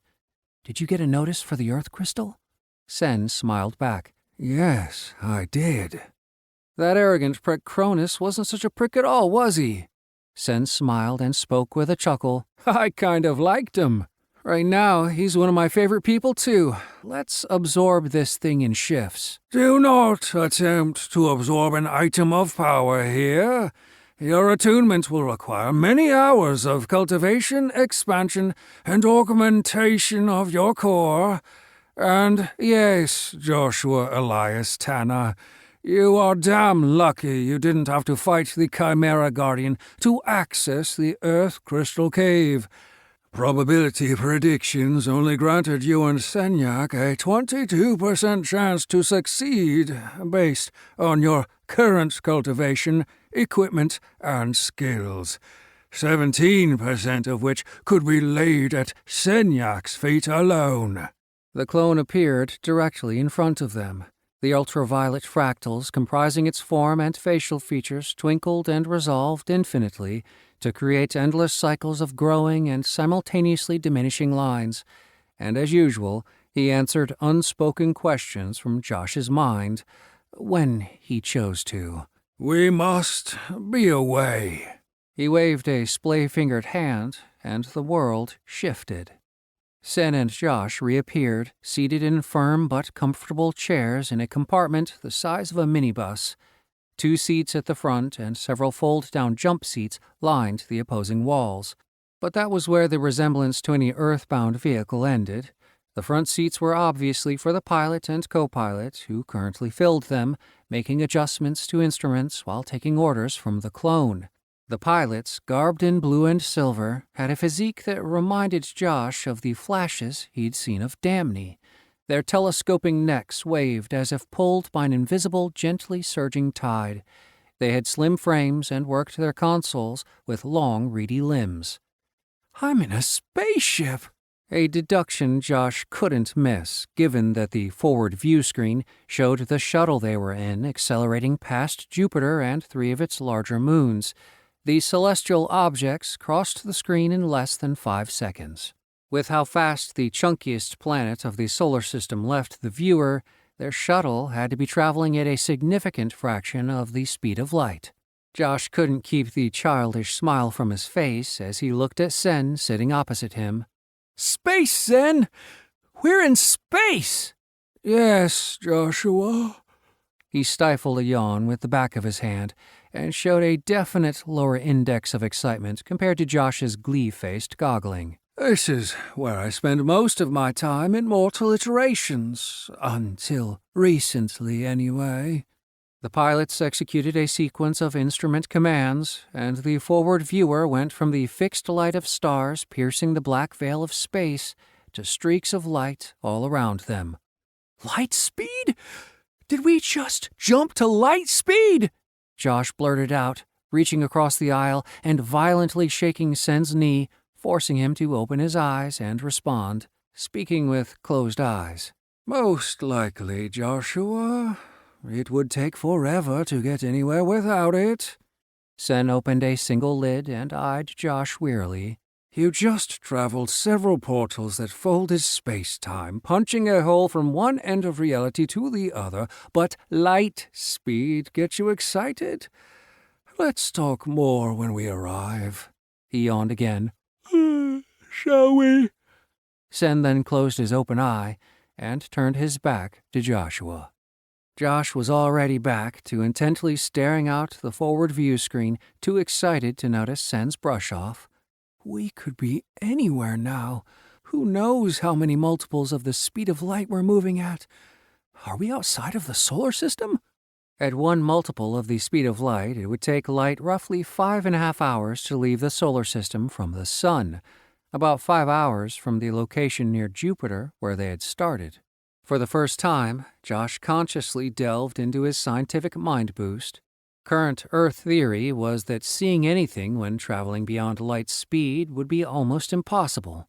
Because refracted light off an object couldn't reach your eyes, it would require overcoming or intercepting a stream of reflected photons. But that didn't stop Josh from looking. Maybe he could pick up some random space creature's essence trail outside the theories of particle and wave physics.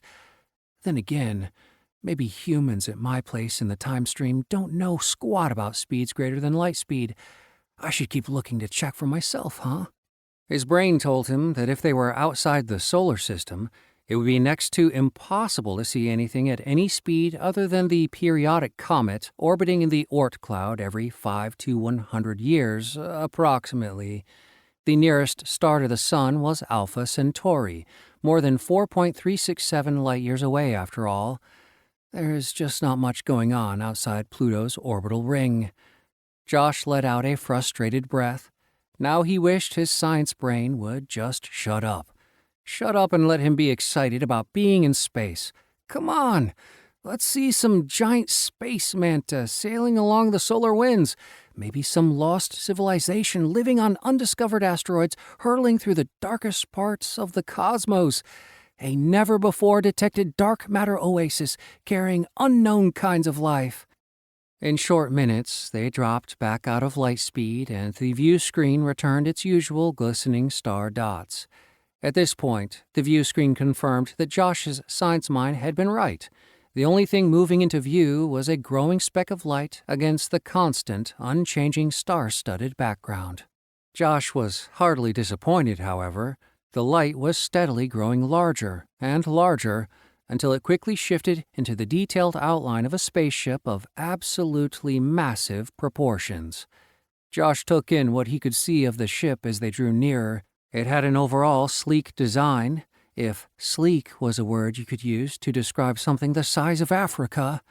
The ship's 5 engines, arranged in a circular configuration, glowed electric blue at the stern of the ship. They were also gigantic on a scale Josh could not wrap his mind around. The color made Josh think of the engines on a Star Destroyer, just much, much larger. As Josh moved his eyes toward the bow, the next section was the wide end of a V, the frame narrowing down to a waistline proximate to the center of the ship.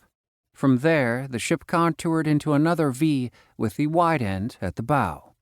On either side of the forward section, mounted opposingly on the superstructure of the V's prongs, were moderately sized, bulky interior modules about half the size of the forward V.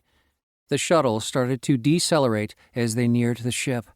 Josh could see the ship's name, Hegemon 4, written in neat block letters along the port wall as they pulled up on side.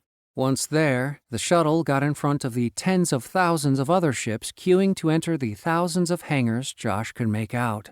His line of sight along the ship stretched out until the other entering vessels were tiny dots of light that swarmed like gnats under a porch light. All seemed to be simultaneously scurrying to get back aboard. The clone had been speaking to the pilots. Now finished, he moved to stand several feet in front of Sen and himself. As usual, he was all business. "We are boarding. The Hegemon 4 will be underway when all support staff have also returned.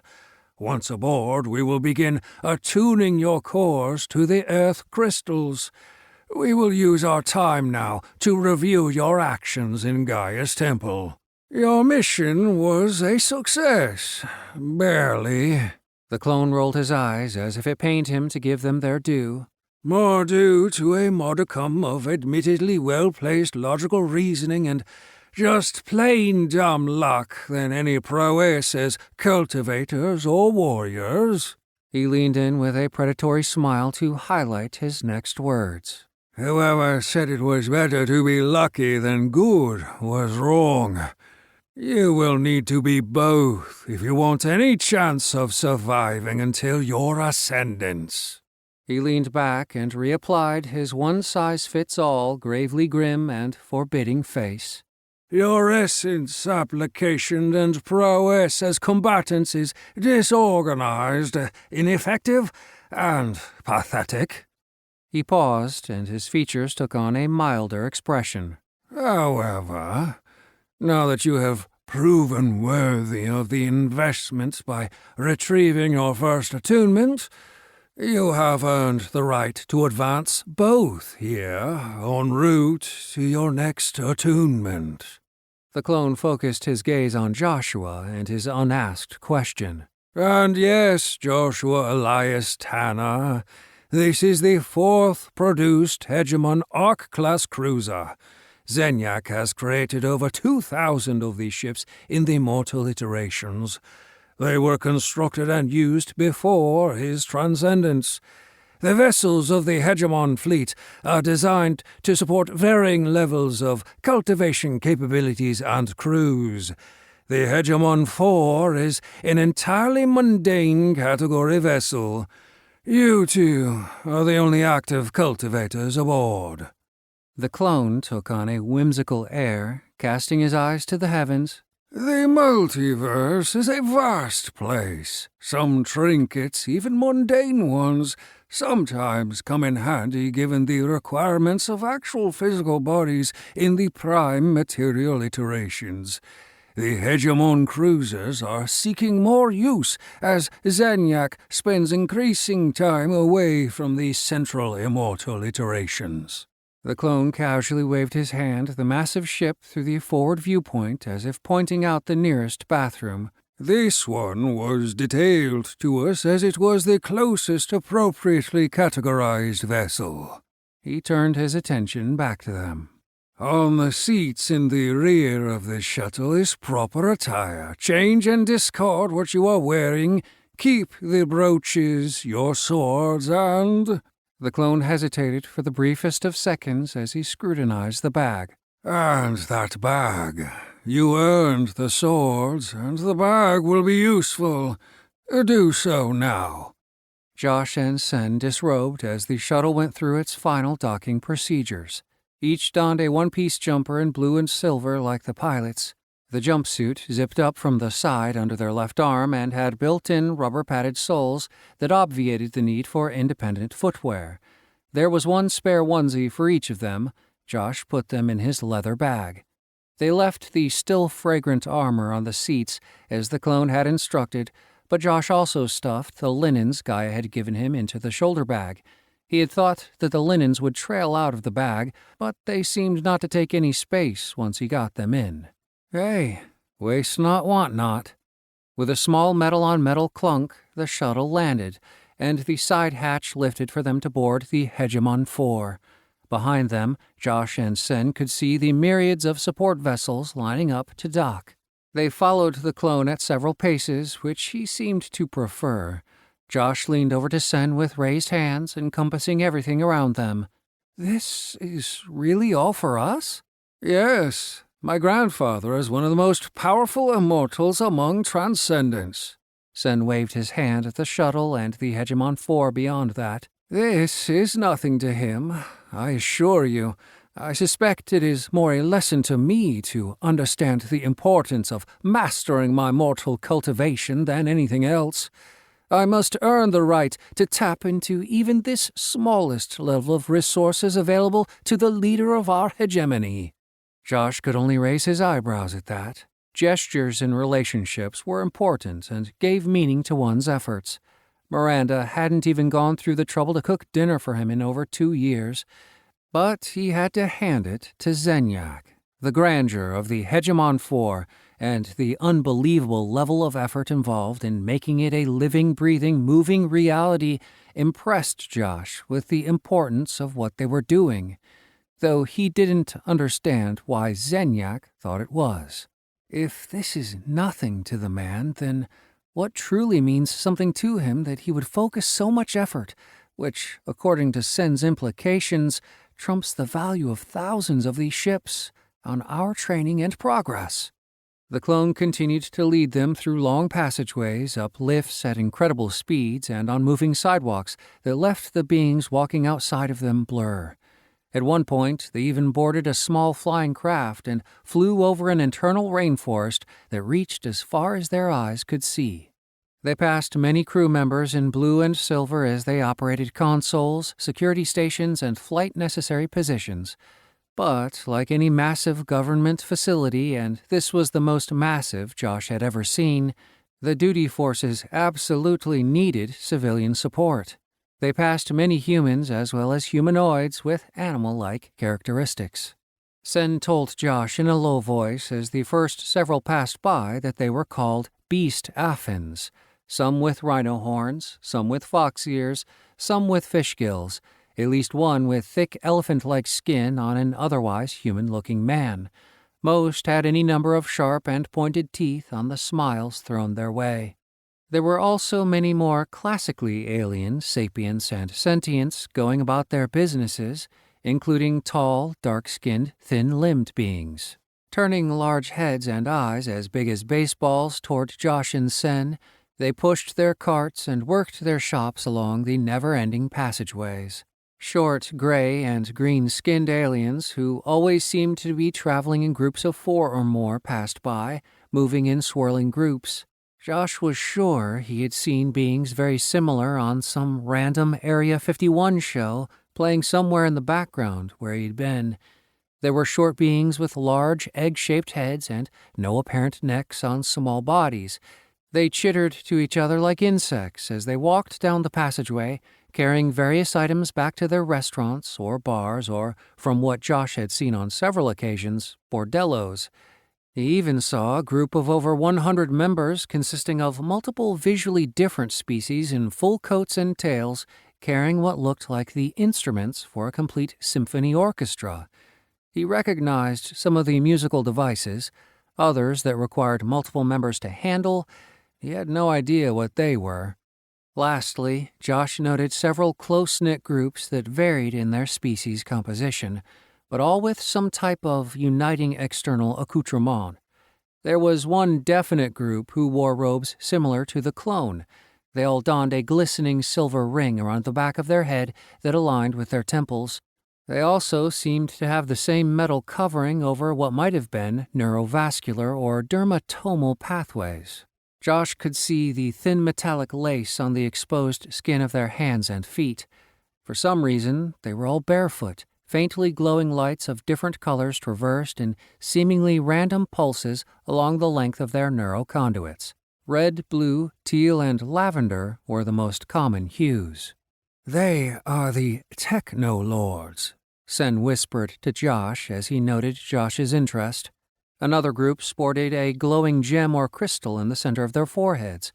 Whatever species they were, they all seemed to be in incredible physical shape.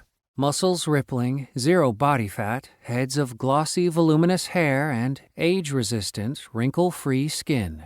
"The Biologics," Sen whispered. Josh had noted with particular interest individuals surrounded by a quiet crowd of moving corpses on 3 separate occasions. Harnesses adorned the gray-skinned and non-respiring beasts with thick electronic collars, all connected to metal implants on their necks. Despite Josh's amazement, treatment of the shambling dead was universally with complete disinterest. Total acceptance with no eyebrows raised by anyone. "The Necrolords, or as more commonly known, Necrolons. They are accepted as regular members in any mortal societies, as long as they are collared." Sen pointed his index finger at the metal ring around the undead's necks. "What do the collars do?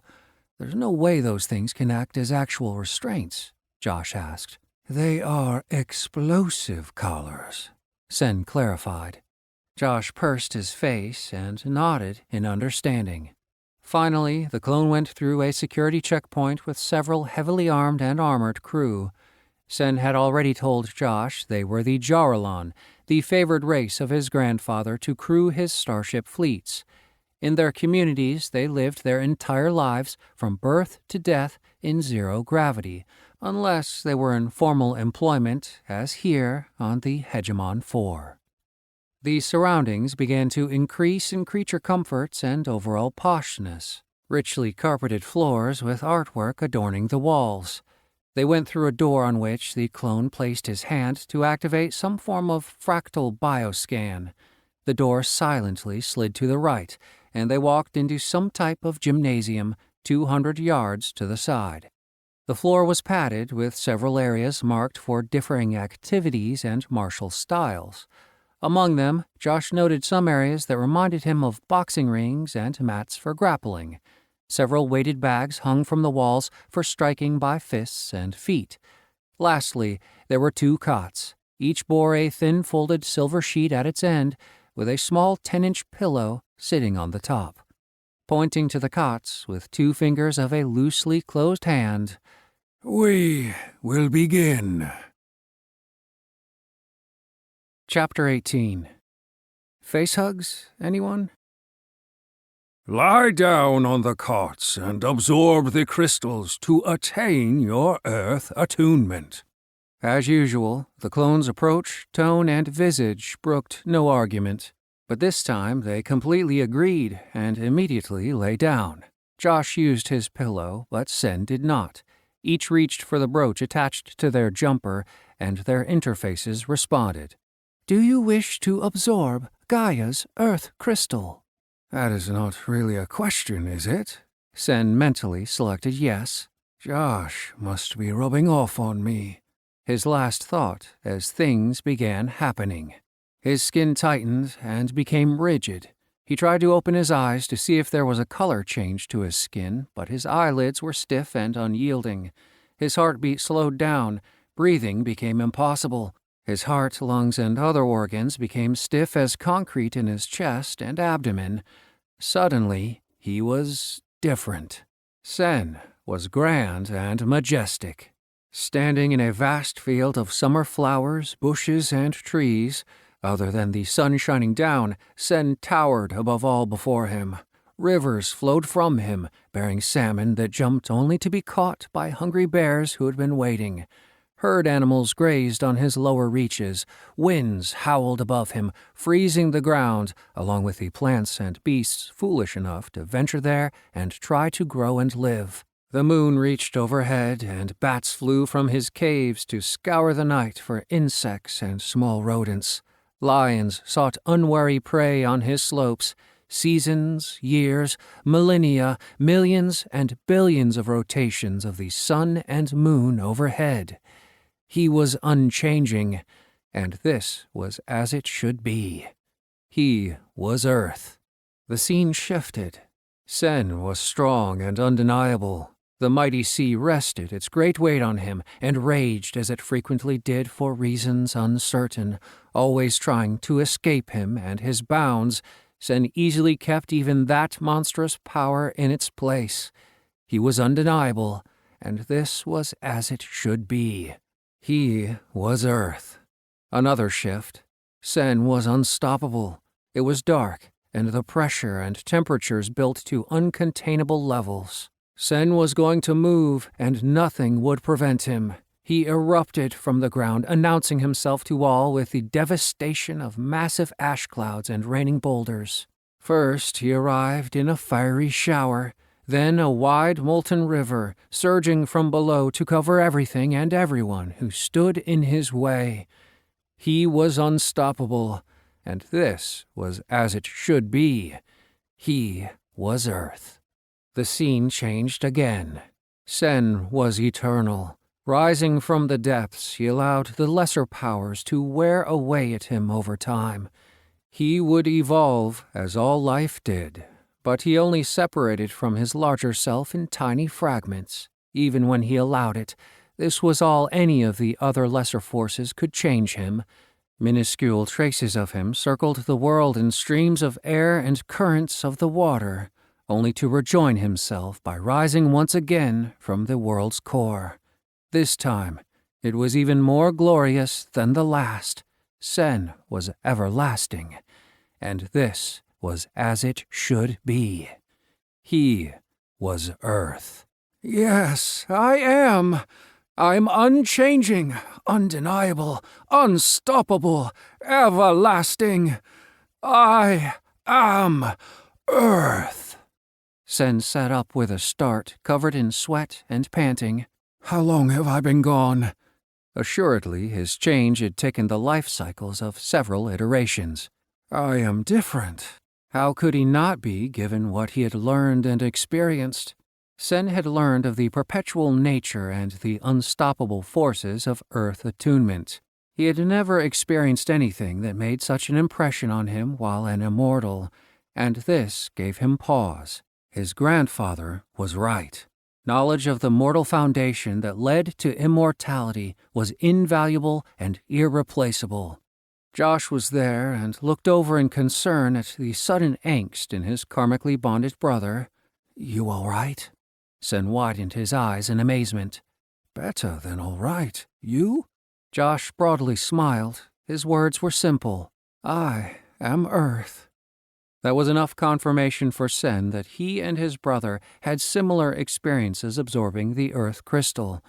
He raised his hand and looked. His soft pink skin was unchanged from before the attunement. Fingers moved, muscles and tendons flexed, but the massive strength he felt, along with increased resilience, was undeniable. "Yes, Senyak, changes have occurred. Along with significantly increased physical attributes, your core and free essence capacities have also increased. Moreover, your cultivation probability interface has matured alongside your increased spirituality. Inspect it now." Body. Earth attunement. 100% probability of increasing your health status by 5,000%. 100% probability of increasing the molecular density of your connective tissue by 780%. Further increase your health status and connective tissue density by increasing your level and cultivation. Psyche. Mortal level. Spirit. Spherical cultivation level 48% of stage 2 of 7. Weapon. Titan short sword. Bladed weapons skill level. Advanced 84%. Damage. Superior mundane. Quality. Mundane masterwork. Allows interface guidance for optimal usage. 100% probability of 1500% increased damage versus standard hand-to-hand. Armor. None. Standard Earth attunement resilience. Physical health status. 100 to 5,000 of 5,000 spherical cultivation units. Free essence. 60 to 1,200 of 1,200 spherical cultivation units. Significant improvements. Sen's health, as Josh called it, had increased by 50 times from what it had been, and his free essence had increased by a factor of 20. But remembering his vision, which seemed like the only way to describe it, he wasn't surprised. Earth was indeed mighty and glorious. The descriptor unchanging surfaced in his thoughts and mind. Absolutely. The molecular density of his connective tissue was, 780% greater. He guessed this was a lot as well, but without his ethos combi, he had trouble qualifying this quantification.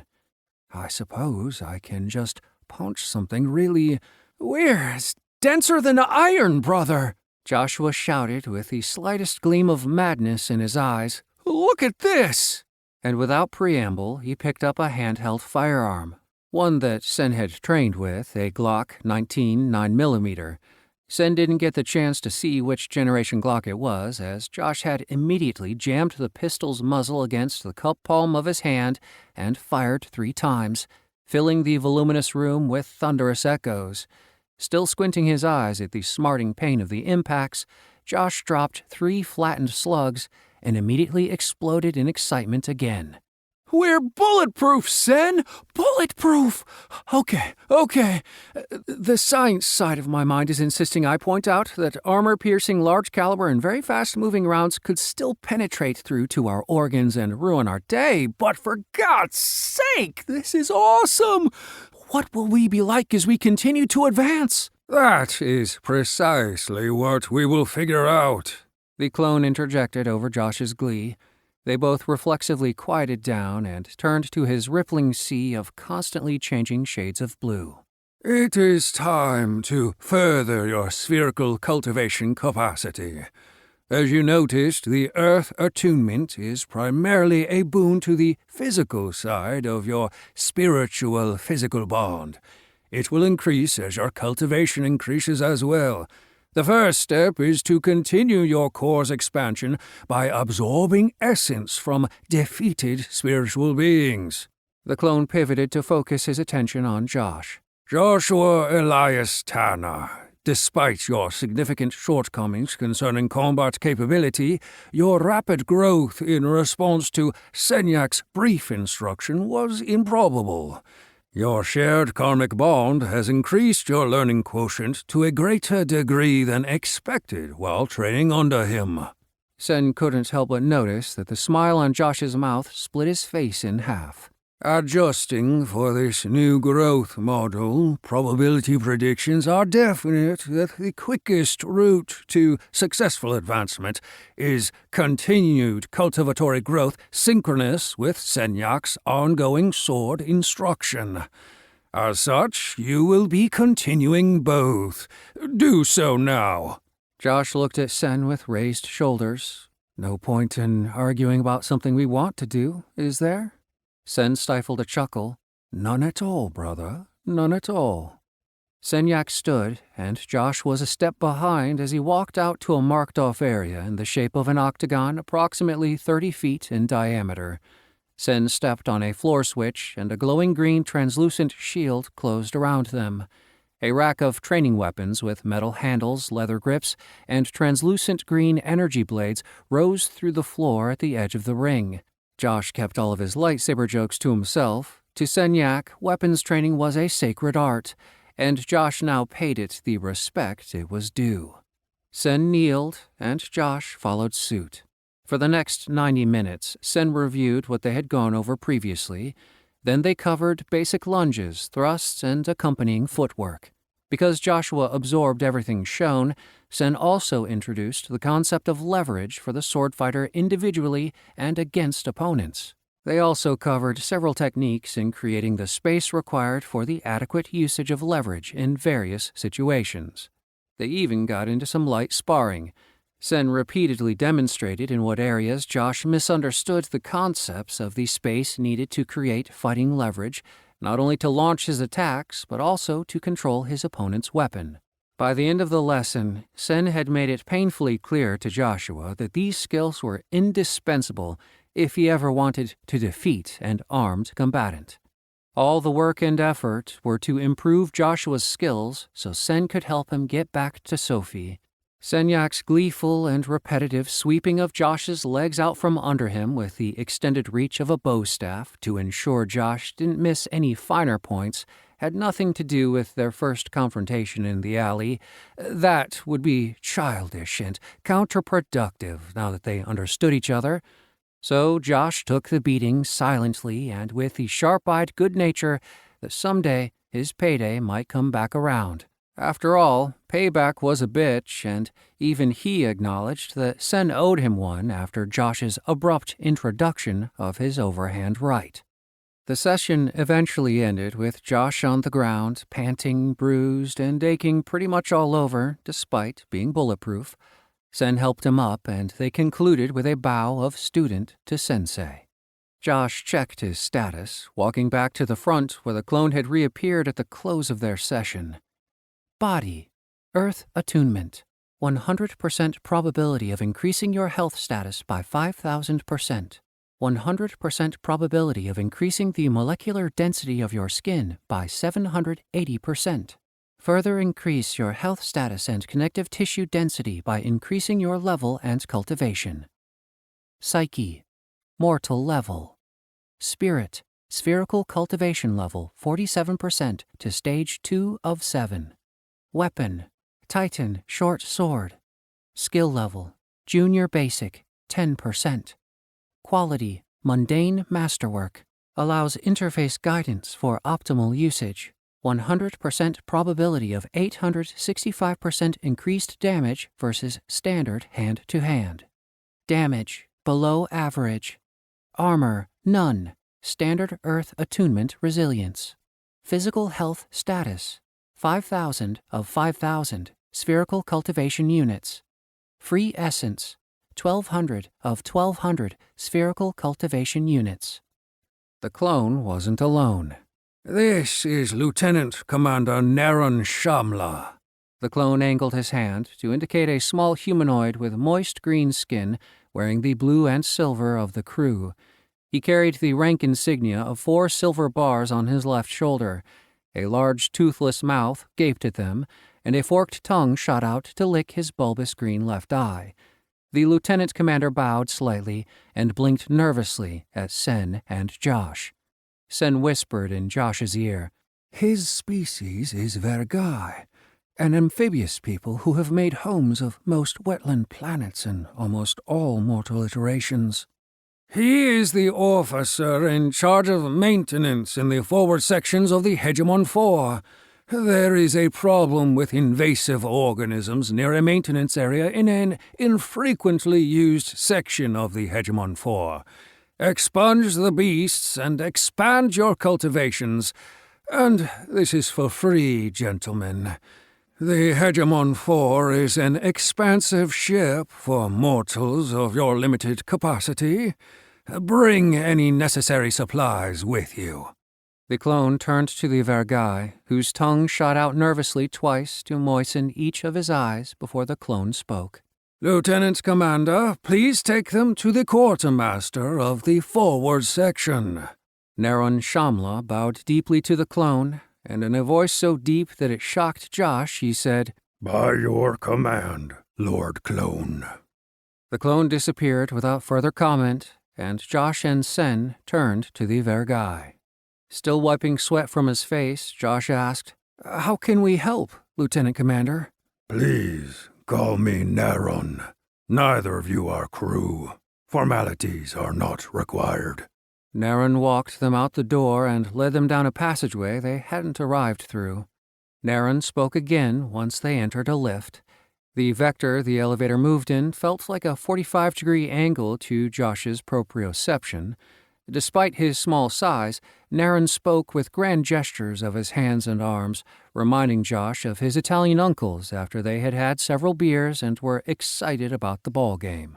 "Well, this whole mess started about 2 Nexus cycles ago when we got the Hegemon 4 out of its cradle for active duty." Josh looked at Sen. Nexus cycle? I've heard that more than once, but I don't actually know what it means. "It is an immortal timescale that Zenyak must have the crew use. A Nexus cycle is approximately 25 Earth years." 25.2 to be exact, Sen corrected. So it was about 50 years ago. Okay. He turned back to Naron. The Vergai continued. "You know," Naron lifted his left hand, palm up. "up until then, the ship had been in its stasis cradle for, well, longer than any of us has been alive. Maintenance logs indicate several billion years, if that makes any sense." Josh blinked, and Sen nodded for Naron to continue. "Right. So, the Hegemon 4 is still staffing up to its full complement of 2 billion crew and 2.5 billion support staff. We are at almost 75% presently, a long way of telling you that there are still parts of the ship not reconnoitered and that have lain unoccupied for as long as—" Naron held his thin green hands palm up and shrugged. Sen and Josh nodded for him to continue. "Anyway," Naron circled his hand to include the whole world in his speech, "as we expand the crew, we populate these unused sections. Before we open them up, we send scouting crews of 4 ship-stationed Space Marines. These are some tough hombres, if you don't mind me saying. Some of the toughest we have. The section in question, Epsilon 97, has swallowed 8 of these scouting crews over the last Nexus cycle. A further complication is that the area is near one of the Stargen tier power conduits. You know, one of the big ones that power the main engines. Its shielding must be damaged because the electromagnetic fluctuations from there interfere with our communication and sensor data from most of this section." Naron, whose hands had been flapping like he was performing a shadow puppet show, put both in his jumper pockets and shrugged his shoulders. "So, we don't know what happened to these 8 teams." The lieutenant commander pulled his hands free and clasped them together, pleading with them. "I need you to go in there and eliminate the problem. so we can reseal this conduit breach and reclaim Epsilon 97. But because of the lack of sensors and communication capacity, when you go in there, we won't be able to help you." Naren finished with an embarrassed, toothless smile on his giant mouth, and his hands held out to his sides, indicating his helplessness. Sen spoke. "I understand the difficulties of communication you are having is because of your exposed power conduit." "Stargent tier conduit, the big ones." Naren waved both hands around his body to indicate as far as he could reach big. Sen's brows scrunched down. "Yes, the big ones. But despite that, is there anything you can tell us about what you or the Space Marines might think is going on?" Naren looked ashamed and became subdued in his gesticulations. His tongue flicked out and licked both eyes before he spoke again. "I wasn't going to show you this because I didn't think it could help you much, but if you insist, one Space Marine was tough enough to make it back to a checkpoint and was picked up on sensors. When the checkpoint detected him, a search and rescue team was detailed to go in and get him, as sensors showed he was still alive. He was unconscious by the time they got to him. As they were evacuating the section with the Marine in the back of the rescue unit, something killed him. We don't know what it was, but I can assure you the records are clear that the vehicle was sealed. Nothing got in there with him when he went in, but something sure came out. These are the pictures taken by the autopsy team." Naren flicked his wrist 3 times like a Las Vegas dealer. Large digital images appeared before Josh and Sen. Josh's eyes bugged out when he saw the second picture, a beast Affin with a very lion-like appearance and a full mane of golden hair. He had large fangs and claws and was wearing what looked like a suit of modular Kevlar plate armor, only much larger than the ceramic and Kevlar plates that most U.S. Army soldiers wore on deployment. But what caught Josh's attention and was likely to give him nightmares for the foreseeable future was the sight of the entire chest cavity of the Marine ruptured from the inside out. The Kevlar plates on his chest completely chewed through, with the metallic portions bent back on themselves toward the outside. Several of his splintered ribs were jutting out, and only a fragment of the sternum and xiphoid process remained. The rest gnawed off and eaten. The rat squealed and scurried for its hole, seeming to move faster than its 4 clawed legs should have allowed it. But there was no escape from the plaited and hulking figure that had burst from the darkness, stabbing with its long, thin, chitinous limb that pierced the small mammal through the center of its abdomen, and then raised its writhing body to the pair of enormous side-mounted mandibles. A blunt, crushing demise stopped the rodent's struggles as the creature pushed the rodent sloppily into its gullet.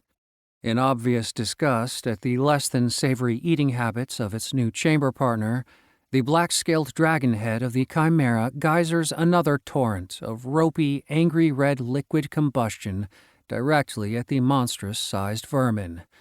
But as has occurred several times before, the burning death, which this close was much more akin to flaming napalm than fire, cascaded harmlessly against the transparent blue-white barrier that separated them. After a steady stream that lasted much longer than necessary to prove the chimera's agitation, as well as the non-permeability of the barrier, the dragon's head stopped and joined its lion and goat heads in sleep. Turning away, the beast turned its gaze and body away from the cavern's new occupant to face the stone wall. Well, I'm not very happy about being here either, but he didn't give either one of us a choice, did he? The giant cockroach stood as tall as its barrel-shaped torso and 90-degree slanted head allowed it to voice its disagreement with their current situation. While the thoughts had come clearly in his mind, Physically, they were translated to a series of clicks and pops, accompanied by the stiff waving of widely separated upper limbs. The massive insect stopped its rant, and confusing thoughts filled its small mind. What am I doing here? Who am I? Why does the promise of vengeance against the image in my mind of a short and tall, fleshy being hold such a strong desire for me? A small pop echoed in the now silent chamber. A searing blue-hued ultraviolet light triggered the insectoid's instinctual flight response.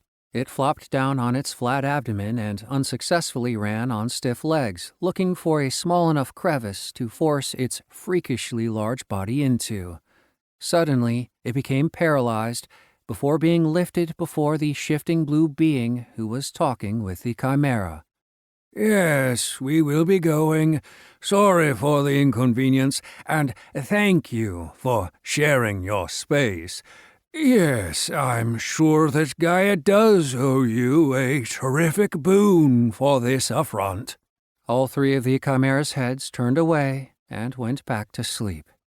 The vermin heard the blue man's words and somehow understood their meaning, but had no idea why he understood them. Then the terrifying blue man stared at him with a callous and dispassionate gaze. Once again, the urge to flee as far away from him as his 5-jointed legs could carry him nearly overwhelmed the insect's instincts. The blue man spoke to the vermin. Your memories have only just begun to infiltrate your current consciousness. A statement, not a question. This lack of progress is at the lower end of probability predictions for your awakening in this form. The blue man's face briefly twisted in disgust as he eyed the vermin's body, then spoke again as if answering a question in the vermin's mind. Yes, you disgust me, but even this is more than you deserve. Yes, you will have the chance to eat both the tall one and the short one. I know that you want that as much as anything. It was true. The vermin wanted to tear its mandibles into the faces of the tall one, but even more so the short, hairless one, for reasons that it didn't understand. But that didn't matter. The vermin was driven by pure instinct, just as it was with everything. The vermin was going to kill them and eat them afterward, of course. The glowing blue man spoke again. But to do the job I need you to, you'll need this. He reached toward the wall and pulled a golden-orange, multifaceted gem from it that filled the chamber with the ring of a pure crystalline note as it snapped free from its formation point. Holding it up to his eyeline, the powerful being spoke as if to himself. And it will not only help you remember why you want to devour the tall and short one, but it will also give you the strength to do so. The blue man's hand was enveloped in white light, and he easily crushed the crystal in his grasp. With his other hand he pointed, palm out, at the vermin's lower thorax. A golden-orange light shot directly into its carapace, and the vermin began to remember. Hantal woke from a nightmare, only to realize that he had not been dreaming. He was indeed a 3-meter cockroach currently being held paralyzed before the consciousness clone of Zenyak Marstenak, the penultimate combatant, the most purely powerful immortal in existence, and, oh yes, my murderer. Differing thoughts and emotions surged for preeminence in Hantal's thoughts, but Hantal had always been a practical being, and he let abject fear win out. The chaotic stayed motionless, letting all 10 of the paired and segmented limbs hang loosely from his rounded thorax as his black, lidless eyes burned in the clone's UV shielding. The clone wasted no time. Good. Your task is to slay the newly incarnated mortal, the sole heir of the Marstenak hegemony, Senyak Marstenak, along with the mortal cultivator Joshua Elias Tanner. Clicks and pops came from Hantal's pharynx. Of course, I will do so immediately. There was no arguing with the most powerful warrior in existence, but perhaps there was some room for negotiation. Please return me to a sapient form, and I will comply without delay. No! You will remain in this form and current power level until the task is finished. Consider it a necessary challenge to achieve redemption. The clone eyed Hantal's insectile form with renewed revulsion. But do not be overly worried about your appearance. Where you are going, you will fit right in. Accept this task and your current means, or be consigned to immediate expungement. Blue-white Ka surged around the clone's open right palm, and Hantal knew there could be no more attempts at negotiation. Still, all jobs required the worker to be properly motivated if it was to be done right. What's the point of doing anything if he is just going to expunge me afterward? The clone overrode Hantal's rapid conjecture. Yes, this is the only allowable question. I require your best efforts and that you are properly motivated. The clone straightened his posture minutely and spoke to the only authority that could begin to reconcile the power discrepancy between the two of them. He began the ritualistic words of a karmic oath. Hantal couldn't help but smile as the flowing words promised everything he needed to hear in order to do his absolute best to expunge and devour both Senyak and the troublesome anomaly, Joshua Elias Tanner. Before karma, balance, and reality, I bind all my immortal Ka to the agreement between us. In exchange for expunging Senyak Maztanak and Joshua Elias Tanner, I will return your immortality. Chapter 19. Search and Rescue. Seek and Destroy. Josh's eyes almost burst out of his head. What do you mean you don't recognize this? I recognize this!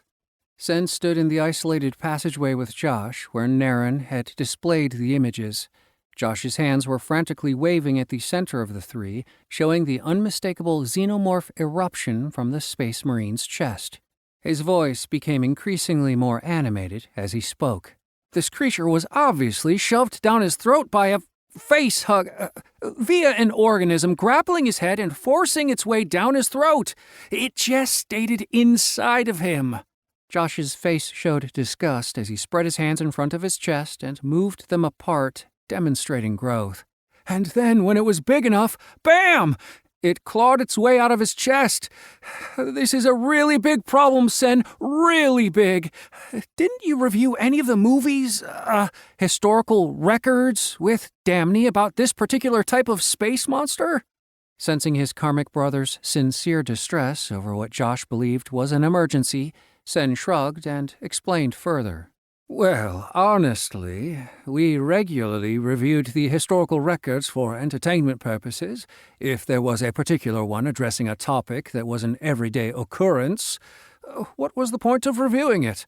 Internally gestating xenomorphic creatures are hardly something to get excited about. Sorry, brother. I just don't see the reason to get all worked up about just another bug hunt. Sen pointed at Naren. The Vergai was defensively crouched on his haunches and actively looking up to the corners of the passageway for something about to drop on him. His tongue took turns swiping each of his eyes. Now really, Josh, you are scaring poor Naren. Sen reached out and pulled the Vergai to his feet, dusting off his shoulders and smiling at him. Come over here, Joshua, and I will show you, if I still can, that is. Sen walked over to one of the wall consoles and placed his hand on the biosensor used by the crew. To his surprise, the scanner recognized him in his new mortal form. Greetings, Senyak Marstanak, sole-seated heir of the polar-neutral Marstanak hegemony. How can this intelligence serve? The console spoke in a cultured but cheery tone with an androgynous voice. Sen smiled at the greeting. Greetings, intelligence. Please display records of the last 5 recorded fatalities involving internally gestating parasitic xenomorphs outside of this ship. Please also include how long ago each event occurred." "Complying," the ship replied. "Gratitude, Intelligence." Sen slightly bowed to the console. Pictures sprang up all around Josh. Intelligence narrated each in its crisp, mid-ranged voice as they did. "Today, Parallel Iteration 17, Local Cluster. Report of parasitic invasion of an elderly Rhodocon with complete internal xenomorphic gestation. Local exterminator forces hunted and killed the organism to confirm that it was a Centropa." The 2 pictures displayed a thin, 4-legged creature wearing a homespun shift with a small skull cap covering its furry, dog-like head. Its chest burst from within, similar to the Space Marines. The second picture showed 5 heavily armed members of the same species, all smiling doggy grins. They were posing in front of a dead centipede monster. It was 10 meters long or longer, and its pincers were sharp as steel if the score marks on the local exterminator's armor were any indication. "Today, Parallel Iteration 19, Local Cluster." 2 similar graphic photos appeared next to the first set. This time a gelatinous-like victim. The perpetrator was a leathery-skinned flying monster with sharp bony ridges on its 12-meter wingspan. The victim was a Glimnot, and the monstrosity was a Chiroptor. There was even a ground vehicle in the background of the kill picture with a painted side panel image of a large dead roach with X's over its eyes. The logo under it read, "Jack's Extermination Service. We kill bugs dead. Call us for all your extermination needs. 20% discount for repeat customers." "Today, Parallel Iteration 24, Local Cluster." This time, Josh recognized the victim. A Gerylon, the species that made up the majority of the crew, its long and lanky body defiled as the others had been. It floated in orbit above a blue-green gas giant planet that reminded Josh of Neptune. The parasitic organism was a Cibolar, a chlorophyll-using space plant that had matured into a 3-meter sphere. It reminded Josh of an immense and terrifying onion. Several sharp, root-like projections in the shape of buzzsaw blades were growing from its sides. "Yesterday, Parallel Iteration 7. Josh, with his head hung low, raised his hand in a stopping motion to admit defeat. "Okay, Intelligence, you can stop. I get it. The situation is more a rat infestation than a civilization-ending issue. Thank you for setting me straight." "You are welcome, Joshua Elias Tanner, and please allow me to welcome you aboard the Hegemon 4 formally. Be informed you have been given access parallel to the seated hegemony air for the duration of your stay." Josh nodded to the console. Sen quickly wiped the smile off his face when Josh spoke to him with a sheepish look. "All right, it's my turn to be the country bumpkin out of his depth. The idea of creatures like xenomorphs and such are deeply rooted terrors in my culture and mythological history. They are the definition of things that go bump in the night, as the great philosopher Scooby-Doo once said. I'm sorry for overreacting." Sen nodded through their bond.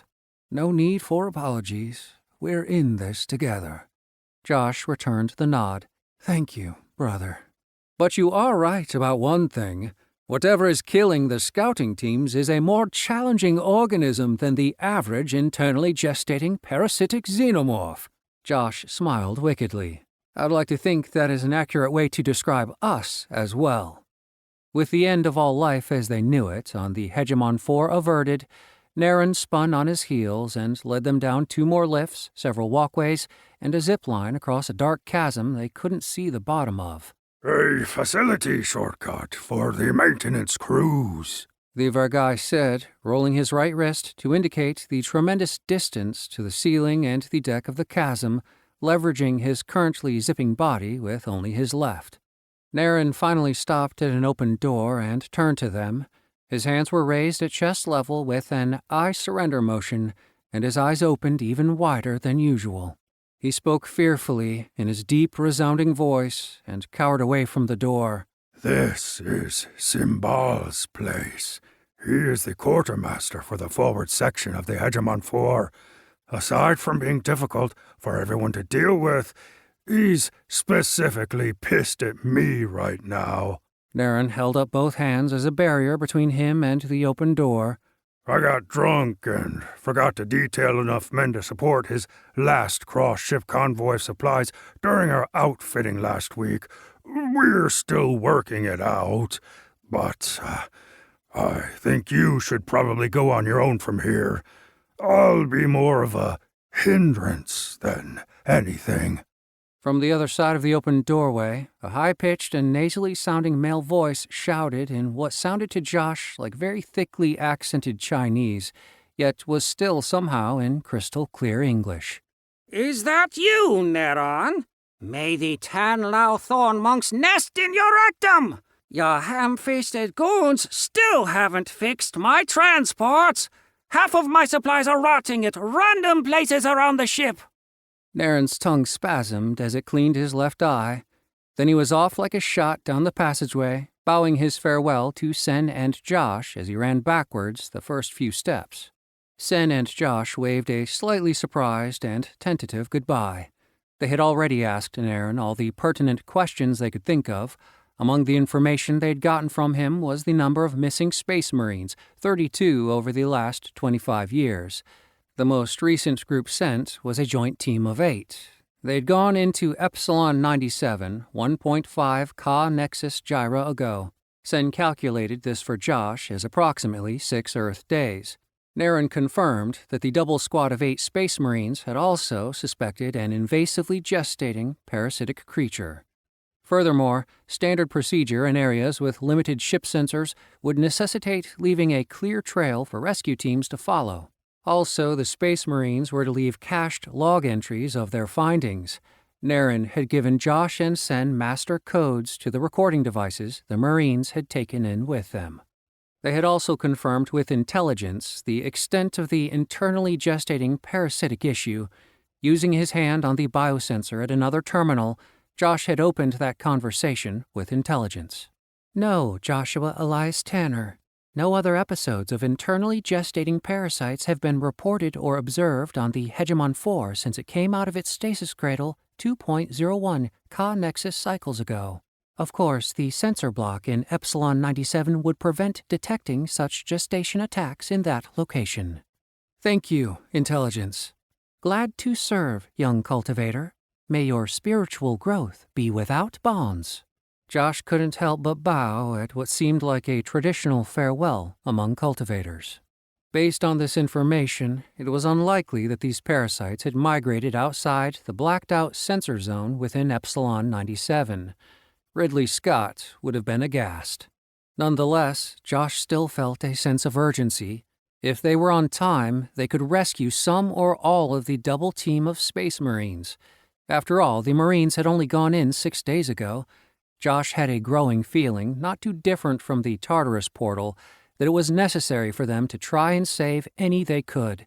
Josh confirmed that Sen was experiencing the same draw to Epsilon 97 that he was. "You feel it too?" Josh queried through their bond. "Yes, this is important." Neither of them could explain why it was so imperative, but that didn't matter. It was a top priority to him and Sen on their path of 1, or 2 in their case. They would move into the zone today after they got what they needed from Symbol. They entered the door where the yelling had come through, and several assistants at the front counter greeted them. However, the enormity of the room that spread out behind the workers was what caught Josh's attention. It stretched as far as their enhanced eyes could see, and then continued reaching off into the distance, out of sight. Row after row of shelves, not much shorter than those in Guy's storeroom, were neatly laid out and filled with sealed containers with the Hegemon's 4's name printed on all sides. It was almost a flashback to the massive storeroom where they had met Achilles. Almost. But Josh was certain Gaia's room had been bigger and much scarier. The crew were dressed in the standard blue and silver onesies as they milled about behind the counter.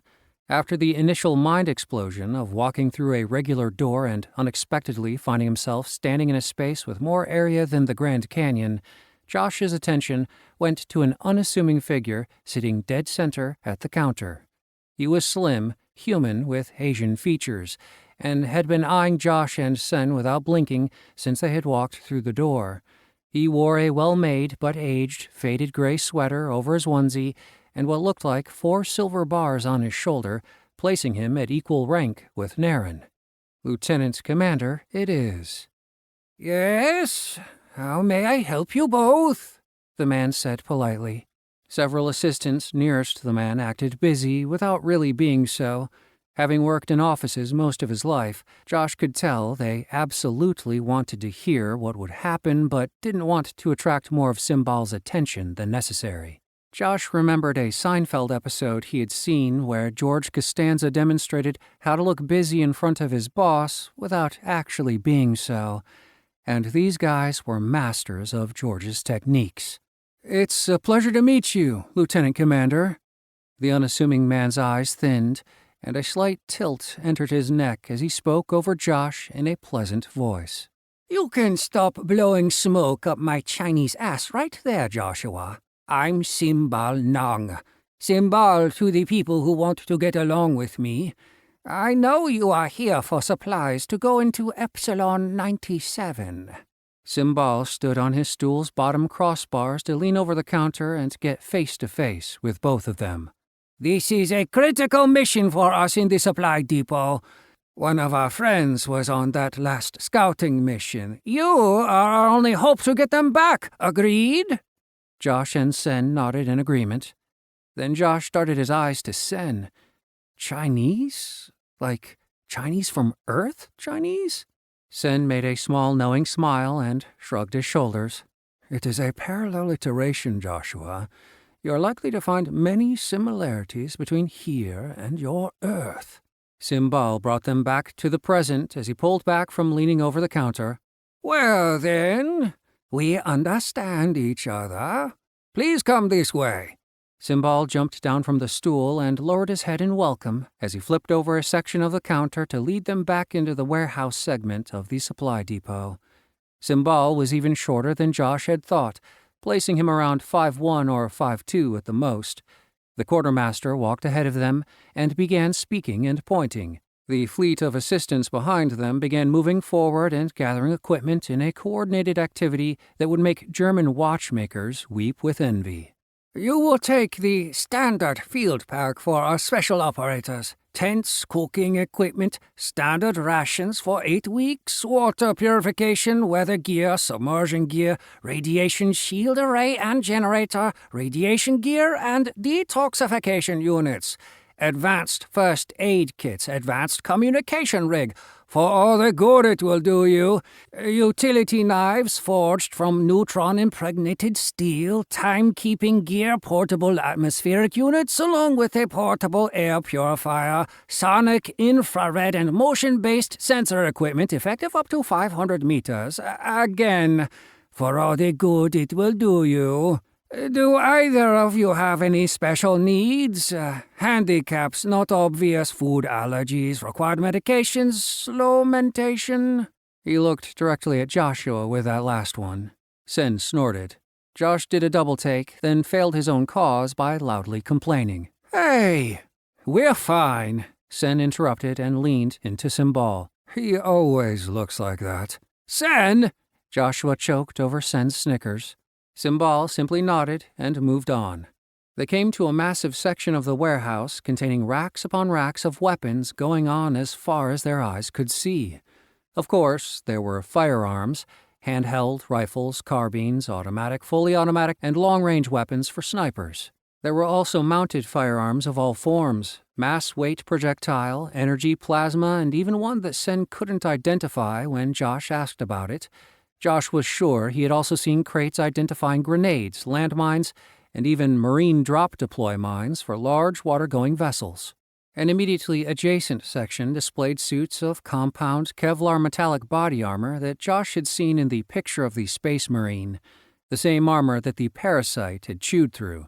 There were energy shield versions of the same armor, at least Josh thought so, based on pictures accompanying the crates. Josh could also see racks of what Josh could only describe as full-on mechanized power armor, the kind that he had only ever seen in video games. Symbol stopped and faced them there, holding his arms out from his sides as if barring them from proceeding into the section. His face contorted in pain as he was clearly about to say something his heart was at war with, and his teeth ground on every word as he spoke with them clenched. Concerning weapons, our Lord Clone, in his infinite wisdom, has strictly forbidden me from offering you anything more than a sharpening stone and these leather scabbards for your already possessed short swords. Symbol reached down to a small desk hidden in the shadow of the shelves they were standing under and handed them the sharpening stones and scabbards. Please know that if it were up to me, I would provide you with anything up to and including the R&D prototype mobile Stargen conduit plasma cannons to roll in with you at Epsilon 97. He sighed, closing his eyes tightly for a moment. Beyond this, I offer you my daily prayers for success. He leaned down to the desk, grabbing a photo in an 8 by 10-inch frame. He kissed his finger and placed it over the face of the young girl holding the hand of a much younger Symbol. Tears glistened in his eyes as he looked up at Josh and Sen. Bring my little girl back to me, gentlemen. A large pile of gear awaited them near the front counter, much more than they could put into any standard backpack. Backpacks that Symbol had insisted they carry to have the standard survival package of food, first aid, utility, and communications gear they would each need in case they got separated. Beyond that, they looked at the tents, weather gear, purification equipment, etc., and weren't quite sure what to do. What are you waiting for? Sherpas from my homeworld to carry it? Put it in your aspect facet. Symbol pointed to the bag dangling under Josh's left arm. Symbol then picked up the largest item, a quick-erecting 2-person tent. No less than 4 feet long, pulling the black leather bag's top flap up, Symbol neatly dropped it into the opening. No muss, no fuss. The mouth of the bag expanded to encompass the 10-inch wide square of the tent's frame, and immediately returned to its normal dimensions. Josh's eyes almost jumped out of his skull. He and Sen immediately started putting things in the bag. Soon they'd put the 3 by 4 foot pile neatly away. Josh had many questions to ask Symbol about the bag, but held back for now. More important things to do. After the faith that Symbol had placed in them, he couldn't bear to show the man his lack of knowledge about something so simple. Symbol needed to see hope. Josh understood that better than most concerning a lost child. For now, Josh would hide his feet of clay from the quartermaster. On the way out, just to be sure, Josh flipped the loose flap of the black leather satchel that still weighed no more than when he had first put it on. He held his hand over the opening, and a portion of his interface silently sprang up, allowing him to summon the bag's contents by name and graphic interface. All of the items were there, up to and including the 2 spearheads they had placed inside first. Leaving it at that for now, they quickly left the depot, heading to the entry of Epsilon 97. Chapter 20. Oops. Sen and Josh moved with a purpose down the passageways through the ship. Sen felt the same burden Josh did through their karmic bond. They shared thoughts so rapidly they couldn't tell whose was which. Symbol's need is a mirror reflecting our goal for Sophie. There is no question that we need to save this girl to save Sophie. Agreed, without a doubt. If Symbol's daughter is alive, we have to do everything possible to bring her back. Headshake. To fail her is to fail Sophie. As ridiculous as this seemed, it felt true down to the bottom of their cores. They had to save this girl at all costs. Karma demanded they achieve this to reach balance, either for what they had received or, more likely, for what they would. Sophie's safety. Sen and Josh started walking faster. Transcend us if we should fail. Yes, she must be saved. Epsilon 97 was perched on the Hegemon 4's upper surface decks, just forward of the waist of the ship. It was a vast free space with an open range for fostering forest habitats and growing crops. The area was primarily used for research by investigators looking into organismal growth in space environments. Knowing all these things helped Sen understand how an invasive species found its way into Epsilon 97 and why they might have wanted to stay. Sen could also understand why making it available for the expanding crew had never been an emergency. It was primarily an area for eggheads, as his father would have described them. Such researchers were usually the last aboard any duty vessel. Sen and Josh arrived via monorail at the midship junction. From there, they would catch a skin-to-skin shuttle flight, where they left the surface of the Hegemon and landed back down on the surface of the Hegemon in order to enter the main airlock of Epsilon 97. Their last leg of the trip was the longest in distance, but the shortest in time. At 20,000 kilometers from their insertion point, it would take less than 1 minute of flight time. A shuttle wouldn't typically be used for such a short intra-ship hop, but Simbal's influence was anything but ordinary. Just a digital order with his name on it was enough to make the crew snap to attention and ask if there was anything else they could do to facilitate Josh and Sen's travel. Josh smiled and nodded to Sen. The small things in life make it fun. I'm starting to learn this. It had taken them 3 Earth hours on the monorail to get from the center mass of Hegemon 4 to its surface. Sen used the time to train individually with the short sword. As part of his normal routine, he spent the first minutes training to continue perfecting his basics. He started with blocking maneuvers and footwork, focusing on the head, shoulders, abdomen, chest, legs, and the basic guard. He then moved on to attacks, thrusts, lunges, and parry maneuvers. Parrying was very limited with a short sword, but such was Sen's lot in life right now, as enforced by the clone, limiting their offensive capabilities. After this, Sen grabbed one of the practice longswords and focused the remainder on dual-wielding attacks and blocking. Sen was playing a losing game. He would eventually have to find a new way to apply the mundane acts of sword usage, or find a Grand Master to further his knowledge. This was a problem for tomorrow, though. For now, he could still slowly but steadily improve what he knew, so he did. As he finished his last sequence of dual-weapon figure-8 passes, his probability interface chimed. Advancement.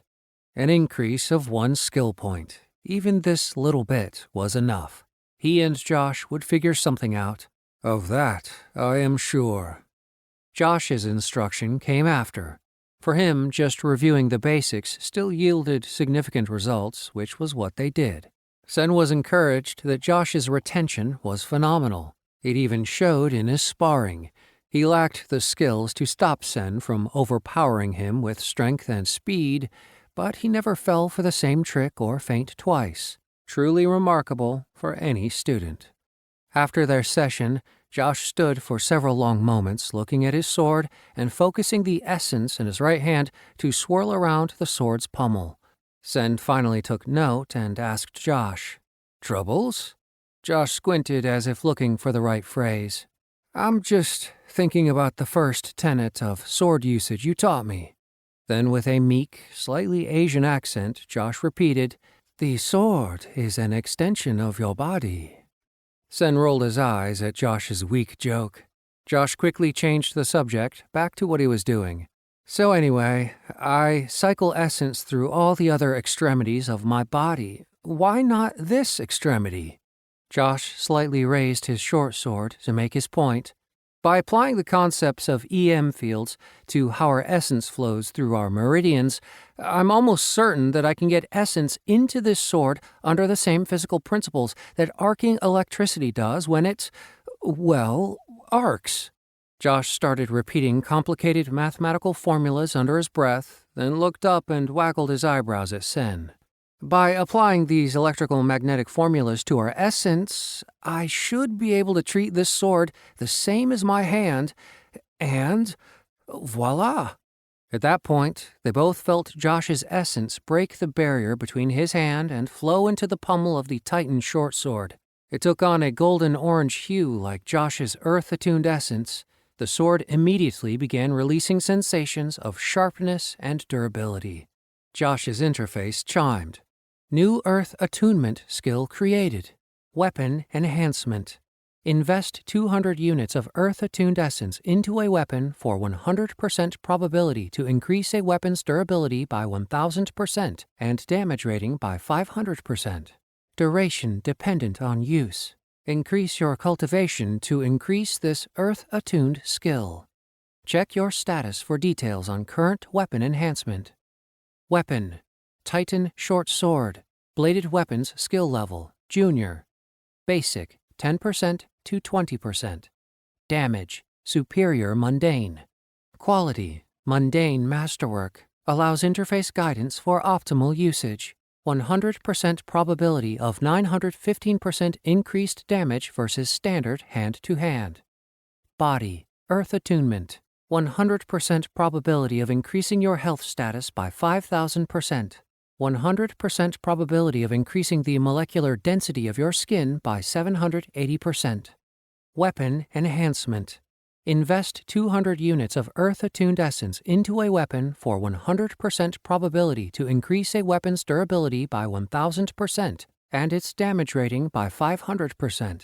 Duration dependent on use. Further increase your health status, connective tissue density, and Earth-attuned skills by increasing your level and cultivation. Psyche. Mortal level. Spirit. Spherical cultivation level 47% to stage 2 of 7. Weapon. Bladed Weapons skill level. Junior Basic 20%. Damage. Superior Mundane. Earth Enhanced. Quality. Mundane Masterwork. Allows interface guidance for optimal usage. 100% probability of 865%, times 5 while Earth Enhanced. Increased damage versus standard hand-to-hand.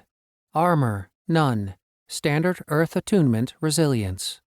Josh explained his experience to Sen and then gave details of his new skill and its impact on increasing weapon durability and damage by 500%. Sen's eyes bugged out at that, and he immediately began working with his own essence. For the next 60 minutes, Josh guided Sen to arc his essence. By the end, it was Sen's turn to be drenched in sweat, with his hand white-knuckling his sword's pommel as he felt the Earth-attuned essence leave his meridians. His short sword took on the same golden-orange hue as Josh. They smiled at each other dumbly. "We need to test this out," they said at the same time. Josh supposed that it was always challenging to find something on a spaceship that was a sufficient quality material, but not essential to the operation of the vessel, just to destroy it. From watching the Discovery Channel, Josh knew that an entire special division of the Military Corps of Engineers spent most of its time building things just so they could be blown up. Fortunately, this was not a problem Josh presently faced. He walked over to the training dummy he had been striking the moments before. Its transparent green energy shield covered a pristine, humanoid-shaped torso and head. Josh cycled the Earth essence from his sword back into his meridians and smiled. "My free essence is back at 1200. No loss when I cycled the essence back into my meridians from the sword." Sen nodded sagely. "Essence is eternal. It is never lost or diminished. It simply transitions among various states of being." Josh scowled. "You lying-ass dog. I can tell through the bond you were just as uncertain as I was."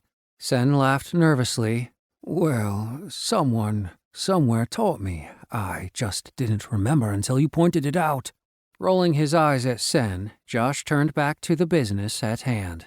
He cycled his essence to his hips and upper body and struck a standard mid-range upswing. The shield crackled and hissed, but held.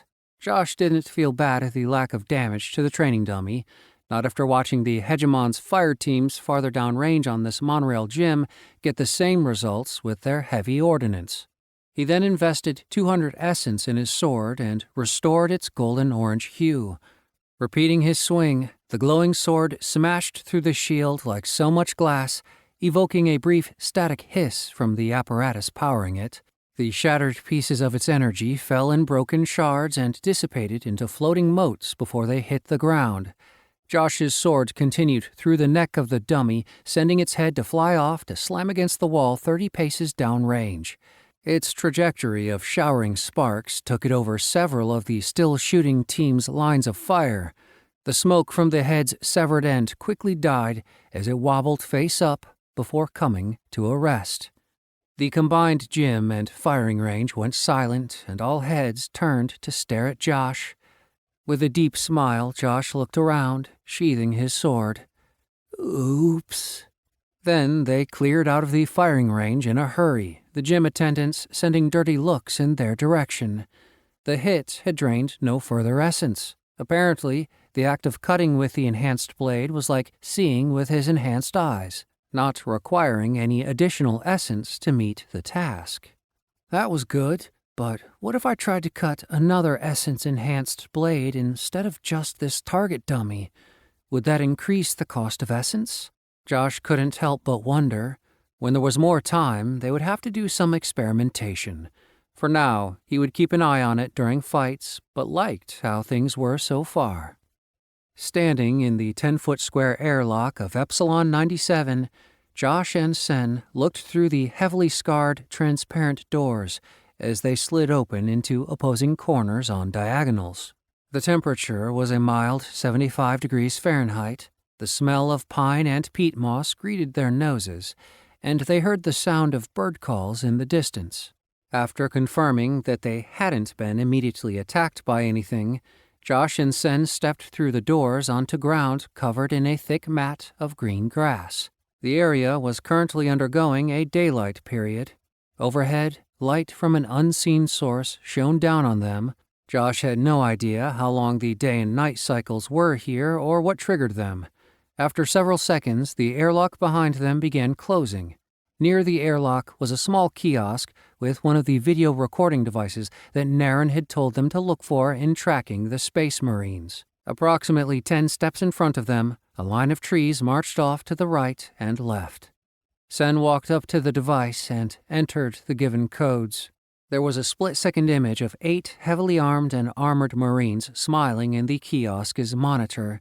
Their body language and weapons were at rest. The view immediately cut to a nighttime close-up of a dark-haired woman who had, by all appearances, spent the last several days roughing it. Josh noted her absent headgear. Leaves and pine needles were poking out at odd angles from her pulled-back hair, as if she had just crawled through a day's worth of tall grass and forest floor litter. She began whispering in a rushed voice that was filled with an intense focus. Mission log 11-Echo Bravo. This is First Lieutenant Alyssa Nung, second in command of Joint Scout Team Delta 6. She glanced overhead briefly at a sudden noise. I think this likely final daily log.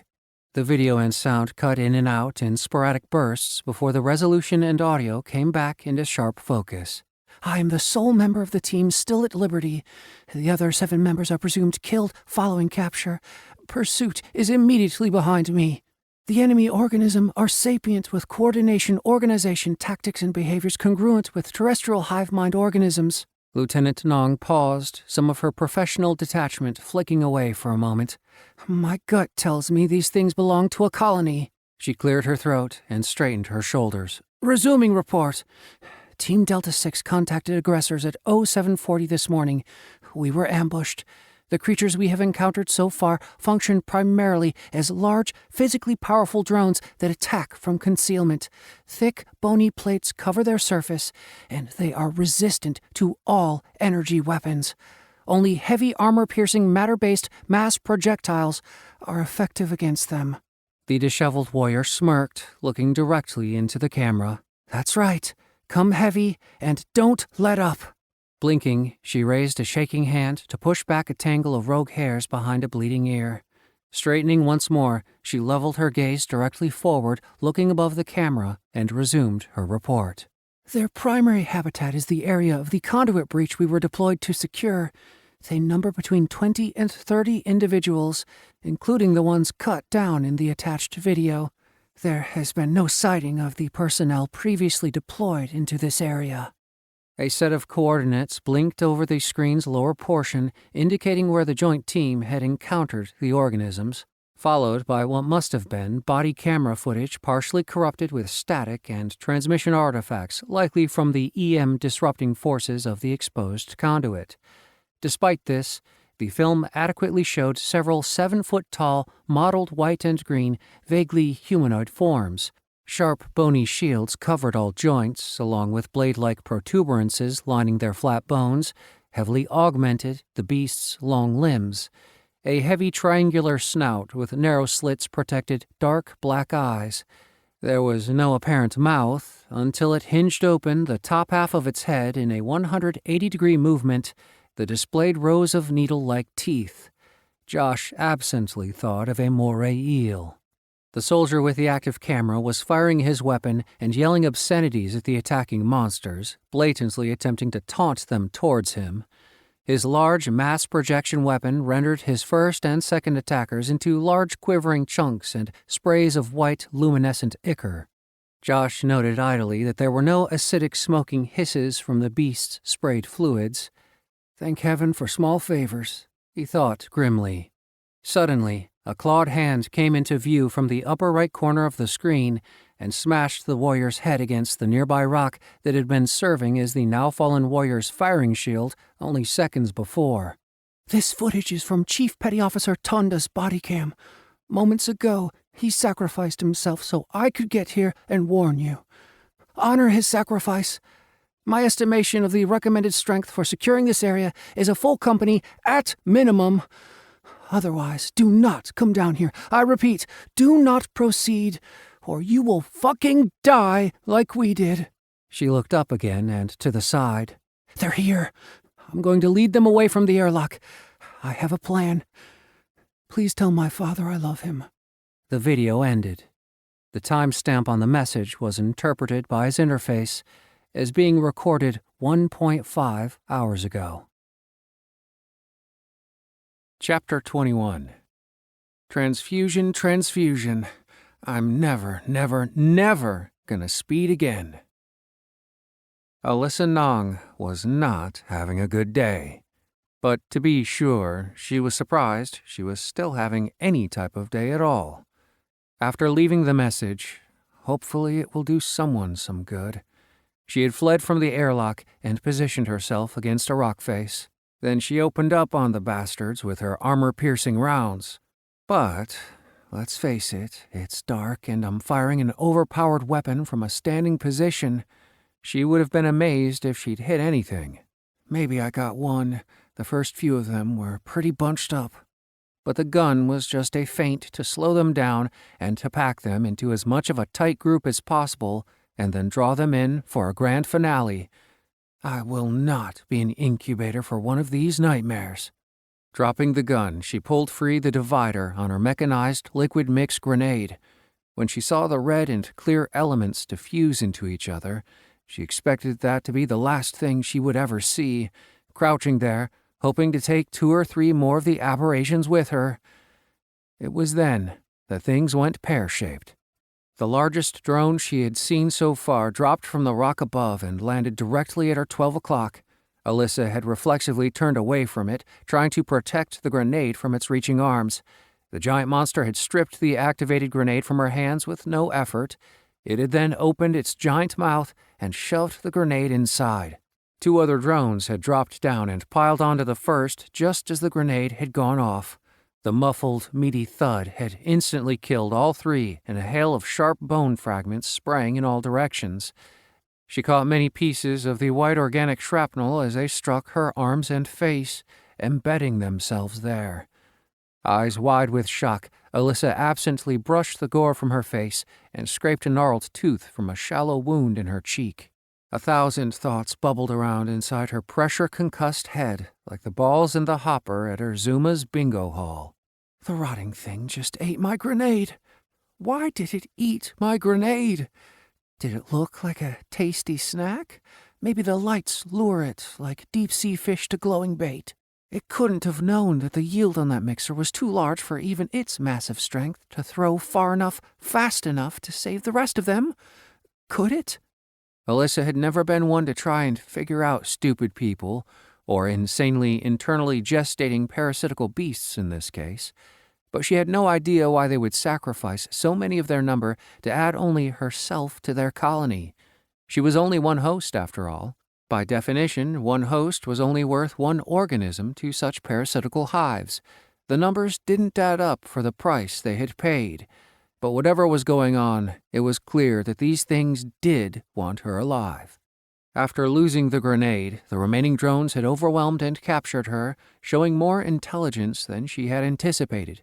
They stripped her of weapons, including her regulation sidearm and sapper's satchel. The monsters had even deftly yanked and discarded her utility knife from its calf sheath. Then, as expected, they carried her back to their nest in the area near the conduit exposure. Passing through the beast's warren, Alyssa had seen what was left of the other 7 members of her team. The first captured were already dead. Emerging pupates had devoured their energy-rich internal organs to fuel the hyper-accelerated growth during their natal period and emergence. Alyssa had also seen at least 2 juvenile drones lurking behind the swarming adults as they dragged her in. The other 5 team members were unconscious or not otherwise lucid, with their limbs restrained in a brown slurry of fibrous organic resin, while their bodies served as gestational fodder for the hive's growth. Disturbingly, as Alyssa passed, she could tell the fleshy multinodular root system that functioned as the invasive parasitical element for this species hadn't used the mouth as the entry orifice to their alimentary canals. This isn't going to be fun. She hadn't been able to keep the reflexive thought out of her mind when she realized that it gained its entry from the other end.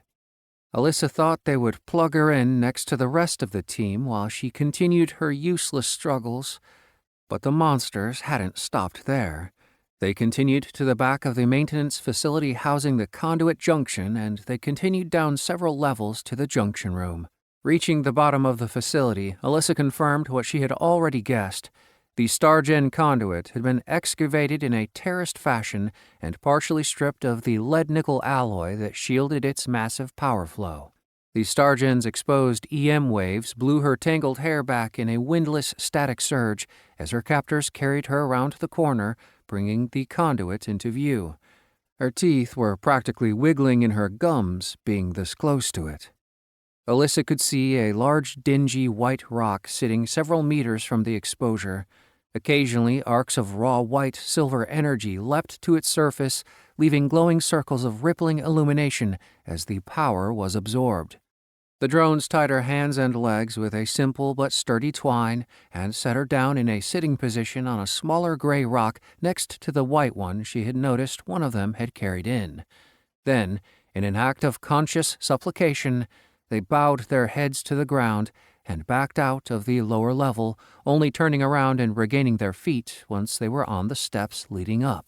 It was only then that she realized that things had gone completely foobar. Yes. Let's see what you are made of, my dear. The hissed words came from the large off-white boulder they had sat Alyssa beside. It had opened its 4 eyes, positioned in pairs on the rounded top point of its head, and started speaking in a coarse, rasping voice, thick with age. And it was speaking nothing less than flawless intergalactic common, the one language every member of every crew of the Hegemon fleet spoke through the entire iteration. The rock stood and stretched out its arms and legs, instantly becoming a 4-foot-meter-tall monstrosity. It shuffled toward Alyssa in a stooped fashion. Its slow and stuttering pace gave the direct impression that it was suffering from severe arthritic pain as it hobbled slowly to Alyssa's seat. Alyssa's wide eyes took in the new creature. There were prominent female organs, 6 thin and depleted breasts lay flat and swayed slightly with its rocking gait against the thick armored plates that otherwise covered its chest. There was also a pair of large, sagging labial lips that dragged on the dirt-strewn floor. Weapon-wise, heavy black claws opened and closed on all 4 of its upper arms, with even thicker ones on its 2 grasping feet. Compared to the drones Alyssa had seen, this creature had a larger head with more defined humanoid features. Finally arriving, The monstrosity stopped in front of Alyssa as the top of its hinged head snapped open and tasted the air. Then it hunched over Alyssa, filling the immediate space around her with the turgid smell of death from its wheezing breath and clearly failing body. The Space Marine could see the alien creature's four-slitted pupils waver without conscious control or focus, all of them clearly blind beneath opaque lenses calcified with age. Finishing its apparent inspection of Alyssa, the nightmare straightened and spoke in its previous feeble hiss. "Oh, good. Oh, very, very good. I've waited so long for a viable candidate. I had only hoped for an appropriate female of the proper age." Alyssa's face blanched in shock and disgust as a gigantic clawed hand patted her head gently. "But you are so much more than I had even hoped.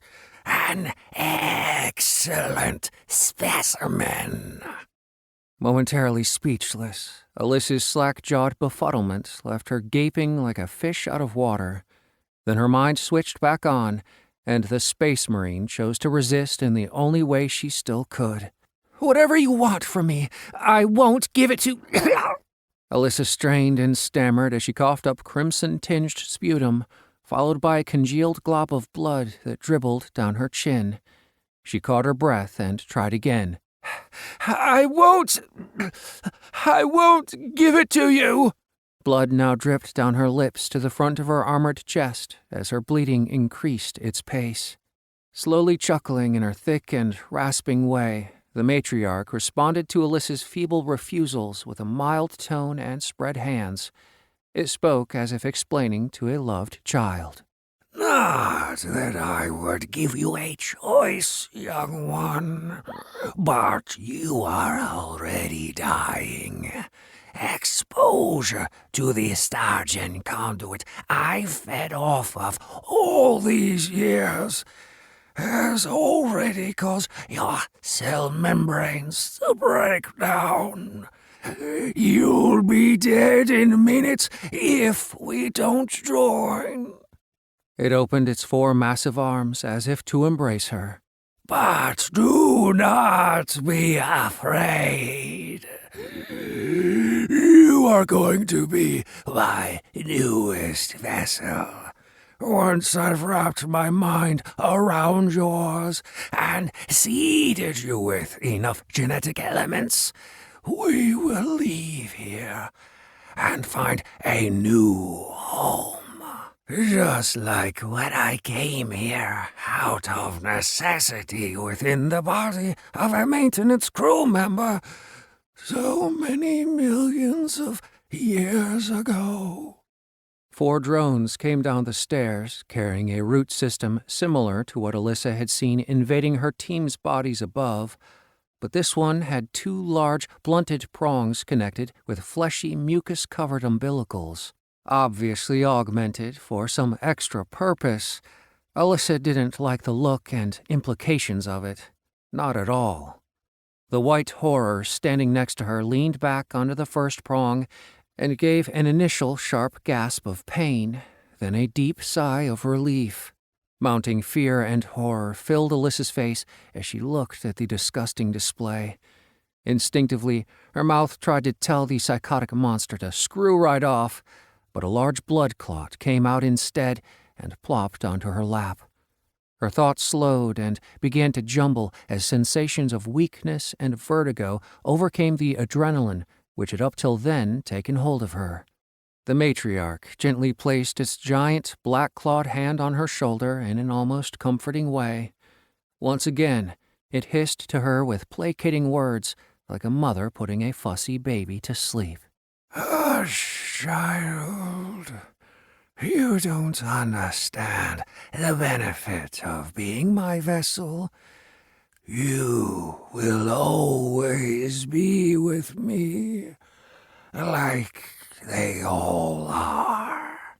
We will live to the end of this iteration and move on to find a new one, and a new one after that. Once united, we will be together forever. I will show you what it means to have true power. True transcendence. A barrier membrane must have ruptured when the monster matron sat on the parasite prong. A stream of vile black ichor was freely flowing out from the insertion site. The rancid stench of decay again filled the air with much more force from the new source of putrid fluids spilling from her body. For a creature planning to live for billions of years, her time among the living must have been relatively short. She is definitely rotting on the inside. The Space Marine couldn't spare any more thoughts for the monster. The lead drone grabbed the other end of the probe and brought it forward. It was now Alyssa's turn. As the prong neared Alyssa, it started wiggling in her direction, instinctually preparing to start some sort of self-inserting function. At the sight of the heat-seeking prong, Alyssa lost all sense of calm and collection, hysterically thrashing against her bonds with uncontrolled frenzy powered by overriding instincts of her own. But her uncoordinated and thoughtless struggles were futile against the bonds the drones had tied her with. She could feel her already drained strength ebbing even deeper with every passing micro. Dying from intense radiation poisoning, her motions grew increasingly feeble, and she slipped from the restrained seated position to a prone one lying on her back that was even harder to fight from. As if this was what the prong had been waiting for, its blunted tip jumped forward and started to worm between her clenched legs. Then, 2 men jumped from the landing above and started cutting through the first rank of drones huddled in the back of the room as they were watching over their matriarch's transference. The men were dressed in crew onesies and brandished glowing swords. Alyssa couldn't help but mumble aloud at the improbability of what she thought she was seeing. I must be dizzier than I thought. The one with the bald, top-knotted head moved through the monsters like a Tan Lao swordmaster, leaving limbs and decapitated bodies behind him as he wove through their attacks like a dancer in the rain who could move between the drops. Exactly like a Tan Lao swordmaster, she thought. She'd never forget the sight of their sparring, despite only having seen the monks when she was 8 or 9 years old. It had been beautiful then, and it was even more so now. Her eyes prickled with emotion as the man moved through the creatures, never seeming to touch them, yet limbs and heads still fell from their lifeless bodies as he passed. The other, taller man was swinging his sword like a child's field baton, though to good effect if her fading sight was seeing right. He was much less precise in his movements than his partner, but made up for it with an intensity of focused will and fury Alyssa could feel from across the room. His slower strikes chopped the drones' bodies in half with powerful diagonal upswings as he moved with a steady tread through the drones, dismissing the dead ones and stepping back to stab the heads of those still alive. After the last of her drones were down, the matron jumped off the probes impaling her and ran on powerful legs that clawed up the ground to fight off the 2 men. But she was either too far gone on her path to oblivion or no match for them, probably both. Waving off his partner to come to Alyssa, the top-knotted one moved in to confront her one-on-one. His glowing blade formed arcs of afterimages in her sight as he struck at her 6 times in the same micro. Golden-orange sparks splashed from places where the matron had been able to get the armored plates of her forearms aligned with his whirling blade. Twice she hadn't been able, and her lower left arm and upper right now lay on the ground, ejecting weakening streams of black blood as they spasmed. Obviously on the losing end of the exchange, the matron backed out of his lightning reach by kicking up a cloud of dirt and stones in front of her with a whiplash move of her powerful right leg that made the swordmaster shield his eyes and turn away as she quickly backed up to within reach of the exposed flow of the Stargen conduit. Turning back through squinted lids, he nonetheless walked at her with a steady tread that would allow him to react to any further delaying tactics. Things happened very quickly from that point. The taller man had started to sidestep toward Alyssa while maintaining his combat awareness, always facing the matriarch with his sword between him and her. Alyssa cast slow-moving eyes toward his approach, trying to be ready for anything, but nothing could have prepared her for what came next. Reaching back with her remaining right arm and forward with her left, the matriarch hissed angrily at the shorter one. Very well, if you doom me to the end of my path. Do not think that there are no consequences to such interference. No! No! The tall warrior screamed as the matron's clawed back hand snapped out to grasp the naked flowing energy of the Stargen conduit. Alyssa tried to fall to the side, but was moving too slowly as a sizzling white column of death exploded from the monster's upraised left hand and shrieked through the air to incinerate her. Ready for the death that had been hovering over her all morning, Alyssa was shocked to see that somehow the approaching man had covered the 10 yards between them and took the blast meant for her full in the chest.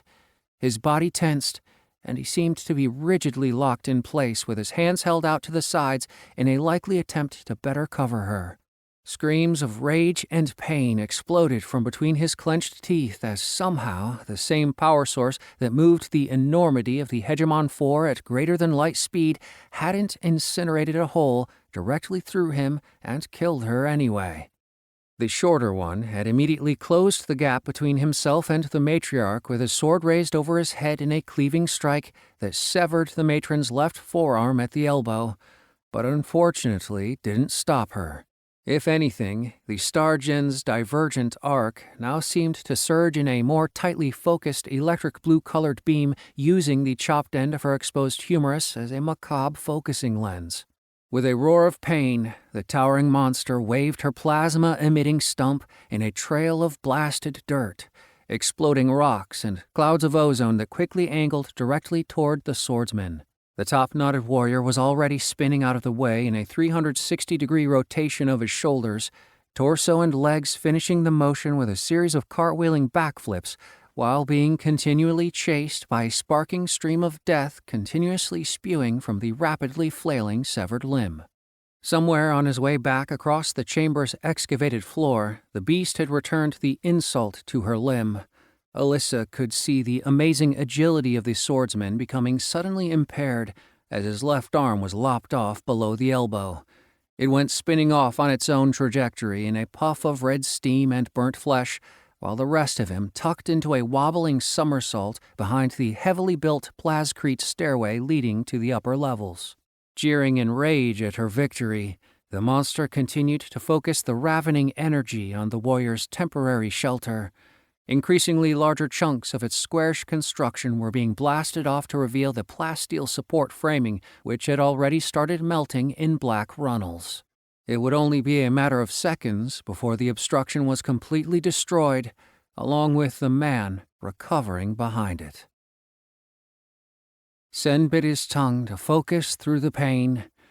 I should have taken the monster's head, he berated himself, but the arm had been closer and a guaranteed target.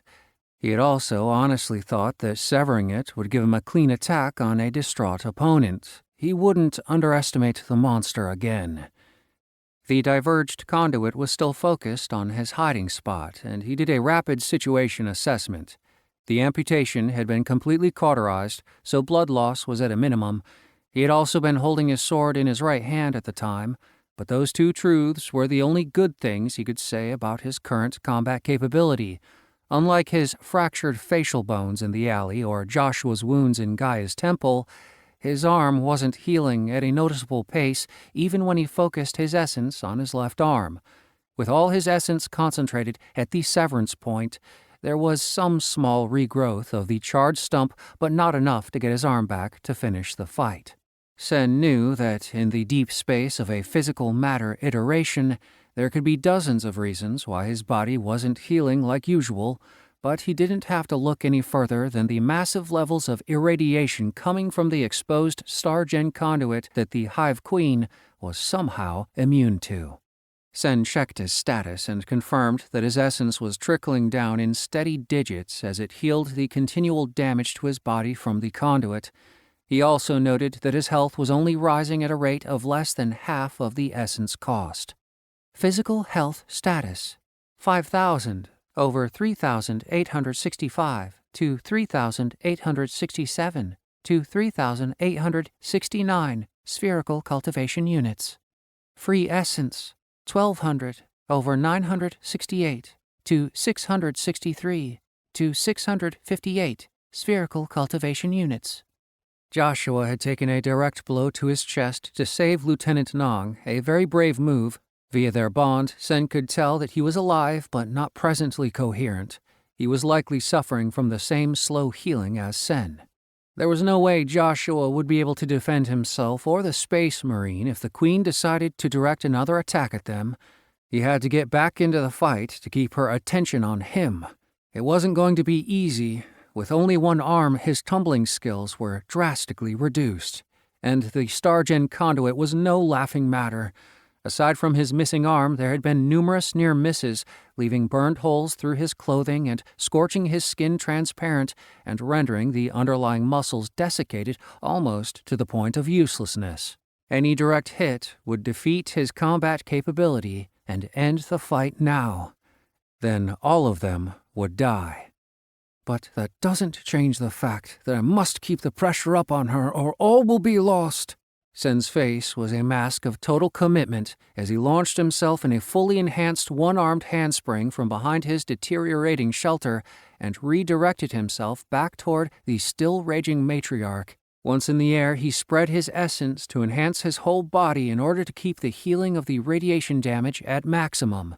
The conduit beam immediately left its focus on the stairway and tracked his looping form. A strong and stately voice yelled from across the room. "Specimen 626, stop this wrongful behavior immediately! I designed you to save the lives of spirit beings from harmful exposure to the Stargen conduits, not to use them as weapons to kill with." Sen, already rotating in that direction, saw that the voice had come from Lieutenant Nong. From the radiation poisoning, blood was running in steady tracks from her ears, eyes, and mouth. Nonetheless, even bound, she was standing straight, as though at attention. There was something slightly off about her demeanor. Physically, the young girl was in her early 20s, but her current body language held the countenance and composure of an older and more experienced woman as she barked her command. Without a doubt, the mature woman before him fully expected the hulking beast to obey her given command. The beam chasing after Sen's erratic gymnastics immediately dropped its pursuit and cut off as his attacker issued a startled hiss. "Mother? But how? You've been dead for millions of standard rotations. I killed you myself." The matriarch's voice trailed off for a brief moment of uncertainty. The beam surged back on as the Queen's voice changed to angry vehemence. "Your trick won't work on me." But it was already far too late. Sen landed his enhanced jump directly behind the 4-meter monster. With teeth clenched and bared, his enhanced short sword swept in a downward diagonal directly through her thick neck, exiting just above her shoulder's exoplating. Still screaming the last word, her neatly separated head spun off massive twisting shoulders. Dark blood sprayed in all directions, polluting the air with a rancid odor as her spasming extremities and twisting body collapsed to the ground. Despite his greatest efforts, Sen was not successful in avoiding the grisly shower as he landed in a fighting crouch next to her crumpled gray form. Sparing one glance through narrowed eyes to assure himself the Queen would not be rising again, Sen flashed over on enhanced legs as Alyssa Nong's body slumped forward on top of Josh's stirring frame. Sen shifted Alyssa's body and gently laid her on her back. Josh rose drunkenly, sheathing his sword in an uncoordinated spiraling twist that revealed a still-smoking hole the size of a dinner plate burned through the top of his crew's uniform, skin, and muscles. Blackened ribs sat over the still-flexing muscles of a charred heart amidst crisped lung tissue on either side. But as bad as Josh was, Alyssa was worse. The skin and muscles on her hands and arms had started to slough off her bones, marring her features into an unrecognizable mass. She was unconscious, and her body's cellular breakdown was almost accelerating before his eyes.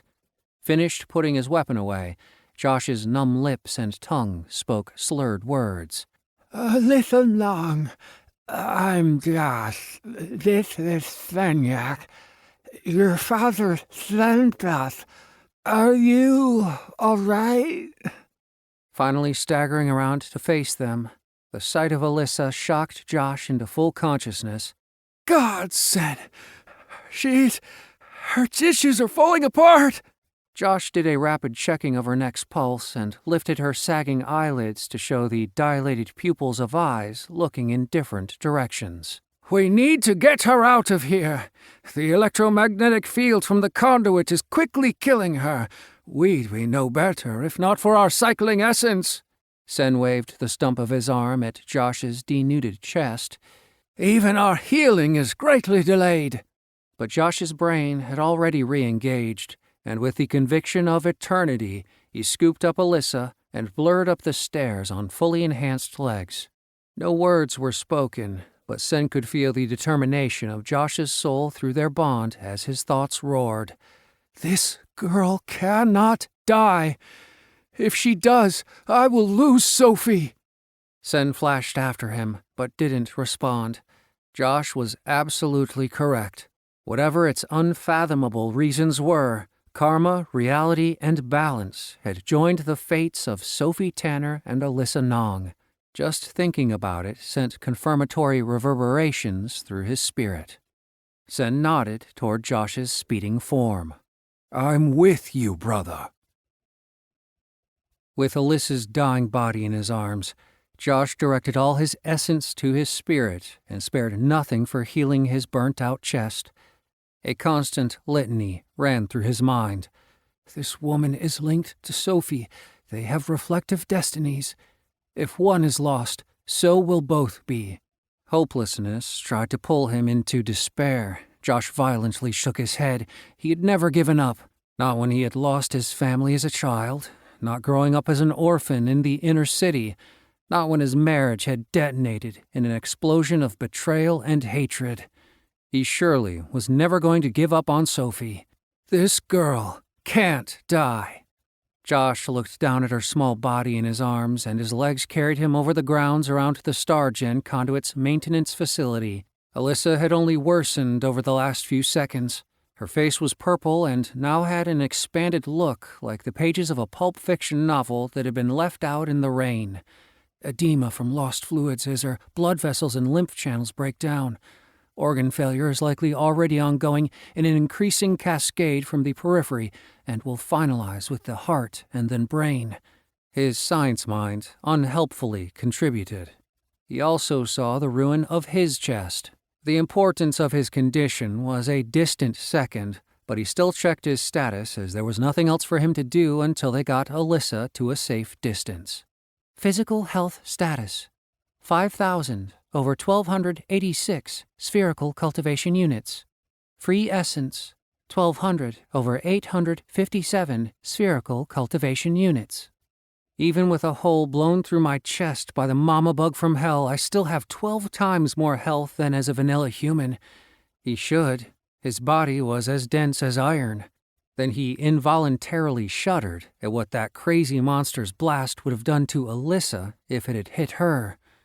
Entering the forest proper, Josh looked down at her again.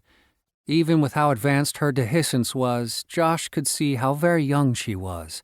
Still in her early 20s, barely an adult. His parental instincts kicked up a notch. I can't let this young woman die. Sen was running beside him through the forest trail with equally concerned glances at Alyssa's worsening condition. Josh nodded. How much farther until she's safe from the conduit? Sen, who had just been distracted by something behind them, turned to face Josh and thought for a moment. Twice as far as this. Josh rushed ahead of Sen as he somehow managed to speed up. 60 seconds and 2 more miles later, he stopped and laid Alyssa on the ground, tilting her head as she involuntarily coughed up free blood and clots. Her breathing was shallow at 120 breaths per minute, pulse rapid and thready at 180 beats per minute.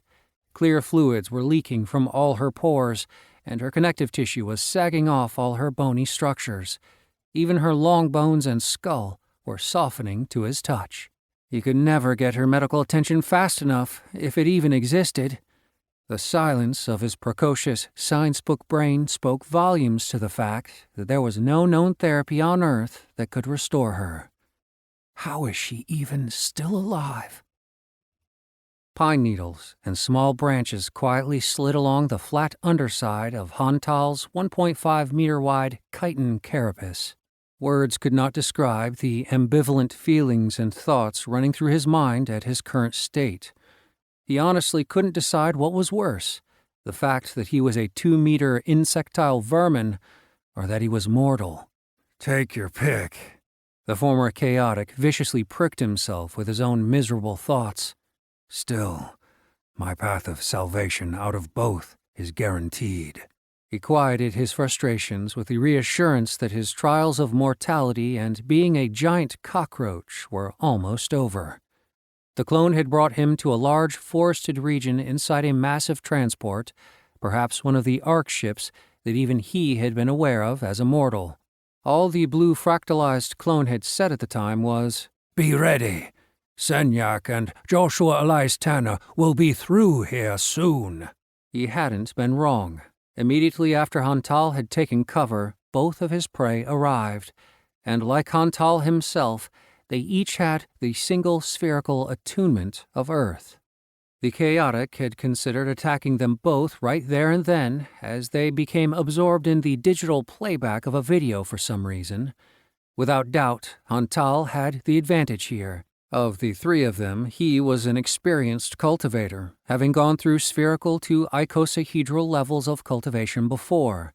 Hantal knew that Senyak's capabilities here, being born an immortal, would be essentially nil. On top of this, Joshua Tanner was a completely brand new cultivator. There was no way he knew how to utilize it to any significance. Hantal could enhance his massive body to crush both of them easily, but a 2-on-1 fight was less uneven than Hantal was willing to risk. They had to be here for some purpose. Perhaps they will get wounded, making my victory that much easier. If they didn't, he could attack from surprise at any time, if it came to that. So he waited and followed the pair in their rush from the airlock kiosk to a region several hundred kilometers away, and presently infested by a rather hardy group of internally gestating parasitic life forms. Once there, Hantal had once again been proven the genius he always knew he was. During their meaningless slaughter of all the creatures, they had both been critically wounded. Tanner had a gaping hole in his chest, and Senyak was missing an arm. They obviously didn't know how to cycle their essence as effectively as they could, or they would have started some type of healing. Instead, they had run back the way they had come even faster than the first time, carrying an injured mortal. Then, just as unexpectedly, they had stopped to do the most ridiculous of things. They were both sitting over the wounded mortal in some kind of attempt to communicate or save her. It wasn't completely clear, which didn't matter. Neither of them was trying to heal their wounds. Hantal could only classify their actions as absolute and complete insanity. But I like it. This was exactly the situation he had hoped for, and he took full advantage of it as he began to silently crawl through the underbrush toward their unprotected backs. Perhaps karma is once again smiling down on me for the unjust suffering forced upon me because of Senyak's familial connections. A blind and hate-filled rage almost consumed Hantal's mind at his own mental remembrance of his death. Struck down from behind by the most powerful immortal in existence because I defeated his good-for-nothing grandson, and then reincarnated him as mortal vermin. The injustice filled him with uncontrolled frustrations, and he screamed in his own mind. I have been brought back to suffer mortality again! How can I be mortal again? The millions of standard solar rotations spent rising through mortal cultivation, along with the hundreds of thousands of Ka Nexus rotations I committed laboring for my immortal cultivation, all taken from me in one instant. I am superior to that privileged idiot Senyak. He has been given every advantage and still knows nothing. I defeated him because I am smarter than he will ever be. But where's my recognition for that? Where? All of Hantal's coherent thinking had collapsed under the strain of his tirade. His own internal inferno of resentment, abhorrence, and self-pity so overwhelmed him that he almost forgot the great need for stealth, while his segmented legs continued to slowly move his bulk through towards Senyak and Joshua Tanner. On the edge of committing a full charge fueled by his hate, Hantal was pulled back from the precipice by an unbidden and abstract thought that penetrated his consciousness. There is definitely something wrong with the mind of the creature you have been reincarnated in. It is not functioning properly at all. And a large part of Hantal's awareness agreed. He did not know of any mortal insect species that had ever attained sapience. Arachnids, certainly, but not insects. They lacked the internal circulation and necessary gray matter. No. I've been put in this body and given this handicap as a personal insult, that is certain. It doesn't matter! The largest conscious part of Hantal screamed in his own bug head before he unhinged totally. Hantal froze and took several quiet, steadying breaths through his nares. Bit by bit, he pulled his thinking back from the yawning black cavern of the looming mental breakdown he was suffering. Yes, it does matter. I can get it all back. There's only 20 meters to go. I will tear Senyak's body in half, drain his core, and then devour him. And for dessert, I will do the same exact thing to that human insect, Tanner. I will win, and they will lose. It is that simple. And it really was. Hantal had a fundamental and inviolable karmic agreement with the clone. He had bound himself to karma of his own free will. On top of Hantal's restored immortality, the UV-shielded replicant had promised Hantal unfettered freedom. All Hantal had to accomplish was what he most wanted to do in all the iterations. Kill and devour Senyak and his pet human Joshua Tanner. What could be simpler? Hantal restarted his forward movement with a new purpose. Only 10 meters to go, and neither Senyak's nor Tanner's backs had moved in response to Hantal's quasi-meltdown. Obviously still consumed with the dying mortal. Good. Did they think they could heal her?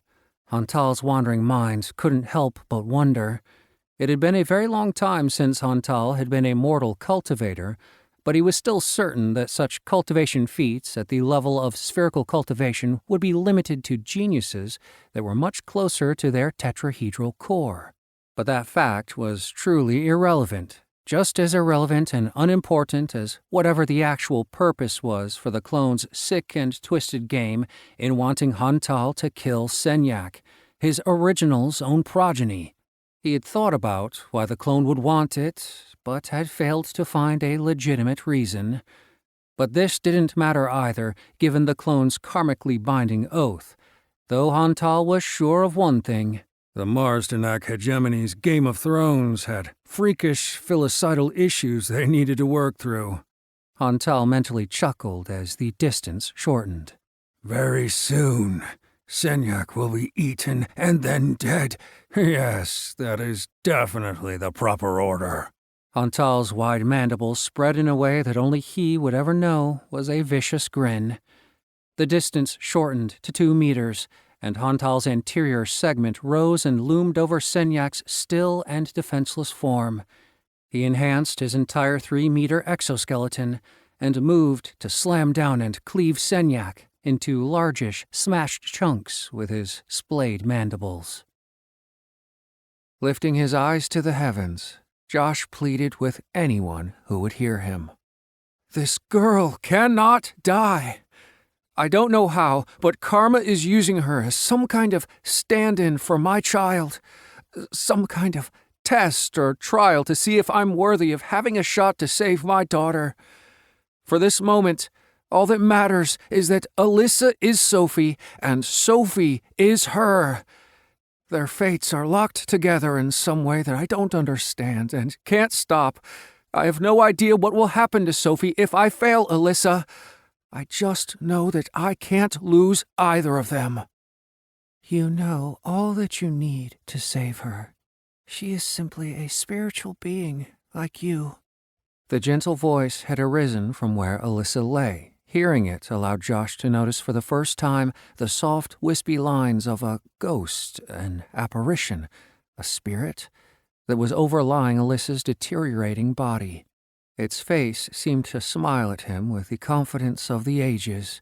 For the briefest of moments, its expression solidified into a look that told Josh in no uncertain terms that everything was going to be all right.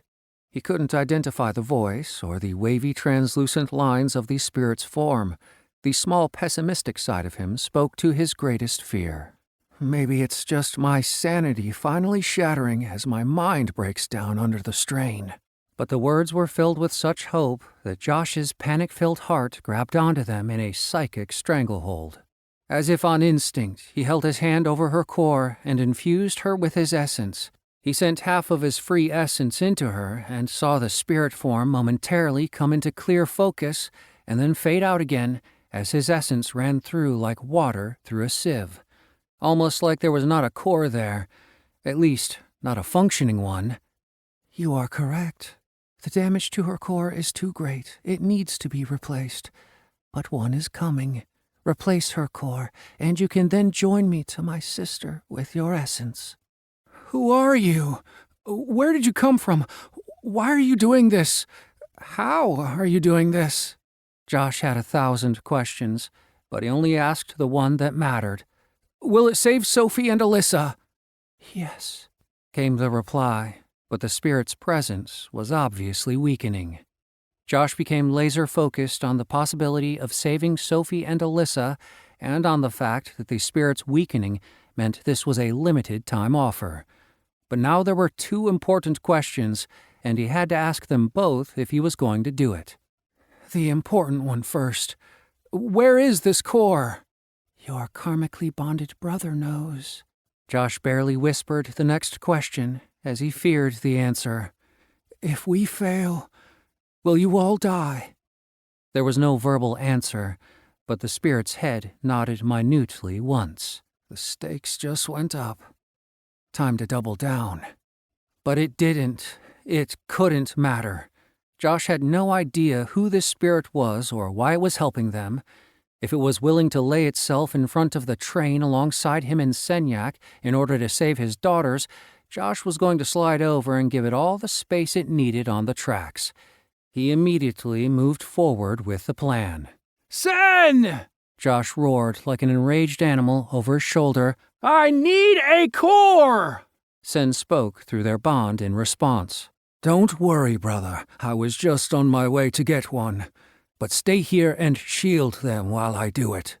Sen spoke immediately before he leapt from where he crouched behind Josh into a leg-spinning backflip, a kickflip that Josh noted sent a 7-foot cockroach that had been looming over them spinning up and away. Josh also couldn't help but notice that this was a 7-foot cockroach, which, to that very moment, he had absolutely no idea was about to eat them. Hantal was almost paralyzed in surprise as Senyak sprang up in a backflip with pinwheeling enhanced legs that cracked his unwieldy mandibles and sent a gush of clear internal fluids to spray in an arc following his ungainly bug body. He then flew away from Tanner and the unconscious female, landing on his rounded exoplated back 20 meters away from where he had been. Hantal rolled over to his legs and circled back to Senyak to strike a decisive enhanced blow from his significantly greater body mass and multiple skeletonized legs. Hantal only caught a glimpse of Senyak doing an accelerated power slide coming out of nowhere from the right on his knees as he slid under the vermin's marine mammal-sized body. The glint of a golden-orange glowing earth-enhanced blade was seen for a brief instant before it sliced through most of the legs on Hantal's right side. Their severed, multi-jointed lengths spasmed and sprang in random directions as the stumps sprayed large amounts of his clear hemolymph in randomly directed pulses. Immediately losing his balance, Hantal veered off course. His left legs reflexively continued to push unopposed, rolling him onto his rounded back. Gouts from his leg stumps now jetted directly into his eyes and gullet. Now awash in the panic response of a giant insect that was unable to meet its basal instincts of flight in the face of its rapidly approaching demise, terror blanked out all conscious decisions for Hantal. The uncontrolled movements of his still-attached legs started barreling his body in circles, turning him into a 200-meter-long steamroller, plowing over everything in an asymmetrical, ovaline path. What sounded like a grunt from Joshua Tanner, and someone kicked the lower edge of Hantal's shell, sending him spinning head to tail on his back like the hands on an out-of-control timepiece. An internal cacophony of disbelief, confusion, and steadily increasing fear now had complete control as Hantal's pleas for mercy filled the air with an overlapping rapidity of clicks, pops, and chirps. Still, somehow, Senyak's calmly spoken words got through to Hantal's mind.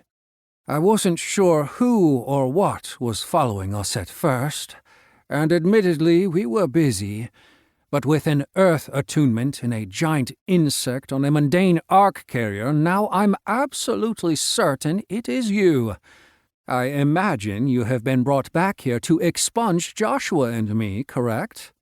Hantal was in no position to answer in anything but the already ongoing random and uncontrolled cascade of insectile ratcheting that very accurately reflected the hysteria that had taken over his faculties.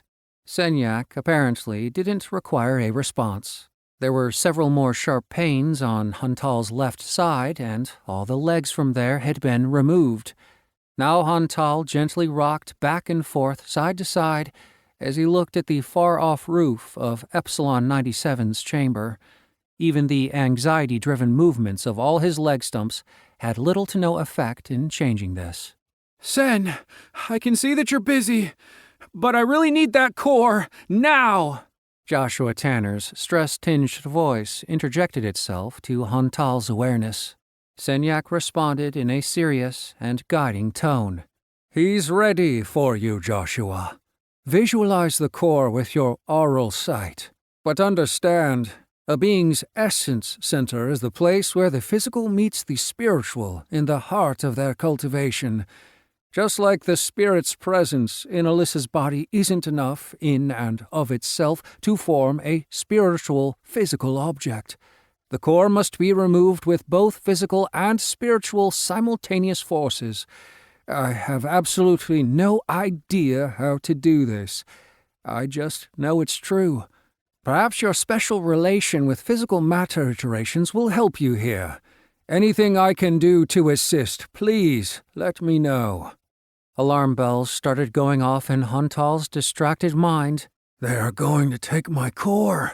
They can't take my core. I'm still mortal. That will kill me.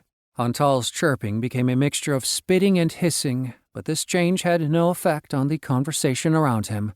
Thanks, Sen. I do see the core, and I was thinking the same things, but I think I've figured it out. An extremely bright golden glow sprang up from out of Hantal's sightline. I'm going to flood my enhanced short sword with my essence, like this. The light became strong enough to hurt Hantal's light-sensitive eyes, as a sharp pain pierced his anterior section. This was quickly followed by what seemed to be a scalpel cutting into his soul. The tragically terrible feeling of being emptied of everything that mattered engulfed Hantal. Everything in him that had strength or the power of life was forcefully pulled away from him, all at once. Got it! I'm out! Joshua Tanner's foot fell, and he ran away over the hard ground, apparently carrying with him the only important part of Hantal's being. Shocked into a fading silence, Hantal could only hear Senyak's words as if from a long distance. They no longer held meaning, nothing held meaning anymore, as the previously hated being presented himself into the sightline of the now completely pacified giant cockroach. Sen appeared calm and collected, with his unsheathed weapon at ease, but still easily accessible. It makes perfect sense that you have been sent to me. You are a test of insight, a gift of redemption, and a promise of acceptance on behalf of my family. Sen's brows rose as he seemed to legitimately try and explain a concept likely to be misunderstood. You see, we Mars Tanaks are guardian warriors charged with protection through the perfection of combat. Because of my individual failings and unpreparedness, you had stripped me of my honor and dignity, and thus my purpose. A considering expression creased Senyak's features. If I hadn't learned from the mistakes of our previous battle, you would certainly have been able to sneak up on Joshua and me, then destroy us to gain whatever had been promised. Senyak leaned in and spoke under his breath while nodding knowingly. I suspect you were offered restoration to your previous status. It's what I would have asked for. Make no mistake, that promise was real. My grandfather makes no idle threats, and even fewer idle promises, nor does he need a weak heir. Had you defeated us, it would have been the final proof of our unworthiness. Sen leaned back to a straight position. I am indebted to you for the pointers and insight gained in our previous combat. For that, I salute you. You may just be another fallen enemy on my path, but your life and death held meaning. May you rest in that truth and find peace. Senyak bowed formally at the waist, and for a moment dropped out of Hantal's sightline before coming back into view, this time with a contented smile. Hantal's vision was narrowing and very blurry at the edges. The non-stop spasms of its legs had all but stopped. Sen continued. Without redeeming myself against you, I could never move forward to my true purpose of ruling the polar neutral iteration. So again, I thank you for making yourself so readily available to me, though I suspect that it was the promise of your returned immortality which made you throw your conniving caution to the winds and attack me flat out as a novice child would. Sen again bowed, rose up and leaned in again, as if taking Hantal into his confidence. Perhaps you wonder how I knew to expect you? Never have I, nor anyone close to me, mistaken me for one of unique intelligence. However, I do learn, particularly from my mistakes. I admit that your new body threw me off for some time, but eventually even I began to realize what was going on. You see, giant insects have 13-chambered hearts, which are very easy to discern from other organisms if you possess the proper situational awareness and are listening for all threats when you enter a new area.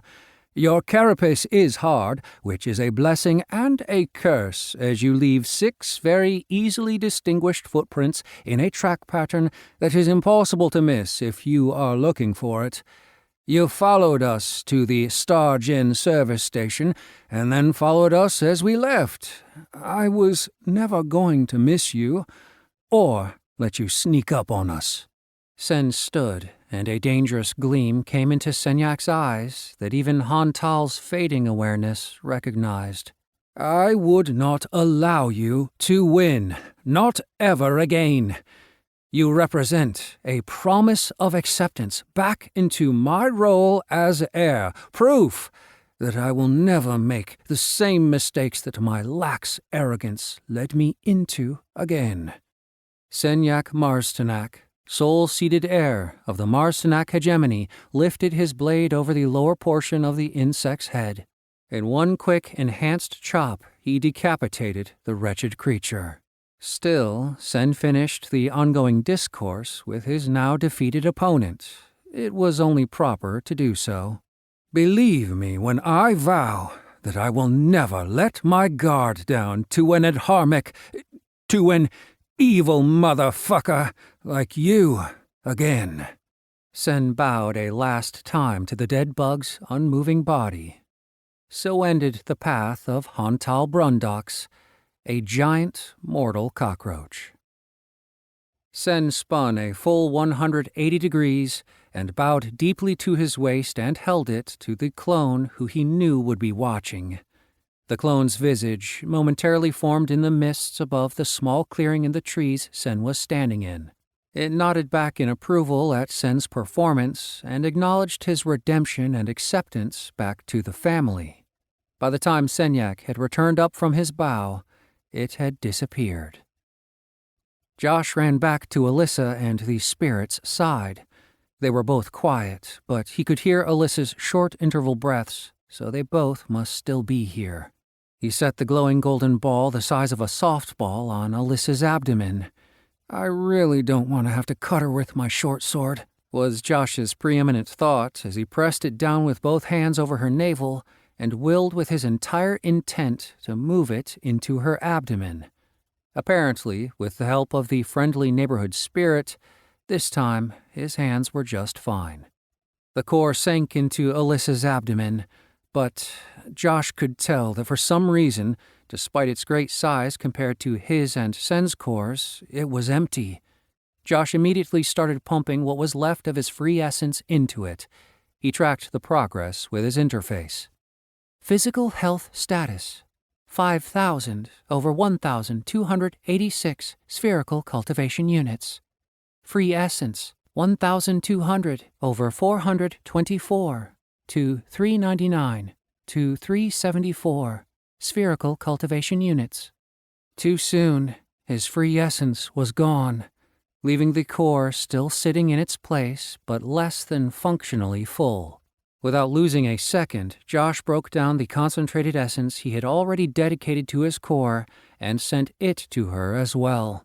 As his essence flowed, he could tell through his aural sight that the core was circulating his essence, and he could see with his aural sight rapidly growing meridians that branched off, carrying his essence to her disintegrating tissues. Her organs immediately started healing, and her unconscious body took a sudden deep breath, as if for the first time in a long time. Seeing that his essence was rushing to her heart, brain, lungs, and limbs was having the desired effect, Josh stepped up the transfer rate, pushing it faster, faster, faster. But the damage to her body had been extensive. When his freshly filled essence pool had run dry again, Alyssa still needed healing. A quiet warning went off in Josh's mind that at some point he would need to stop. Giving all his essence away like this was placing his own spirit in jeopardy. If he completely emptied himself, the result could be worse than death. "I simply don't care," was his immediate and furious response to whatever part of him was in doubt of his commitment. Josh had already decided he wasn't in the business of listening to a warning like that today. Alyssa, Sophie, and now some helpful neighbor spirit's fates were entwined. If he needed to sacrifice himself for them, then so be it. Between him and them, or at least Alyssa and Sophie, there was absolutely no contest. His last layer of dedicated essence crumbled as he cycled it into the woman's newly formed core with no interrupt. A large hand pulled Josh's collapsed shoulder back and away from Alyssa's resting body. "Have you so quickly forgotten that you are not alone, brother?" Sen's words were warm and full of their own steely conviction. Through lidded eyes and fading consciousness, Josh watched as Sen placed his hand on Alyssa's abdomen, the cultivator's own essence beginning to flow into her and moving to complete the work that Josh had not yet finished. Fascinating, Sen whispered, as if in awe. You've truly outdone yourself this time, Joshua Lystana. The cultivator looked as if he was attempting to see through the woman to the very center of her being as his whispered words clung to the light breeze. Absolutely incredible. Tears fell from Josh's stinging eyes as he gasped out a muffled thanks to Sen for standing in the gap and picking up what he might have dropped. He watched as Senyak's gaze turned to meet his own with a small smile of understanding and a steadfast nod. I've got her, brother. You've done your part. Sleep, and let me do mine. At his brother's words, Josh realized that they would not fail. Alyssa and Sophie, through her, were safe. There was a strange lightness in his chest as he realized that he fully trusted his brother at that moment. The short man gently slid Josh's limp form down beside the woman. Even with the life of my daughter. Josh's last thought allowed the truth of his realization to sink in as his mind blinked in and out of awareness. Then he fell into the bottomless black again, and this time he didn't fight it. Chapter 22. A reckless prick indeed. Josh's eyes bulged slightly as he collected the essence from the last of the 28 drones he and Sen had expunged. He would get used to that word at some point, but right now, it sounds like I'm washing the shower out or something. Josh had drained his core to 4% while channeling essence to Alyssa. Sen had been right. By the end, Josh had been running on essence fumes and almost completely drained. He wasn't sure what would have happened had he totally exhausted his essence by giving it to Alyssa, but he didn't want to know. His intuition, which he happened to be trusting more and more lately, told him doing so was a way to walk the paths of the spiritually risen undead. For Sen's part, while absolutely necessary to finish what Josh had set in motion, hadn't required him to go beyond the free essence he had been holding in his meridians. Right now, the circular core indicator on Josh's interface was flashing. The familiar red blinking outline surrounding his green core icon in the top center was a sight for sore eyes and was his third expansion in the last few minutes. 2 seconds later, it solidified, but instead of going green again, it changed to a golden hue.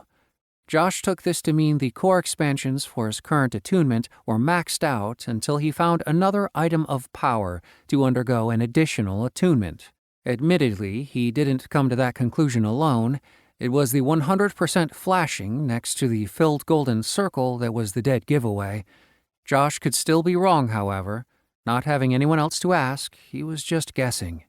Maybe the Lord Clone will come and disabuse me of this thinking, but till then, I'm going with it. Josh, fully engaged in his single-thought micro-rebellion within the safety of his own mind, perhaps only to have an ounce of control over all the insanity that had been raining down on him over the past few days. And honestly, it wasn't very safe. The clone had proven, more times than Josh could count, that he was completely able to read Josh's mind any time he wanted. Filling his core hadn't exactly been comfortable. The drones were heavy with essence compared to the wisps of essence Josh had absorbed from the bat cannibals before. 2 drones had been enough to fill his core from 4% to bursting. Of course, he had filled his meridians with Earth aura before using the drone's essence. That had been a non-issue. He simply intended to absorb the aura from the space around him, and his meridians had filled in under 60 seconds with golden-orange aura streaming into his channels from all around. As he was attuned to it, another benefit was that no purification was necessary, like they had to when they absorbed essence from spirit beings. But Josh was getting good at that as well, taking mere minutes to purify an entire core at this point. The Earth attunement had significantly expanded Josh's core and meridian capacities compared to when he had absorbed the bats. The 3 full expansions he had just undergone with the core essence of the drones had further increased his capacity. He sensed his core was approximately 400% bigger than it had been immediately after the attunement. The feeling was reflected by his free essence numbers, which now sat at 3,906. After a few quick and dirty calculations, it appeared that each time he expanded his core, his free essence increased by 25%. Free essence, 3,125 over 3,906 spherical cultivation units. Not bad for a few overgrown bone bugs. These organisms were more closely related to the phylum Mollusca of land-based shellfish than the phylum Arthropoda for insects. Josh internally sighed at how easily his thoughts could be distracted down a scientific tangent. Mentally shutting the door to the mental science lab, Josh got back on track with his main train of thoughts. His meridians had also expanded and now had the strength to move increased volumes of essence, giving him the ability to pack a significantly harder punch than before. But Josh was most proud of his advancement with the sword. He had gone from 20% at the junior basic level to 17% at the basic level. Sen had confirmed that battle-driven skill gains always outstripped those on the training floor. At least it is that way in the immortal realms. I suspect it is the same in the mortal realms as well. It sure seemed that way. Josh checked his status to bask in his increasing digital awesomeness. Body, Earth attunement, 100% probability of increasing your health status by 500%. 100% probability of increasing the molecular density of your skin by 780%. Weapon enhancement. Invest 200 units of Earth-attuned essence into a weapon for 100% probability to increase the weapon's durability by 1,000% and its damage rating by 500%. Duration dependent on use. Further increase your health status, connective tissue density, and Earth-attuned skills by increasing your level and cultivation. Psyche, mortal level. Spirit spherical cultivation level 100% to stage 2 of 7. Weapon, Titan short sword. Skill level, basic, 17%. Damage, superior mundane, earth enhanced. Quality, mundane masterwork. Allows interface guidance for optimal usage. 100% probability of 1,005% times 5 while earth enhanced. Increased damage versus standard hand-to-hand. Armor, none. Standard earth attunement resilience.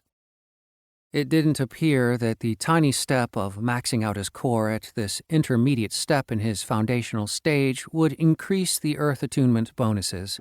Josh would have to check again with a subsequent attunement. There might be gains there. Whatever came after completing the spherical core, Josh wasn't sure, but there was something beyond that. Josh had some suspicions about what it might be, but he would need more data points to make an accurate prediction and hypothesis. It was like he was getting used to talking to himself in science mumbo-jumbo. What is the world coming to? Josh's mind flashed back to the battle with the gestational parasites. Even the basics of swordsmanship that Sen had taught him had made a tremendous difference in how he approached the fight with them. More importantly, he had worked on his defense and not overextended himself with his attacks. In truth, if Josh had to make a comparison, he was approaching fighting with a sword a bit like he approached tennis matches. If he didn't make any mistakes that took him out of the game, all he had to do was wait for his opponent to make a mistake and give him an opening. He would discuss this with Sen, but then again, maybe not. It'll take me an hour to explain tennis to Sen. Yeah, definitely save it for later. Josh nodded to Sen. You ready to head back?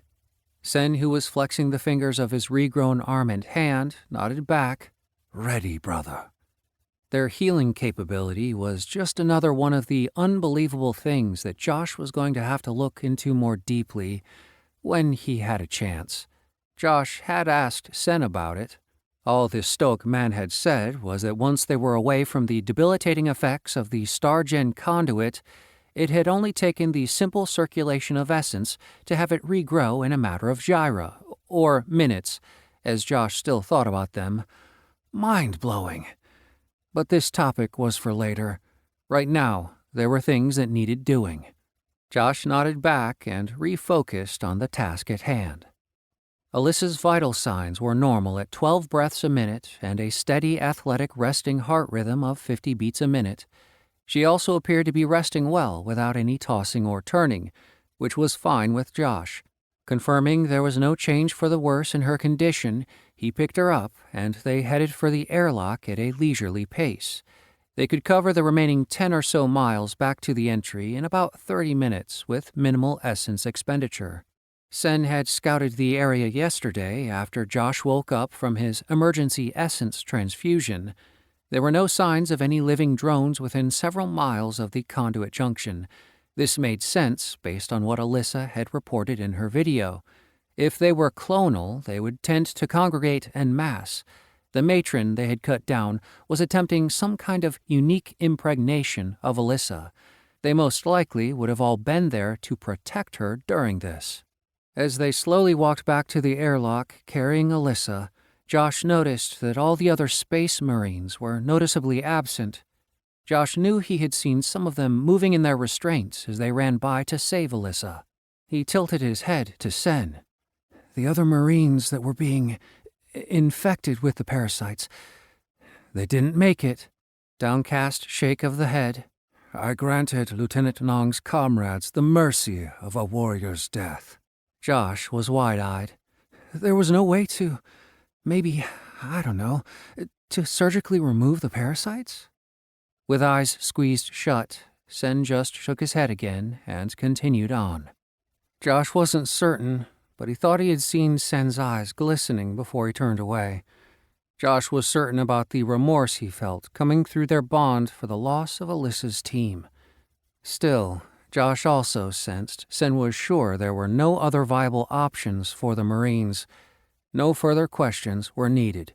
In truth, it hadn't looked like there was much chance of saving them. But the level of medical care on the Hegemon 4 wasn't something Josh was privy to through his physical science knowledge of Earth. Guess something like this is beyond even the advanced technology of a multi-billion-year-old continent-sized spaceship. They arrived at the clearing of the main airlock of Epsilon 97 where they had played the recording. Josh put Alyssa down and again checked her vitals. Normal and no further sign of sloughing skin. Her pupils were responsive to light, and she responded appropriately to painful stimuli. She was just resting and recovering after being mostly dead. Josh could understand that. Sen activated their communication device. This is Senyak Marstenak reporting from Epsilon 97. We are ready for transport at the main airlock. To no one's surprise, a nasal and heavily Chinese-accented voice came back over the transceiver. How many for transport, Air Marstenak? 3. Myself, Joshua Elias Tanner, and Lieutenant Alyssa Nong. She is well, but still recovering from her injuries. Presently, she remains unconscious. Please send a stretcher team. A pacification unit is on standby circling Epsilon 97. A strike team has been deployed to facilitate your exfiltration. Modified trauma teams are standing by and ready to receive you at the forward section's main medical hangar. Nong out. Sen looked at Josh. How will you tell him about the changes to his daughter? One problem at a time, Sen. I'm not even sure what I did do, and I've no idea how I will tell her yet. How much longer do you think she'll need to sleep? A steady but fatigued voice cut Josh off. She needs to have about 2 more weeks of beauty sleep, but what she's gotten so far will have to do. Did you get to the rest of my team in time? Why am I still alive? How am I still alive? What is it you need to tell me? And what is with those swords? Alyssa's questions came out rapid fire as she raised a slightly shaking hand to point at their sheathed short swords. She looked at her own continued weakness and let her arm drop, but her mind was working fine. Answers in that order, please. She then began a sincere struggle to raise herself to her elbows while keeping an unblinking glare of command on them. Sen bowed at his waist. Once we rescued you, your team's suffering was ended, Lieutenant. It was all we could do for them. Thank you, Alyssa said quietly, her eyes momentarily downcast. The airlock cycled, and a 15-man platoon of Space Marines, equipped in what must have been half of Sambal's supply depot, ran through and secured the area. Are those surface-to-air guns being wheeled to the other side of the airlock? Subdued communications could be heard between the ground forces and units still waiting on the landing shuttles outside the airlock as the special units efficiently occupied the area. The leader of the first fire team, a bee-staffin with robust tiger features including a full snout, long fangs, and lanky but well-muscled limbs, ran up to them, leading a pair of medical corpsmen. Both were Jaralon and began unfolding a stretcher between them. The beast Affin spoke first, quickly nodding in greeting. Sirs, ma'am, I'm Senior Chief Ishan. He turned to Alyssa. Ma'am, my orders are to immediately extricate you from this forward area to the main medical services hangar. 1 minute, Senior. I'm having a conversation with these gentlemen. No, ma'am. Apologies. Ishan took a breath and leaned into Alyssa. These orders come directly from your father. He made it very clear that if I was to disobey them, even at your orders, I would be eating nothing but cold rations on a very distant asteroid for the next 2 Car Nexus cycles. A warm and almost charming smile took over the tiger's all-business features as he continued speaking while gently laying Alyssa down. And I can't believe you would hate me that much. We've only just met. So please let these corpsmen transfer you to their stretcher, so your father takes it easy on me.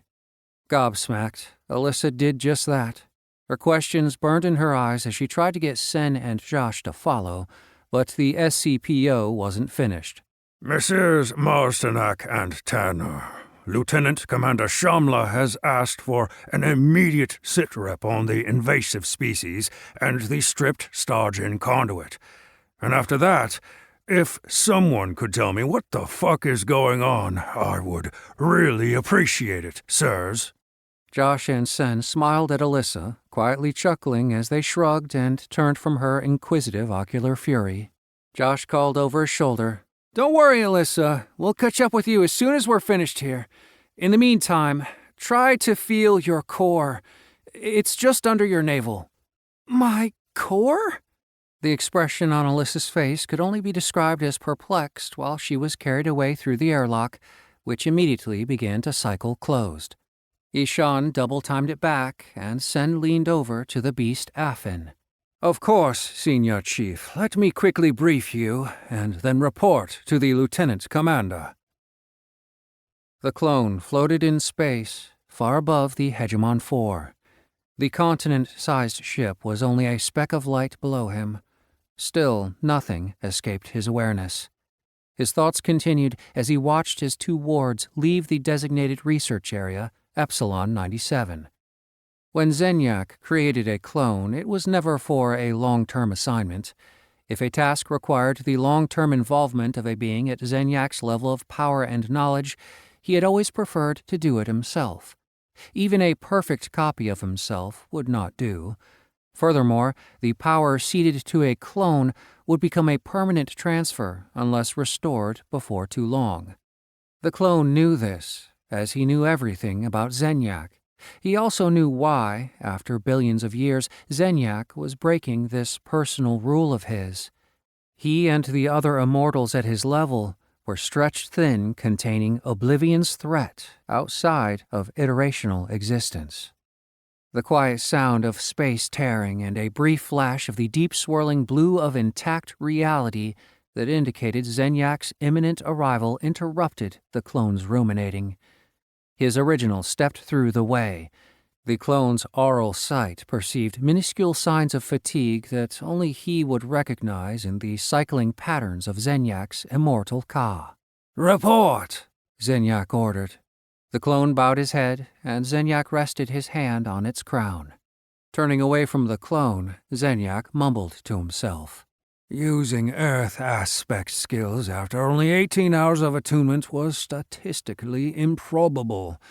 In fact, such an occurrence should only arise in one of 8,785,456 permutations. Externalizing his essence to heal and create another cultivator was not even a predicted outcome in our probability assessments. Turning back to the clone, Zenyak asked, Did we orchestrate this? No. Ka and Karma are wrapping themselves around Senyak and Joshua Elias Tanner in increasing amounts for reality's own purposes and clouding our discernment of what is possible or probable for the future. As is apparent, this ground is treacherous and fraught with peril. I merely facilitated Alyssa Nong's soul birth by pointing out to Joshua what he already knew. Zenyak's eyes narrowed at the clone's statement, knowing it had accurately appraised the situation. This was indeed perilous ground to tread. Karma and reality were heavily invested here for purposes Zenyak didn't fully understand. Turning back to the clone, Zenyak said, Analysis. The clone put his hands behind his back and leveled his eyeline just past his original's left shoulder. The synergistic association of Senyak and Joshua Elias Tanner is beyond all predicted expectations of mortal-level cultivation. To our knowledge, no mortals have ever advanced this rapidly. This is due primarily to their karmic bond and karma's shaping of events around them, favoring their advancement and growth for reality's own purposes, whatever they might be. Furthermore, Joshua and Senyak's motivation to fulfill the purpose of their karmic bond, id obtaining sufficient spiritual growth to re-establish contact with Sophie Tanner, is serving as a probability magnifier of unknown quantum. The clone looked into Zenyak's gray eyes with his blazing blue fractals to make his following statement unmistakable. For better or worse, Karma has brought Sophie Tanner's life force to this iteration. Zenyak's eyes widened marginally at that, but he remained silent as the clone explained how Zenyak's initial review missed such an event. I have not felt it, but the results of its metaphysical wake are unmistakable. She and reality are laying a trail for Joshua and Senyak, shaping their growth through improbable events to bring the karmic bond of Senyak and Joshua Elias Tanner to fulfillment. Zenyak narrowed his gray eyes. Unanticipated, but perhaps useful. A moment passed as Zenyak gazed at the arm of a nearby spiral galaxy and considered what the clone had just told him. Recommendations. The clone straightened his posture. Continued subsistence-level support with antagonistic motivation. Spend no more additional time on terrestrial organisms, they pose no challenge, and further growth will be minimal even for Joshua's budding skill as a swordsman. Advancement to their next attunement is the immediate next priority. If anything, we have been holding them back with our previous plan for the escalating difficulty of their training regimen. Zenyak eyed the clone closely through his narrowed lids. Agreed. With one proviso. The clone looked up at Zenyak, knowing what he would add. After all, the clone was Zenyak, and the clone had purposely left it off the list, hoping that Zenyak might have missed it in his fatigue. Not in this giga-year. They were both aware that probability models had predicted that one particular course of action could truly catapult the pair's growth. But if it backfired, it was the one path forward that could unbalance karma, detonating all their plans like a supernova with resultant uncertain probability outcomes. There was a non-zero chance that such a result could end everything they were working for. But if it worked, it created a pathway forward of unprecedented cultivator growth. The clone squared his shoulders and pursed his fractalized lips. This was a dangerous path forward, fraught with peril and potential in equal measure. And still, Zenyak, is going to grab it by the tail." The hints of a challenging expression appeared on Zenyak's visage as he turned away from the clone and spoke. "Catalyze them with a threat exposure to the current iterational Sophie Tanner. Make sure they know about it and who is involved, as well as the cost of failure. She is the motivational fuel supplying this karmic bond, and perhaps something more. Let's see how far Senyak and Joshua's growth via karmic intervention can be facilitated by allowing existing threats to place her at risk. After all, we do not even need to act. The pieces are all in place, and we are simply letting things play out as they will. As already planned, this will be both a trial and an immense opportunity for our duo walking the two paths that are one." Zenyak looked over his shoulder and responded to the clone's unvoiced concerns. "The potential for this option is why I picked this cuboidal cluster in the first place, was it not?" A brief blue flash, and Zenyak was gone. "I am a reckless prick," the clone reflected. "A reckless prick whose actions will either lead us to our salvation or speed us into oblivion's waiting grasp." Chapter 23. 2 times around and back again. What's this?" Josh asked. For the first time that Josh could recall, Sen seemed shyly hesitant. The short man was holding out a bag with an apologetic and vaguely sheepish expression. "A gift. I believe that it is customary among humans to share them with those who are meaningful in their lives." Sen trailed off, and Josh nodded minutely to confirm. Then Sen jumped in and continued in explanation. "It never quite sat well with me that your weapon during the initial fight against Hantal was lost. As you know, your actions have helped return a small but very important part of what was taken from me. So I wanted to do the same for you."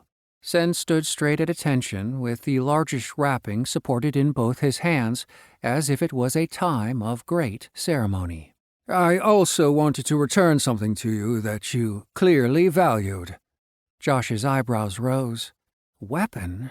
What weapon? All I had in the elevator was my beat-up. "I've studied your people for some time, Joshua." Sen shook his head, clearly baffled. "I'm not sure I'll ever understand them or your strange fascination with—" In a quick flourish, Sen pulled the colorful paper off in one move. "A case of briefs."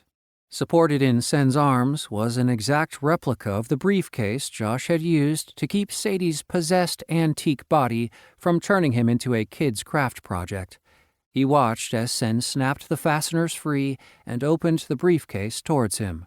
"Nor will I ever pretend to understand why your people would feel the need to carry so much male underwear around with them. But clearly such things are what our bond and brotherhood have been built upon, so I gladly accept them." Sen's baffled and slightly disturbed look turned to a bright smile as he looked from the inside of the case's contents back to Josh. "There must have been hundreds of millions of humans carrying these things around, but I told myself I will not judge what is clearly a cultural or religiously significant part of your world's underpinnings, and now part of mine." Sen extended over the open case. And it was full of briefs. Elastic-banded men's boxers, to be precise. Josh doubled over, quietly laughing. Days of fear and anxiety seemed to melt away under the simple humanity of Sen's misunderstanding. No matter how far you go or what you do, people are still people. And Josh knew people. And Josh could deal with people with the best of them. That thought gave Josh an amazing amount of hope. Hope that he could deal with all of the insanity that had taken the place of his suburban minivan life, that the chance of getting back to Sophie for the first time seemed like a real possibility. no matter what came up against him. No, them. Sen was a part of Josh's life now. Somehow this case of briefs confirmed that more than anything else in the universe ever could. What a pair of jamokes we are. Sen stood there with the cheerful expression on his face, holding the briefcase full of small cloths. Finally, Josh was able to straighten and wipe the tears that had found their way into his eyes. Josh reached out and took the briefcase from Sen, chuckling as he lifted his brows at the dozens of pairs of underwear inside it. A shadow of doubt passed over Sen's features. Did I misunderstand your customs? Josh shook his head as he held up his free hand to stop Sen. No, brother. I can't think of anything that more accurately sums up what we have been through than this very thoughtful gift. Josh closed up the briefcase and bowed at the waist to Sen. Rising, the tall man put his arm around Sen's shoulders and spoke under his breath. I don't think you know how much I needed this, man. Case of briefs in hand, Josh moved on and waved for Sen to follow him as he turned toward the medbay. Come on, we should check on the girl. I'm guessing both her and her dad are going to want some answers. Josh patted the briefcase as he walked down the hallway, a grin still splitting his face. Well, at least I'll have plenty of uts for whatever the future is going to throw at us. Papa, I'm fine. I need to get out of here and... Noir, you are the farthest thing from fine right now. The only thing you are going to do is rest in this place until both medbots and attending spirit being clears you for duty. That is in order, Lieutenant. Josh and Sen rounded the corner in the medbay that Alyssa Nong had been brought to, inadvertently stumbling upon the father-daughter confrontation mounting up to OK Corral Earps versus Clanton levels. Each was resolutely staring steely-eyed at the other. Like father, like daughter. The thought struck him like a gut punch as he watched the two, making him painfully aware of the gaping, Sophie-shaped hole that existed in his chest. Both he and Sen reflexively shifted a step back as the tension mounted. Josh wouldn't have wanted to go up against either one of them at the moment, but his money was on Symbol in this fight, if only because he could see how much, hidden behind that flinty glare, the woman cared for the old war dog. A full 10 seconds later, Alyssa relaxed back into a reclining position, mumbling under her breath, "It's the same order I'd have given to my own Marines." But Alyssa was far from defeated as she seemed to marshal her strength to pick a fight she knew she could win. Josh got a worried feeling all of a sudden. The young Space Marine's sharp eyes focused on Josh and Sen as a predatory look sprang from them. Yup, Josh winced. Here it comes. Well, gentlemen, no more senior chiefs to save you from me. I'll have my explanations about who you are and what you did to me, and I'll have them right now. There it is, Josh sighed.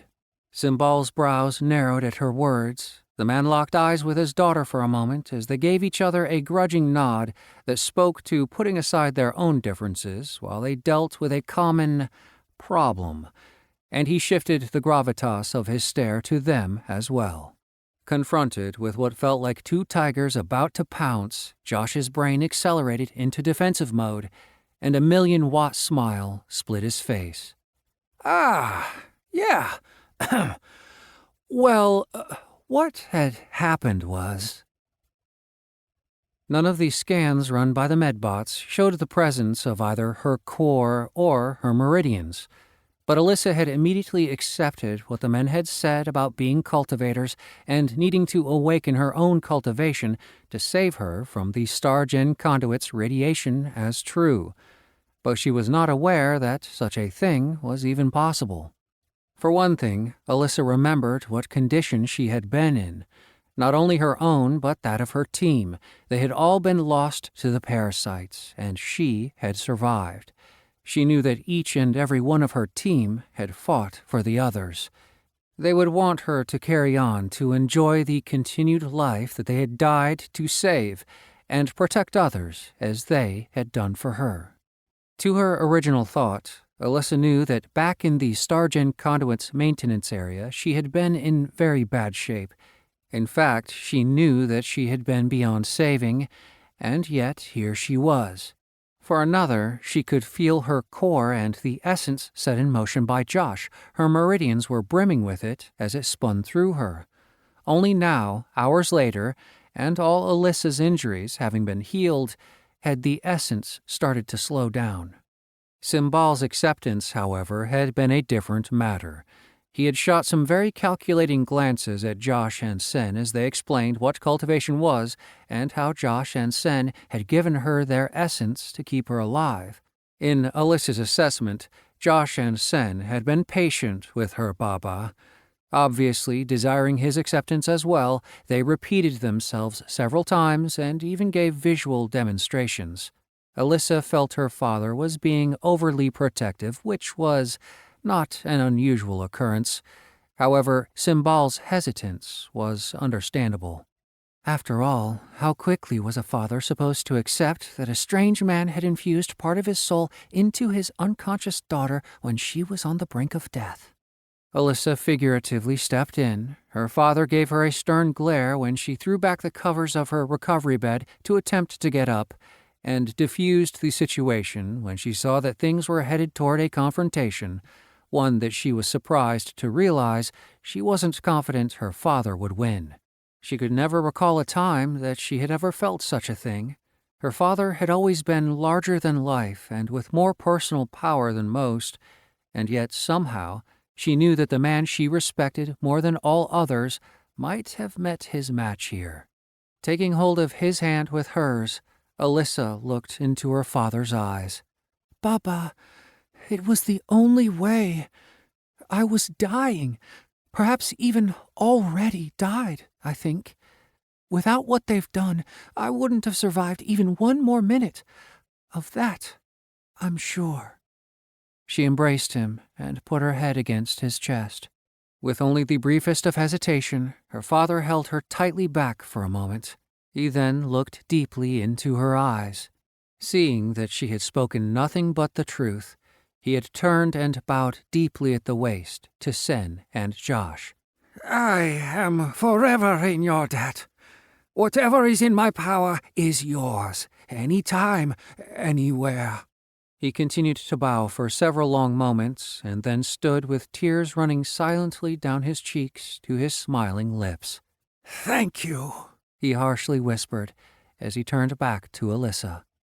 Briefly mentioning they would be back in a few hours to continue explaining things, Josh and Sen had slipped quietly away and let her have a few quiet minutes of reunion. 3 hours later, Josh and Sen had worked up the courage to return to Alyssa's medbay. They told her what they knew of cultivation and how to recharge her free essence. They spoke on the difference between her core essence and free essence, and about how she could absorb essence from other spiritual organisms, as well as the warning that she should absolutely not try to absorb any undead essence. It's definitely not recommended. Besides, they really smell, at least the ones I've met, Josh added with half a smile. They evaluated her by sensing the essence in her core. Both agreed that she was as they had been back in the alley with the clone and explained the possibility of expanding her core and not trying to do it without medical support. They also explained attunement as a cultivator's path to advancement and what they had learned about it so far. Alyssa sat in her bed and took it all to heart while Simbal sat beside her, taking quick notes. Why not collect essence from food animals like chickens and cows? Alyssa's father interjected the idea into the ongoing conversation about finding space-living spirit beasts to harvest. Josh and Sen had both pivoted their heads in unison, back and forth between themselves and the two Nongs, each apparently waiting for the other to find a reason why it couldn't work. Josh even screwed his eyes up and vocalized a disjointed kind of gurgle. Sen raised a brow. Would that work? Josh raised two. I got nothing. I can't think of any reason it shouldn't work. One way to find out, I suppose. And it had worked. Simbal had a chicken brought in and killed right there behind the curtains of the medical bay. Josh couldn't help but think it paid to be the lieutenant commander in charge of supply. Sen looked at the chicken's carcass. It has a wisp of essence in a tiny core near its center of mass, earth essence even. He smiled at Alyssa and handed her the small fowl. Use your intent to feel its essence as you feel your own. Then will it toward the meridians of your hand and absorb it into your core. It will feel ungainly, but don't give up. You'll get it. Alyssa accepted the small dead bird with a serious intensity that, if Josh was honest, scared him. He and Sen both academically knew that cultivation and its actions were much easier for them compared to others because of the benefit of Josh's mastery of physical laws and their karmic bond to share it. But now they got to see an actual cultivator's struggles. Alyssa chased the hint of earth essence around the dead bird's meridians like a toddler chasing food around a plate the first time they used cutlery. Do you think she is struggling too much? Neither of us had this much trouble. Sen's smile was a knowing smirk. Alyssa is a very competent soldier, and I am certain an excellent student. But cultivation is a learning process for all that don't have our particular benefits. We are seeing the difference between us and even a very motivated person.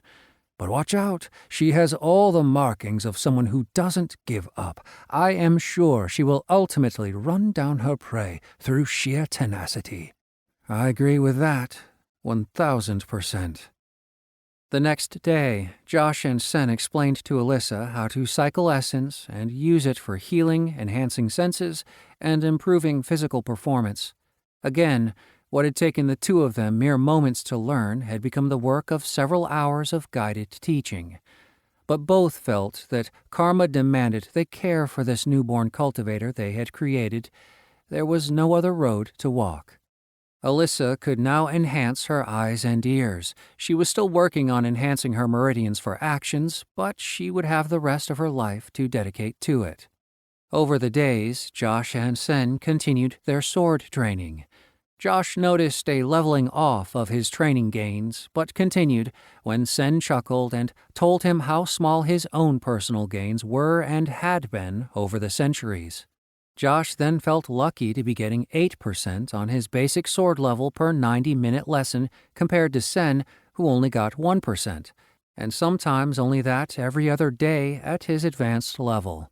And even that level of progression was one that Sen considered blisteringly fast and a result of their unique bond.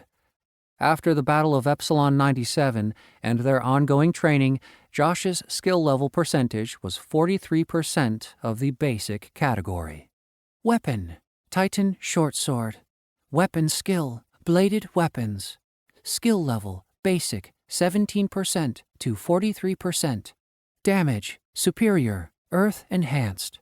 Quality: mundane masterwork, allows interface guidance for optimal usage. 100% probability of 1005% times 5 while earth enhanced. Increased damage versus standard hand-to-hand.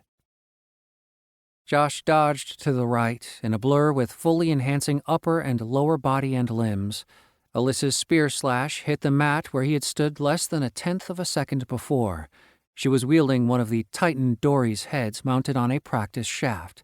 It had been Sen's idea, and Josh had agreed that the budding cultivator needed the best mundane weapon they could provide. She would still need an earth attunement to enhance her weapon as they did, but for now, the Dory was a good fit for her. "Missed me by a mile," Josh laughed, standing behind Alyssa. She gritted her teeth and spun around with a diagonal slash from a partial crouch. "Whoa!" Josh raised his sword and blocked the faster-than-expected attack as Alyssa successfully cycled her essence for a brief, full-body enhancement. "Aha! Now that was much better at cycling your essence. You're getting the hang of it!" Alyssa's follow-up leg sweep was ineffective as she was nearly out of free essence. Josh's interface projected the guidance function as a shimmering mirror image that demonstrated the recommended action to avoid her attack, as well as an appropriate counterattack. He jumped over her sweeping leg and pushed her back onto her backside with a light kick to her shoulder. Defeated, Alyssa fell flat on her back and lay panting on the ground. Cycling essence was new to her, and there had been no chance for her to increase her baseline core yet. She also didn't benefit from a probability interface like Josh and Sen, but based on Josh's back-of-the-napkin calculations, if she had the same size core he and Sen had started with, her free essence is likely only 40-some-odd cultivation units. Alyssa interrupted his thoughts. You've had some hand-to-hand training, haven't you? She asked as she pulled herself up, a fine sheen of perspiration beaded on her brow. Josh changed gears to the present. Well, a little as a kid, some formalized grappling and boxing as a teenager, some fights in the streets. But the sword is new, just like I imagine it is for you. I doubt spear usage is part of the typical Marine boot camp experience. He grinned. I admit that I'm also cheating. My cultivation units are significantly higher than yours, and I can keep myself fully enhanced during our whole fight, which isn't, strictly speaking, fair to you. He smiled the Cheshire Cat's grin. But in my defense, we both started at the same point as you and had to punch above our weight class in order to survive. The experience was both unpleasant and valuable, so it seems wise to pass it on as well as we can. Alyssa didn't take his bait to complain. Nothing is fair about fighting. My old instructor used to say that the more you sweat, the less you bleed. Your enemies won't be taking it easy on you. You win or you lose. She turned to the side and wiped the sweat from her forehead. I'll figure it out. You'd better not slack off. I won't be. I'm coming for you and Senyak, and when I surpass you, you're going to be the one down here flat on your back while I get to monologue. A truly wicked grin spread over her lips and reached her eyes. I'm not monologuing, Josh muttered with a smile as he wrapped up his monologue. Are you sure you're not from Chicago? Josh offered her his hand to get up off the floor and channeled essence into her meridians, refilling her tank as he did so. She perked up immediately. Thanks. Alyssa nodded to his hand. That saves me a trip to the ship's forward section animal pens. It takes me half a waking period in travel time to go back and forth. My father is opening a satellite slaughter pen in his supply section, but it will take 2 days to set it up fully. Alyssa leaned in and spoke with a lower voice. I don't like being empty, you know? Josh nodded and toweled off his head, looking down as he sheathed his sword. Yeah, I know what you mean. Alyssa placed a hand on his cheek that felt somehow smaller and more delicate than he'd expected from the Marine. Thank you so much, Daddy. Sophie's voice and the intonation of a 4-year-old girl suddenly spilled from Alyssa's mouth. Josh's head flashed up, and he stared wide-eyed at Alyssa. She blinked several times, confusion writ across her face. Then her eyes rolled back in her head as she fell into his arms. Josh had to keep his legs locked to not fall himself.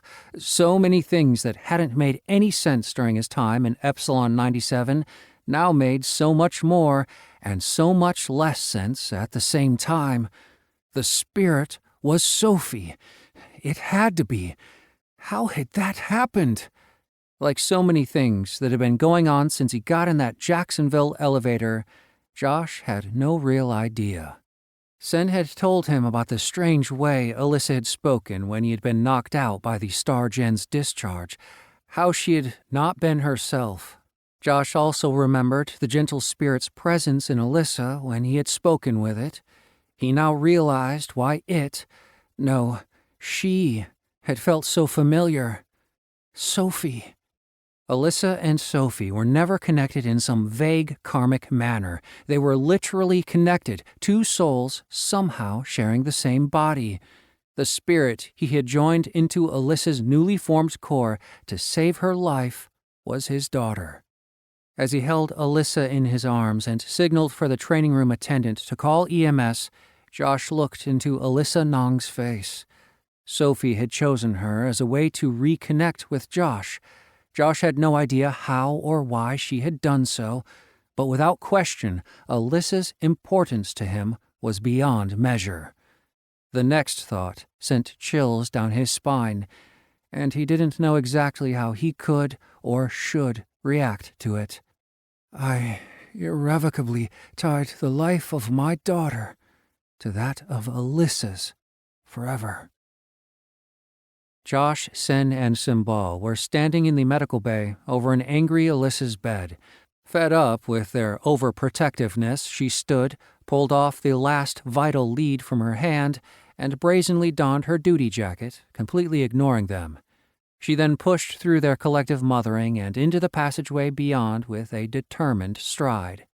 Once there, she turned around and faced them, starting with Josh. I know what I said. Have you forgotten? I was there.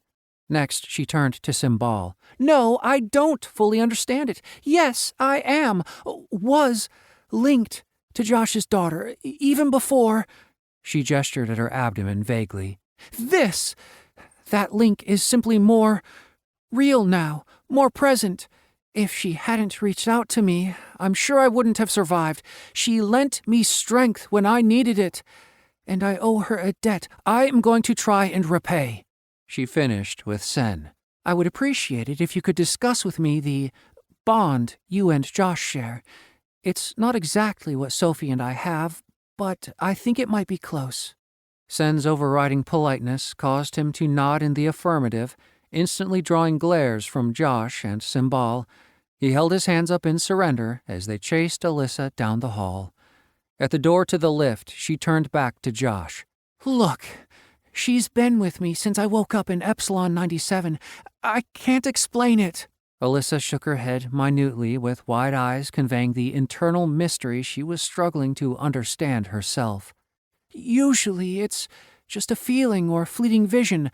A girl running through her backyard, picking flowers to give to her blonde mommy, chasing the cat that keeps sneaking in and staring at her hamster. Mr. Snips? Josh overrode Alyssa, the shock evident in his voice.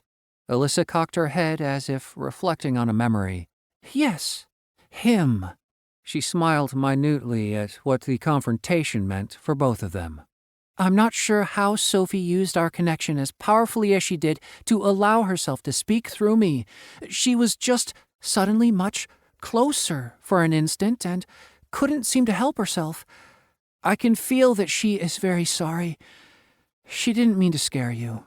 Josh closed his wide-open mouth and then spoke with a dry throat. Can you tell her? Tell her I love her to the moon. To the moon? Around 2 times and back again. Alyssa grabbed Josh's hands with both of hers. She knows, Josh. I swear. Her eyes shone brightly. She knows. The dumb grin only a proud dad could possess split Josh's wooden face as he nodded in agreement. Silent tears began to run down his cheeks.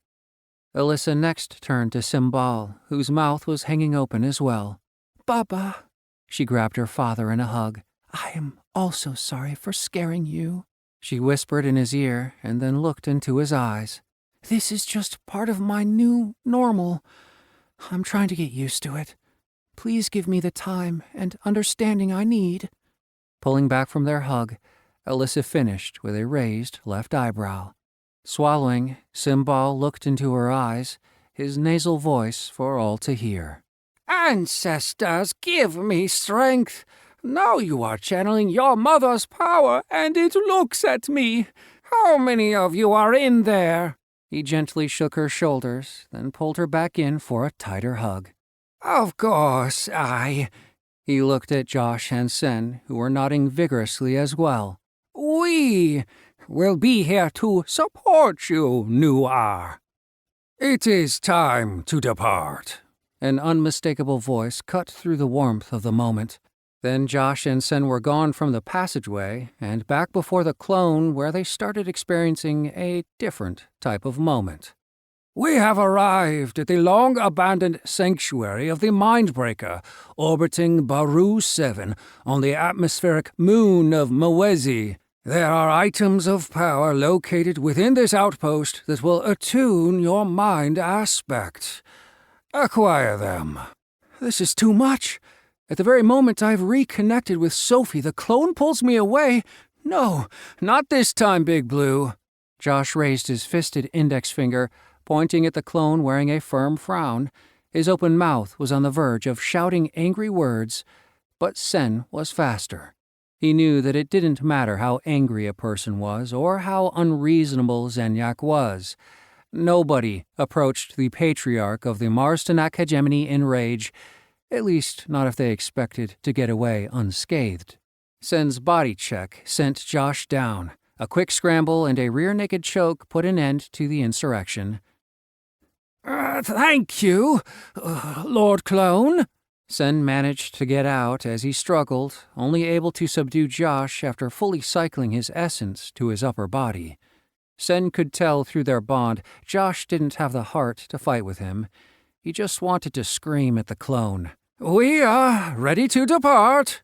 I see. This is for free, gentlemen.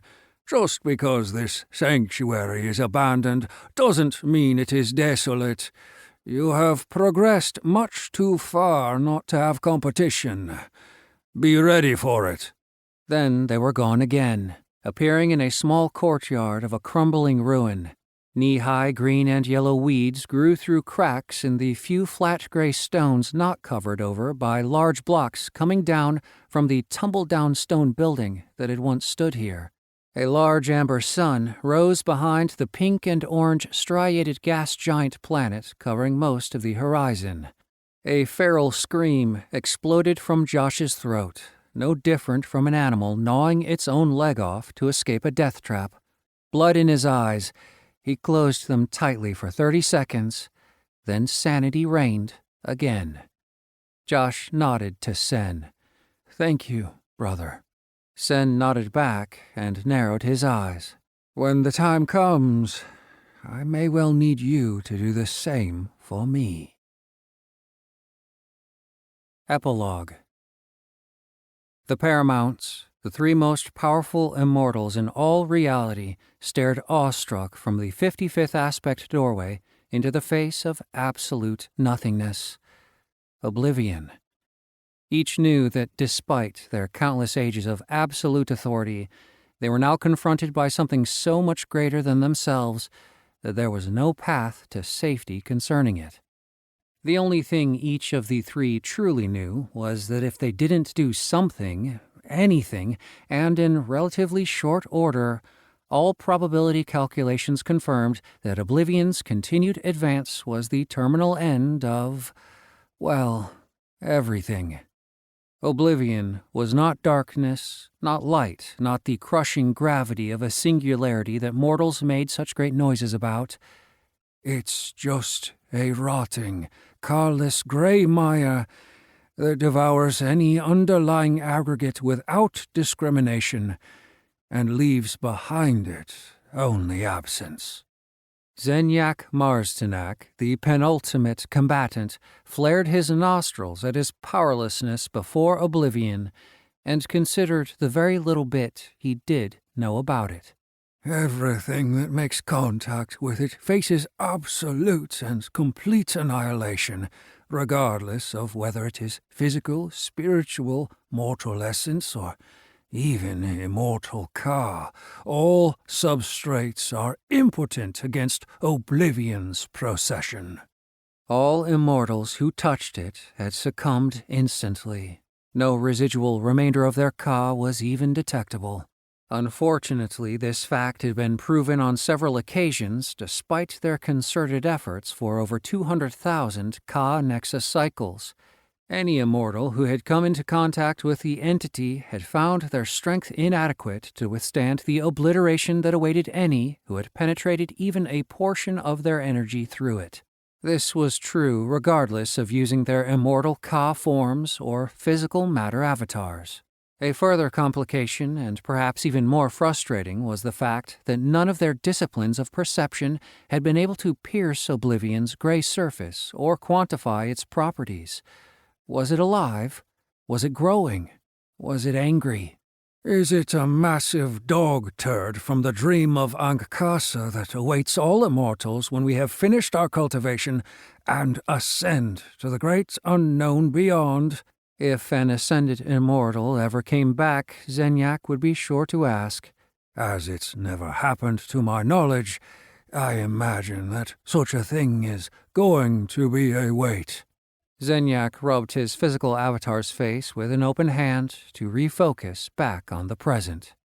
The only real information we have gleaned in the past 200,000 nexus cycles is the rate at which Oblivion consumes normal iterations, something we have barely been able to effect. His next thought Zenyak shared in frustration with the other two paramounts. We've hardly even slowed it down, and the cost to accomplish even that is on the edge of insanity. Neither Chiteki, the prime motivator, nor the entity known as the principal master responded to the obvious truth. Zenyak cast a sideways glance at them with his avatar, but didn't blame them. It had taken the implosion of a wide swath of entire complete iterational cuboids back into primordial singularities to curb Oblivion's pace of advancement a meager 14% since it had first been encountered. The complete resetting of 27 complete realities per cuboid, multiplied by hundreds of thousands of cuboids that stretched from the 58th aspect doorway to where they now stood at the 55th. Still, the only solace is that, so far, Oblivion has had very little impact on mortal life and immortal existence. Zenyak rubbed his eyes and nodded slightly to himself as he attempted to keep things in perspective. Very few immortals knew or even cared to know that the iterations of reality frequented by sapient beings was generally limited to the iterational cuboids of the first 35 aspect doorways. Those started and branched off from the designated Ground Zero, his own polar neutral iteration. The reason for the lack of emergence of mortal life and the concurrent existence of immortals beyond the 35th aspect doorway was due to the fact that the iterations that far away were only abstract substrates. They possessed too few dimensional vectors to support mortal life in any variety. Lacking mortal life, these iterations had never given rise to immortal existences as a place of origin. They also had very little to attract any immortals for a short visit, let alone to set up permanent residence. Imploding these iterations down to oblong and hyperdense singularities slightly less than 2 meters in diameter had created a metaphysical fire line. It has become a barrier the three paramounts had hoped would slow Oblivion down and allow their subordinates to find a way to gather some information for a better next step.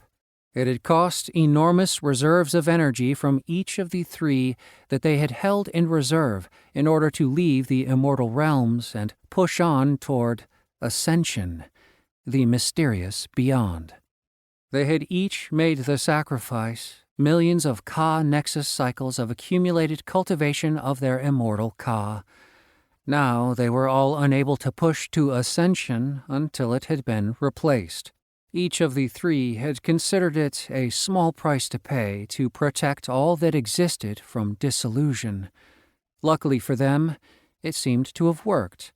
The three-aspect doorway thick layer of condensed universes had been slightly harder to digest. The original spread between iterational cuboids was assessed at 1 per 2,500 Ka Nexus rotations, and approximately 1 aspect doorway per 65,000 Ka Nexus rotations. After their implosion tactic, this had stretched to 2,850 and 74,100, respectively. But as the three looked on from their vantage from the 55th aspect doorway, they could see Oblivion's gray goop even now finishing the last row of the solidified cuboids. The great sacrifice had amounted to no more than buying a small amount of time. We haven't even come close to stopping it. Not being finished stating the obvious, Zenyak raised a hand and spoke what they had all been thinking. Trench digging. That's what we have been reduced to.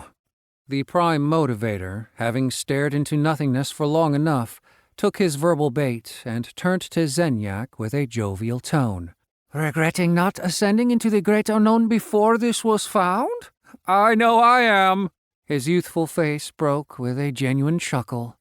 Zenyak turned his strong and wizened avatar's countenance to the 14-year-old-looking avatar preferred by the Chiteki, the primary motivator, who had become his friend over the last hundreds of millions of Ka-Nexus rotations.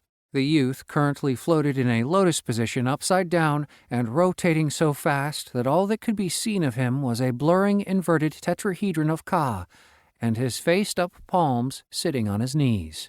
Grow up, Chiteki, Zenyak chided, chuckling with his friend. Then, after a moment, seriousness returned to Chiteki's voice, and he continued. We currently have the power reserves to do it again. But if we don't get any better results, either slowing it more or attaining some information about any possible weakness, in 200,028 Ka-Nexus rotations, we'll be left with our final option. Chiteki puffed his juvenile cheeks and made the sound of an explosion as he splayed his fingers and separated them for the same visual effect. Simultaneous detonation of our cultivations. Zenyak grimaced, and for his friend's sake he hoped things wouldn't come to that eventuality. But all three were united and willing, if necessary, as the probability engines they had used predicted that the joint detonation of their cultivations as near as possible to oblivion had a theoretical chance of quintessential disruption of its matrix. Even the staunchest individuals faced with such things had to consider their possible end, and what steps needed to be taken if such a thing was to occur. Oblivion's presence was the very reason Zenyak had been moved to re-evaluate his legacy, and found all but Zenyak wanting. Oblivion was also the reason why there would be no holding back in Zenyak's guiding his last heir's reacquisition of transcendence properly. That is a pretty slender reed to hang our last hopes on, Chi. Zenyak summed up his old counter-argument of risking everything on an unconfirmed possibility, but he trailed off, not having any other ideas of how to stop Oblivion after the 200,000 rotations they had bought with their power. The principal master, the third member of the Paramounts, stoic as always, ignored both of their antics and proceeded to the matter at hand. Extending his intention, he began the desiccation once again of entire cuboidal clusters of iterations. Are we ready to restart the implosion protocol? You were right that it will buy more time, that I hope we use more move! A scaled lash shot from the center of Oblivion's gray mass and swept across the ranks of immortals arrayed before it. None were spared. Not the masters in the service to the principal master, not the seraph who served the prime motivator Chiteki, nor did any of the combat-focused followers of Zenyak, the penultimate combatant, do any better. All were instantly annihilated as the pseudopodia extension crashed through them, ending their existences as it headed toward the three leaders. Zenyak, always the fastest in combat, erected his Ka core shield and stood before the other two as they opened a reality portal back towards safety, several dozen aspect doorways away. The thick gray limb struck Zenyak's shield and partially penetrated his bulwark, a barrier that had for time immemorial been unscathed to all forces. The penultimate combatant's knees buckled and he roared through clenched teeth in defiance as his meridians began draining Ka like water poured into sand. The translucent silver white of his bulwark flared into full opacity, trying to match Oblivion's force. But Zenyak was losing. This was no contest. He wasn't even going to be able to last the brief nanogyra it would take his two companions to get the doorway open. As a last-ditch effort, Zenyak opened his immortal Ka core and converted oceans of immortal essence to keep the shield between his friends and the complete end that Oblivion's tentacle promised.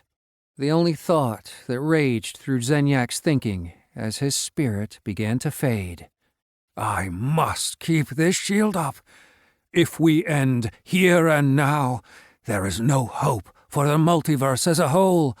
All of reality will be destroyed. Reality's deep blue hues sprang into swirling fullness as the aspect doorway opened behind the three Paramounts.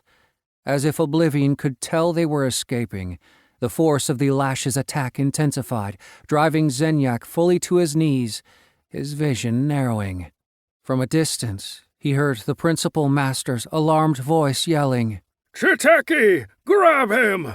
His core meridians are rupturing from the strain! Then all was the swirling blue of the way. This concludes The Path of One by D.P. Bailing, narrated by Jonathan Sleeve. Copyright 2025 by David P. Bailing, J.D., M.D. This unabridged audiobook is published by arrangement with The Legion Publishers Limited and was produced in the year 2026 by Tantor Media Incorporated, a division of Recorded Books, which holds the copyright thereto. Please visit Tantor.com for more information on our growing library of unabridged audiobooks.